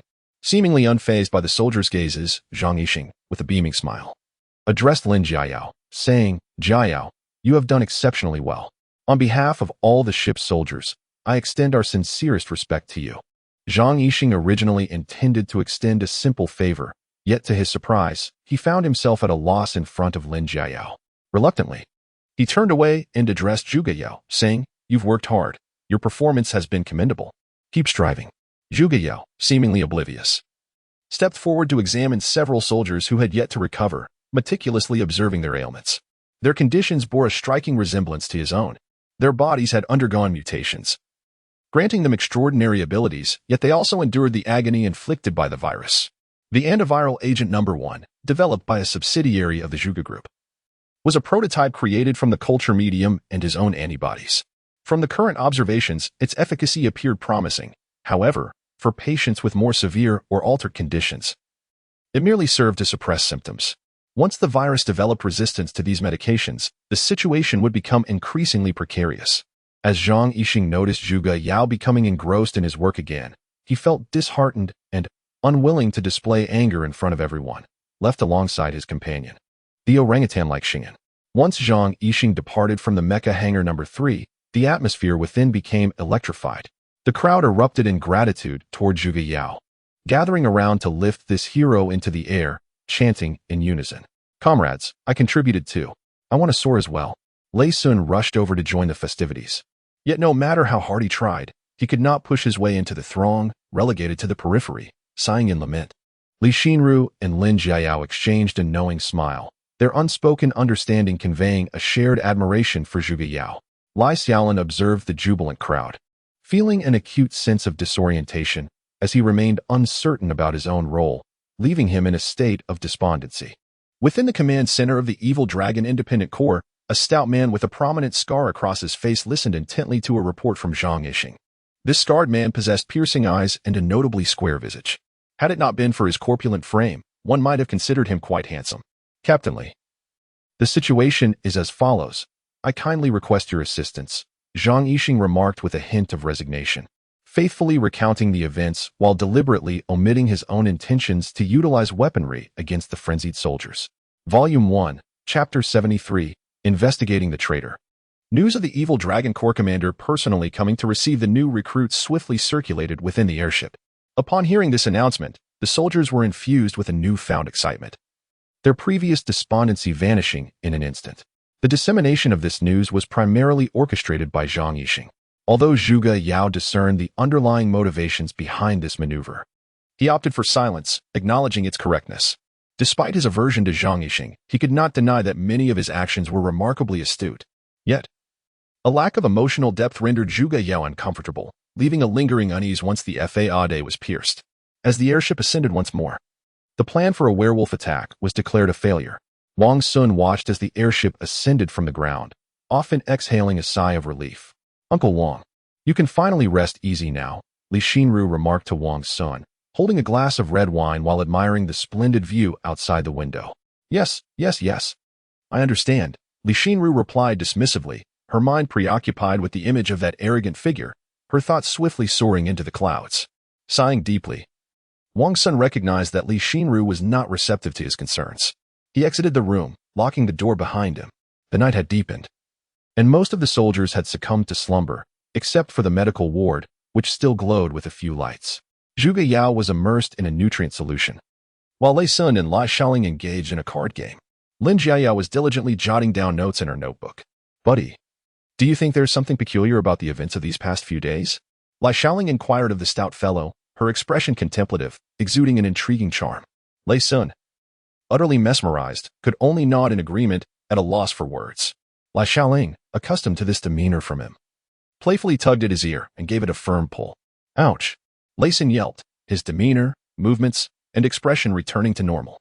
Lai Xiaoling tossed the cards onto the table in frustration, exclaiming, "I once thought you were a great hero. But it turns out you're merely a coward unwilling to do anything. How utterly disappointing." Coughing repeatedly, Zhuge Yao emerged from the incubator, feeling a slight relief in his throat. After his second immersion in the medicinal solution, he found the effects to be significantly more pronounced than the last time. He could already sense that the extraordinary abilities within him were growing increasingly potent, yet regrettably, he lacked guidance and remained unaware of how to harness them. After observing Zhuge Yao's condition, Lin Jiayao meticulously recorded some data before articulating her instructions. The virus within you has been suppressed and will not flare up in the short term. However, you must exercise utmost caution, avoid strenuous activities, and refrain from engaging in combat. Zhuge Yao nodded, wanting to express something, perhaps a suggestion for dinner. Yet, before he could voice his thoughts, the door to the infirmary was abruptly flung open, and a dozen individuals rushed in. Each of them bore a red cloth draped over their shoulders, emblazoned with the words "Inspection Team." They immediately tackled Lei Sun to the ground. "What are you doing?" La Xiaoling shouted in anger at the intruders, bewildered by their brazen entry to apprehend someone. Several times she attempted to charge forward, only to be restrained by Lin Jiayao. Lin Jiayao, too, was perplexed. Although the overweight man had his vices, he had not committed any egregious offenses. Why would the inspection team come after him? Therefore, she inquired, "Do you possess an arrest warrant? What crime has this man committed?" Zhuge Yao, however, was far less patient. Witnessing Lei Sun being seized by these individuals, he positioned his right hand on the bench, ready to strike down anyone who could not provide a satisfactory explanation. His actions were swiftly noticed, prompting the leader to remove his helmet, revealing a surprisingly endearing face. "Mimi, is that you?" Upon recognizing the identity of the newcomer, Zhuge Yao was struck with profound astonishment. This adorably naive young girl was, astonishingly, a member of the patrol team, and apparently the leader at that. Mimi, remaining characteristically oblivious, reached out and began to rummage through the corpulent figure, eventually producing a diminutive electronic device. Zhuge Yao scrutinized it closely. It was a tracker. Yet how could it possibly be affixed to Lei Sun? Subsequently, Mimi continued her search, extracting a vial of green liquid from Lei Sun's person. This was utterly inconceivable. Zhuge Yao found himself at a loss for words. He held unwavering confidence in this hefty individual, yet the evidence lay starkly before him. Localization, virus, assistance in investigation. After relaying her findings, Mimi directed the remaining members to escort Lei Sun away. "Young Master Yao, I'm innocent. You must save me." Lei Sun cried out in a voice laden with despair as he was led away, his demeanor exuding sheer tragedy. Watching the patrol team recede into the distance, Zhuge Yao felt an overwhelming urge to intervene, but he restrained himself. The patrol team was merely executing their duties, and the evidence was irrefutable. Rescuing the portly figure through sheer force would prove exceedingly difficult. He needed to contemplate alternative strategies. Just as he intended to open the door, it was locked by the system, and no amount of force could budge it. Detecting an attempt to open the door, the computer chimed, "Please remain in your dormitory. Breakfast will be delivered shortly by the robot. No one is permitted to exit at this time." What kind of farce is this again? Zhuge Yao murmured to himself, a sense of foreboding washing over him as he listened to the computer's alert tone. What would become of Lei Sun if he were trapped here? With no one to vouch for his innocence, he faced a dead end. Initially, he had infiltrated this place with the intention of stealing Zhuge Yao's radiant spear, but now, having failed in his mission, his very life was in jeopardy. In the depths of his mind, he was relentlessly cursing Gong Sun Su for his utter lack of discretion. Resolutely, he vowed that if he managed to escape this predicament, he would ensure that this young man faced severe repercussions in front of their leader. In the airship, the atmosphere grew increasingly eerie. The soldiers, initially calm, became increasingly anxious as time passed without any updates. Numerous humanoid robotic sentinels scoured the vessel for intelligence and eliminated potential hazards. Though their combat power barely reached 50, they proved invaluable in this moment. Zhang Yixing believed these machines, devoid of life, were ideally suited for such perilous tasks, as their casualties were of no concern. In the command room of the airship, Zhang Yixing, accompanied by several administrative officers, scrutinized the new recruits' profiles in search of clues. Each new recruit possessed a complex background, with some hailing from prestigious families. They were overwhelmed, as each individual had extensive records and documentation, making the search exceedingly arduous.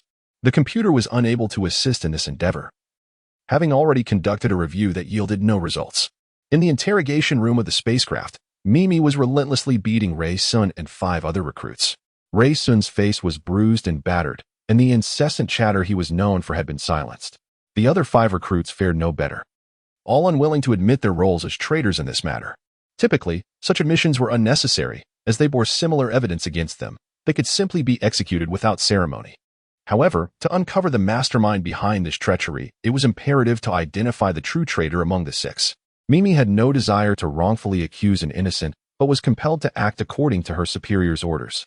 Meanwhile, Ray Sun's mind was in turmoil, secretly cursing the individual who had framed him, wishing ill upon them for their next instant noodle meal, hoping they would find it devoid of seasoning.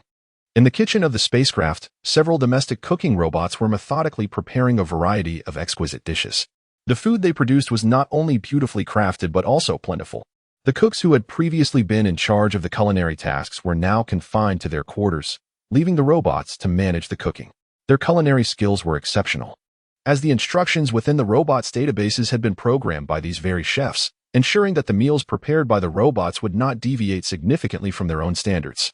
In Dormitory 308, Zhuge Yao was racking his brain on how to open a stubborn door. He summoned Little Daodu and inquired, "Little Daodu, could you assist me in opening this door? I wish to step out and attend to some matters." Upon hearing this, Little Daodu promptly looked up and indeed spotted a ventilation duct in the ceiling. If the vent's hatch could be opened just enough to accommodate a person, one might crawl through to another location. "Who are you, and what do you want with me? Are you here to silence me?" Lu Yusin appeared quite anxious, her words tumbling forth in a disjointed manner. After a brief moment, noticing the stillness above, she managed to calm herself slightly. However, when she turned around, there stood Zhuge Yao, deftly peeling an apple with a fruit knife from the table. Remarkably, his skill with the blade was impressive. He peeled the apple without a single break in the skin. "What do you seek from me? Surely you are not so entranced by my beauty that you wish to pursue something untoward?" Lu Yusin spoke in a sweet, flirty tone, masking her earlier panic quite effectively. Yet, this display did not escape Zhuge Yao's keen perception. He disregarded her antics and continued, "What is your relationship with Lu Mei? Why have you come here? Speak clearly, or I cannot guarantee that you will not encounter some unfortunate mishap." At this point, Zhuge Yao paused briefly, placing the perfectly peeled apple before Lu Yusin before resuming. "Of course, I will not take your life, but I cannot assure you that I won't report your true identity to my superiors. In that case, your fate would be far more dire, would it not? It's always about my sister, isn't it? What makes her so superior to me? This is infuriating." Lu Yusin retorted without addressing the question, her irritation evident as she grabbed the apple from the table and took a bite, showing no courtesy towards Zhuge Yao. "Well, I believe it's not you I should be concerned about. You should watch yourself. I will investigate elsewhere." Zhuge Yao spoke with a sense of helplessness, lamenting his lack of mastery in the art of intimidation. He declared his intention to leave abruptly, but just as he took a step, the voice of Lu Yusin echoed from behind him. "Here, take this, and remember to keep it a secret," she said, casually tossing a crumpled piece of paper his way. Zhuge Yao caught it, his face a mask of astonishment, and upon unfolding it, he discovered a symbol drawn upon its surface. He lifted his gaze, seeking answers from Lu Yusin, but she had already turned away, reclining on the bed as she began to remove her clothing. "Well, fine, you win. I'll figure it out myself," Zhuge Yao sighed, tucking the paper into his pocket before climbing into the ventilation shaft. It turned out that Mimi was administering a severe beating to Lei Sun, her blows landing with considerable force. Below, 6 new recruits were unable to rise, slumped in their chairs, appearing utterly disheveled. In a rush, Zhuge Yao quickly utilized the universal device to scan the symbol on the paper and send it to Mimi. Just as Mimi contemplated striking again, the device on her wrist beeped, prompting her to instinctively check it. A symbol appeared before her, but before she could react, a soldier opposite her suddenly collapsed to his knees, exclaiming loudly, "I confess, I am the one who tampered with the power room equipment. Please, be lenient in your judgment." Volume 1, The Unseen, Chapter 75. Arriving at the Den of Demons after a full day of flight, the Shark airship finally reached its destination, docking at a harbor. This place, ominously named the Den of Demons, sounded terrifying, yet in reality it was merely a small island. This small island lies within a misty expanse, making it exceedingly difficult to locate without the guidance of a seasoned local. The leader of the Evil Dragon Brigade personally escorted the airship, ensuring that the ensuing journey proceeded with remarkable smoothness. Notably, by a stroke of coincidence, the rotund figure and the leader of the 2nd Dragon Brigade found themselves in each other's company. Each time they passed the dining hall, one could invariably spot these 2 portly gentlemen, indulging in a few drinks while engaging in boisterous banter. Upon arrival, there were over 100 new recruits, yet by the time they reached their destination, a third of them had mysteriously vanished. To assuage the spirits of the remaining soldiers, the commander generously decided to grant all new recruits a 3-day leave, permitting them to frolic in the nearby town. Due to his repeated military accomplishments, Zhuge Yao was bestowed with special privileges, including a quaint villa within the military camp. After taking a leisurely stroll around his little courtyard, he felt quite content. Zhuge Yao contemplated visiting the nearby soldiers' families, assuming that every soldier enjoyed a similar advantageous situation. However, upon approaching the dormitories of the soldiers, he was struck by the harsh reality of his misconception. The accommodations for the ordinary soldiers consisted merely of simple bungalows, while some, in dire straits, were forced to reside in dilapidated shanties, evoking a profound sense of desolation.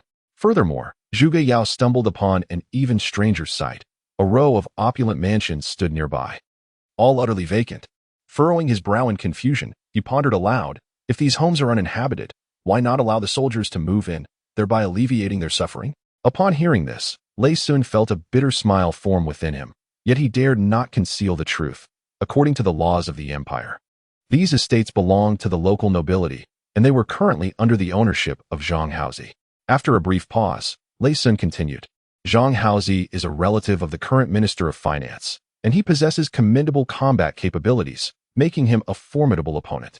In other words, if one can defeat this individual, they would gain the authority to manage and utilize these properties. Zhuge Yao inquired, while a bold notion began to take shape in his mind. To garner greater support and win the favor of more soldiers, he felt compelled to take action. Legally, that was the case, but no one dared to offend the Minister of Finance. Lei Sun affirmed, having spent the past few days by the captain's side. He had not acquired any practical skills, yet his awareness had significantly broadened. Upon hearing this, Zhuge Yao dismissed any further hesitation and turned directly towards Zhang Haozi's location. Given the circumstances, he knew he must confront the individual. Even if the opponent possessed considerable combat prowess, there was little to fear. After all, this person could not remain in their mech indefinitely. Lei Sun hastened a few steps to keep pace with Lu Yi, feeling a sense of perplexity. Did this young Master Zhuge perhaps harbor some avarice for the estate? The noble villa was not far from where the soldiers resided. Before long, Zhuge Yao arrived at the entrance of Zhang Haozi's residence. Entering the small courtyard, he refrained from acting hastily, instead opting to observe quietly. To achieve a resounding victory, one must first acquire an in-depth understanding of their adversary, followed by devising a method to vanquish them. With a gleeful chuckle, Zhuge Yao observed the two individuals before him, contemplating their relatively weak abilities, feeling elated by his own formidable strength as if he had stumbled upon a treasure trove. It appeared that fortune favored him, bestowing not only a sharp intellect but also a robust physique. The two combatants, upon hearing his laughter, halted their skirmish. Others present turned their gazes towards Zhuge Yao, their expressions tinged with curiosity. Who dares to cause a ruckus in my domain? Do you not fear that I shall tear you apart? Bellowed the burly man, indignant at such audacity. Fatty, inform him of my identity and purpose, Zhuge Yao commanded, a haughty demeanor gracing his countenance. Upon hearing Zhuge Yao's directive, Lei Sun straightened his posture and proclaimed loudly, my master, young Master Yao, hails from Dawn City. He has come to challenge you. It is not too late to beg for mercy. The revelation of Lei Sun sent ripples of astonishment through the small courtyard, igniting hushed whispers among the onlookers. A visitor from the imperial capital, and a noble soldier at that. This was unprecedented in the annals of the empire's history. Zhang Haozi disdainfully curled his lip, showing no sign of respect, merely performing a mock bow. Then, he stepped forward boldly and declared in a low voice, regardless of your origins, if you wish to challenge me, then come forth and give it a try. Indeed, that is correct. You must first defeat Xiao Zhang, echoed a few scattered servants, voicing their agreement. Very well, let the battle commence. With a thunderous roar, Zhuge Yao exerted tremendous force with his left foot, striking the ground with a resounding stomp. The earth quaked in response to the ferocity of his power, causing a violent tremor that caught the surrounding onlookers off guard, nearly toppling them to the ground. Fortunately, Zhang Haozi's solid foundation in martial arts spared him from embarrassment. Wait, I still have something to say. Zhang Haozi hastily interjected, this reminder stirring him to recognize that his opponent was indeed a super soldier. Such a casual stomp could provoke a shudder in the earth, a testament to his formidable strength. Although Zhang could achieve a similar feat, he would never manage it with such ease. Chapter 76. Rectifying the bullies with backing. There is no question of fairness. According to imperial law, one merely needs to secure victory in a duel to demand a reward. Seeing Zhang Haozi attempting to play tricks, Mimi swiftly countered, invoking imperial law to bolster her position. Mimi, step back. This is not your place to speak. First, Consider your own weight, Zhang Haozi retorted angrily. I stake the honor of a mechanic. Do you dare to challenge the entire courtyard simultaneously? Should you defeat us all, I would willingly relinquish the title of Demon Cave's Overlord to you. Otherwise, not only will I refuse your request, but even the servants beneath us shall not yield. Zhang Haozi articulated his demands in the terms of the challenge. Regardless of perspective, such a request was undeniably shameless. The entire courtyard boasted dozens of individuals. How could one person possibly prevail against them all? Shameless indeed. Zhuge Yao silently cursed in his heart, yet maintained a facade of composure as he swiftly calculated his options. In a one-on-one confrontation, he was confident of securing victory without sustaining any injuries. However, it was evidently a formidable challenge to confront the entirety of the courtyard's inhabitants single-handedly. Very well, I accept your challenge. Let all of you come at once, Zhuge Yao declared with a booming voice, refusing to retreat at such a critical moment. Despite the awareness of his likely defeat, as a man of principle and justice, he felt compelled to give it his all. The overwhelming presence of Lu Yi left nearly all the servants utterly awestruck. In a world where one dares to challenge dozens simultaneously, such audacity alone warrants respect. Get moving. Why are you still standing there? Zhang Haozi urged. The opponent has already accepted. Are you waiting for me to kick you into action? Without waiting for the other knights to respond, Zhang Haozi surged forward, charging at Zhuge Yao. With dual spears swirling in a flurry of strikes, he ensnared Zhuge Yao, leaving no room for retreat. This was Zhuge Yao's first time employing his extraordinary abilities, yet he remained undaunted, summoning a series of energy manifestations around him. A tempest of ferocious energy whirled rapidly around his form. With a sudden crouch, he launched himself like a cannonball straight at Zhang Haozi. A thunderous roar reverberated through the courtyard, creating a 10-foot deep crater at the point of impact. While this strike appeared formidable, Zhuge Yao inwardly lamented. For it was his initial attempt at wielding such power, and he struggled to control its intensity, resulting in significant energy expenditure. Are we truly going to take action? I think it would be best to reconsider. Attacking one person with so many of us would appear rather dishonorable, murmured a security guard. Let's remain patient and observe the situation before deciding, another guard interjected. After all, we are veterans. We cannot engage in such despicable and ignoble behavior. Most of the attendants chose to remain passive, yet a few of Zhang Hu's trusted confidants and some eager warriors donned their armor and brandished their weapons, charging towards Zhuge Yao's position as a cohesive force. Their collective advance was formidable, creating an impressive display of unity. Young Master Yao, be cautious. Do not withstand their charge head-on. It's imperative you evade, Lei Sun shouted urgently.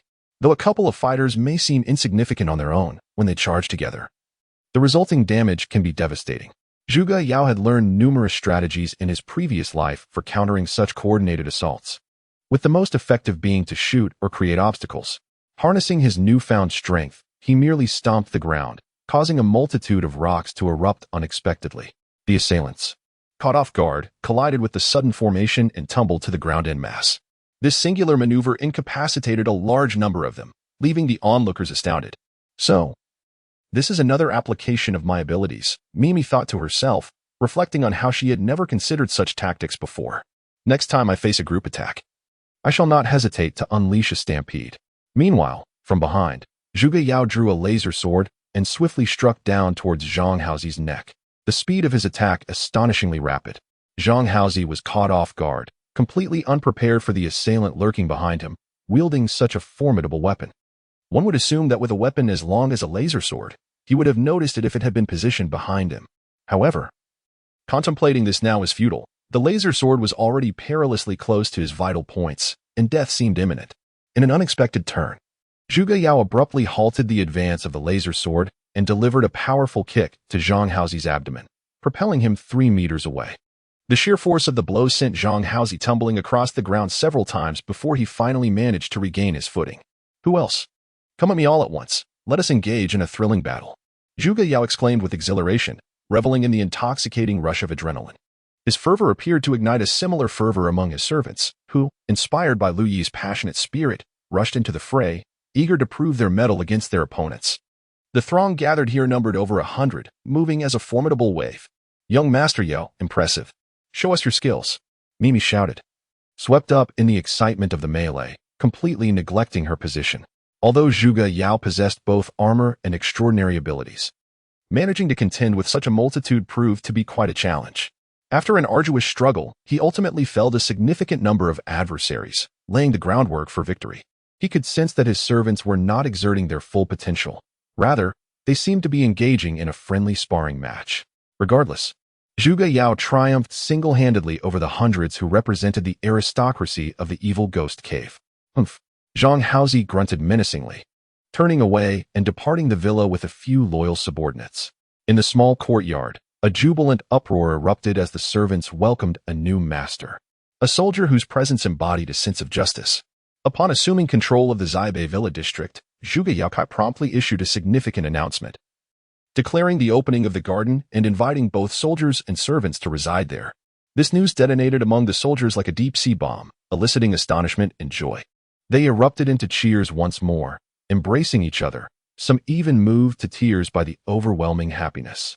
Zhuge Yao, however, held disdain for such displays, while Lei Shiwen understood their necessity as an essential skill for a new noble as confidant.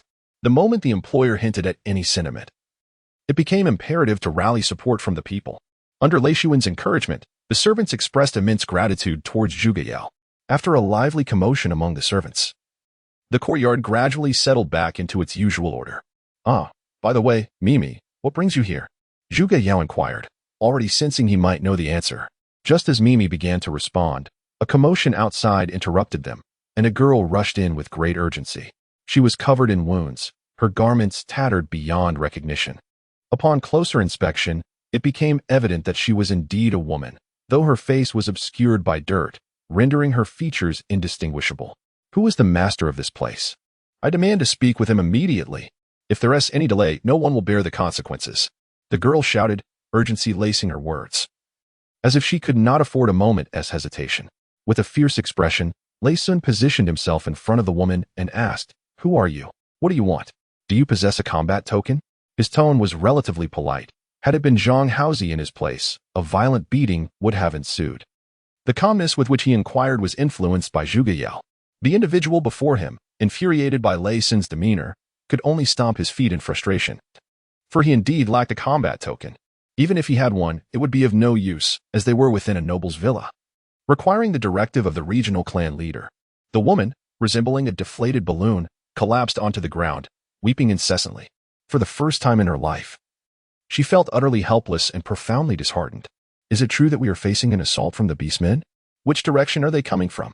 Zhuge Yao, feeling a pang of compassion, inquired, as he was about to lead a group out for training and could lend a hand. On the island of Evil Ghost Cave, situated at the Empire's front lines, beastmen frequently appeared, which prompted Zhuge Yao's question. "Brothers, let us go. I shall lead you to slay the beastmen," Zhuge Yao shouted. Issuing his command, he promptly climbed aboard a mecha, relishing the feeling of being cared for. As soon as he gave the order, a servant immediately brought over a mecha. This mecha was quite luxurious, originally belonging to Zhang Haozi, but now it was under Zhuge Yao's ownership. Despite its opulent exterior, it was no mere ornament. It bore a resounding name, Meteor of the Moonlit Night. Crafted from steel resembling sapphire, it was his most distinctive emblem, said to emit a unique glow at night, rendering it undetectable to the beastmen. Before long, the members of the security team ascended their mechs and donned their gear, demonstrating their formidable combat readiness in such a brief span of time. Years of battling the beastmen had honed their skills to a remarkable degree. The preparations for the mech squad were intricate and typically necessitated several individuals to assist. Zhuge Yao nodded in satisfaction and boldly proclaimed, "Let us depart." With a cacophony of mechanical sounds, the mech surged forth like a tidal wave toward the outskirts. These machines predominantly featured heavy mechs, supplemented by lighter ones. The heavy mechs boasted reinforced steel plating and enhanced shielding, rendering them nearly impervious to the common assaults of the beastmen. They wielded standard assault rifles, employing a tactical approach of squad-based firepower. The role of the lighter mechs was twofold: to conduct reconnaissance and to safeguard the flanks. The launch of this small team stirred the noble residents of the adjacent districts, igniting activity among all combat units. This town frequently encountered such situations, prompting various factions to dispatch personnel for investigation. The phrase "beastmen incursion" quickly spread throughout the community. The residents, fueled by a sudden surge of determination, rallied behind Zhuge Yao's mech squad, forming an extensive militia of mechs. Upon receiving confirmed reports, the major noble families, led by their respective security captains, advanced in the direction of the mech squad. Thus, a coalition against the beastmen spontaneously materialized, devoid of any directives from high-ranking officials. The inhabitants of this quaint town are remarkably robust, and their mechanized armaments are exceedingly advanced. Prolonged engagements with the Orcish hordes have endowed them with formidable physiques and considerable economic strength.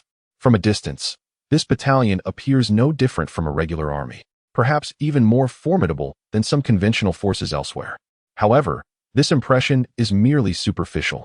In reality, they would falter under the enemy's sustained assaults. In the outskirts to the north of the town, a squad of orcs is besieging a human convoy. The leading orc is none other than the one who previously pursued Zhuge Yao, albeit now adorned with fresh wounds. The Orcish contingent comprises dozens, with 6 injured and 1 deceased. The plight of the civilian convoy is dire, with bodies strewn haphazardly along the route, rendering an accurate count of the dead impossible. All the corpses are clad as militia, clutching rudimentary assault rifles. 3 armored vehicles are present, 2 of which have succumbed to the flames, leaving only the foremost vehicle relatively unscathed. Over 30 soldiers have formed a square formation around this vehicle, providing it with a semblance of protection. This particular vehicle is lavishly adorned, its hood intricately carved with the emblem of a 2-headed lion, signifying the illustrious status of its occupants. With a fierce roar, the leading orc brandishes a colossal axe and charges brazenly towards the soldiers' formation, exclaiming that even without seizing the radiant gun, slaying a noble of the Dawn Empire would suffice. However, a nearby orc clad in the garb of a high priest urgently warns, "Captain, danger approaches. The town's main forces have arrived. We must retreat." He possesses the ability of precognition, and in his mind, hundreds of luminous orbs materialize. The scale of this battalion is approximately 150 mechs, with a corps composed of a heavily armored mech squad. The beastman captain, blinded by rage, is utterly deaf to the high priest's warnings. With a thunderous roar, he charges single-handedly into the ranks of soldiers. The frenzied aura of slaughter envelopes him, forming a formidable barrier of offense and defense. The soldier formation, under the relentless assault of the beastman captain, withstands only a brief moment before collapsing. Several soldiers, struck directly, are propelled several dozen meters away by the sheer force before they crash to the ground. The noble's flying vehicle is in sight, poised to be seized in the next instant, when an unexpected turn of events occurs. A barrage of shells strikes the beastman captain's chest, forcing him to stagger back several paces. In that critical moment, Zhuge Yao, aided by Dodo, fires from hundreds of meters away, accurately hitting his mark. Indeed, this moonlit pulse assault rifle proves to be remarkably effective. Although its power does not rival that of the radiant gun, it excels in its minimal shooting deviation, ample ammunition, and lack of energy consumption from the mech. Evil Ghost, Justice Invincible. The accompanying militia spontaneously erupts into cheers over the public channel, their voices rising in fervor. Evil Ghost, Justice will prevail. The noble security personnel, inspired by the militia's fervor, join in the chorus of shouts.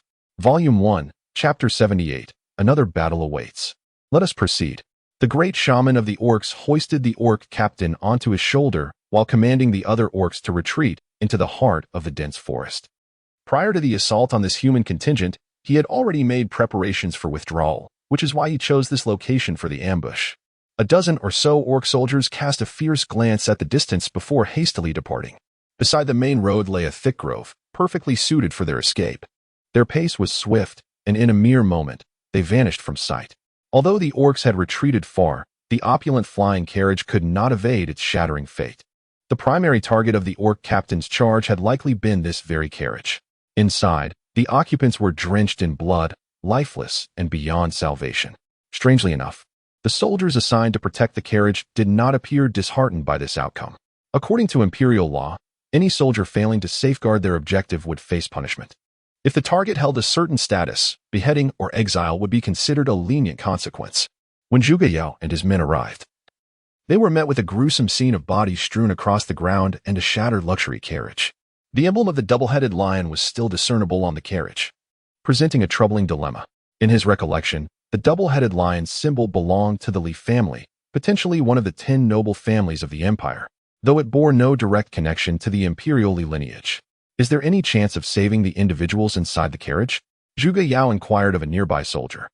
This particular infantryman was notably different from his comrades. Thus, he noticed at a glance and posed a question to gather useful intelligence. As the soldier scrutinized Zhuge Yao, in turn, observed the soldier, and they locked eyes. Eventually, Zhuge Yao glanced at the shattered flying vehicle and then back at the soldier. It seemed he had an epiphany. No wonder the guards remained so composed. The primary figure was still alive and well. Haha. Both erupted into hearty laughter, seemingly impressed by one another's capabilities, acknowledging the excellence displayed. I am Zhuge Yao, a private of the Demon Independent Corps, he introduced himself, recognizing the soldier's commendable skills and deeming it prudent to make his acquaintance.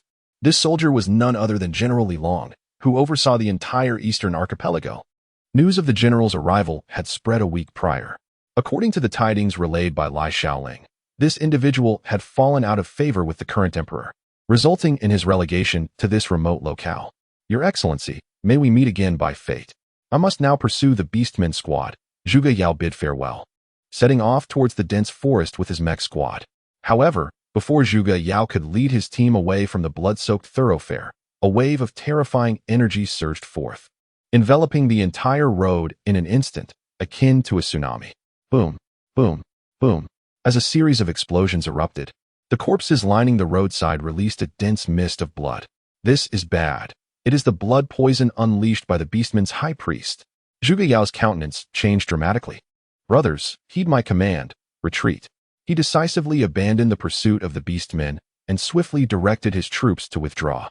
The mech emitted a crimson danger signal, and its protective shield activated autonomously, indicating an urgent situation. According to past experiences, blood toxin-related abilities are not particularly perilous. However, they possess a highly infectious nature. It's nothing to worry about, merely a minor corpse explosion blood toxin ability, Li Long shouted to Zhuge Yao, simultaneously preventing the nearby soldiers from firing at the corpse. Aiming to clear a space, Zhuge Yao, witnessing Li Long's refusal to retreat and his insistence on shooting at the corpse, felt a surge of anger. Such foolishness was intolerable. If diplomacy failed, then he would resort to force. There would be no mercy. He piloted the mech, Moonlight Flow, charging towards Li Long's position, accelerating with increasing speed. Just as Li Long was about to inquire, he felt himself lifted off the ground, grasped in the mech's hand, and swiftly retreated. The soldiers behind him reacted promptly, following Zhuge Yao's direction. After the intense battle, they had conserved sufficient stamina, making their escape effortless. Before long, the thoroughfare was cleared entirely. Although these soldiers were not adept at direct combat, few could rival their prowess in retreat. Boom, boom, boom. The blood mist erupted for a second time. The explosion's force several times stronger than the last. The ground was pockmarked with massive craters, each filled with toxic blood. Li Long witnessed the wreckage of a flying vehicle dissolving within the poisonous liquid. Each of those deep craters was 10 feet deep, instilling a sense of dread merely by their appearance. He swallowed hard, wiping the sweat from his brow, his heart still racing with trepidation, grateful that the imposing figure had forcibly extracted him from that dire situation. When had the blood poison of these beastmen become so terrifying? Li Long murmured, scarcely believing his own eyes. The dense layers of blood mist, after a second violent explosion, showed no signs of dissipating. Within the blood mist lingered a lingering force, casting a vast area into an exceedingly unstable state. Pursuit was out of the question. With a wave of his hand, Zhuge Yao commanded the group to retreat towards the town. He had initially intended to take advantage of the moment to annihilate this Beastman squad, but he had not anticipated their formidable strength. Zhuge Yao cast a lingering glance at the massive cloud of blood mist, wiping the cold sweat from his forehead. Had he not suffered from the virus previously, he would have charged directly into the fray, the consequences of which would have been unthinkable. Now, ensuring their safe withdrawal was more crucial than any other gain. After all, only with their lives intact could they make use of anything at all. Moreover, this venture was not without merit, as they had fortuitously rescued a general along the way. Upon returning to the town, Zhuge Yao welcomed Li Long into his modest courtyard, which would serve as a temporary residence. Alas, this was the only notable dwelling in the entire town, a remnant of Zhang Haozi's south former estate. The guards Li Long had brought along also took up residence in the compound, serving as protectors of the premises. The courtyard was spacious enough to accommodate an additional 100 or so individuals without issue, and relocating them elsewhere would have caused unease. Li Long was quite pleased with Zhuge Yao's arrangements. This opulent residence was hardly inferior to his own estate in the capital. Only after moving into this residence did he realize the sophistication of its amenities. "How dare you injure me?" the captain of the beastmen growled, striking a nearby tree with a forceful blow that caused it to splinter violently. "Captain, please calm down," the high priest urged. His voice strained from the recent exertion of casting a large-scale spell that had drained much of his energy. It was imperative to quell the captain's wrath at this juncture, as numerous tasks awaited their attention. "I am not angry, not in the slightest. How could a mere human provoke me?" the beastman captain retorted. Yet his actions belied his words, as the surrounding trees suffered greatly, reduced to mere splinters without a single one remaining intact. "Your Highness," the high priest exclaimed, sensing the captain's imminent explosion of fury. "If a straightforward approach is futile, then let us consider a more cunning strategy." The high priest quickly revised his stance, offering his insights and recommendations, for he was among the wisest in the entire tribe. With a resigned shake of his head, the high priest turned away to attend to his own matters, his retreat marked by an air of despondency.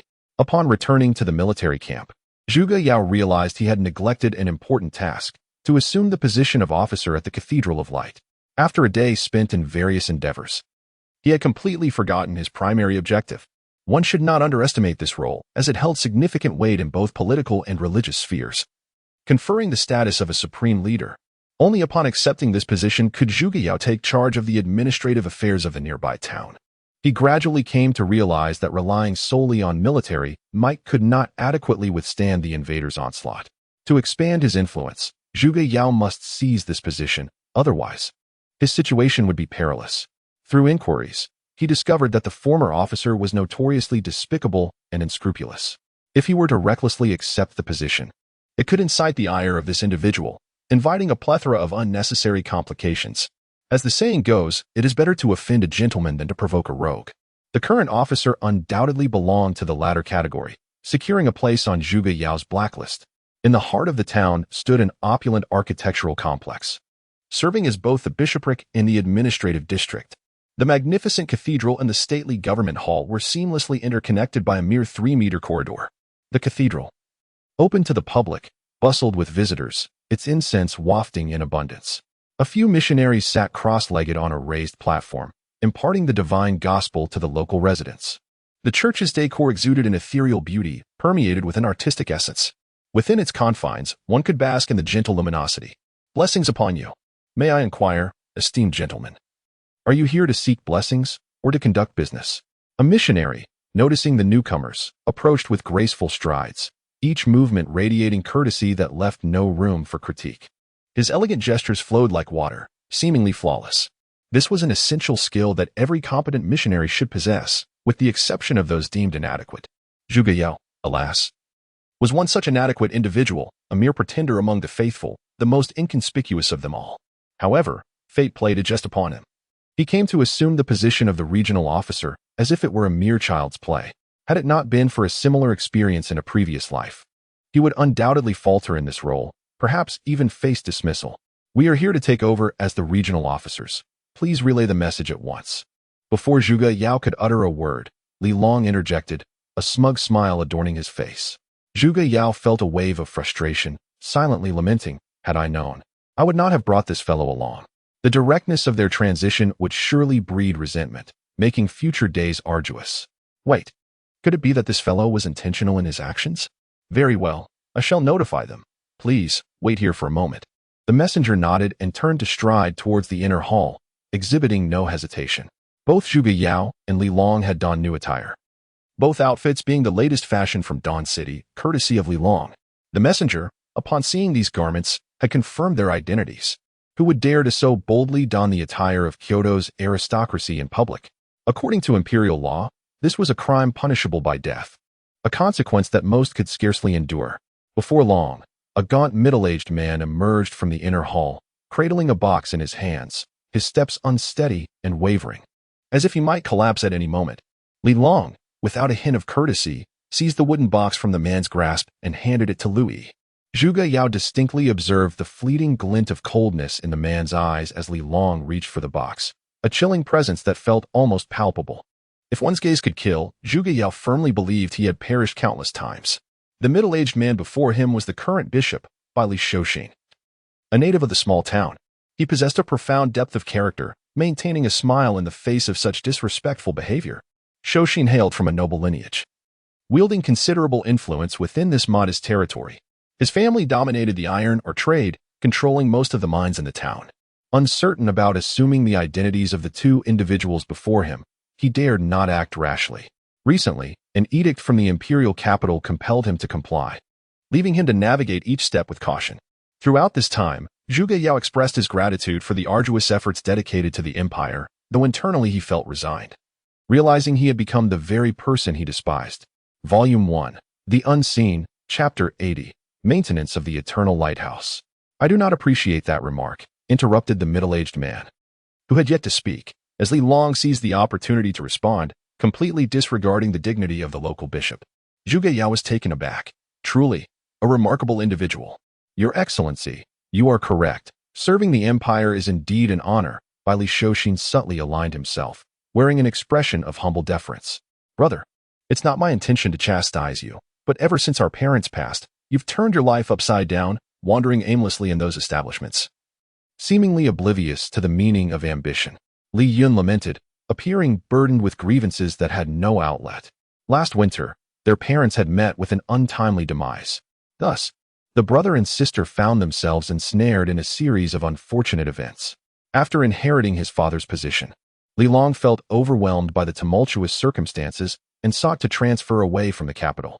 As early as the onset of spring this year, he had made preparations in the southern regions to amass strength.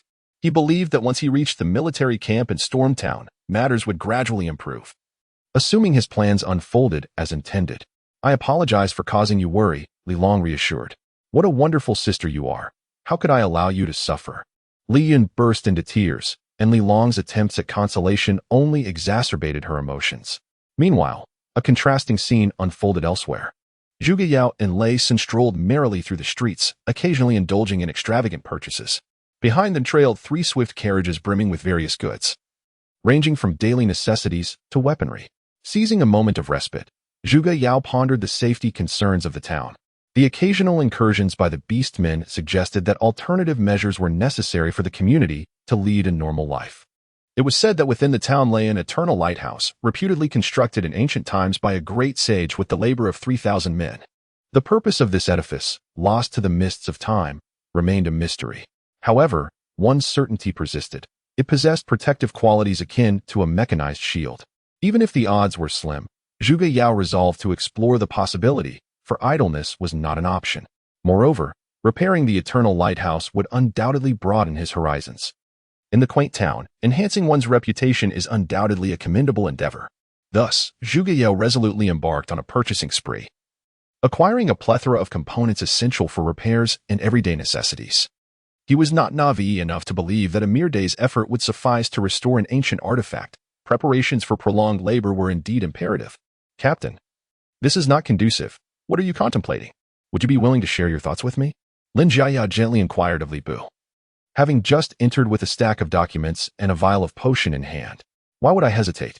Please enlighten me about this individual whom even the esteemed healer has recommended, Li Bu exclaimed, instantly invigorated, rising from his seat. Thus, an unsuspecting soul found themselves the center of attention, oblivious to the intrigue surrounding them.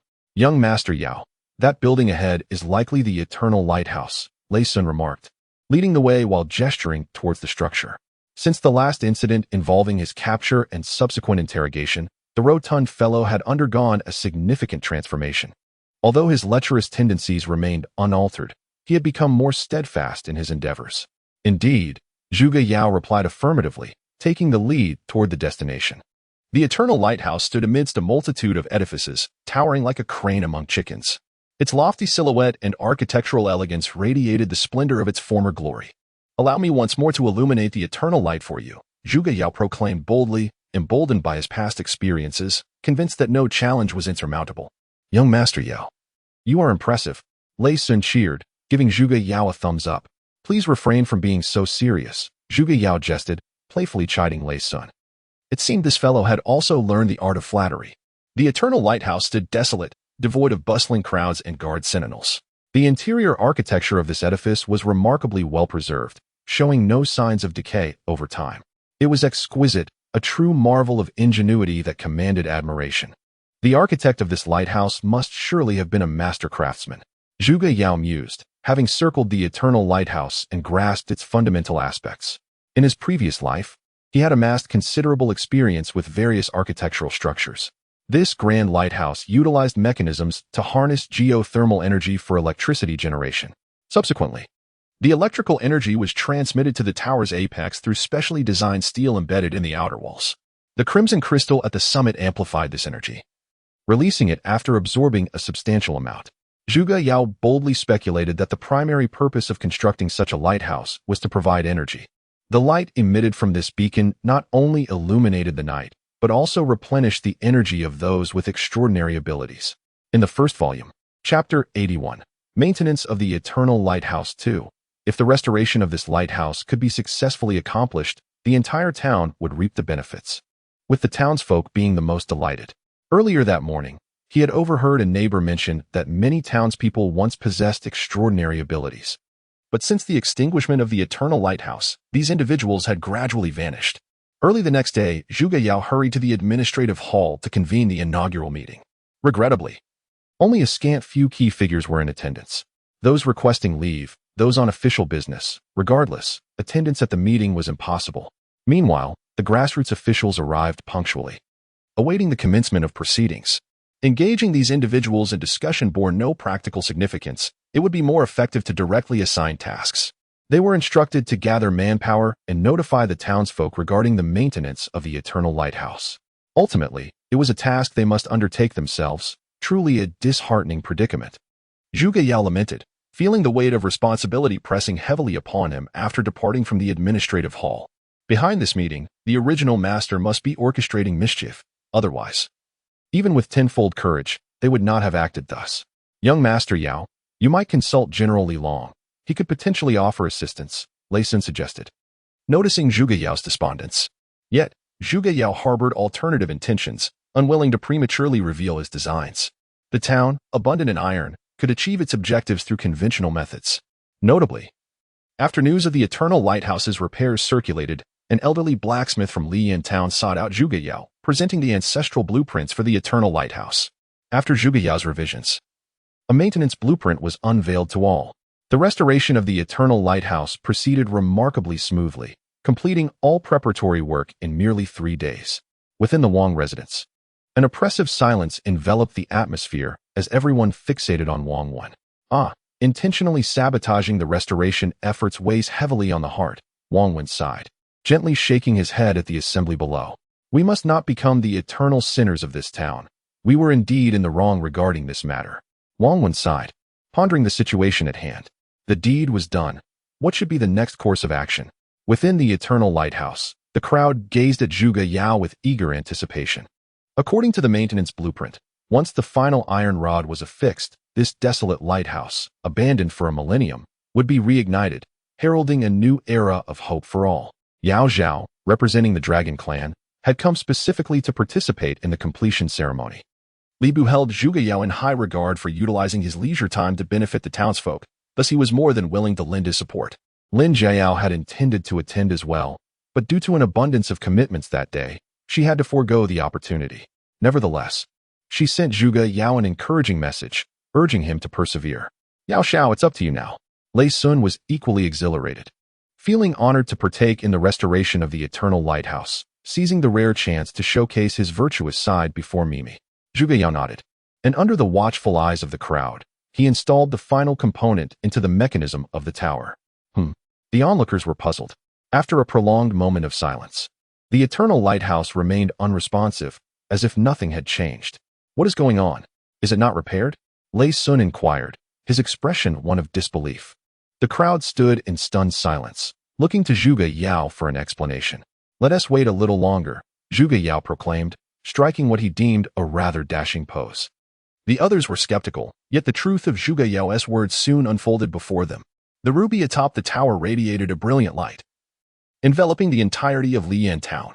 The radiant light gradually intensified, enveloping everyone in its glow, and an overwhelming force surged forth from within. I sensed the ancient power. The Eternal Lighthouse had been fully restored, shining majestically.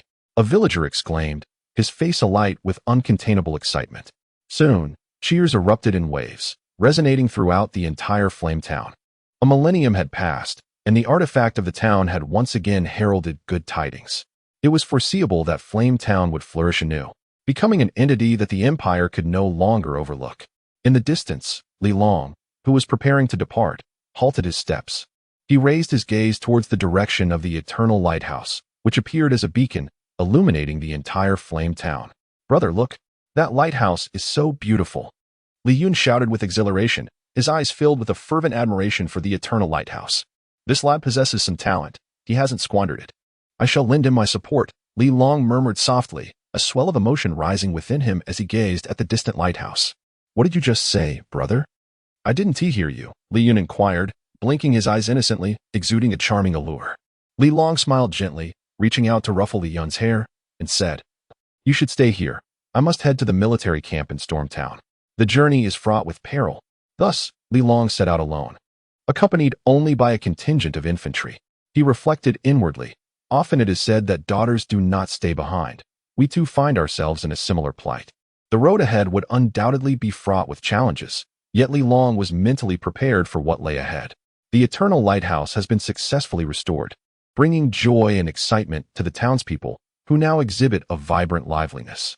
This bustling scene persisted for quite some time before gradually settling into tranquility. Meanwhile, news of the restoration of the Eternal Lighthouse swiftly reached the distant imperial capital in the central region. The court was abuzz with astonishment. From the Emperor of the Empire to the common folk, all engaged in fervent discussions about this event. In the 82nd chapter of Volume 1. On the way to the regiment, the news of the failure of the virus plan coincided with the tidings of the restoration of the Eternal Lighthouse, reaching certain ears. Within a clandestine stronghold, Gong Sun Su, filled with rage, began to smash objects. Having previously destroyed furniture, he now targeted his phone and computer. Unsatisfied with his own destruction, he contemplated vandalizing the belongings of a nearby associate. Suddenly, a notification chimed in the secret chamber, and a projection of a mysterious figure appeared before the two men. Cloaked and wearing a mask resembling Zhu Beiji, the figure spoke in a gravelly voice. The room fell silent, and the expressions of Gong Sun Su and Gong Sun Ba turned serious. After a considerable pause, Gong Sun Ba inquired of Gong Sun Su, "Little Su, has the clan leader truly decided to proceed with such actions? Is it not a bit premature?" Gong Sun Ba nodded in agreement with Gong Sun Su's words, then picked up a remote control to summon personnel to deliver gold. As he walked, he glanced at a text message from Lin Jiayao, initially thinking it was an invitation to dinner, only to realize it was the regiment leader seeking him. Lost in thought, he muttered to himself, "What's the point for two grown men? I harbor no inclination towards the masculine charm. Perhaps I ought to summon the portly fellows as well." Upon stepping into the dragon's maw, I could distinctly perceive the fluctuation of gravity within the passageway. With each stride forward, the weight upon my shoulders intensified, akin to bearing the weight of a mountain. The energy within me commenced its autonomous circulation, counterbalancing the gravitational force. In the next moment, I felt as light as a feather, even finding time to admire my surroundings. Observing the surveillance footage along the corridor, Li Bu nodded in satisfaction, his fingers rhythmically tapping upon the surface of the table as if contemplating some intricate scheme. After traversing the first staircase, I encountered a fuel depot, replete with numerous storage tanks, all emblazoned with warning symbols indicating flammability and explosiveness. Each tank was connected by a network of pipes, coalescing into a singular system. Zhuge Yao counted briefly, estimating around 100 tanks, their purpose remaining a mystery. Upon entering the main gate, I was met with yet another spectacle. A multitude of small mechas were stationed within, densely packed to the point of obscurity. Peering over the railing, I discerned a variety of these diminutive machines. Yet only a handful of individuals were visible, diligently engaged in maintenance tasks. Zhuge Yao surmised that they must have been exceedingly occupied. As a mere few tended to such an extensive array of mechas, it indeed seemed a laborious endeavor, and thus, he chose not to intrude.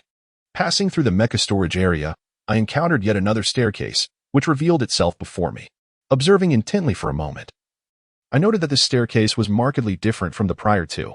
Each stair is adorned with a downward hook, and the staircase moves in a rhythmic manner. Given the current circumstances, it would be more appropriate to refer to it as an elevator. However, the pace of progression is rather languid, necessitating reliance on one's own two legs to advance, an undeniably pragmatic approach. Upon observing the entrance of an individual, a soldier raised his hand and pointed towards an office, stating, "The commander has been awaiting your arrival for quite some time. The office ahead is yours, do hurry along." Feeling somewhat irked by being addressed as little fellow, Zhuge Yao was aware that his psychological age far surpassed that of the soldier. Yet, the soldier remained oblivious to this fact, and Zhuge could only feign ignorance. The door was unlatched. With a gentle push, it swung open. Stepping into the office, Zhuge noted the simplicity of the decor: a desk, 2 chairs, and a bookshelf, nothing more. He found himself intrigued. Given the individual's status, it seemed implausible that they could not afford more opulent furnishings. It could either be a display of modesty or a facade of false humility. There were no other conceivable explanations. "Good day, Commander." As Zhuge entered the office, he immediately rendered a formal military salute to Li Bu, lifting his chin and straightening his posture. With the commander having spoken, Zhuge took his seat with utmost decorum, awaiting the other to initiate the conversation. Chapter 83. A simple task. The right-wing factions of the Twilight Empire grew increasingly vociferous, with military forces stirring restlessly from all corners. Li Bu, with a righteous demeanor, addressed Zhuge Yao, his face illuminated with indignation, reminiscent of a talent more formidable than that of a corpulent individual. Indeed, Zhuge Yao nodded in agreement, his expression one of attentive receptivity as he listened to the instructions. After exiting the regiment's headquarters, a lingering hum resonated in his mind. He gazed at a small box in his hand, a bittersweet smile crossing his lips as he muttered to himself, for such a simple task. They sure had a lot to say, more than the chatter of market vendors, truly impressive. "Yao Xiao, how did it go? Did the commander have something to discuss with you?" Lei Sun asked, hurrying forward as Zhuge Yao emerged from the headquarters. She had waited there for quite some time, relieved to finally see him. With a long sigh of relief, she thought, as long as it's not a perilous mission, we have too many good days ahead to contemplate despair. She patted Zhuge Yao on the shoulder and added, as long as it's not a dangerous task, that's what matters. "I just heard that we've lost quite a few comrades recently. We must tread carefully." While they spoke, an ambulance passed by, filled with injured soldiers. As it rolled past, Zhuge Yao could see that many were missing limbs, an unsettling sight. Shaking his head, he attempted to dispel the troubling thoughts clouding his mind, and made his way towards the mech hangar at Lin Yuan. "Be cautious on your way, don't always seek excitement. It can lead to trouble," came the voice of the rotund figure behind him. Zhuge Yao felt warmth in his heart at the sound. He refrained from turning around, fearing that his tears might be revealed. Instead, he raised his right hand high, waving in the direction of the voice. Within the military camp, there exists a multitude of mech warehouses, each brimming with mechanized suits, while numerous soldiers bustle in and out, creating an atmosphere of fervent activity. Following the guidance of a universal display, Zhuge Yao arrived at a sizable mech warehouse and located the Lin Yuan mech. At that moment, a large forklift was engaged in loading the Lin Yuan mech onto a Nighthawk transport aircraft.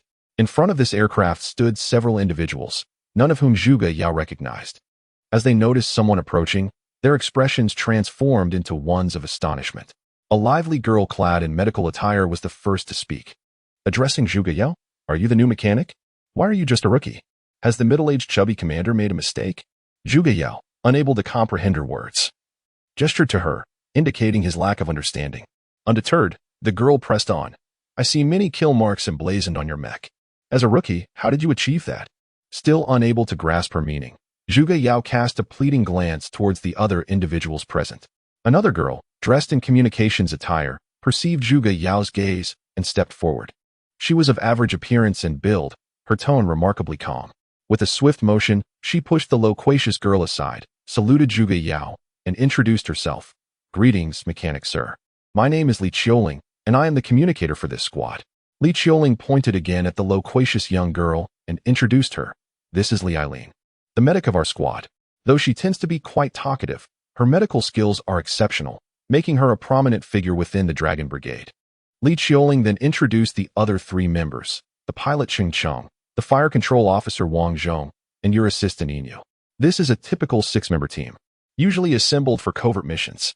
Typically, the mechanic serves as the core and team leader, while the other 5 are support personnel. Observing the current personnel arrangement, Zhuge Yao could not help but admire Captain Li's astute cunning. Upon hearing Li Qiuling mention Li Eileen's name, he recalled that she was indeed Captain Li's daughter. The two bore an uncanny resemblance in their loquacity, despite their starkly different appearances. As for the young girl named Inu, he seemed to remember hearing about her in his past life. She was rumored to be a remarkably talented mechanic, although her abilities had yet to manifest. Just from these two individuals, it was evident that the captain did not fully trust him and had left a contingency plan in place. Zhuge Yao was certain that should he fail his task, someone would promptly step in to continue this straightforward mission. Contemplating the composition of this team and deducing the captain's strategy, he regarded the small box in his hand, reevaluating the peril associated with the mission. However, he remained unfazed. As long as he could thwart the beastmen, he was more than willing to proceed. Zhuge Yao saluted the crowd with a slight smile before speaking. "Greetings, comrades. My name is Zhuge Yao, and it is a pleasure to meet you all. I sincerely hope that we shall enjoy a harmonious collaboration in the days to come." Li Qiuling and Inu nodded in agreement, expressing their approval. Suddenly, Li Ailin rushed forward, seizing Zhuge Yao's hand with enthusiasm, and exclaimed, "Can you tell me now? How did you manage that? You are so handsome." Zhuge Yao appeared taken aback, his expression reflecting a mixture of surprise and uncertainty as he pondered what to say or do next. A few others witnessing this scene erupted into laughter, their mirth resonating joyfully within the otherwise dreary warehouse. Several soldiers from nearby squads halted in their tracks, intrigued by the unfolding spectacle. As the crowd around him grew larger, Zhuge Yao decided to take the lead and boarded the Nighthawk fighter jet to avert further awkwardness. The cockpit was rather cramped, accommodating only 6 individuals, making it difficult even to lie down. Fortunately, there was an additional living area, albeit small, where eating, sleeping, and bathing posed no issues. As Zhuge Yao ascended into the aircraft, the others quickly followed suit.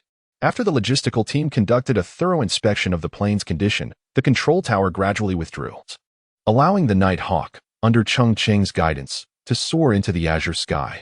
Holding a small box in his hand, Zhuge Yao felt an overwhelming urge to open it and see what lay within, yet he managed to suppress this impulse, adhering to the disciplined demeanor expected of a soldier. Volume 1. Incomprehensible Chapter 84. A simple task too. Those intrigued by the small box were not limited to Zhuge Yao. Li Ailin also harbored a keen interest.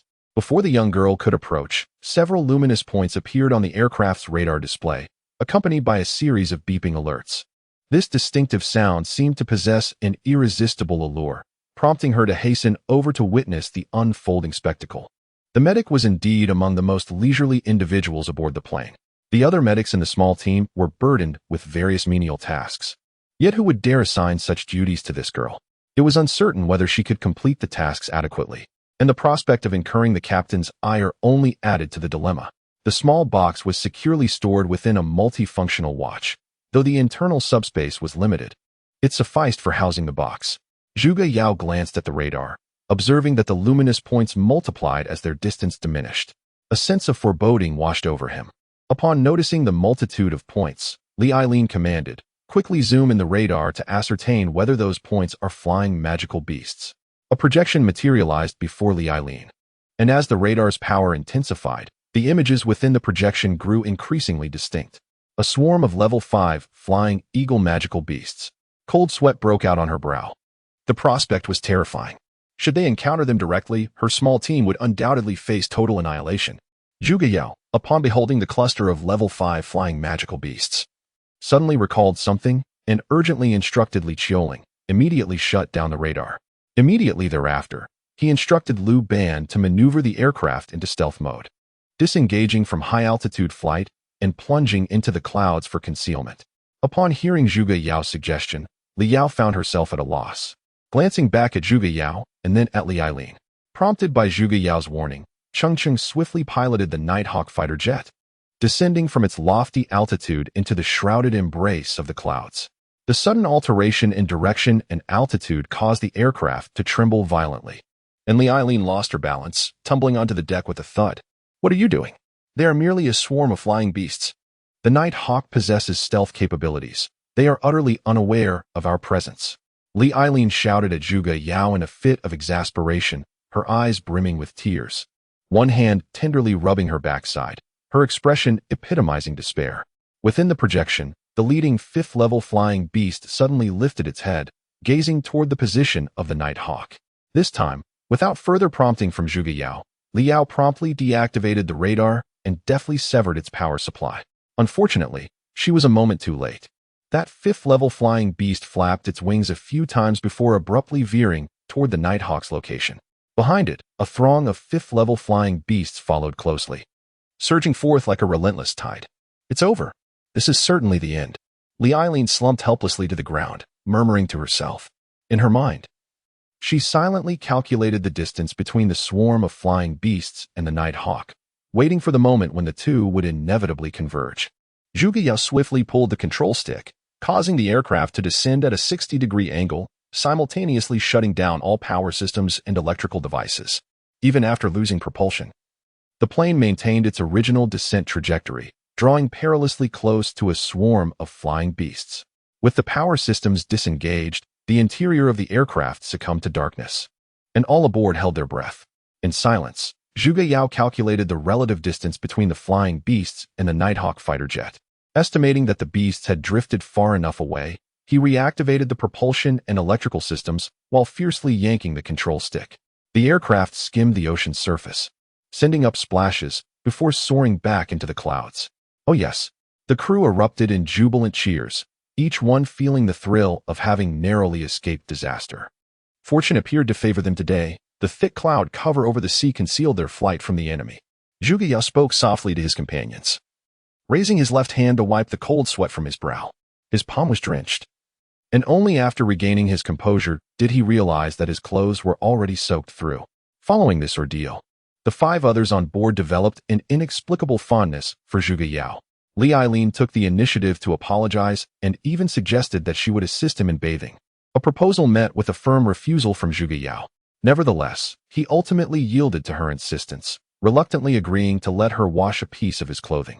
However, as fate would have it, en route to their destination, they encountered several groups of high-ranking flying beasts, which Zhuge Yao deftly evaded, drawing upon the experience amassed from his previous life. Fortunately, these flying beasts do not seem to be targeting us. Otherwise, the situation would have become dire. Li Eileen spoke with a lingering sense of dread, her thoughts haunted by the terrifying swarms of flying creatures. Suddenly, the communicator beeped, and Li Yao casually opened it to discover a distress signal. Yao, there are cries for help on the sea ahead. Should we go and investigate? Li Yao turned to Zhuge Yao, her eyes brimming with anticipation. The Nighthawk fighter jet soared swiftly, reaching the location of the distress signal in mere moments. Zhuge Yao utilized the computer system to assess the condition of Lin Yuan, confirming that all data for the mech was normal. He nodded towards Li Yao on the monitor, who immediately understood. Below the aircraft, an exit gradually opened, and Lin Yuan leaped down. Due to the frequent appearance of flying beasts in the vicinity, the crew refrained from using radar, relying instead on Zhuge Yao's experience, or, as in this instance, piloting the mech for a closer examination. Below lay a small island devoid of any flora or fauna, its surface entirely composed of sand. Activating the flotation device, the mech descended gently onto the sandy terrain, searching for the source of the distress signal. This small island was already quite limited in size, and even after circling multiple times in Lin Yuan, no signs of human activity were discovered. As the first volume remained inscrutable, Chapter 85, Exploration of the Low Ruins, began. Li Yao's projection appeared before Zhuge Yao, following the prompt, and inquired, Yao, what is the situation below? Do you require assistance? The Lin Yuan mech ascended eagerly, catching the metallic box and severing the parachute above it. Upon opening the box, he discovered a set of external drilling equipment, perfectly designed to connect with the mech's feet. Zhuge Yao took a moment to verify the source of the distress signal, confirming it was indeed emanating from underground. For added precaution, he summoned Xiao Do before piloting Lin Yuan to burrow into the earth. The soil on the island was quite loose, with a slight exertion downwards. The entire mech became engulfed by the sand. After digging downwards for several meters, the drill bit encountered a hard steel plate, ceasing its operation automatically. Through the surveillance camera installed in the drill, Zhuge Yao observed the situation below and speculated that he had reached a metallic structure. He retrieved a directional explosive from Lin Yuan and detonated it against the metal plate, creating a substantial opening, through which the mech descended. Anticipating this, Zhuge Yao promptly activated the thrusters on the mech's back, ensuring Lin Yuan landed steadily on the floor. The surroundings were shrouded in darkness, rendering visibility impossible. He quickly engaged the mech's night vision, Before him lay a desolate wreckage, surrounded by numerous damaged mechs and the corpses of several advanced marine monsters. Gazing further, his line of sight was obstructed by a metal wall, scarred with dents and still oozing dark blood. A voice resonated through the communicator, sweet and melodic. Nighthawk received. Please provide a status update from below and transmit images for us to assist you. In response to the request, Zhuge Yao transmitted the observed situation and the mech's recorded projection to the Nighthawk fighter jet. The aircraft remained in a state of suspension, with several individuals gathered around Li Yao, eager to witness the unfolding spectacle and momentarily satiate their curiosity. "Oh my heavens, has this base encountered a tide of monsters?" exclaimed Li Aileen, her eyes wide with disbelief as she shielded them from the horrific sight before her. The conditions within the base were utterly deplorable, with the ground strewn with the lifeless bodies of soldiers. Each corpse bore a gruesome visage, and upon a closer examination, one could discern the stark terror etched upon their faces. Some soldiers had gaping wounds in their abdomens, while others were left with mere remnants of their heads. The remaining 3 individuals aboard the aircraft also displayed expressions of shock, collectively honoring the fallen with a moment of silence. Only Inyu's demeanor remained relatively unchanged. Her jaw clenched slightly in silent resolve. Maintain silence and refrain from disrupting normal communications. Zhuge Yao is in a precarious situation below, Li Yao advised Li Aileen. Although she too was taken aback, her training as a communications officer allowed her to retain a semblance of composure. As they traversed a narrow corridor, they were suddenly confronted by a dark sea leopard that leapt forth, its gaping maw aimed at Lin Yuan's shoulder, intent on forcibly dislodging the mech's arm. Zhuge Yao, having anticipated such an encounter, swiftly raised the radiant gun and pressed its muzzle against the creature's maw, unleashing a barrage of fire with unerring precision. After the luminous projectile pierced the mouth of the dark sea leopard, it traversed through its body and struck the wall beyond. The creature's mouth shattered upon impact, collapsing onto the ground and transforming into a pile of flesh. How audacious for a second-tier beast to launch a surprise attack on me. It remains woefully inexperienced. Zhuge Yao, feeling a surge of exhilaration after his successful strike, thought to himself, "Oh dear, this time, Zhuge Yao is certainly doomed." The combat strength of a mature dark sea leopard must range between 400 and 500. Li Aileen, observing the projection of the imposing dark sea leopard before her, felt her legs weaken, especially when faced with the reality of the situation. Zhuge Yao also experienced a prickling sensation at the back of his head. The body of this large dark sea leopard was several times larger than that of the Lin Yuan mecha. Fortunately, the entrance to the passage was quite small, preventing this monstrous creature from squeezing through. After the flashbang spun in the air several times, it emitted a thunderous boom, radiating a blinding light that temporarily robbed the large dark sea leopard of its night vision. The creature let out another roar, this time even louder than before. Simultaneously, the echoes of the dark sea leopard's roars reverberated from all directions, seemingly in response to the call of the larger beast. Is the commander acting somewhat unscrupulously? This fellow is unaware of his true mission and is on the brink of a glorious sacrifice, Liu Ban remarked with a hint of regret, his gaze shifting as he observed the projection. He cannot perish, at least not this time. I can sense it.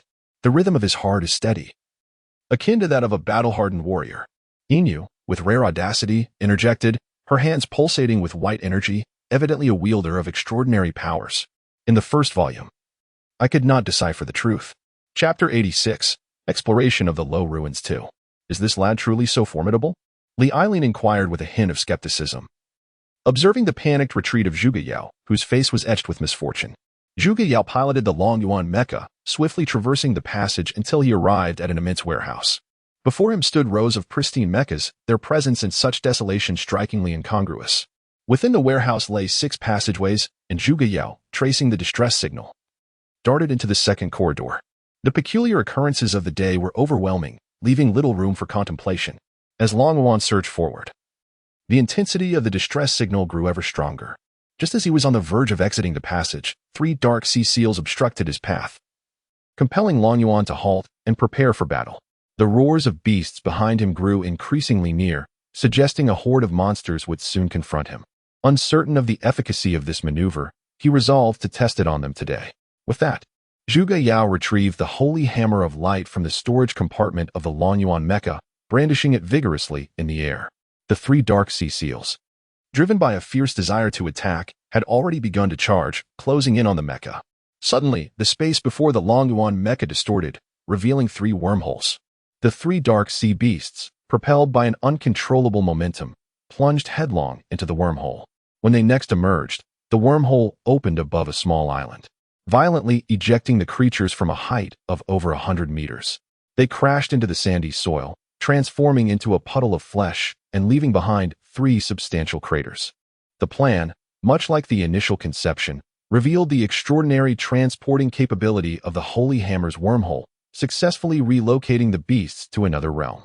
Zhuge Yao felt an exhilarating surge of excitement, reveling in his triumph for a while, before gradually recalling the imperative to continue tracing the source of the distress signal. He exited the passage and entered a chamber reminiscent of a command room. Inside lay 7 corpses, surrounded by an array of instruments that had ceased to function. Save for one communication device, which, supported by its backup power, relentlessly transmitted the SOS signal. Without hesitation, Lin Yuan raised his firearm and shot at the device, which erupted in a cacophony of shattering fragments. A sense of dread washed over him. He had fallen into an enemy trap. Zhuge Yao cursed his misfortune internally and hastily piloted the Lin Yuan mech in the direction from whence he came. However, the passage he had traversed was now completely obstructed by a dense swarm of dark sea beasts. Reaching the warehouse, he found the original route impassable. Thus, he steered the Lin Yuan mech into the first available passageway, hoping to discover an alternate exit. Unfortunately, fate was unkind, as this corridor led to a small armory stacked with munitions. Just as he contemplated another route, 6 dark sea beasts materialized, launching a simultaneous assault on the Lin Yuan mech. Zhuge Yao, employing his old tactics once more, summoned the 6 dark sea lions to charge forth before the mechanized armor. He wielded the Holy Hammer of Light to open a wormhole, casting the 6 dark sea lions into the air above a small island. The creation of 6 wormholes was already the limit of the Holy Hammer's capabilities. To generate more, he would have to wait for the Dragon Abyss to upgrade. It was fortunate he had come here, for upon witnessing the piled treasures within the warehouse, his eyes widened in astonishment, his face reflecting disbelief. The warehouse was filled to the brim with monster eggs, stacked upon one another to infinity. How spectacular! What could those monsters possibly intend with such a hoard? Li Eileen gazed at the 3-dimensional projection, murmuring to herself, "This is the first time I have seen monster eggs. They are truly beautiful. I wish to possess one." Wang Zhong, captivated by the eggs displayed in the projection, gazed at them with sparkling eyes. Zhuge Yao, overhearing Wang Zhong's words, replied, "Very well, I shall bring you one. No need for thanks." With that, he piloted the Dragon Abyss mech and carefully placed a smaller monster egg into his storage compartment. Suddenly, the roar of monsters erupted once more as a massive horde of dark sea lions surged like a tide. Faced with the imminent threat of being overwhelmed by the monstrous swarm, Zhuge Yao, in a moment of desperation, conceived a bold plan. He swung the Holy Hammer of Light, conjuring an impulse before him, and leapt into it, piloting the Dragon Abyss mech. This is a bold venture. Should the mecha's strength falter under the pressures of impulse, it shall find itself reduced to but a speck of dust in the air. Above the island, a spatial wormhole opened, through which the Lin Yuan mecha emerged. Inside the cockpit of the Nighthawk fighter, cheers erupted, as each individual lauded Zhuge Yao. To escape from such dire straits with such ease is indeed a feat not achievable by just anyone. Following this incident, the respect for Zhuge Yao had undoubtedly increased among his peers. Heavens! The finesse of this lad's maneuvers is simply extraordinary. To dare employ a spatial wormhole in such a manner, he truly stands as the foremost among the Dawn Empire, absolutely dashing. Li Eileen expressed her sincere admiration, acknowledging that if roles were reversed, she would hardly possess the audacity to attempt such a feat, even with similar equipment. As anticipated, this young man possesses a certain intrigue. In a subdued tone, Inu interjected, her expression remaining stoic, though her clenched jaw had relaxed slightly. Upon returning to the aircraft, the first thing Zhuge Yao did was indulge in a refreshing shower. Just as he donned his attire and stepped out of the bathroom, the multifunctional watch on his wrist began to beep insistently. Instinctively activating the projection, a mysterious figure clad in black appeared before him. "You needn't inquire about my identity. All you must know is that your woman is in my possession." Upon uttering this, the figure stepped aside, revealing another silhouette behind him. Woman. Zhuge Yao gasped in astonishment upon recognizing the features of the individual before him, rendered momentarily speechless. Upon noticing Zhuge Yao's anxious expression, the cloaked figure in black nodded with satisfaction, yet refrained from speaking, remaining silently in position. After a brief interval, Zhuge Yao regained his composure and inquired of the enigmatic figure, "What do you intend? Have you abducted my fiancé merely to invite me to a meal?" "You are correct. I indeed wish to treat you to a sumptuous feast," the man replied with a smile. "I have administered a dose of the death rose serum to your fiancée, and I fear she may not see another dawn." Zhuge Yao forcefully suppressed the fury boiling within him, casting a cold gaze at the man in black, anticipating his next words. In the first volume, Chapter 87, A Fortuitous Encounter, Gong Sun Su stripped off his black cloak and retrieved a vial of deep crimson serum, injecting it into a small white mouse that promptly succumbed, transforming into a pool of blood. He then glanced at Huang Wenwen, a cold smirk gracing his lips as he produced another vial of the same hue. "What do you intend to do? Release me at once. Do you not fear the wrath of the Huang family if you dare harm one of their own?" Huang Wenwen protested, struggling to inch away, her limbs bound, leaving only her mouth free to speak. Gritting her teeth in pain, her eyes reddened with despair, she unleashed a torrent of invective at Gong Sun Su. "You despicable scoundrel. One day, you shall reap what you sow. Just wait." Gong Sun Su, drenched in the vitriol of her words, found his already foul mood exacerbated. In a fit of rage, he struck Huang Wenwen across the face, causing her to spit blood. Even so, Huang Wenwen still felt aggrieved and continued to berate. "Gong Sun Su, this is all the skill you possess. You shall never surpass Zhuge Yao." Gong Sun Su picked up a rag and stuffed it into Huang Wenwen's mouth, plunging the world into silence. With a powerful blow, he shattered a table. And with a swift kick, he overturned a chair, muttering to himself, "Zhuge Yao. Again Zhuge Yao. What do I lack compared to him? It truly infuriates me." The signal from another communication source had been tracked. Should they alter the course of the aircraft? The alert sound from the Nighthawk fighter jet's system resonated, capturing the attention of everyone in the cockpit. The navigation screen displayed a light point, seemingly not far from the aircraft's current position. In the cockpit, 5 pairs of eyes turned towards Zhuge Yao, awaiting his words. Zhuge Yao pondered for a long time, unable to decide whether to continue the mission or to prioritize saving lives. Both matters were pressing, and he felt a sense of indebtedness regardless of his choice. He stood there momentarily, devoid of any reaction. Li Lin, noticing Zhuge Yao's dilemma, hesitated briefly before speaking up. "Let us go save them. After all, our mission is not urgent, and the destination happens to be nearby." Zhuge Yao lifted his gaze to meet Li Lin's eyes, and upon hearing her words, he felt a flicker of emotion within, yet he hesitated, replying, "That may not be appropriate. I am, after all, a soldier, and fulfilling my duty is my foremost responsibility." "Go," she urged, "for a soldier is also human, and we support you." The other 4 individuals in the cockpit spoke in unison. The Nighthawk fighter jet soared swiftly, reaching the designated signal location in a matter of moments. Zhuge Yao activated the location sent by the other party and confirmed that both coordinates pointed to the same place. It was also a small island, lush with vegetation and teeming with wildlife flitting through the underbrush. After circling the island, they discovered a military base belonging to the Beastmen, bustling with activity and vibrancy. Zhuge Yao and Yin disguised themselves as Beastmen, striding confidently through the main entrance, where the guards offered no resistance, merely casting a few curious glances at Yin. Both Yin and Zhuge Yao were endowed with special abilities, emanating a hint of the Beastman's aura, without careful scrutiny. Discerning their true identities would prove difficult. The Beastmen, though human, had pursued a different technological path within their society. Their primary focus was on enhancing human strength, while the Dawn Empire leaned more towards reliance on tools and mechs. However, many scholars have recently posited that the researchers of the Dusk Empire have diverged onto a misguided path. Yet, all of this felt distant to Zhuge Yao at present. His immediate objective was to devise a strategy to rescue Huang Wenwen from the clutches of the enemy. "Let us enter the apothecary.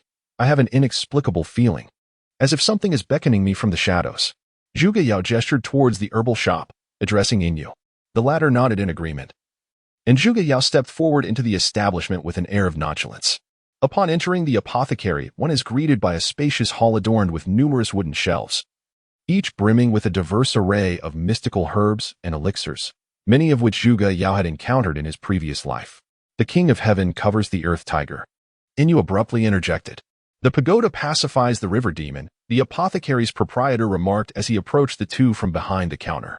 Zhuge Yao, initially absorbed in examining a particular herb, found himself intrigued by the seemingly disjointed exchange between the two.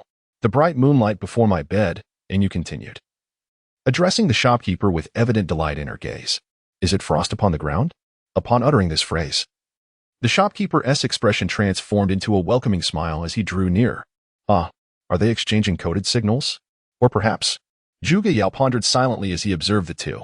However, the shopkeeper's subsequent behavior swiftly clarified the situation.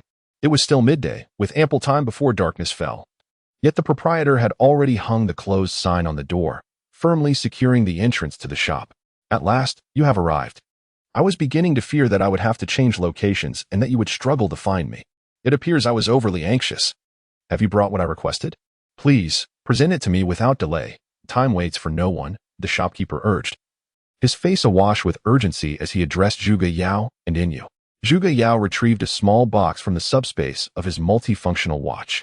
However, he did not hastily hand it over to the shopkeeper. Instead, he cast an inquiring glance at Inyu. After she nodded in affirmation, he finally presented the modest wooden box with both hands. No tools were necessary. The pharmacy owner opened a small box containing a dozen glass vessels, each filled with a vibrant green liquid. After confirming the contents, he led Inyu and Zhuge Yao to the back room to take a seat. I am Zhuge Yao, and this is Inyu. It is a pleasure to meet you. Zhuge Yao offered a brief introduction to the pharmacy owner. Refrain from asking unnecessary questions, he cautioned. And once work-related matters were concluded, Zhuge Yao inquired about a particular herb on the shelf. In Chapter 88, a fortuitous encounter with the target, Lin Yuan noticed Zhuge Yao's interest and began to explain. This herb is known as the ghost flower. It originates from another realm, belonging to the Amaryllidaceae family of perennial herbaceous plants. Its blossoms resemble dragon claws, growing from bulbous roots and taking on a crescent shape. The leaves are clustered, elongated with pointed tips, akin to small banana leaves. Fleshy and strap-like, displaying a greenish hue adorned with a white powder. Its calyx is solitary, and the inflorescence is umbellate and terminal. Wow, Inyu exclaimed, visibly moved. Like many young girls, she yearned for enduring beauty, and this tale transformed her gaze towards the herb. Lu Huadawa smiled gently, placing the herb into a small wooden box before handing it to Zhuge Yao. It serves no practical purpose, but I found it intriguing. As a token of our first meeting, consider it a gift. Surely, that is not necessary, Zhuge Yao replied. Zhuge Yao, undeterred, placed the small wooden box into the storage space of the universal device, a sense of puzzlement brewing within him, as he distinctly sensed something earlier. Once he had concluded his official business, Zhuge Yao inquired about certain matters concerning the Beastman military camp, leaning closer to Lu Mingyong. He posed his questions. How many Beastman soldiers are there in this camp? Who possesses the highest combat prowess? Have you seen a scientist from the Dawn Empire enter? As they engaged in conversation, the horn of the camp suddenly resonated, followed by the sound of numerous hurried footsteps. Zhuge Yao, with a vigilant gaze, scrutinized Lu Mingyong's eyes. Assessing his demeanor, his hand rested on the dagger at his waist, confident in his ability to neutralize the threat within a heartbeat. Upon hearing the horn, Inyu also surveyed the surroundings warily, a white glow pulsating in her hand, poised for action. Lu Huadawa quickly gestured for calm, offering an explanation. That horn signals the assembly of support troops. You need not be alarmed. I am also a citizen of the Dawn Empire, and I would never betray you. After a prolonged wait, with no beastmen breaching the door, Zhuge Yao began to trust Lu Huadawa's words and inquired. What is the purpose of gathering support troops? Are they perhaps preparing for a feast? Such a time seems incongruous with their usual practices. Within the crystal orb, the scene of the military camp unfolded, revealing dozens of beastmen unloading cargo from a wagon. A total of over a dozen wagons, each laden with wooden crates, busily discharged their contents. Among them was an orc who, while transporting a box, inadvertently stumbled and fell. The box slipped from his shoulder and shattered upon impact, revealing its contents. Inside lay the standard equipment and weaponry of the orcs. Could it be that these boxes were all filled with such items? Although Zhuge Yao had mentally prepared himself, he couldn't help but exclaim in astonishment, albeit softly enough not to alert the nearby orcs.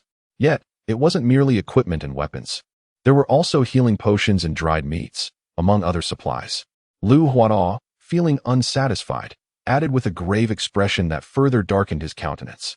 Without anyone prompting him, Zhuge Yao understood that the orcs had amassed such a multitude of supplies in preparation for invading the Dawn Empire.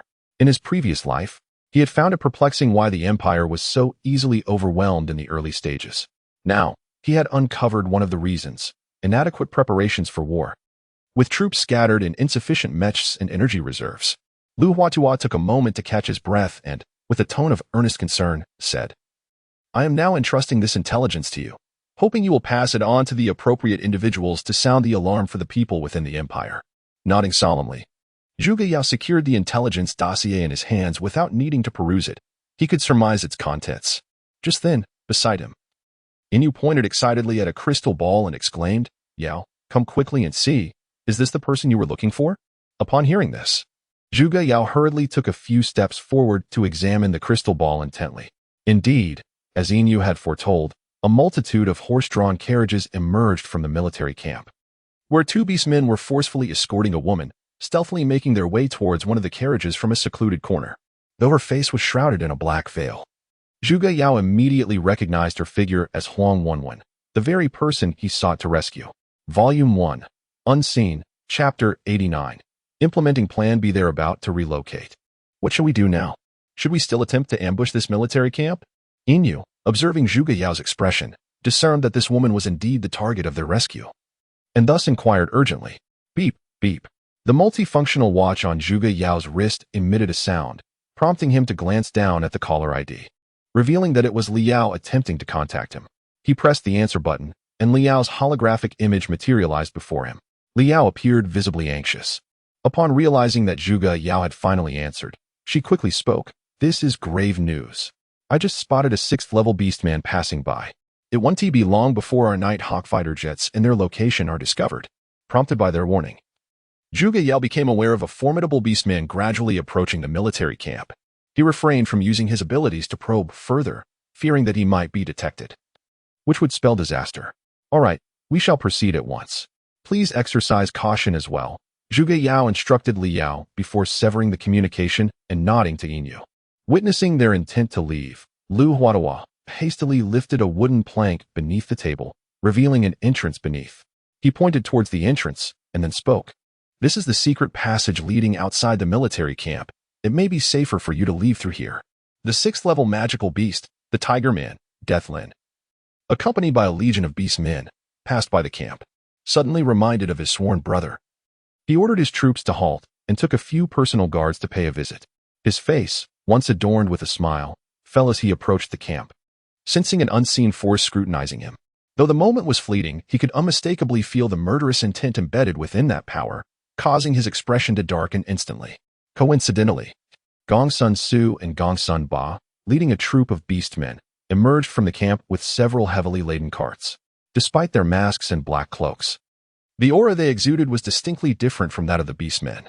"Who are you? Where are you headed? What is in those carts?" Lin bellowed, blocking their path, his hand gripping his battle axe. Gongsun Su, taken aback by the overwhelming presence of Lin, nearly toppled from his steed.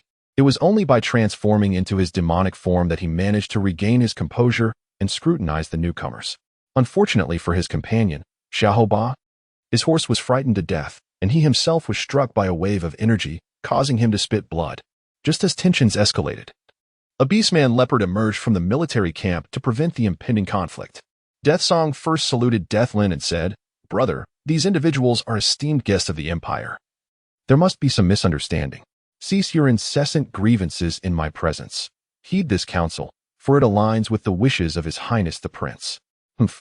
Do not attempt to intimidate me with the mention of the Prince. Today, out of consideration for your standing, I shall refrain from engaging with these individuals on their level. However, I demand a share of the valuables within the carriage, otherwise, this matter will not be resolved." With a fierce glare, the irate Lin boldly declared, dismissing both Gongsun Su and Gongsun Ba as mere trifles unworthy of his regard. Though Gongsun Su harbored great reluctance in his heart, the formidable strength of his adversary and the revelation of his status as a general compelled him to swallow his pride, nodding slightly in acquiescence. Nonetheless, he vowed silently to harbor resentment towards this individual, secretly swearing that should the opportunity arise, he would ensure his lamentation. Meanwhile, upon leaping into the entrance of the secret passage, Zhuge Yao felt himself cascading downward. He slid for several thousand meters before catching sight of a faint light.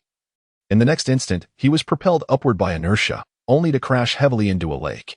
With a resounding splash, Zhuge Yao plunged into the water, sending countless droplets flying. After a strenuous struggle, he finally resurfaced, only to be struck down again by a heavy object. When he emerged once more, he discovered that the thing that had fallen upon him was none other than the body of Inu, the young girl who, astonishingly, could not swim and was thrashing about helplessly, on the verge of being submerged. Zhuge Yao swiftly swam towards her, forcibly dragging the young girl to the riverbank. Upon touching Zhuge Yao's body, Yuan felt as though she had grasped the last lifeline, clinging desperately to him, unwilling to let go for even a moment.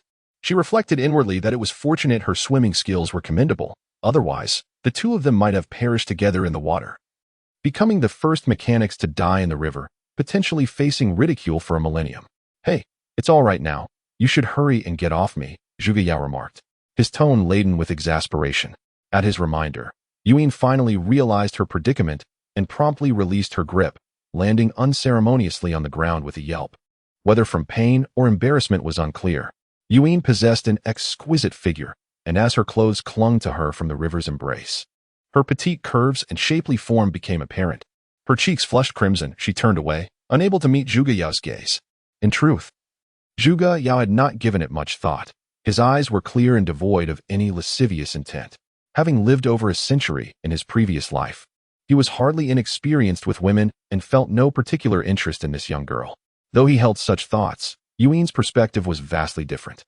After using his abilities to assess the surroundings and confirming there was no danger, he activated the universal device to summon the Lin Yuan mech.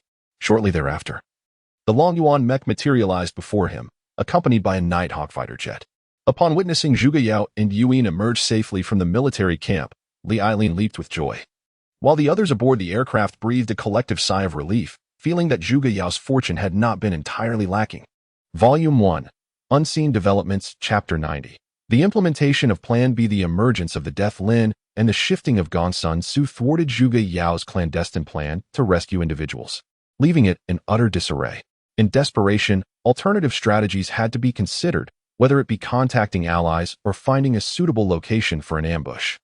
After much deliberation among the group, they were unable to devise an effective solution, as their proximity to the Beastmen's military camp posed significant risks. Any sign of disturbance would certainly prompt the Beastmen to investigate, setting aside the formidable numbers they would face. Even a single 6th-level Beastman was beyond the capability of the current group to contend with. The overwhelming strength of the enemy rendered the prospect of rescue exceedingly bleak. "Oh, how wonderful. You won't believe what I've just seen," Li Yao exclaimed jubilantly to the others. The individuals within the aircraft turned their attention towards her, with Li Ailin eagerly inquiring, "I can't fathom what has brought you such joy. What is it that you have witnessed?" "The army of Prince Taishan might be our salvation. We could seek his assistance, for he is quite capable," Li Yao elucidated, her smile unwavering. The others were perplexed by her elation. Even the prospect of encountering our own forces or an imperial prince seemed insufficient to warrant such exuberance. While it was undeniable that the opposing side possessed formidable combat prowess, whether they would offer assistance remained an uncertain variable. Disregarding the curious gazes of her companions, Li Qiuling initiated communication with Prince Taishan. Zhuge Yao intended to intervene, but was a moment too late. The projection of Prince Li Yuanxi appeared before them, prompting the group to bow respectfully, with Zhuge Yao reluctantly following suit. "Xiao Yao, what brings you here? Aren't you serving in the Evil Dragon Corps?" Li Yuanxi inquired of Li Yao, his tone remarkably calm and exuding a certain elegance. Zhuge Yao felt perplexed. After all, the other party was a prince. How could he display such familiarity towards a group of privates? However, upon observing the others, he noticed their composed demeanor, as if the prince's attitude was entirely appropriate. Li Yao recounted the challenges her team faced and the tasks that lay ahead in detail. Li Yuanxi listened attentively, occasionally nodding to indicate his engagement. As the conversation progressed, she earnestly implored him, "Brother Yuanxi, could you assist Zhuge Yao? This woman is quite significant to him." Li Yuanxi hesitated momentarily, then nodded with a smile, agreeing to help. Thus, the two parties joined forces and established a plan before parting ways once more. In a twist of fate, the crew aboard the Night Eagle fighter jet felt invigorated, preparing to implement Plan B, each member eager for the impending battle. Meanwhile, Gongsun Su and Gongsun Ba led a group of beastmen, transporting several carts of goods towards the cargo ship docked by the seaside. Bored on the journey, they amused themselves by hunting rabbits and shooting wild deer. As they entered a narrow canyon, they were suddenly ambushed by cannon fire, plunging the convoy into brief chaos. A Night Eagle fighter jet appeared on the left side of the mountain, firing upon the convoy while frequently shifting its position. Gongsun Ba momentarily lost his composure, realizing that there was but a single adversary before him. He quickly regained his wits and bellowed at the beastmen. "What are you afraid of? Charge forward." For they possess but one aircraft. Upon hearing Gongsun Ba's rallying cry, the beastmen surged up the mountain with roars of determination. Gongsun Su intended to intervene but was a step too late. By the time he issued his command, the beastmen had already ventured far away. The primary distinction between the beastmen and the mecha forces lay in their discipline. Once the beastmen charged, commanding them became exceedingly challenging. "Gongsun Ba, what reckless orders are you giving? What if this is merely a ruse to draw us out?" Gongsun Su shouted at Gongsun Ba, his face contorted with anger. No sooner had Gongsun Ba finished speaking than he was struck by a beam of light, tumbling heavily from his steed. The Lin Yuan mecha descended from the right side of the mountain, unleashing a barrage of gunfire upon the few remaining beastmen in the convoy. In a swift transformation, Gongsun Su shifted into his demonic form, rushing toward the Lin Yuan mecha in an attempt to halt its momentum. "Lin Yuan mecha, you stray from the path to heaven that is open to you, and venture into the gates of hell uninvited. Today, you shall lay down your life here." Gongsun Su roared, his voice resonating with an oppressive force that carried far and wide. As a demon approached, Zhuge Yao watched in utter bewilderment and muttered to himself, "What is this creature? Is it also a beastman? I have never encountered such a being before." After Gongsun Su transformed, his appearance and stature underwent a significant change, rendering Zhuge Yao unable to recognize him. However, the radiant spear and the holy hammer in the hands of the Lin Yuan mecha were exceedingly conspicuous, and Gongsun Su instantly identified them. Now, after his metamorphosis into a demon, he had become a level 3 beastman, with combat prowess ranging from 400 to 500. Gongsun Su's attacks appeared exceedingly enigmatic, as he effortlessly conjured dark orbs. Zhuge Yao hastily evaded, fortunate that his opponent was not particularly adept, as most of the attacks missed their mark. These dark orbs struck the trees, causing them to wither instantly and transform into desiccated trunks. "Today, I have no time for games. Behold my ultimate technique, the super invincible, World S No. 1, sequential air cannon." Zhuge Yao bellowed into the mecha's loudspeaker, all the while maneuvering the Lin Yuan mecha. With a swift motion of the holy hammer in his other hand, he created a jumping wormhole before the mecha. Upon hearing his opponent announce an impending powerful attack, Gongsun Su promptly unleashed a dark shield, bracing himself to withstand the forthcoming strike. Yet, after a prolonged wait, no attack materialized. When he glanced toward the location of the Lin Yuan mecha, it had already vanished from sight. The Lin Yuan utilized a spatial jump wormhole to instantaneously teleport in front of the carriage, lifting the coverings from each carriage in search of Huang Wenwen. However, after a thorough search of all the carriages, he still could not locate her, which caused a twinge of anxiety within Zhuge Yao. "Who dares meddle beneath my chassis? Are they seeking their demise?" The roar of the dead Lin echoed from the distance, and in the next moment, he appeared before the Lin Yuan mecha. Without waiting for Zhuge Yao to speak, the death Lin lifted a foot and kicked the Lin Yuan mech, sending it flying several meters away. The front of the Lin Yuan mech now bore a dent, and within the cockpit, Zhuge Yao was jolted by the force, causing him to spit blood. "Ah, this is intriguing. A reinforced mech can withstand a mere third of my strength, quite impressive indeed. Today, I shall indulge you and demonstrate what it means to be overwhelmed."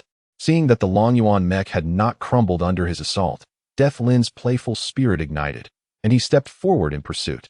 Zhuge Yao snorted coldly, maneuvering the Lin Yuan mech to confront him head-on. Given the opponent's 6th-level prowess, retreat was not an option. Having fought throughout his previous life, he possessed a spirit of defiance, willing to engage even against overwhelming odds. At that moment, Zhuge Yao felt his latent powers surge forth from within, channeling into the mech. The Lin Yuan mech underwent a transformation, with several streams of luminous energy swirling chaotically. As the light energy intensified, a pair of radiant wings sprouted from the mech's back. Viewed from a distance, the mech resembled a celestial angel, leaving Death Lin momentarily stunned. Can a mech upgrade itself? It was just a reinforced model, and now it has ascended to an apocalyptic level. How peculiar. Death Lin gazed at the Lin Yuan mech, his face a mask of disbelief as he muttered to himself. What a splendid opportunity. Prepare to be struck by my ultimate technique, the super invincible, world's greatest, death-defying breath of the radiant dragon. Zhuge Yao observed the moment of stillness in the Death Dragon and promptly disengaged the overload limit switch, pressing a crimson button. Lin Yuan sheathed the holy hammer of light, gripping the radiant spear with both hands, channeling all his energy into the weapon. The wings on his back vanished, and with the crack of a gunshot, a colossal dragon of light surged forth from the wound, exuding an overwhelming force as it lunged towards the Death Dragon. With a flicker of gray light emanating from his hands, a hexagram formation materialized beneath him, summoning forth a dragon of earth that charged forward with relentless vigor to confront the dragon of light. As the two dragons collided, a tremendous sonic boom reverberated through the air, accompanied by a shockwave. Initially, the dragon of light held the upper hand. However, the subsequent energy depletion shifted the tide as the earth dragon continuously received an influx of power, eventually gaining the advantage. The dragon of light let out a mournful cry, shattering into countless motes of illumination. The earth dragon, undeterred, soared towards Lin Yuan's mecha as the death dragon sought to secure a decisive blow. Yet, Zhuge Yao had no intention of engaging in a futile struggle. After unleashing a formidable attack, he swiftly employed the holy hammer of light to create a transdimensional wormhole, seeking to make a hasty escape. Fleeing won't be so simple. Receive my sand explosion. The death dragon roared at Lin Yuan's mecha, one hand controlling the earth dragon while the other gathered gray light. Zhuge Yao keenly sensed the accumulation of earth elemental energy before the wormhole. He piloted the Lin Yuan mecha, having already stowed the radiant spear, and swung the holy hammer of light with great force, striking the core of the earth element. A resounding explosion echoed as the Death Lin's sand burst ability was abruptly interrupted, and the Lin Yuan mecha seamlessly plunged into the wormhole, successfully evading the battlefield. Observing the Lin Yuan mecha vanish without a trace, Death Lin chuckled rather than seethed with rage, muttering to himself, "So my skill was thwarted by a mere weak hit. How intriguing. We shall meet again, and I hope that when we do, you shall surprise me even more."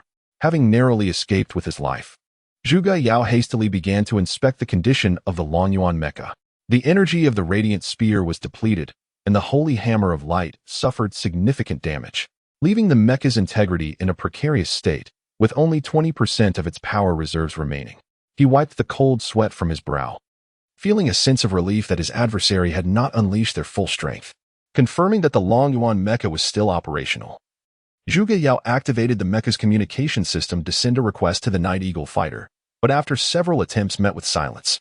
In desperation, he resorted to accessing his family's intranet to locate the nearest repair facility. Wanzhou City, situated between the Twilight Empire and the Dawn Empire, is a settlement inhabited by many beastmen holding Dawn Empire citizenship, as well as mutants akin to the Gongsun clan. As Zhuge Yao piloted the Lin Yuan mecha into this city, he attracted considerable attention from onlookers. Armed mechas are a rare sight in urban settings, so to avoid unnecessary complications, Zhuge Yao opted for a nearby repair center affiliated with the Zhuge Group. This repair facility, located on the outskirts of the city, boasted ample space, promising to meet his repair needs adequately. Zhuge Yao parked the mech in the square and produced a purple gold card, which he swiped across the sensor. The floor beneath the mech began to descend, transporting it via an elevator into a warehouse. Several maintenance workers were already awaiting his arrival. As soon as the mech came to a halt, numerous mechanical arms secured it in place. After sharing a maintenance blueprint, Zhuge Yao disembarked from the mech. Upon exiting the elevator, a young and elegant woman approached him, greeting him warmly. "Welcome, young master. Please follow me. I will lead you to the lounge. The mech will be repaired shortly." Zhuge Yao nodded in satisfaction and followed the woman toward the lounge. As he observed her figure, he felt a sense of familiarity. Yet he could not recall where he had seen her before. Upon hearing Zhuge Yao's inquiry, the woman visibly flinched but quickly regained her composure. She turned to him with a radiant smile and said, "We played together when we were children. It was over a decade ago. So it is quite normal that you do not remember." After conversing for a while, Zhuge Yao suggested that Huang Zhaojun accompany him to tour the maintenance center. Huang Zhaojun hesitated briefly, but seeing Zhuge Yao's resolute expression, she reluctantly agreed. Upon reaching the first floor, Zhuge Yao was astonished to discover a dense crowd of individuals waiting for mech repairs. Had it not been for the numerous security personnel maintaining order, chaos would undoubtedly have ensued, resulting in significant casualties. Most of the customers seeking mech repairs were beastmen, each displaying a visage of anxiety. "What is going on?" Why are there so many beastmen here to repair the mechs? Zhuge Yao inquired curiously, directing his question toward Huang Zhaojun. Noticing Zhuge Yao's lack of immediate reaction, Huang Zhaojun hastily added, "If you dislike their presence, I can send someone to have them all removed at once." Volume 1, The Unseen. Chapter 92, The Pit Dug by the Gongsun Family.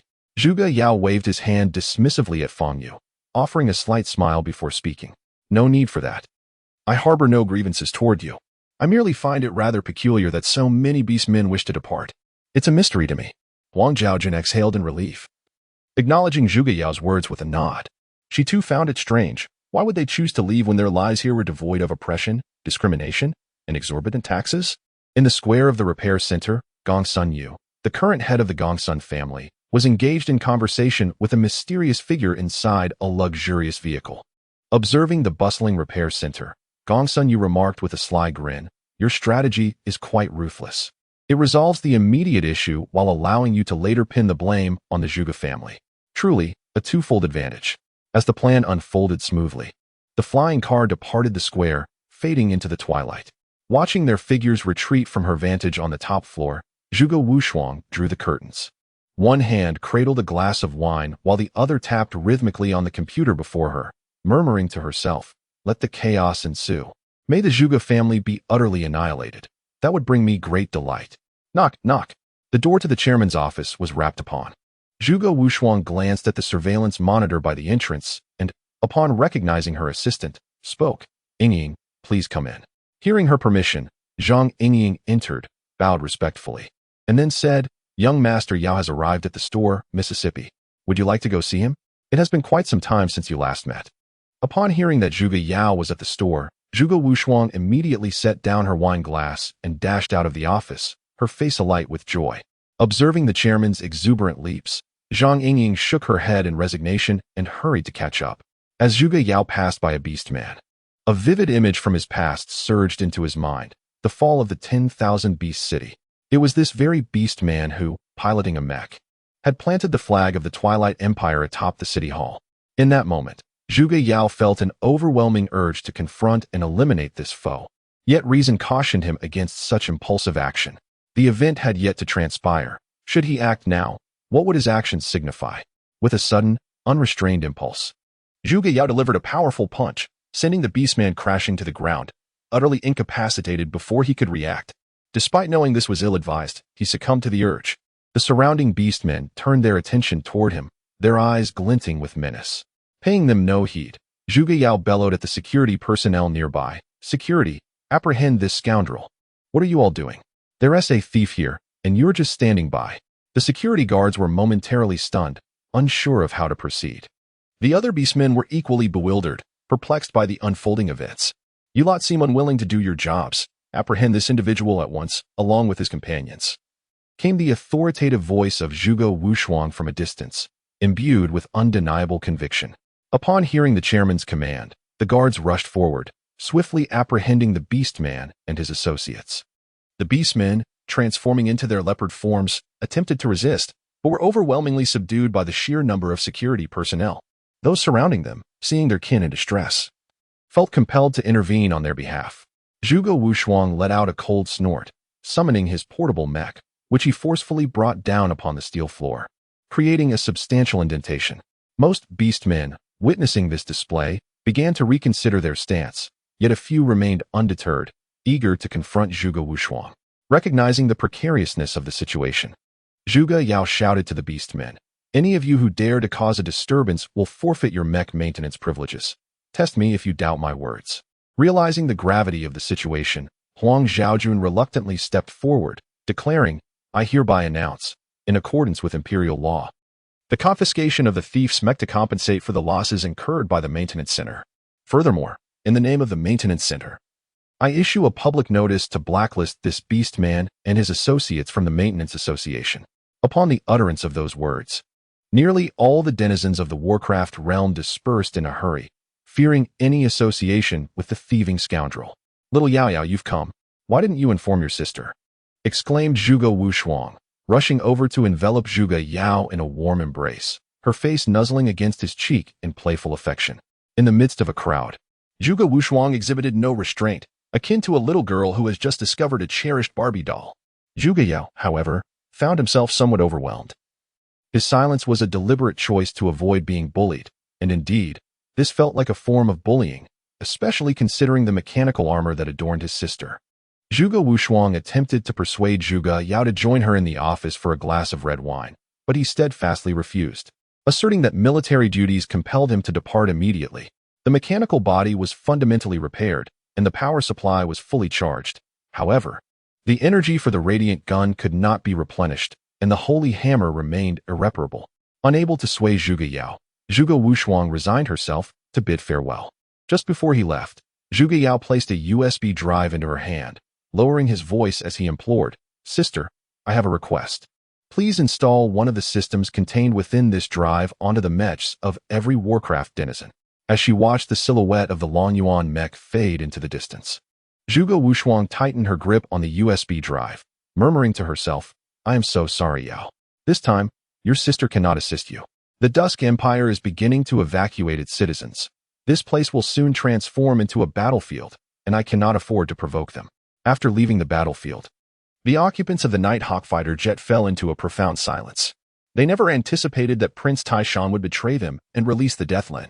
Although Death Lin did not launch an attack, the entire situation reeked of a sinister conspiracy. It was I who brought about his demise. I never expected someone like him to be so treacherous. I misjudged him, and I bear the blame for this.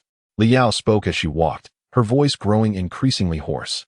In the first volume, Chapter 93, The Assassination of the Second Prince of the Enemy Nation, Liao, do not weep. I, too, believe that Zhuge Yao will not perish. If I do not take to the skies, no one shall depart. Luban offered words of comfort, sharing his disbelief that such a clever individual could meet his end so easily. Upon hearing Luban's words, Liao's sobs subsided somewhat. The others remained silent, and the cockpit fell into a somber calm, the atmosphere heavy with tension. On the other hand, in an effort to maintain peace between their two nations, Prince Zhongkue of the Dusk Empire hastily devised a plan to journey to the Dawn Empire's capital. The envoy's decree in his hand felt akin to a scalding hot potato, neither easily discarded nor retained. If his thoughts were to be expressed, he would undoubtedly be ridiculed.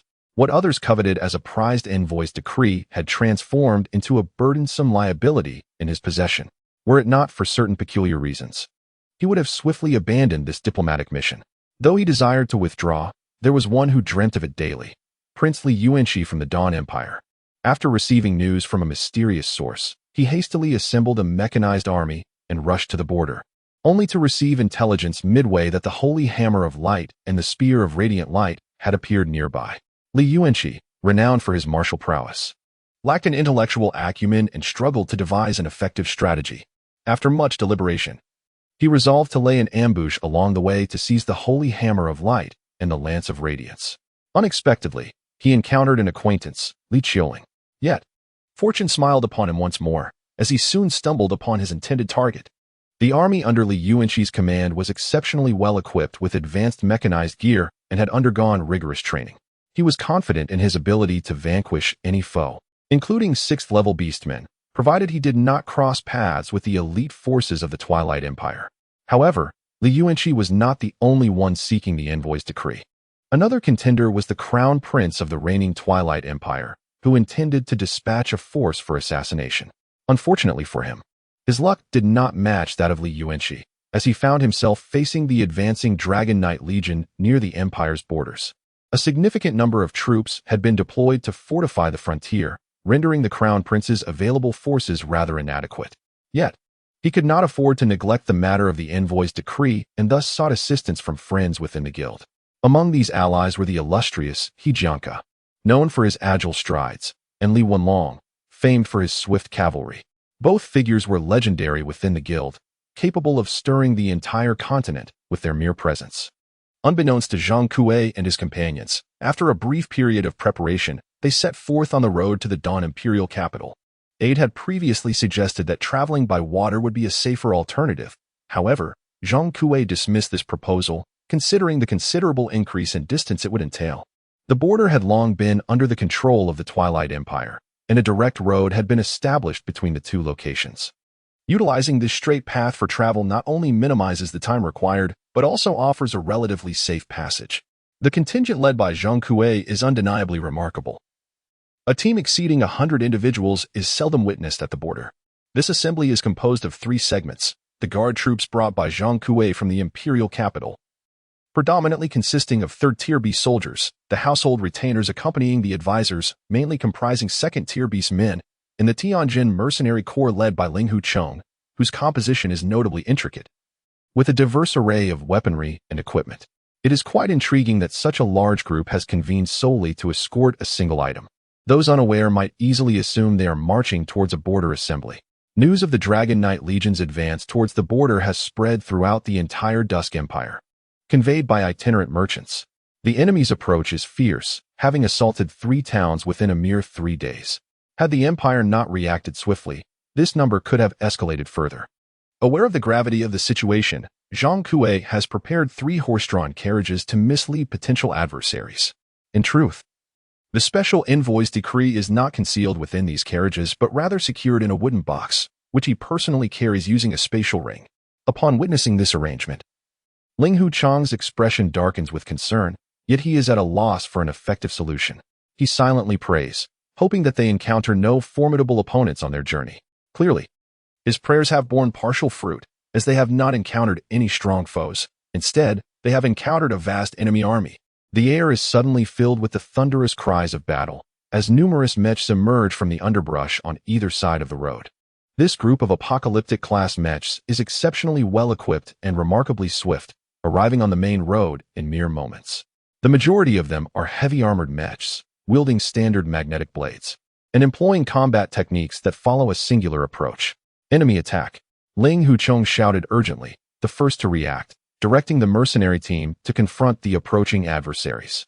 Just as the enemy neared, waves of artillery shells were unleashed.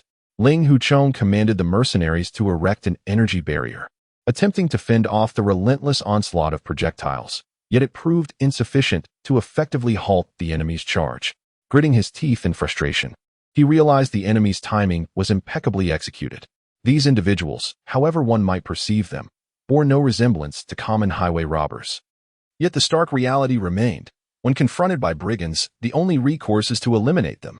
Soldiers, advance. It is time to test your courage, Zhang Kuei bellowed. As the second prince of the empire, inspiring the soldiers to battle was second nature.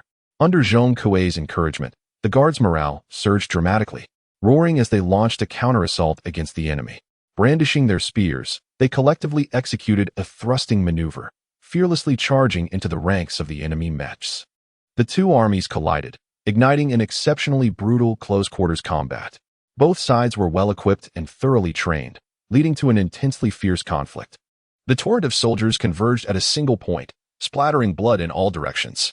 A masked figure observing from a high vantage point assessed the battlefield's stalemate and commanded, "Now is the time. The Leopard Brigade, initiate a flanking assault on the enemy's side." With a commanding shout from him, an army of beastmen surged forth like a tempest along the thoroughfare. This was dire news. These ruffians were bolstered by the presence of beastmen. Ling Hucheng exclaimed in astonishment to Zhang Kuei, his keen sight enabling him to swiftly discern the enemy's maneuvers. In the first volume, Chapter 94, Assassination of the Second Prince of the Enemy Nation, it appeared as though to substantiate the words of this general, the escort squad formed a square formation, precisely positioning themselves to obstruct the enemy beastmen and completely sealing off their route of advance. With a resounding crash, a colossal stone golem emerged from the earth. Heavens! These brigands are indeed formidable, even summoning a high-level beastman. Ling Hucheng gasped, nearly doubting the evidence before his eyes. Meanwhile, Zhuge Yao, piloting the Lin Yuan mech, had just entered the territory of Gale Valley when he received a transmission over the public channel, announcing that a delegation from the Twilight Empire had set off and was now en route to the imperial capital. Zhuge Yao inwardly cursed Zhang Kuei for his foolishness. Brandishing the envoy's decree while daring to traverse the main road was reckless. In his previous life, this was precisely how that fool met his demise. Did he truly believe that a mere few hundred beastmen could make a difference? He failed to consider the caliber of those who coveted the envoy's decree. The entire plan had now been thrown into disarray. Although the Lin Yuan had been upgraded to the apocalypse level, its weaponry could not be employed effectively. Utilizing conventional arms on the battlefield would render it exceedingly difficult to exert any significant combat power. Zhong Kuei's mission to the Dawn Empire bore immense importance for the peace between the two nations. There could be no room for error. Should the emissary's decree fall into the hands of other factions, it could undoubtedly yield unpredictable repercussions for the empire. Although he intended to use Zhong Kuei to divert the trouble elsewhere, he harbored no desire to instigate a war. The allure of the emissary's decree is exceedingly potent, tempting any ambitious soul to covet it. This decree serves as a sacred artifact of the Twilight Empire. One who possesses it can embody the emperor and wield absolute authority. Zhuge Yao pondered discreetly about the hidden forces that might emerge to contend for it. After meticulous and impartial calculations, he concluded that if he did not act soon, Zhong Kuei would be left with no avenue for survival, and the decree would inevitably fall into the hands of those with nefarious intentions. Although this decree would ultimately be revealed as a counterfeit, such knowledge was not accessible to others. The vast expanse of the Twilight Empire harbors not only the influence of the 10 great families, but also countless other factions. Regardless, it would be prudent to assess the situation further. Zhuge Yao muttered to himself, and then piloted the Lin Yuan mech towards the battlefield ahead. Before long, the thunderous clamor of battle echoed in the distance. Not far ahead, a black mech army was ruthlessly encircling Zhong Kuei's forces. Zhuge Yao discerned at a glance that these were not mere brigands engaged in highway robbery, but a disciplined army of the empire. Apart from Prince Taishan, he could hardly conceive of any other faction capable of such an organized display. Not only did they possess accurate intelligence, but they also managed to swiftly mobilize such a formidable force, doing so with unabashed audacity. From afar, it was evident that Zhong Kuei's side was already at a disadvantage. In the realm of the black-clad mech army, an opportune moment for a surprise attack arose, prompting the dispatch of a light mech battalion to flank the enemy. The situation on the front lines was dire. Should this battalion penetrate the side of the Zhong Kuei forces, it would undoubtedly precipitate a total collapse. However, Zhuge Yao found himself stationed too far from the objective to provide any effective assistance. In his moment of urgency, he noticed another location on the battlefield. There, a command mech was addressing the public channel, orchestrating the entire conflict. Recognizing the mech as that of Lin Yuan, Zhuge Yao conceived a plan akin to surrounding Wei to rescue Zhao. This command post was in close proximity to his position, and a swift assault could bring him there. With this thought, Zhuge Yao resolved to act, piloting his Lin Yuan mech toward the command unit. As Lin Yuan charged forward, Lin Yuan also detected its approach. His reflexes were sharp. Just as Zhuge Yao initiated his maneuver, he promptly dispatched a reserve squad of heavily armored mechs. This reserve, composed entirely of the formidable heavy assault Model 33 mechs, was specifically designed to counter such scenarios. They coalesced into a tight formation, effectively safeguarding the command mech. Alas, it appeared that Zhuge Yao had encountered an insurmountable obstacle. Realizing that the adversary had a reserve force at their disposal, with a sense of frustration, he adjusted the energy output and moderated his speed. Just as he was nearing Lin Yuan, the ground trembled violently, and a colossal stone creature emerged from beneath the earth. What on earth is happening? Even elemental beings like stone giants have joined the fray. Zhuge Yao exclaimed in astonishment, noting that given the current situation, the Prince's army concealed a formidable beastman high priest. With the emergence of this stone giant, the dynamics of the battlefield shifted dramatically, greatly boosting the morale of the Zhong Kuei troops. This stone giant proved impervious to blades and projectiles, sending several encroaching beastman soldiers flying. Witnessing this, Zhuge Yao felt a sense of reassurance. It seemed that Zhong Kuei possessed some remarkable capabilities. Analyzing the present circumstances, he promptly adjusted his attack strategy. Master, shall we not target the enemy's command mech? Xiao Dao's mechanical voice inquired curiously, believing that its master had a rather unique approach to matters. However, the premise was that the opponent remained stationary, and this mage was evidently neither foolish nor lacking in intelligence. As Zhuge Yao piloted the Lin Yuan mech, he scoured various locations in search of the enemy, but was unable to capture them. Suddenly, the ground trembled once more as another stone giant emerged from the depths below. Gazing up at the immense figure, Zhuge Yao couldn't help but sigh in admiration, secretly wishing for the ability to summon elemental beings himself. However, lost in thought, he remained active, instructing the mech to retrieve 2 spare magnetic blades as he advanced. The first volume, Unseen. Chapter 95, The Assassination of the Second Prince of the Enemy Nation. The 4th-level Beastman Stone Giant possessed a combat power rating of approximately 400 and had the innate ability to resist 50% of energy-based attacks. This formidable creature excelled in close combat, rendering ordinary weapons ineffective against its armor. However, Zhuge Yao was acutely aware of the golem's weakness, its sluggish movement, and the extreme vulnerability of its chest. In a mere moment of confrontation, the golem was pierced through the chest by Lin Yuan's sword, causing it to crumble into pieces. 3 more Apocalypse-class mechs soon converged, yet Zhuge Yao remained undaunted, raising his dual swords high as he swiftly gathered energy. Before the 3 mechs could draw near, 3 beams of energy, sword chi, were unleashed, catching them off guard and forcing them to retreat several dozen meters. The golem summoned earlier by the enemy had already been vanquished by the 5th-level Beastman, Nuo Shou, leaving only a scattering of rubble. However, Nuo Shou himself had sustained considerable injuries. Upon witnessing yet another golem materialize before him, a flicker of astonishment crossed his eyes. The high priest capable of summoning golems consecutively must be at least a 6th-level Beastman, if the enemy possessed additional magical artifacts. It was only a matter of time before he was worn down by such relentless assaults. Nuo Shou contemplated locating the sorcerer, but amidst the chaotic battlefield, identifying a single individual proved to be a formidable challenge. The dynamic performance of the Lin Yuan mech significantly bolstered the morale of the Zhong Kuei army. With unwavering spirit and resilience, Zhong Kuei barely managed to stabilize the formation, directing his troops in a bid to mount a counterattack. Observing the battlefield's impending chaos, Lin Yuan piloted his golden mech into the fray with formidable force. His mech, a Wu Wei class, wielded a laser sword in one hand and a scepter in the other.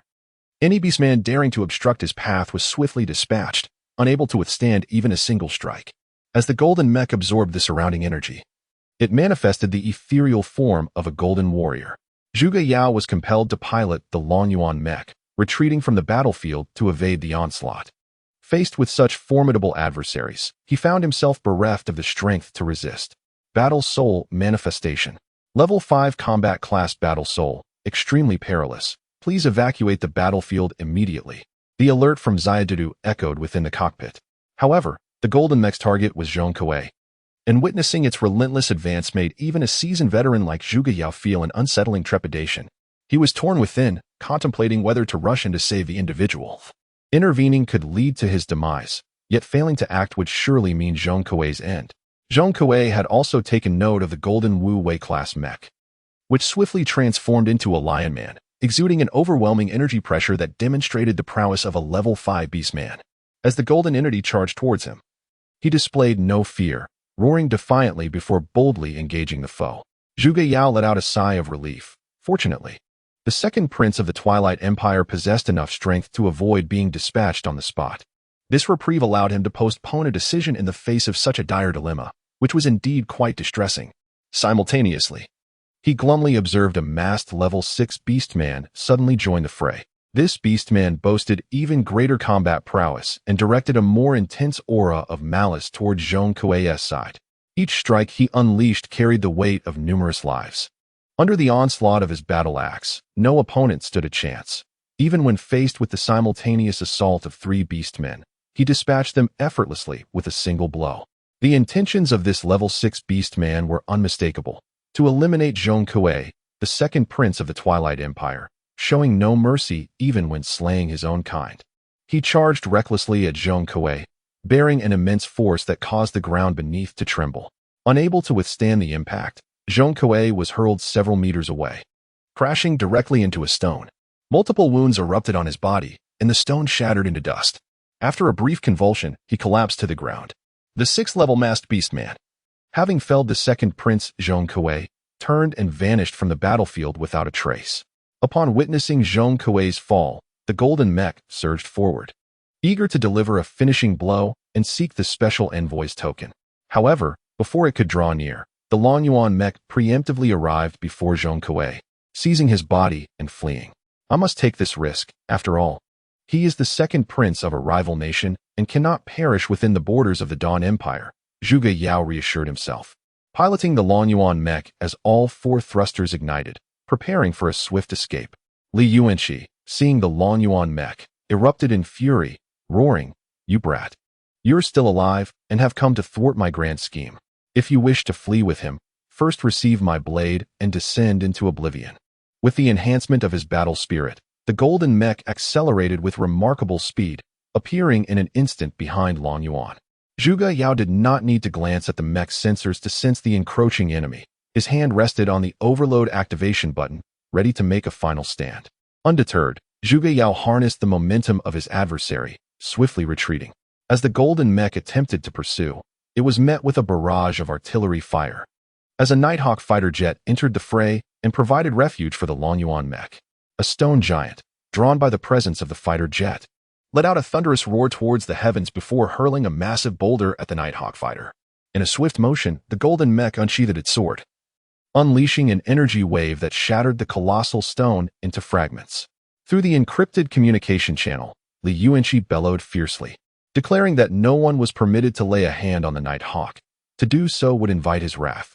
In that moment, it seemed no one dared to attack the Nighthawk any further. Several hidden orc high priests within Lin Yuan's ranks could only watch helplessly as the enemy fled, shaking their heads in resignation.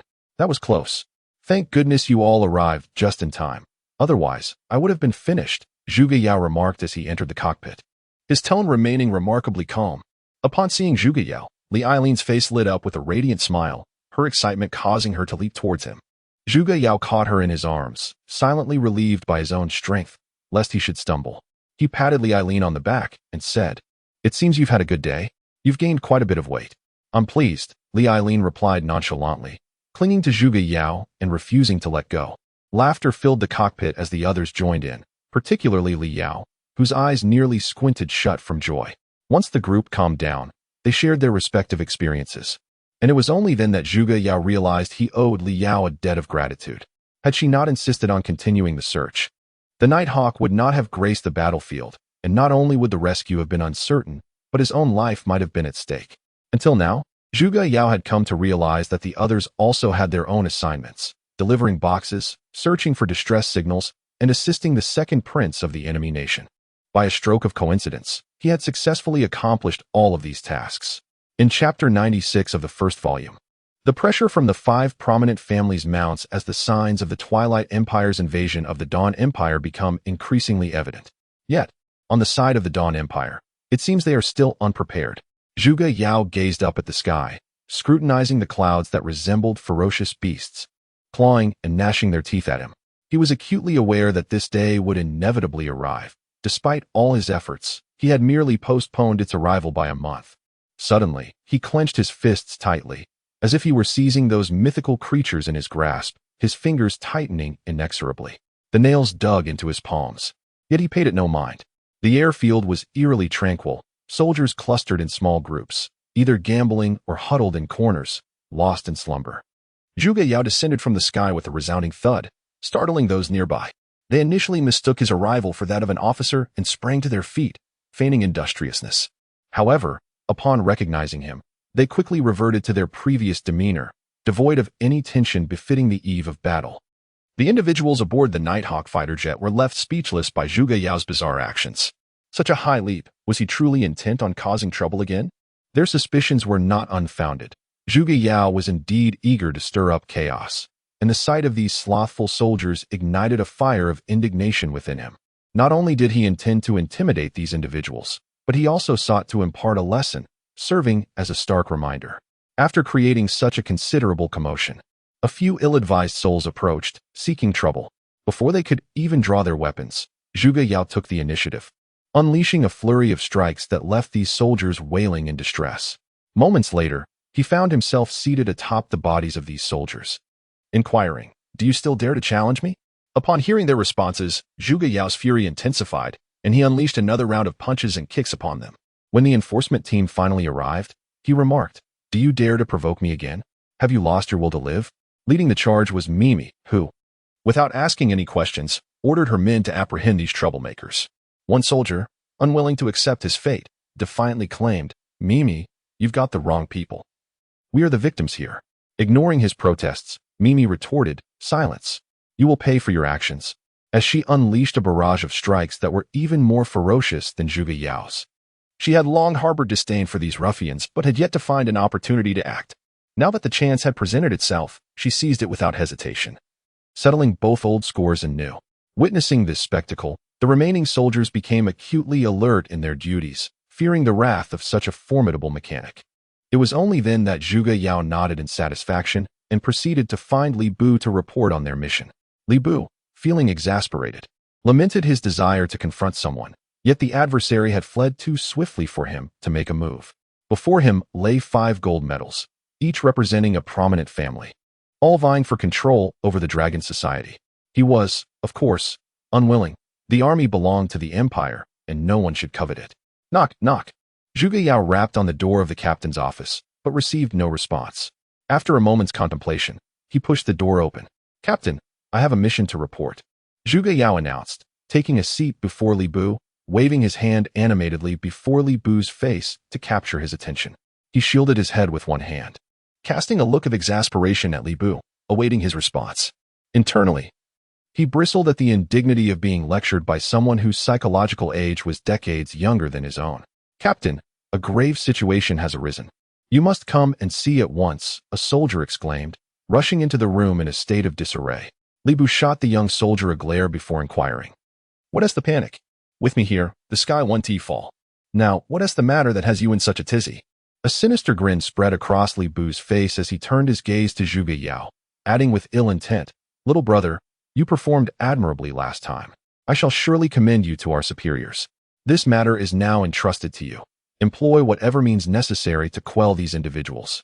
Outside the department, a throng of soldiers and officers stood, each clutching a placard adorned with slogans. Under the guidance of several officers, they waved their signs while chanting loudly, "Embrace peace. Join the 5 great families. Tomorrow will be better." Upon witnessing a few individuals emerging from the regiment, several others swiftly approached them. Zhuge Yao, not one to be easily provoked, refrained from confronting these fervent individuals head-on. Instead, he pointed to his posterior, donning a pained expression before articulating, "The commander has gone too far.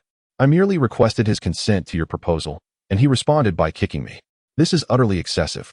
It was likely that many soldiers present had also felt the sting of Li Bu's boot, and they cast sympathetic glances at this brave soul who dared to speak out. A leading officer then approached, placing a sign and a small pouch of money into Zhuge Yao's hands, exclaiming with exuberance, "You are commendable. Welcome to the ranks of the protesters. Join us in this demonstration. We have the backing of the 5 prominent families. He wouldn't dare to kick anyone else." So rest assured, Zhuge Yao accepted the sign and money, seamlessly integrating himself into the ranks of the demonstrators. As he surveyed the scene, he noted that many military barracks had been defaced with graffiti and numerous training equipment lay in ruins. Worse still, the town's administrative assistant sent a message indicating a significant presence of demonstrators within the town itself. It soon dawned on him that the 5 families were exerting pressure on the evil dragon regiment from within, aiming to compel Li Bu to yield. With the encouragement of certain individuals, the protest quickly escalated into violence, looting, and arson, with even some training mechas being toppled in disarray. Witnessing the situation deteriorate further, the political commissar of the evil dragon regiment, Garen, summoned the gendarmerie to restore order. The gendarmes, equipped with riot gear, positioned themselves in front of the protesters, momentarily stabilizing the situation. Among the soldiers participating in the demonstration, none had escaped the repercussions of the gendarmes' authority. They scattered like mice fleeing from a cat, their shouts dwindling to mere whispers, with some even slipping away unnoticed. Zhuge Yao was one such individual. After spending 100 contribution coins to commission another soldier to distribute food and water to the protesters, he promptly exited the demonstration. He had no desire to linger, fearing that if matters escalated, he might unwittingly become embroiled in the chaos, unable to clarify his innocence. At the entrance of the regiment, unrest brewed, and the living quarters were equally tumultuous. Numerous shops had shuttered their doors, forcing soldiers to embark on a lengthy journey to the town for basic necessities. A multitude of service robots had been forcibly powered down by their companies, rendered motionless and unresponsive. Consequently, soldiers found themselves compelled to undertake cooking, laundry, and cleaning chores, leading to a chorus of grievances echoing throughout the barracks. As Zhuge Yao observed the portly figure sprinting with remarkable speed, he was struck by an odd sense of unreality. Internally jesting that this fellow might just be a super soldier, he quickly shook his head, dismissing such fanciful thoughts from his mind.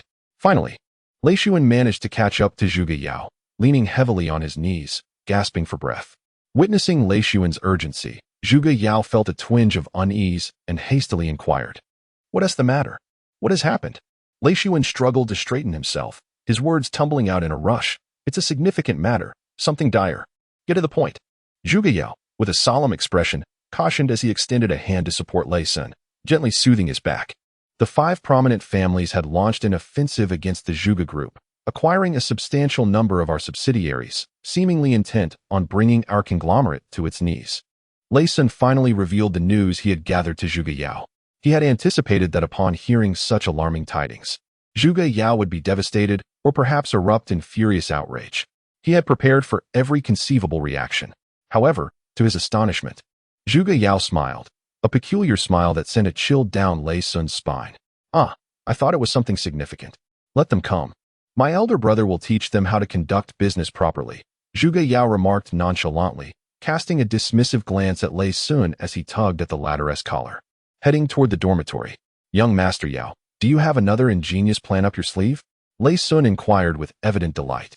Each time he witnessed Zhuge Yao wear such a smile, it typically heralded misfortune for others, a belief he held steadfastly, one he would boast about even decades later. Zhuge Yao shook his head in resignation, offering a wry smile as he replied, "I possess no such prowess. I merely wish to orchestrate a little annoyance for those 5 families." It was not only the evil Dragon Corps that faced such tribulations. Virtually all legions of the Empire encountered similar predicaments. The evil Dragon Corps fared comparatively better under the esteemed leadership of Li Bu, keeping the situation within manageable bounds. However, the less prominent armies were truly in dire straits, grappling with the escalating turmoil and the increasing instances of soldiers turning against their own. Under the oppressive influence of the 5 prominent families of the Dawn Empire, over half of the military surrendered control, becoming mere private armies for the aristocrats. Naturally, the imperial royalty would not remain passive. They raised their swords high, ensuring that any officer daring to show signs of disloyalty would meet a grim fate. This tactic was typically effective, yet in the face of the advancing forces of the Dusk Empire, it not only failed to achieve its intended results but also hastened the privatization of the imperial military by the nobility. Even before the grand conflict between the 2 nations commenced, a significant rift had emerged within the Dawn Empire. Zhuge Yao was well aware that such events would unfold, which is why he chose to enlist voluntarily, becoming a member of the Dragon Knight Legion. Regardless of the panic that gripped the remaining troops, this elite corps, directly under imperial command, would not be subjected to the same scrutiny from the royalty. He sought to engage in minor endeavors without facing considerable resistance, and perhaps even garner some support. Accompanied by Lin Yuan, he approached the soldiers' dormitory and stealthily infiltrated the control room of the service center. Originally, there were several security personnel and staff present, but now the service robots had ceased operations, as they had all been summoned to participate in the demonstration. Cheers erupted from the soldiers within the dormitory as the service robots sprang back to life. Freed from the burdens of mundane tasks like laundry, their spirits soared. The collective complaints dissipated into thin air as they began donning their gear, preparing to show the demonstrators a force to be reckoned with. Simultaneously, disturbances erupted among the protest groups scattered across Demon-S Cave Island, as they ceased their uproar, each one scrambling for the restrooms. Zhuge Yao accompanied Lei Sun to the regiment headquarters to witness the unfolding drama. However, before they could savor the spectacle, they were apprehended by Li Bu and his men. "You rascal, that was quite a ruthless ploy. I can't believe I didn't foresee it," Li Bu remarked, his tone laced with mockery as he addressed Zhuge Yao. Unwilling to concede, Zhuge Yao feigned innocence, casting a harmless gaze towards Li Bu. He chose silence, aware that the more one speaks, the greater the likelihood of erring. Observing Zhuge Yao's obstinacy, Li Bu, unusually composed, refrained from losing his temper. Instead, he spoke with an air of significance. The protest groups scattered across the island seemed to be growing restless. "Do you think they might seek retribution once they regain their composure? I am wronged. I merely dealt with those demonstrating in front of the headquarters. The unrest elsewhere bears no connection to me," Zhuge Yao protested, but the moment he uttered these words, he sensed something awry and shifted his gaze to Li Bu. Li Bu winked at Zhuge Yao, sending a shiver down his spine, prompting him to retreat several steps. In an instant, Zhuge Yao comprehended the situation. It was undoubtedly a scheme orchestrated by the other party, and now he was to bear the brunt of it. Thus, as they exited the regiment headquarters, Both Zhuge Yao and Lei Sun found themselves each clutching a bag of potatoes. The commander is indeed stingy. What does he mean by giving us these potatoes? Lei Sun complained, growing increasingly irate as he examined the bag. In a fit of frustration, he tossed the potatoes aside and contemplated trampling them. With the 5 prominent families embroiled in such turmoil, they were certain to unleash a formidable counterstrike. However, Zhuge Yao remained unfazed, for he was well prepared. Thus, he welcomed the impending chaos with open arms. Today, we shall feast on roasted potatoes, and I shall showcase my culinary prowess, which surely rivals that of those service robots. He cheerfully declared to Lei Sun, clutching the potatoes in his hand. His mind wandered to the notion of perhaps steaming some potatoes as well. Lei Sun, perplexed, pondered why they needed to toil over delicious potato dishes when they could simply dine at the restaurant. Nevertheless, since Zhuge Yao was keen on engaging in this endeavor, he felt compelled to accompany him, even at the risk of an upset stomach. Numerous soldiers passing by cast disdainful glances, deeming their actions absurd. Was it truly worth such fervor over a mere handful of potatoes? Soon enough, these soldiers would come to regret their inaction, lamenting their failure to seize some potatoes for themselves to quell their hunger. The news of the food shortage was startling, spreading rapidly throughout the entire military camp. The 5 prominent families, realizing that their protests bore no fruit and that control over the service robots had inexplicably slipped away, were filled with indignation. In their fury, they halted the military provisions destined for the Demon Cave Island and shuttered all grain stores on the island. In this context, the 2 bags of potatoes held by Zhuge Yao and Lei Sun transformed into coveted treasures, attracting the avaricious gazes of countless soldiers. Within the office of the regiment commander, Li Bu observed the scene on the surveillance monitor, where Zhuge Yao and Lei Sun were encircled by soldiers, a smug smile adorning his face. Beside him, Galen watched the monitor with a twinge of sympathy, remarking, "What we are doing seems rather unscrupulous. Should we not send a team to extricate them from their predicament?" Garen nodded in agreement, yet he remained unconvinced and voiced his concerns. "Even if we proceed in this manner, we cannot sustain ourselves for many days. Our energy reserves are dwindling. What shall we do if the enemy truly advances upon us?" Li Bu, his smile vanished, revealed a fierce glint in his eyes and retorted, "There is no need to wait for their assault. I shall lead our forces to strike first. Once we endure these next few days, the situation will become manageable." A considerable number of soldiers in the barracks had congregated in the dormitory, eager to seize a few potatoes to quell their hunger. Some had not eaten breakfast, and their stomachs grumbled audibly. Unfortunately, the crowd was too dense, and many were unable to push their way inside to witness the unfolding scene. "Do not miss the opportunity," a voice cried out amidst the throng. "1 potato for 10,000 contribution coins. Those without funds may purchase on credit." Zhuge Yao shouted through the crowd, as several soldiers salivated at the sight of the aromatic potatoes. Yet, with Mimi standing nearby, none dared to cause a disturbance, though they could hardly muster enough contribution coins.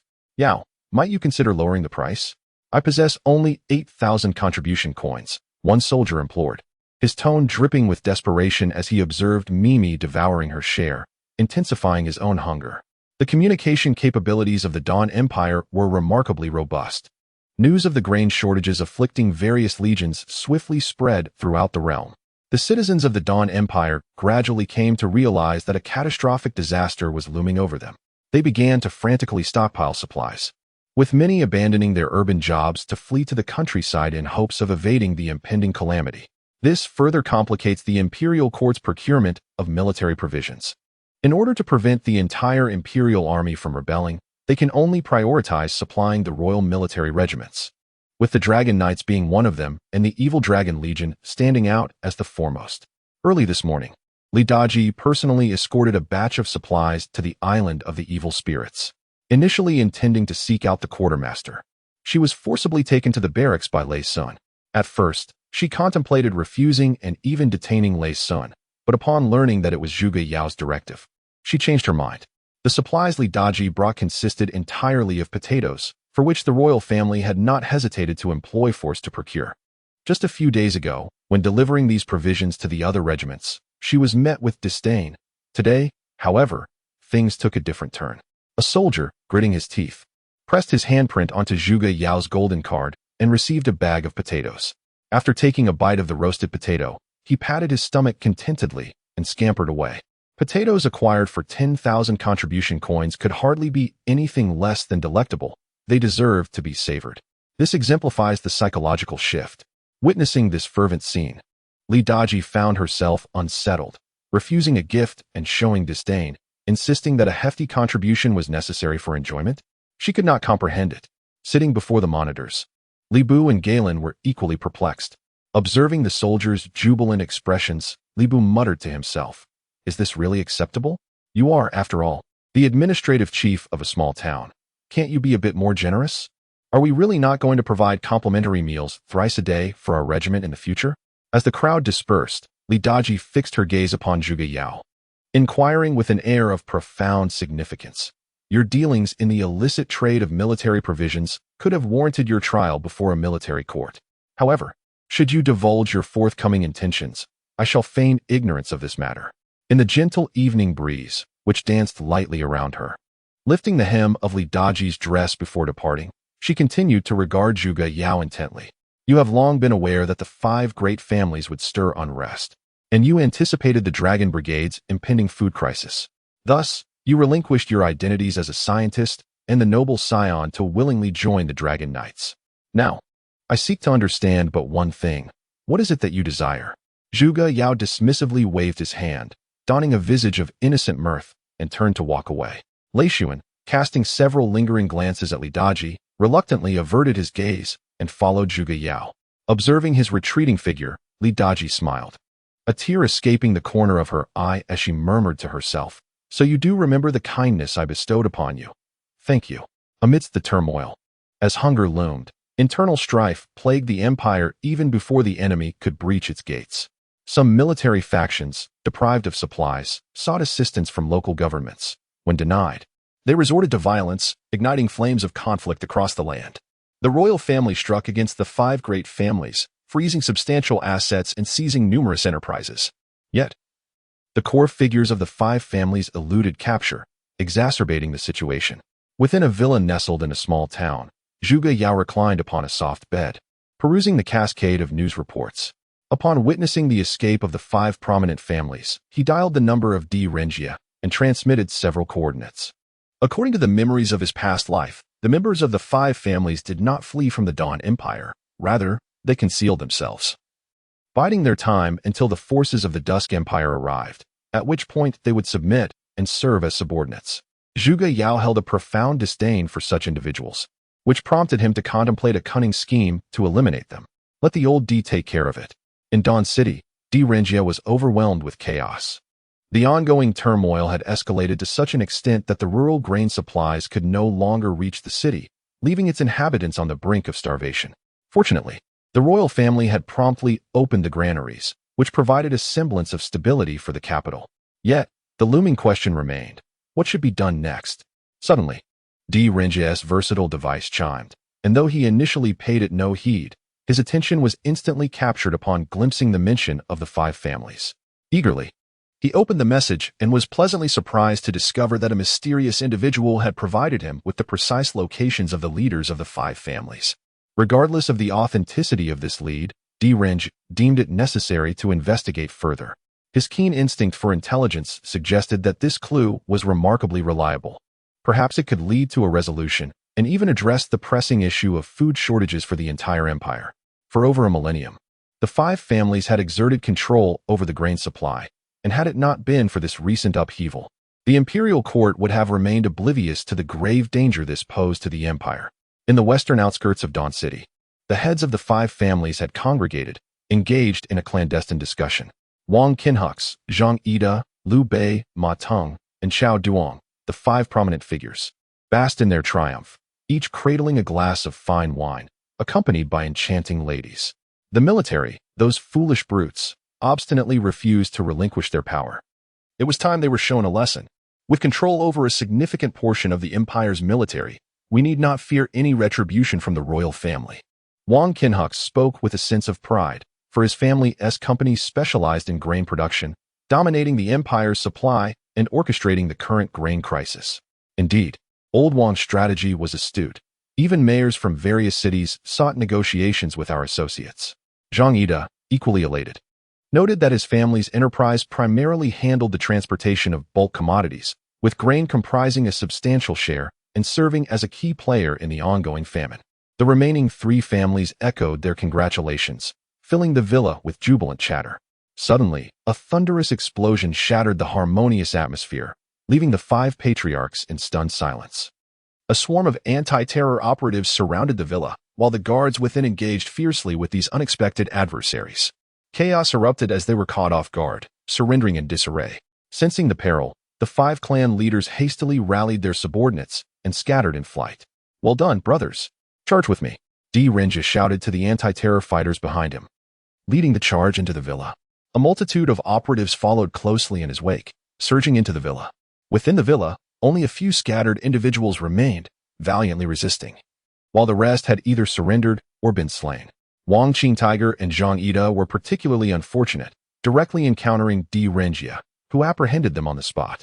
Renjia initially intended to pursue further, but was suddenly confronted by a dozen beastly leopard men that emerged from the villa, creating chaos in the scene. In the attempt to capture the remaining 3 clan leaders, they had already vanished without a trace, leaving him to vent his frustration upon the beastmen. Following the capture of these 2 clan leaders, the remaining 3 panicked and, quite unexpectedly, commanded the newly acquired troops to instigate a rebellion.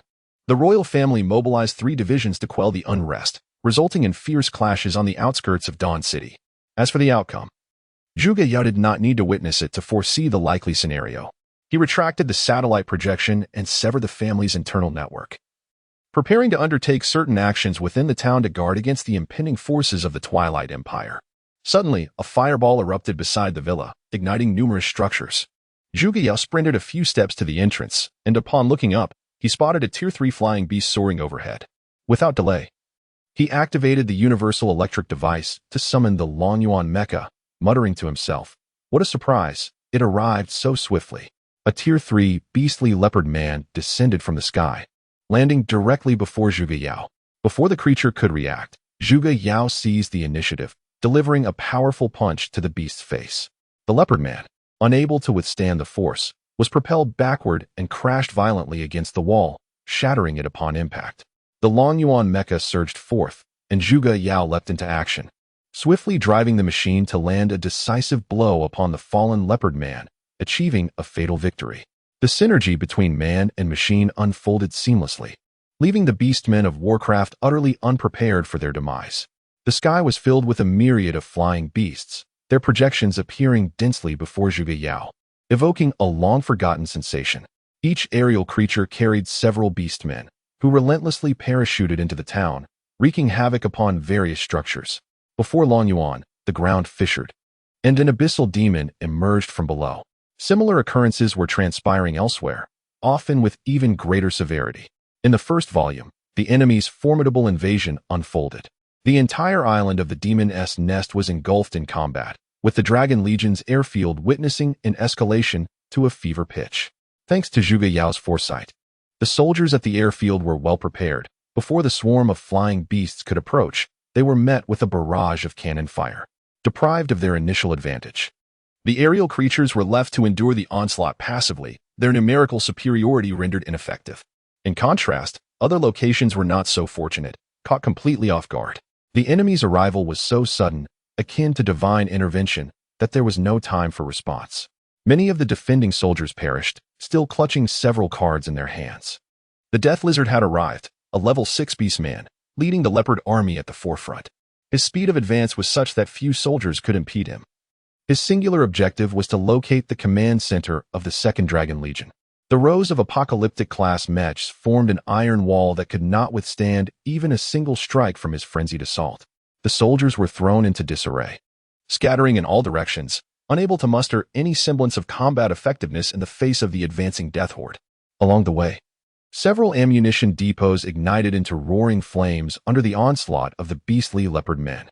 The fallen angels, accompanied by several squads of apocalypse-class mechs, arrived to provide assistance. But their efforts were short-lived as they were compelled to retreat in the face of the relentless assault from the beast men, which surged like a tidal wave. Due to the lack of energy supplies, many mechs remained docked in the warehouses, awaiting their inevitable destruction.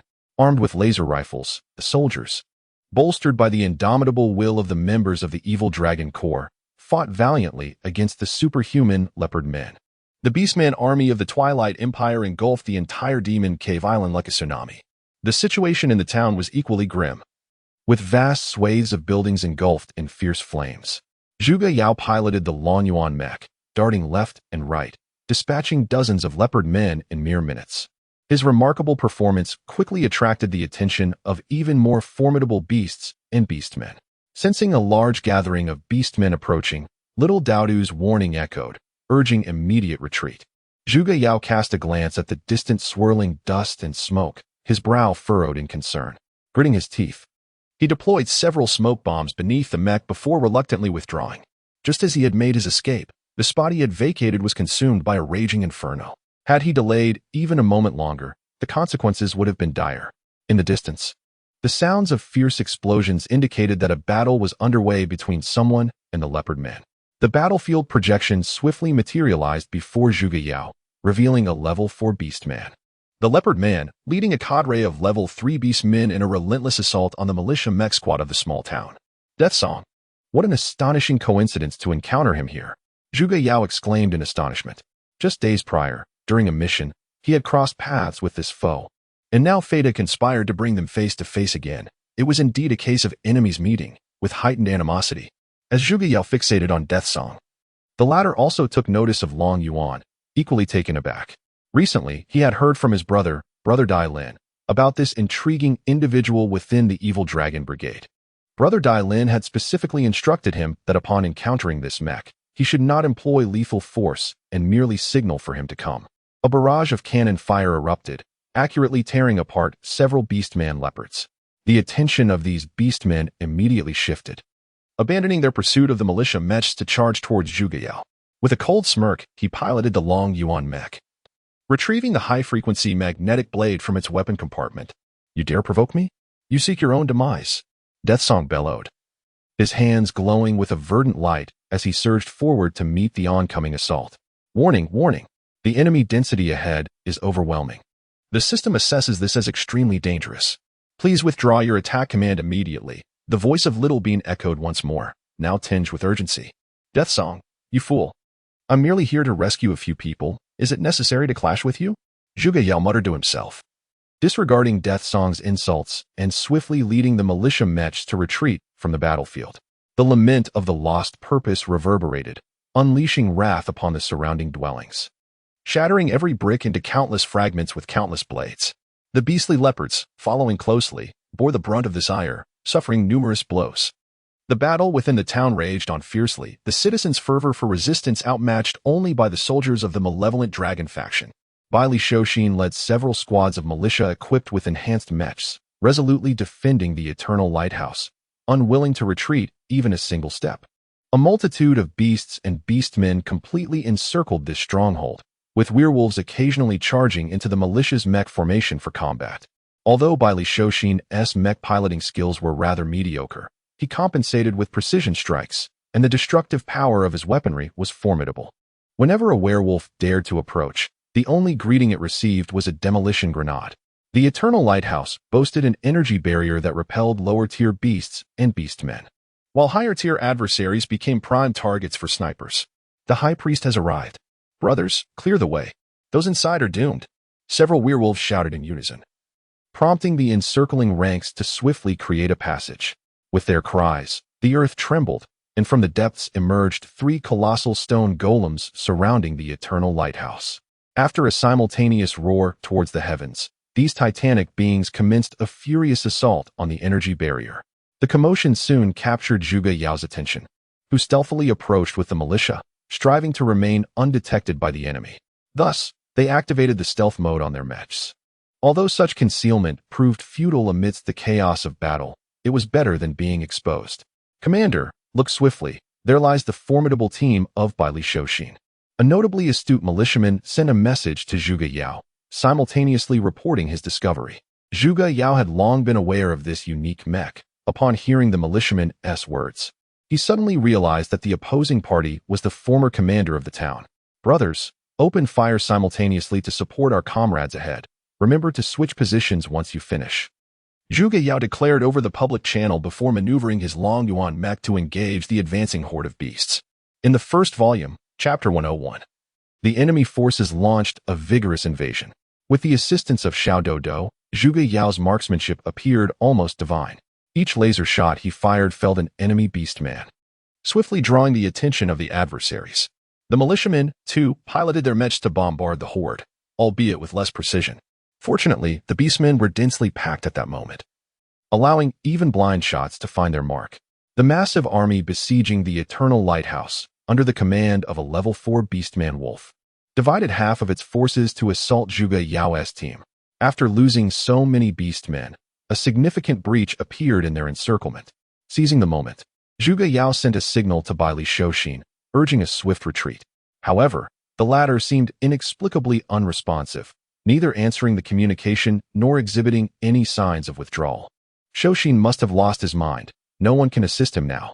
We must retreat, Zhuge Yao exclaimed into the communicator, swiftly maneuvering the Lin Yuan mech to pull back. With the arrival of Zhuge Yao and his entourage, half of the enemy forces were diverted, and Bai Li Shouxin immediately felt a wave of relief wash over him.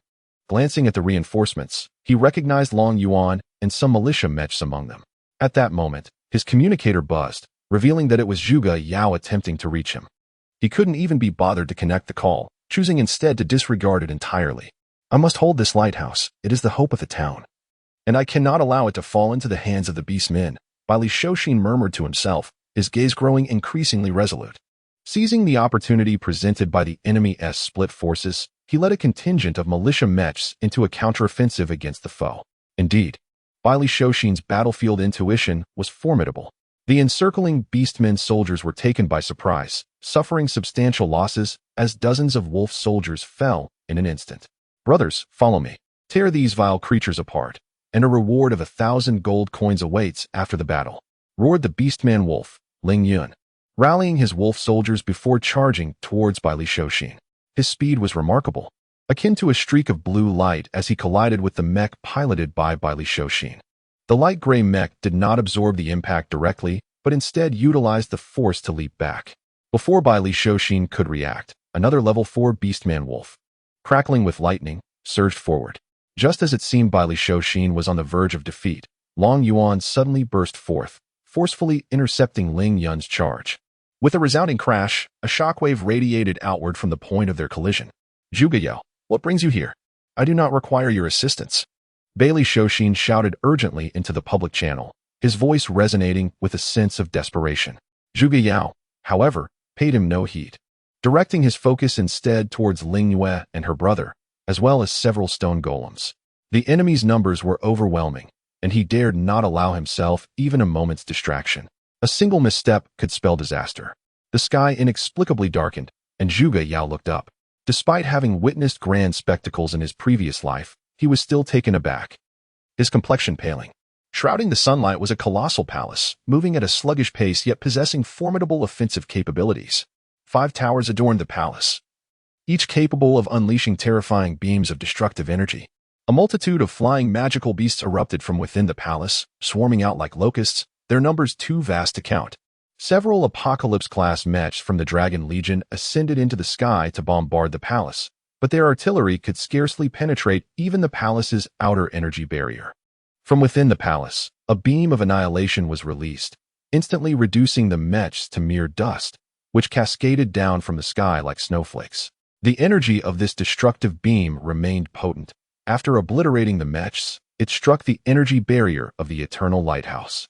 The beam encountered only slight resistance before breaching the barrier and impacting the lighthouse itself, which immediately began to collapse. Bai Li Shouxin watched this scene in a daze, his face a portrait of disbelief. After the destruction of the Eternal Lighthouse, a level 6 flying magical beast emerged from the palace, its overwhelming aura enveloping the entire town in an instant. The colossal flying beast, capable of belching flames, boasts not only a pair of immense wings, but also a set of indomitable claws. The Flame Dragon King. How could such a terrifying weapon of destruction manifest in this place? Upon glimpsing the 6th-tier flying monster in the sky, Zhuge Yao exclaimed in astonishment, his voice broadcasting over the public channel, quickly reaching the ears of his comrades. However, they were too consumed by rage to heed his warning. as the militia members were engulfed in fury. The eternal lighthouse, their steadfast pillar, had collapsed before their very eyes, leaving an unimaginable impact on their psyches. Witnessing the fall of the eternal lighthouse, Li Shouxin descended into madness, recklessly firing upon the Flame Dragon King. Almost all the militia members from the nearby towns simultaneously redirected their mechs toward the Flame Dragon King, launching a barrage of attacks. The outcome was predictable. Their onslaught could barely ruffle a single hair on the beast. Infuriated by these insignificant insects, the Flame Dragon King's abdomen swelled ominously, and flames erupted from its maw. "Retreat quickly. It's about to unleash its fiery breath," Zhuge Yao shouted into the communicator, activating the rocket boosters of his mech as he clasped Li Shouxin's mech, swiftly propelling them away from the town. Lin Yuan, noticing Lin Yuan's attempt to flee, felt a surge of blue energy emanate from his feet, eager to pursue. However, he was halted by his sister, Ling Yu, rendering him immobile. "Sister, why are you stopping me?" Ling Yuan exclaimed in frustration, his face flushed with anger. Yet he was no match for Ling Yu's strength. Without hesitation, Ling Yu seized Ling Yuan by the ear and sprinted toward the outskirts of the town, the werewolf army trailing closely behind them, retreating like a tidal wave. After running a considerable distance with Ling Yuan, Ling Yu finally scolded him fiercely, "You reckless fool. Are you disregarding your life? Have you turned a blind eye to the Dragon King's wrath? You don't even know how to write the word death." Before she could finish her words, a cataclysmic flame beam erupted from the mouth of the Flame Dragon King. In an instant, half the town was engulfed in a sea of fire, with entire blocks of houses collapsing simultaneously. The sheer force of this attack underscored the immense power of the Flame Dragon King. Zhuge Yao gazed at the town, devastated by a single strike, feeling a throbbing headache. The ferocity of the Flame Dragon King's assault was utterly terrifying. Had he not fled swiftly, he would have been reduced to ashes with no chance of retaliation. Beep. A notification sound echoed from the cockpit. Zhuge Yao lowered his gaze to see a communication from Garen, the political commissar of the Evil Dragon Corps. He quickly pressed the button, and Garen's slightly hoarse voice came through. "Attention, all soldiers of the Evil Dragon Corps, immediately gather at the Corps headquarters. The main force will evacuate from the Demon Cave Island in 10 minutes. Chapter 102, Battle of Beast City. The Dawn Empire launched a large-scale invasion, causing the border legions to collapse entirely. Even the elite Evil Dragon Corps of the Dragon Knight Order could not withstand the onslaught. This shocking news, however, was perceived differently by those with ulterior motives. After several meetings, the royal family decided to exempt the taxes of Beast City, instead opting to increase military supplies by 30%, which would require dedicated personnel to escort them to the imperial warehouses. In all of Beast City, only the Han Xing team was fortunate enough to be assigned to guard duty. Thus, the entire defensive responsibility of the Beast City naturally fell upon him, and the magnitude of the task was indeed considerable. A sentinel of the Beastmen within the dense forest gathered this information and delivered it to the third prince of the Beastmen and Lionmen. This Beastman captain was none other than Zhong Han of the Twilight Empire, dispatched by the king to seek an assault on Beast City. In addition to the mechanized army that originally resided in Beast City, he also brought forth the soldiers of the Berserker tribe. The Beastman Bear warriors of this tribe were all valiant and formidable, akin to relentless killing machines. Renowned for their unparalleled strength, nearly every soldier was proficient in the art of berserk skills. At this opportune moment, reinforcements dispatched by the tribe arrived, comprising a cavalry unit of wolf riders and 2 battalions of leopard infantry, totaling over 700 Beastman warriors. The third prince of the Beastmen, along with several captains, deliberated on strategies, and he spoke first. "This is an opportunity. We can assemble our forces and launch an assault on Beast City. Indeed, this proposal is commendable. Let us proceed," a Wolfman captain exclaimed. The Beastmen were not known for their intellectual prowess, yet they excelled in their unwavering obedience. The third prince of the Beastmen let out a satisfied howl, revealing a visage brimming with fervor, his fighting spirit reaching its zenith. At that moment, had there been a divine-level mech from the Dawn Empire before him, he felt he could vanquish it with a single blow. "Hold on," the High Priest Li Nu, having listened to the meeting, urgently intervened, his heart racing with alarm. This mindless horde, attacking Beast City with such a large force, will undoubtedly face preparations from the adversary. Does the High Priest have something to convey? The third prince, Zhong Han, cast a sharp glance at the High Priest before inquiring. Initially, Li Nu contemplated suggesting an assault on the mayor, reasoning that the assassination of this individual would undoubtedly incite the Gongsun clan to rebel, thereby surrendering the entirety of Beast City. However, observing the prince's demeanor, he dismissed this notion, opting instead to advise, "Your Highness, I believe it would be more prudent to strike under the cover of night." Upon hearing the High Priest's counsel, the third prince experienced a moment of hesitation. Sensing the moral implications, the foundation of fairness was rooted in equality, and with the adversary's forces tripling their own, the situation appeared inherently unjust. Could one truly bear witness to their warriors falling in such a marginal city? Seeing his persuasive efforts bearing fruit, the High Priest intensified his rhetoric, rallying other warriors to his cause. At this juncture, Zhong Han gritted his teeth and nodded resolutely. A significant contingent of beastmen troops actively positioned themselves within the forest, with each squad reaching their designated locations. After a prolonged wait, as nightfall descended, the third prince eagerly issued the command to attack. With a thunderous roar that shattered the tranquility of Beast City, a multitude of beastmen surged forth from all directions. In less than a minute, 3 infantry squads of beastly leopards infiltrated the city, wreaking havoc upon crops, incinerating outer residences, and slaying several patrolling soldiers of Beast City on the spot. "Warriors, charge forth and annihilate all within the city," Zhong Han proclaimed, leading a squad of bearmen infantry at the forefront of the assault. Behind him, several wolf infantry squads, inspired by the third prince, bravely surged into the city. The majority of the city's defense forces were resting and utterly incapable of resistance. Thus far, the beastmen's nighttime assault had proceeded remarkably smoothly. After several charges, the mechanized units hastily dispatched from their barracks were thoroughly defeated. A sudden flash of crimson light illuminated the entirety of Beast City, heralding a turning point in the conflict. The city's guardian mainframe detected the presence of numerous beastmen, automatically activating searchlights across various locations to their highest intensity.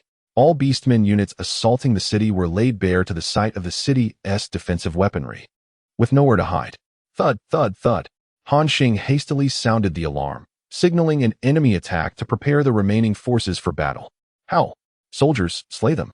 The third prince, Zhong Han, raged, leading the bear warriors into fierce combat against the surging mechanized army, engaged in a tumultuous clash. Alas, High Priestly lamented. What should have been a night raid had inexplicably turned into a full-scale assault. Given the current circumstances, an intense melee between the two sides seemed inevitable. With the outcome exceedingly unpredictable, Gongsun Li sounded the horn of advance, commanding the troops to launch a vigorous attack. His reaction appeared slightly delayed, yet he managed to arrive just in time. The advance horn, a supreme directive of the imperial soldiers, signified a full-scale offensive, compelling all to join the fray. The entirety of Beast City erupted into action, akin to an army of marching ants, with a vast multitude of soldiers pouring into the battlefield. Gongsun Li personally led the heavily armored Apocalypse-class mecha battalion into the most densely populated area of the orc hordes, engaging in brutal close-quarter combat after brutal combat. The soldiers from the other camps, under the command of a full-scale assault, also joined the battlefield one after another. Among them, the mercenaries were the most numerous. They were robust, well-equipped, and possessed an indomitable fighting spirit. As this was a battle for the defense of their homeland, each of them charged forward valiantly, ensuring they dealt a blow to the enemy even before their own fall. Roaring in frustration, the orc prince let out a defiant cry, seizing 2 mechas and tearing through steel as if it were paper. Regardless of how many he dispatched, an inexhaustible tide of mechas continued to surge forth, seemingly endless. Chapter 103, The Strong Woman, Gongsun Li Retreat.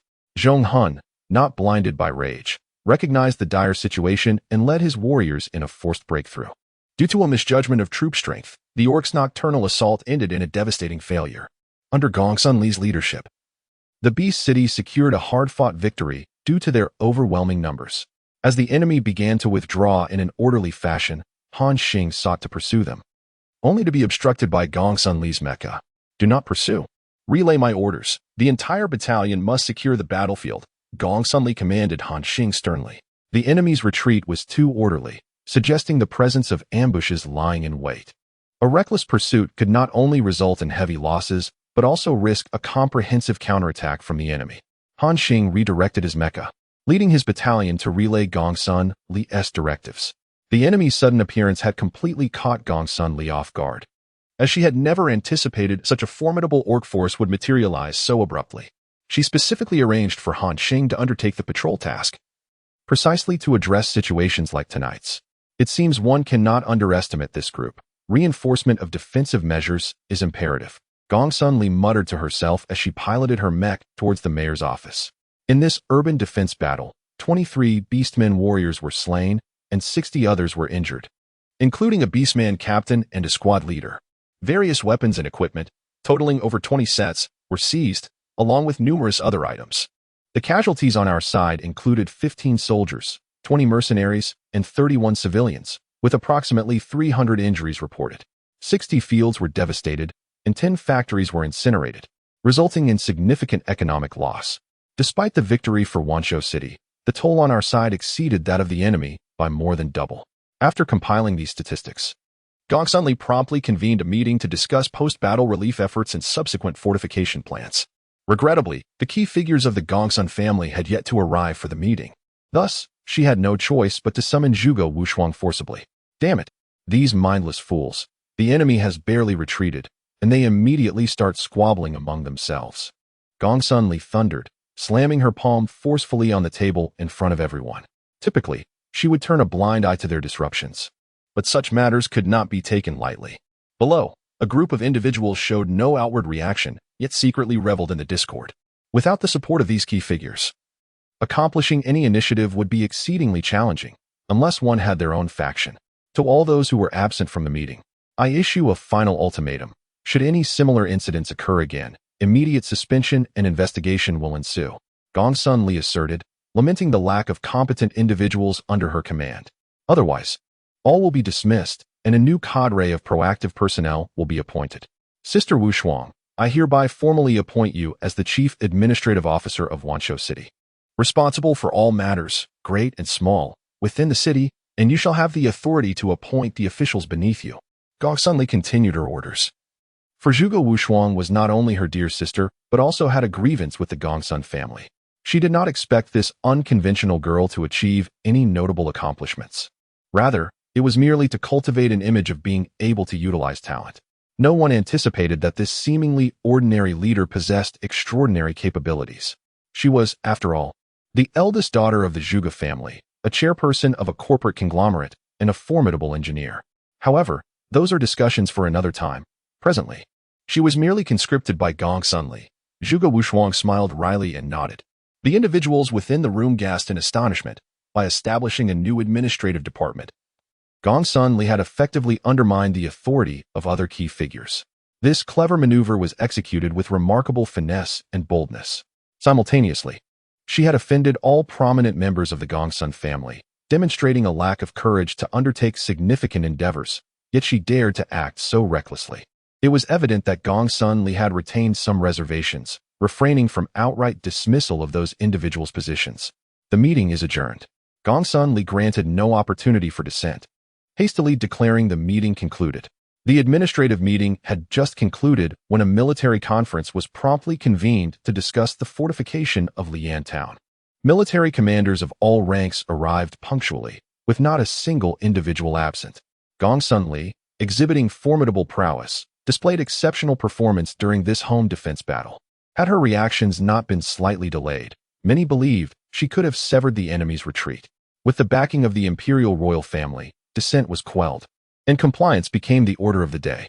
Without further ado, I summoned you all here primarily to discuss the enhancement and reinforcement of the city.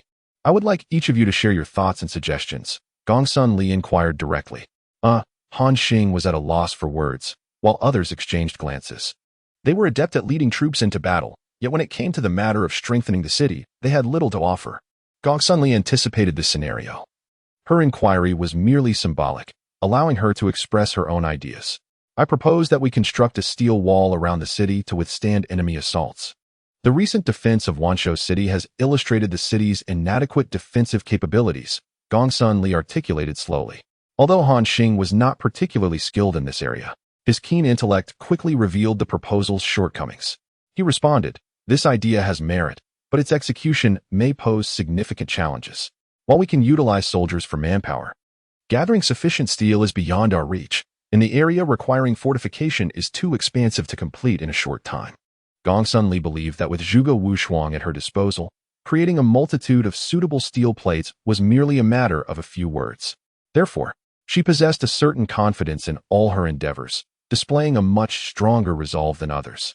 Very well, Han Xian nodded in agreement. This proposal is commendable, and I deem it feasible. Another officer also nodded in assent. The remaining officers, witnessing this, similarly expressed their support for the initiative. Chapter 104. The tiger does not show its might without delay. The following morning, Gongsun Li assembled a large group to commence work. Upon gazing at the piles of iron plates on the outskirts of the city, everyone was struck with astonishment. They marveled at the magnitude of Gongsun Li's undertaking. It was indeed extraordinary. They had witnessed formidable warriors on the battlefield. Yet seeing someone capable of producing such an abundance of iron plates in a single night was a first for them. Such feats, when recounted, would hardly be believed unless witnessed firsthand. Meanwhile, the necromancer, Lin, commanded the army of beasts to assault the entire Evil Ghost Cave Island. Numerous military camps were ravaged, and even the nearby towns were not spared from the fate of destruction. Zhuge Yao, accompanied by Li Shouxin and over 1,000 militia, retreated toward the location of their headquarters. The Flame Dragon King, Jelu, laid waste to the town, instigating chaos that provided them with an opportunity to break free. Having not ventured far, the sounds of fierce combat echoed ahead. The considerate Xiao Daodu delivered the battlefield's projected imagery and three-dimensional schematics to Zhuge Yao, presenting them with clarity and precision. Within the visuals, dozens of mixed-level mech squads were besieging the Tiger Man, Lin. Though the inhabitants of the Dawn Empire possess a numerical advantage, they remain at a disadvantage. The expression of the Beast Man, Lin, is nonchalant, akin to a cat playing with a mouse, effortlessly deflecting the barrage of shells and beams from all directions. Among the fray, two formidable mechs stand resolute, Mimi's Fallen Angel and Leishuan's Thunder Mountain. Mimi leads the offensive while Leishuan orchestrates the defense, their combat unfolding with remarkable order. Besides Lin lie three severely damaged apocalyptic-class mechs, their state of disrepair astonishing. This detestable beastman has not annihilated them outright. Instead, he is methodically toying with them. Remarkably, he does not even employ his battle axe, engaging instead in bare-handed combat with an air of indifference. A flickering yellow light emanates from his hands, sending any mech that dares to approach him sprawling. Upon closer observation, one would discern that Lin is enveloped in a protective energy membrane. Upon reaching the 6th level, beastmen can materialize energy at will, resulting in a rapid surge in combat prowess. Imagine the spectacle when he gathers an immense amount of energy and transforms it into a bow and arrow in one fell swoop. The Fallen Angel, undeterred, brandishes her long sword and charges once more at Lin. This time, she has gathered her strength for an extended period, her sword aglow with brilliant radiance. Lin does not even spare her a glance. Instead, he casually lifts his left hand and gestures outward. A massive earthen wall materializes before him, effectively blocking the Fallen Angel's advance. Yet, to his surprise, she shatters the wall and thrusts her sword fiercely into his chest, embodying the duality of light and darkness.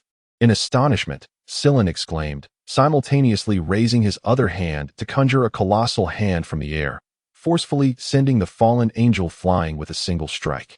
Wounded, Lin's eyes turned crimson, and the oppressive aura emanating from him surged rapidly.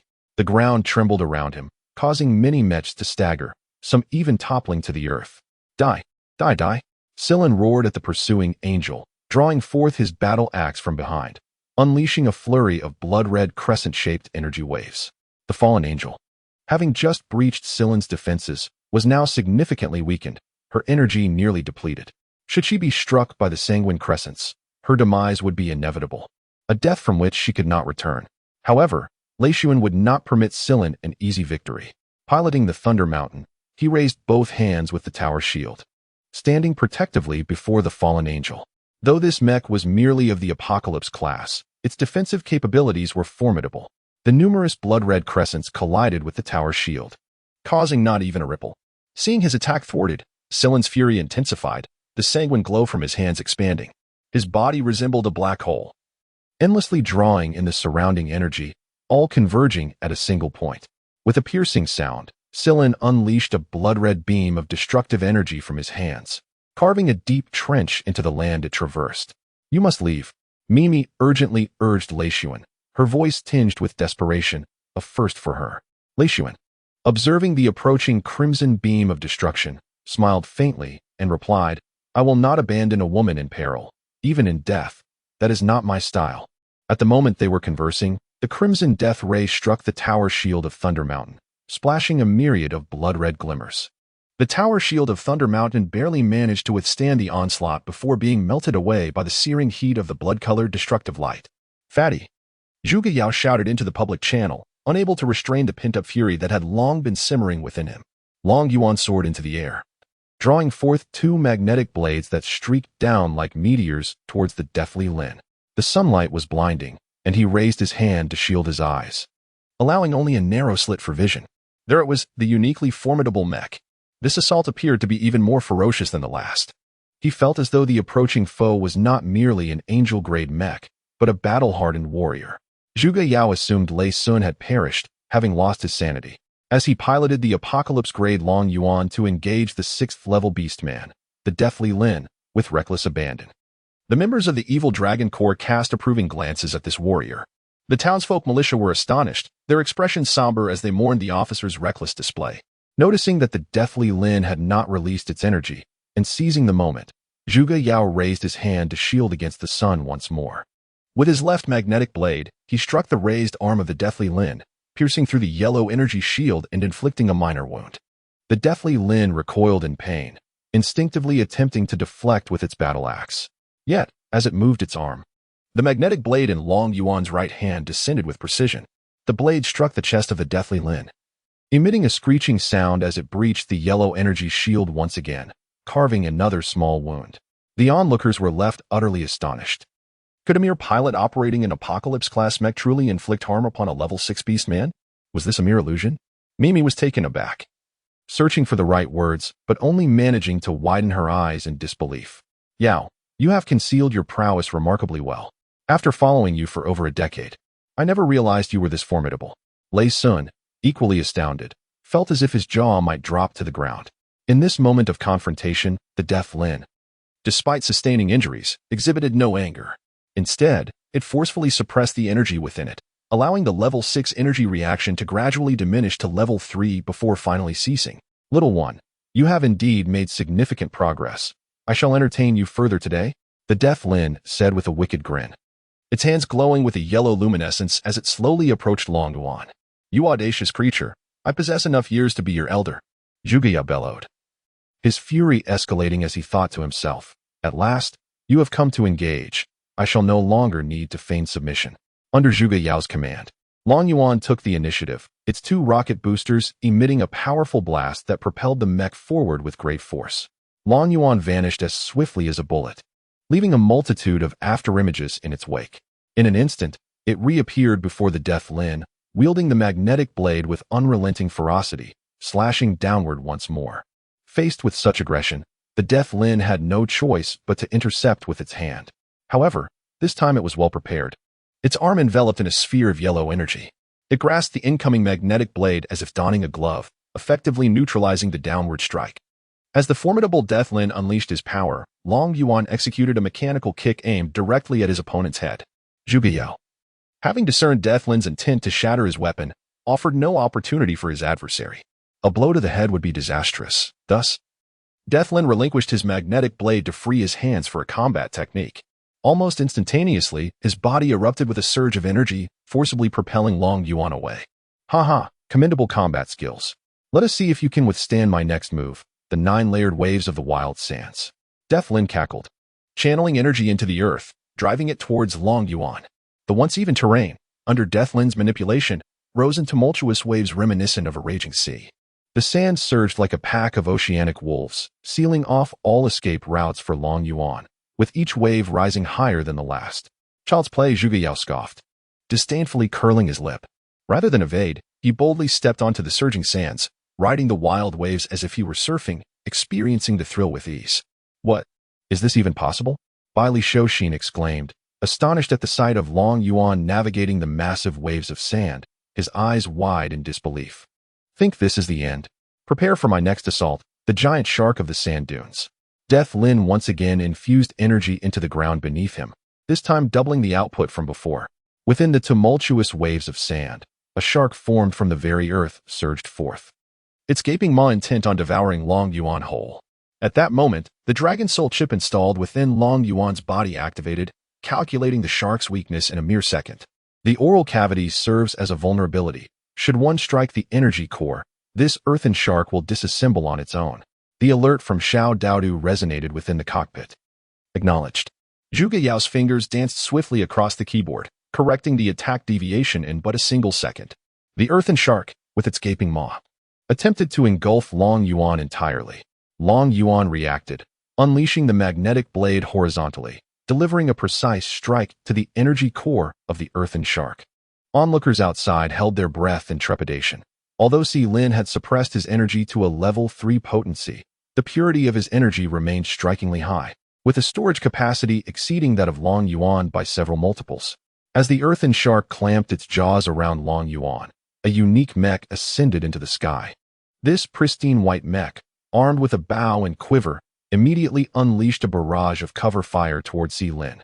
Unlike other mechs, each arrow shot from this one was enveloped in pure white energy. As the rain of arrows descended, Lin disdainfully waved his hand, summoning an earthen shield before him. Yet, he was unprepared for the penetrating capability of the incoming arrows, forcing him to wield his battle axe for defense. Lin's fury ignited once more. Being interrupted during a one-on-one duel was perceived as a provocation. The act of dueling is protected by the laws of the Twilight Empire and is universally acknowledged by all beastmen. Conversely, those who disrupt such duels not only infringe upon the laws of the Twilight Empire, but also disregard all established regulations. Disturb me and ambush me. And do not blame me for bullying the younger generation. The body of the dead scale shimmered once more with a blood-red luminescence, emanating the formidable pressure characteristic of a 6th-level magical beast. With a resounding boom, the once mighty yellow earth shark, which had devoured the dragon abyss, was reduced to countless particles. The silhouette of the dragon abyss mech re-emerged before the spectators, its form glinting with a golden hue under the support of the yellow sands, utterly unscathed. Such terrifying destructive power, and yet the shooter mech was merely of apocalypse level. It stood no chance against this onslaught. After sustaining this blow, it plummeted from the sky, crashing heavily to the ground, emitting thick plumes of black smoke. Zhuge Yao found himself at a loss for words. Such a feeble creature dared to provoke them. Reminiscent of an individual named Hoi, he pondered silently whether this being might be a relative of Hoi, for it had barely made an entrance before meeting its demise, a truly lamentable fate. A tiger does not reveal its power, and one should not mistake me for a sickly cat.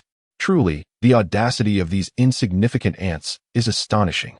The dead scale could hardly be bothered to cast another glance at the shooter mech, redirecting its attention to the dragon abyss. A subtle smile curving its lips into a grand arc. An abundance of spiritual energy from heaven and earth converged upon the dead scale, causing the very skies to shift in hue. Zhuge Yao, too, bore a peculiar smile, the arc of his lips surpassing that of the dead scale. Having witnessed that Lei Shan was unharmed, he gradually regained his composure and addressed the dead scale. Do you think the evil dragon group consists solely of us younger ones? If you wish to strike at me, have you considered the opinion of that particular individual? Child, cease your pretense before me. If there were true masters upon this island, they would have revealed themselves by now. I have come to realize that it is not I who bullies you, but rather your immense potential that poses a threat. Should I fail to eliminate you now, you will undoubtedly become an obstacle to the advance of the Dusk Empire in the future. As he spoke, the malevolent gleam in Lin's eyes was unmistakable, and the veins in his hands throbbed ominously. Prepare to receive my attack, the blood destruction death ray. If you survive, I shall consider sparing you. Lin thrust his hands forward, unleashing a crimson beam towards Long Yuan, a force imbued with the power to obliterate the heavens and the earth. Chapter 106. The Evil Dragon, Li Bu. Zhuge Yao remained motionless, finding no reason to evade. The energy emanating from behind him surpassed that which lay ahead. The blood destruction death ray hurtled towards Long Yuan, seemingly certain to strike its target when suddenly, another superpowered mech appeared, deftly maneuvering into position. With a mere flick of its arm, the destructive beam veered off its original trajectory, making a dramatic 90-degree turn and crashed into a towering mountain. The mountain erupted with a thunderous roar, disintegrating into countless particles of dust that danced in the air. This particular black mech was strikingly unique, featuring a flattened head, short mechanical arms and legs, and a multitude of sharp blades adorning its exterior. A dragon was emblazoned upon its left chest, the words "Evil Dragon" inscribed within, creating an eye-catching spectacle. The arrival of Li Bu ignited fervent cheers across the battlefield. The soldiers of the Evil Dragon Corps, piloting their mechs, raised their weapons high and chanted in unison, "Evil Dragon! Evil Dragon! Evil Dragon!" Simultaneously, the werewolf Beastmaster Zhao Xing, accompanied by a battalion of werewolf mech warriors, hastened to the scene of the conflict. An increasing number of soldiers from the Twilight Empire hastened towards this direction, and it was estimated that they would arrive shortly. General Silin, Zhao Xing humbly expressed, "I apologize for the late support." He lowered his head in a gesture of submission. His arm had regrown. Yet the animosity towards Zhuge Yao remained undiminished in his eyes. Through relentless cultivation, Zhao Xing had elevated himself to the third level.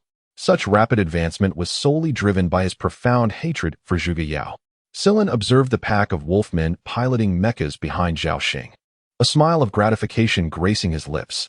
He gestured towards Zhao Xing and reassuringly remarked, "You have performed admirably. As a reward, I shall allow you to deal with that rascal Zhuge Yao."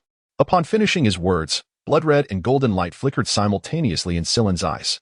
The surrounding spiritual energy began to converge towards his form, amplifying the oppressive aura he emanated. Li Bu dismissed Silin entirely, his body thrumming with dark energy. And with his mecha's enhanced absorption capabilities, he gathered the surrounding energy with far greater efficiency than Silin. The battlefield's energy was abruptly drained, resulting in a resounding explosion that reverberated throughout, affecting all combatants present, including the mechas of the Evil Dragon Corps, which were left in disarray. However, Silin and Li Bu remained unaffected, shielded by an energy barrier before them.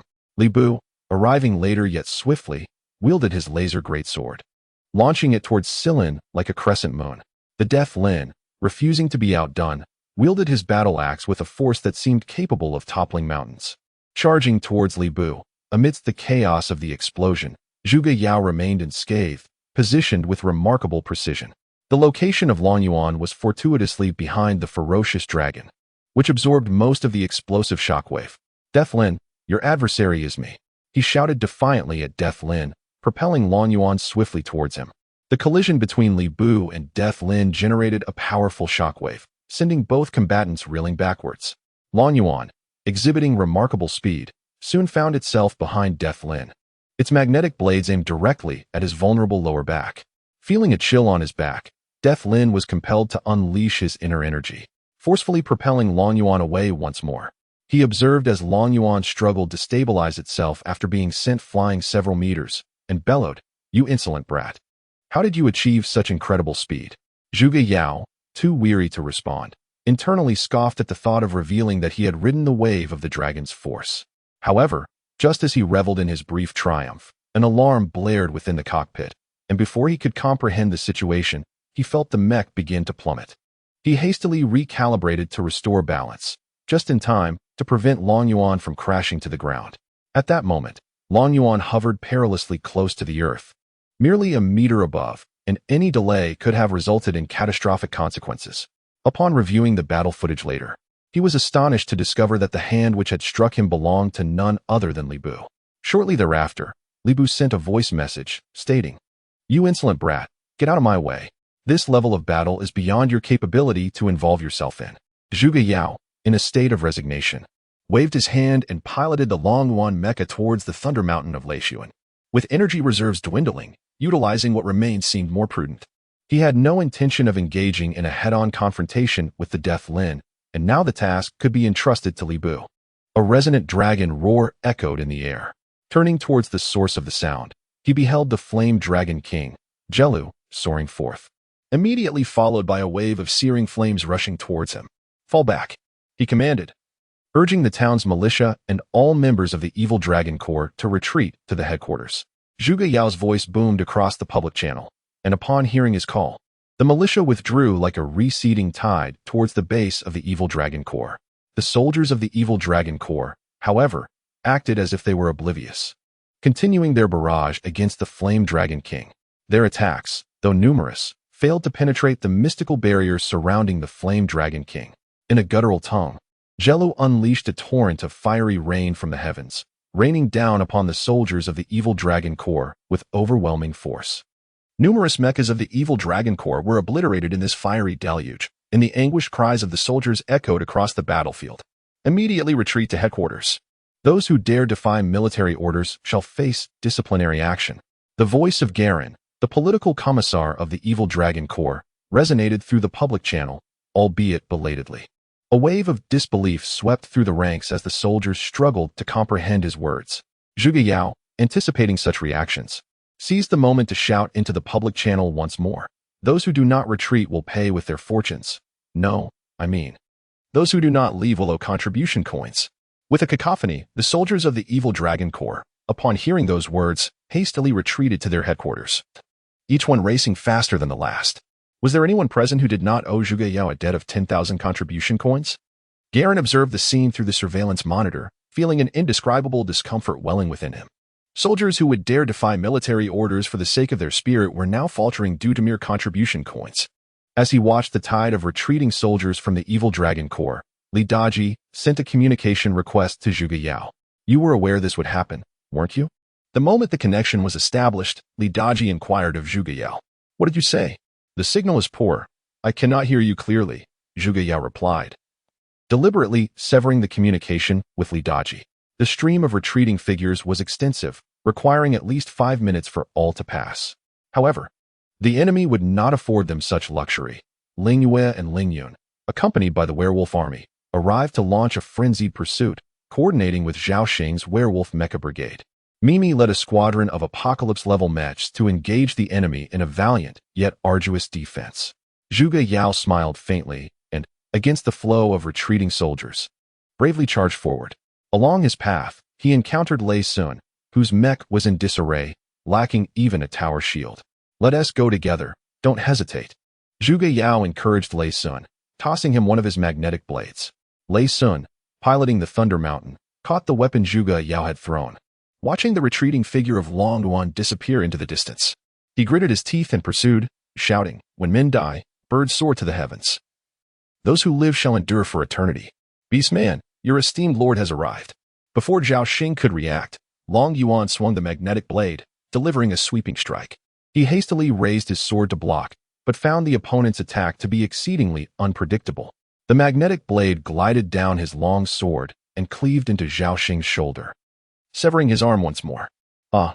Zhao Xing screamed in agony, blood pouring uncontrollably from the wound. Ling Yu, sensing the dire situation, feigned an attack towards Mimi and dashed to Zhao Xing's side. A green light flickered in her hands as she channeled energy into Zhao Xing, hastening the healing of his injury. Lin Yuan raised the magnetic blade towards Ling Yu, yet hesitated to make his next move. Zhuge Yao appeared uncertain, his hand resting on the control lever, inadvertently shifting it slightly away. In the skies above, the battle between Li Bu and the dead Lin raged on, equally matched in intensity. Both combatants favored aggressive tactics, resulting in a fierce duel of strength. At least, that was the belief of dead Lin, who grew increasingly displeased when the Flame Dragon King Gulu arrived to assist. However, he found himself powerless to intervene. Strictly speaking, it was a dragon, and thus classified as a type of beast, not violating the Empire's dueling laws. Li Bu faced 2 level 6 opponents simultaneously, yet showed no signs of panic, maintaining his offensive strategy. To counter the Fire Dragon King's fire attribute energy, the Evil Dragon Mecha activated its electromagnetic shield, simultaneously channeling a vast amount of electrical energy into the Great Sword. An ant dares to flaunt its efforts before this Dragon King? A fool's errand. The Flame Dragon King, Gulu, emitted a resonating roar that caused several mountains in the vicinity to crumble, while the nearby lake erupted in a cascade of water columns. In the next moment, a fierce blaze emanated from Gulu's mouth as he unleashed a colossal fireball towards the Evil Dragon Mecha. As the fireball surged towards the mecha, it expanded dramatically, swelling several times in size by the moment it struck its target. Contrary to Gulu's expectations of a grand explosion, the fireball vanished without a trace, wholly consumed by the Evil Dragon Mecha, leaving not even a spark behind. Ha! You thought too little of me, you foolish child. Li Bu laughed heartily at the astonished expression of the dying Lin. The 2 lunatics. The Flame Dragon King could no longer bear the spectacle, and began to gather fiery energy once more, preparing to unleash his devastating ultimate move, the destructive light. However, before Galu could execute his skill, the evil dragon mecha struck with even greater speed, releasing a massive fireball towards Galu. Upon impact, the enormous fireball detonated against the Flame Dragon King, creating a tremendous explosion. Despite possessing fire resistance, Galu's form was still propelled far away by the force of the blast. You can absorb spiritual energy skills and amplify them within, then release them? After battling you for over a decade, I never anticipated that you, shameless scoundrel, would possess such a hidden talent.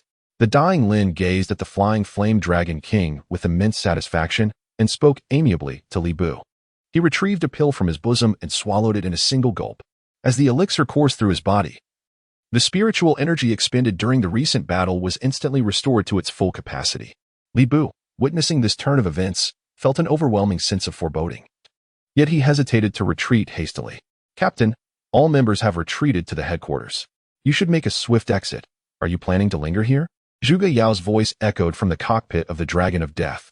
Enraged, Li Bu bellowed back. I haven't even accepted your communication request. How dare you intrude? Are you attempting to intimidate me?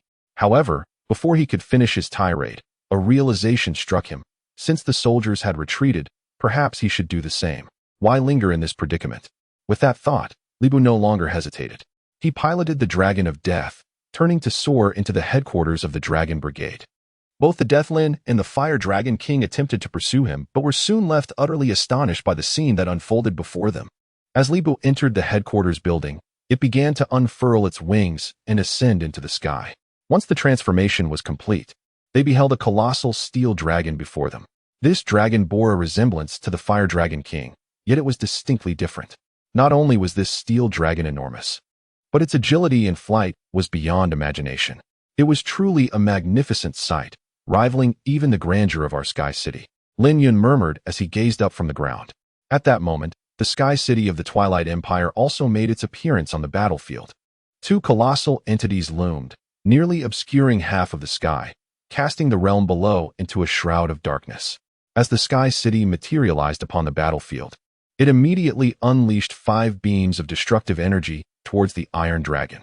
The ferocity of this assault compelled both the Death Lin and the Flame Dragon King to evasively retreat. In Chapter 108, the Iron Dragon exhaled a torrent of flames, nullifying the incoming 5 beams of annihilation to mere nothingness. Before the Sky City could mount another offensive, Li Bu deftly maneuvered the Iron Dragon into an alternate dimension, vanishing without a trace. Gazing upon the desolate battlefield, both the Deathlin and the Flame Dragon King found it hard to believe their eyes. Such might was astonishing.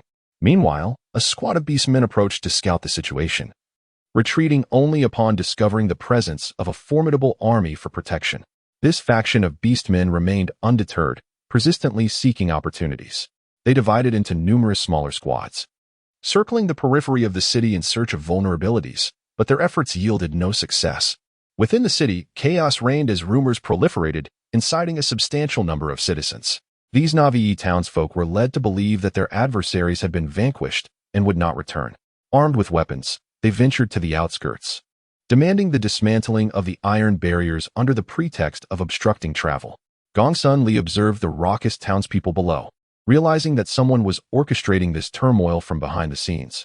What did they mean by obstructing travel? Could they not see the Grand Gate? Moreover, there were entrances in all 4 directions. The architectural scale of Beast City was not particularly large. Navigating around it in a flying vehicle would consume little time. Gongsun Li had no particular expertise in handling such incidents, and despite her entreaties, the crowd remained obstinate. Gongsun Li shook her head, deeming this approach a last resort, one that could easily incite chaos with a single misstep.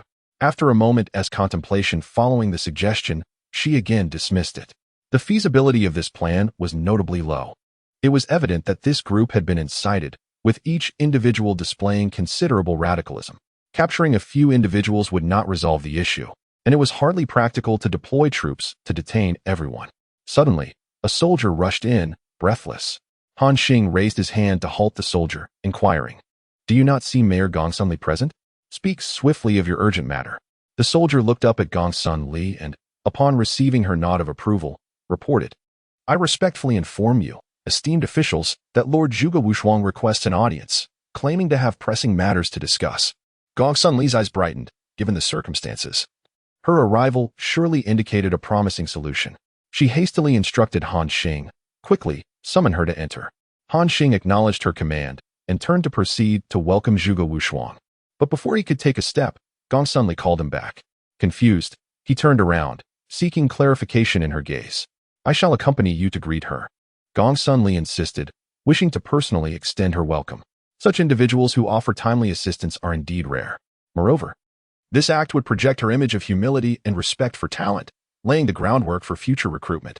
Upon witnessing Lu Yi lead a substantial entourage to welcome her, Zhuge Wushuang felt genuinely moved. In times of turmoil, those who honor and respect others are indeed few and far between. Your Excellency, how could I dare to trouble you with my humble presence? Zhuge Wushuang jested, yet remained motionless, fully acknowledging Gong Sun Li's gesture in front of the gathered crowd. Upon hearing these words, Gong Sun Li felt a sharp pang in her heart, pondering inwardly how familiar they sounded. It seemed reminiscent of the playful banter often observed on television prior to battles, where ancient officials would engage in such jests. Her effort to extend courtesy had been met with mere superficial acceptance, revealing that this former sister-in-arms was not to be underestimated. Fortune seemed to favor her, as even in casual encounters, treasures could be discovered, much to Gong Sun Li's inner delight. Sister Wushuang, have you come to present a map? Or is it to aid me in dealing with the unruly populace? Gong Sun Li inquired with a hint of disappointment, refraining from reaching out for the plans. After a moment of contemplation, she recognized that the turmoil was likely orchestrated by key figures, and that her own leniency had contributed to the situation's escalation. As long as the chaos remained under her influence, it was manageable. To resolve the internal strife in Wanshou City completely, she needed to seize this opportunity. The threat of beastmen attacks loomed, demanding her unwavering vigilance. Indeed, Gong Sun Li acknowledged, though a sense of disheartenment lingered within her. Ultimately, she would have to deploy troops to restore order. She was reluctant to resort to such measures, especially with enemies lurking outside, keenly observant of any weaknesses. An assault from the beastmen at this juncture could render her side utterly defenseless, with dire consequences that were all too predictable. Zhuge Wushuang maintained a serene smile, observing that the other party had already analyzed the situation in their mind before continuing. There is indeed a swift solution to this problem. I possess a potent remedy. Gong Sun Li glanced at Zhuge Wushuang in confusion, recalling that it was he who had earlier claimed there was no solution, and now he asserted that there was one. This is quite the roller coaster. Please, spare us the suspense and speak plainly.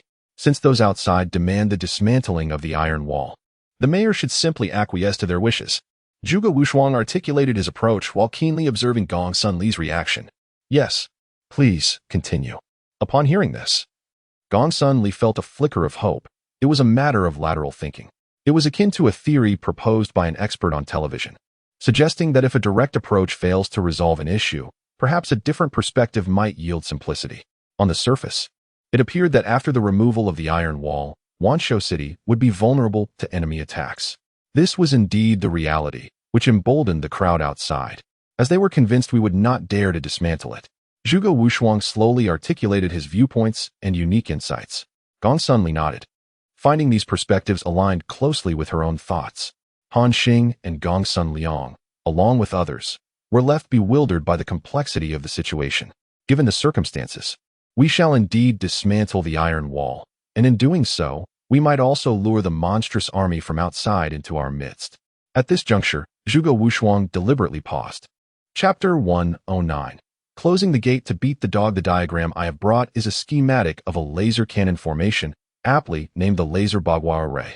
Zhuge Wushuang continued, and upon finishing, proudly tapped the blueprints on the table.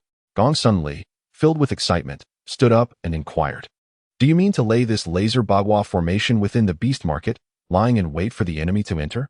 Zhuge Wushuang nodded with a smile, adding, "However, I must clarify that this blueprint is a semi-finished product created by a young lad named Zhuge Yao. Its potency remains uncertain."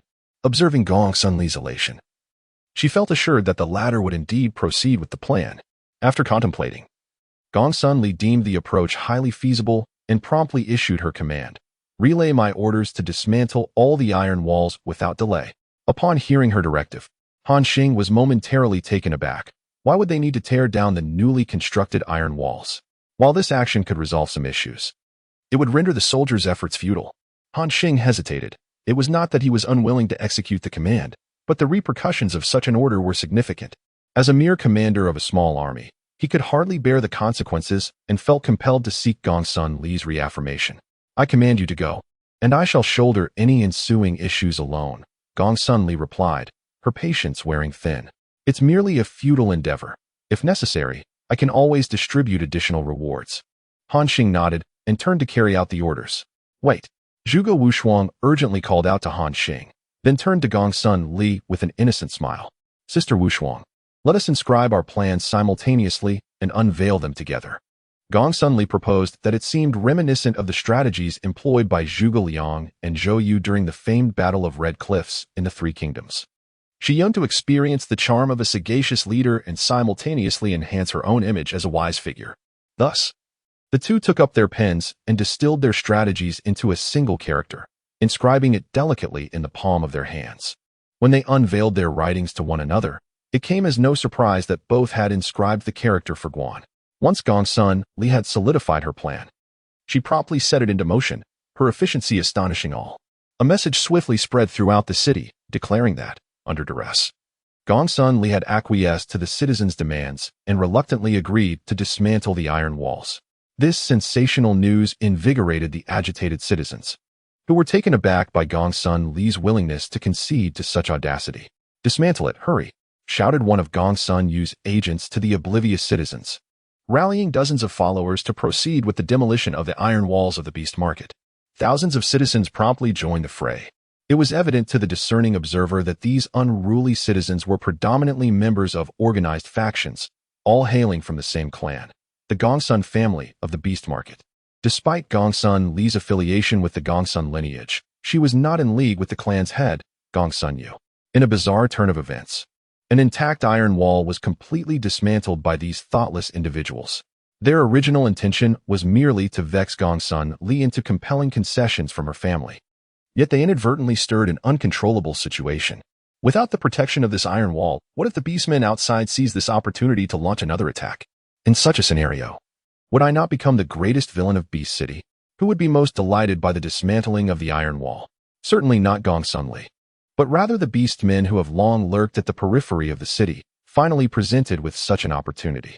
Having squandered so many days in this place, these beast warriors appeared increasingly restless. Were it not for the restraint imposed by the third prince, they would have already surged into the city to wreak havoc.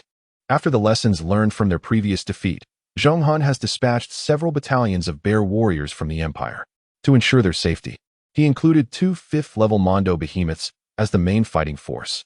These Mondo beasts stand over 6 meters tall and possess an exceptionally robust physique, boasting a combat power rating of 600. In a state of frenzied attack, they can sweep away a large contingent of heavily armored infantry. Zhang Kuei is acutely aware that once surrounded by the enemy, their army would find it exceedingly difficult to escape. Unfavorable rumors about him have begun to circulate within the empire, and prolonging this situation could lead to unforeseen consequences. Therefore, he must act swiftly and decisively. This is his final opportunity to seize Beast City.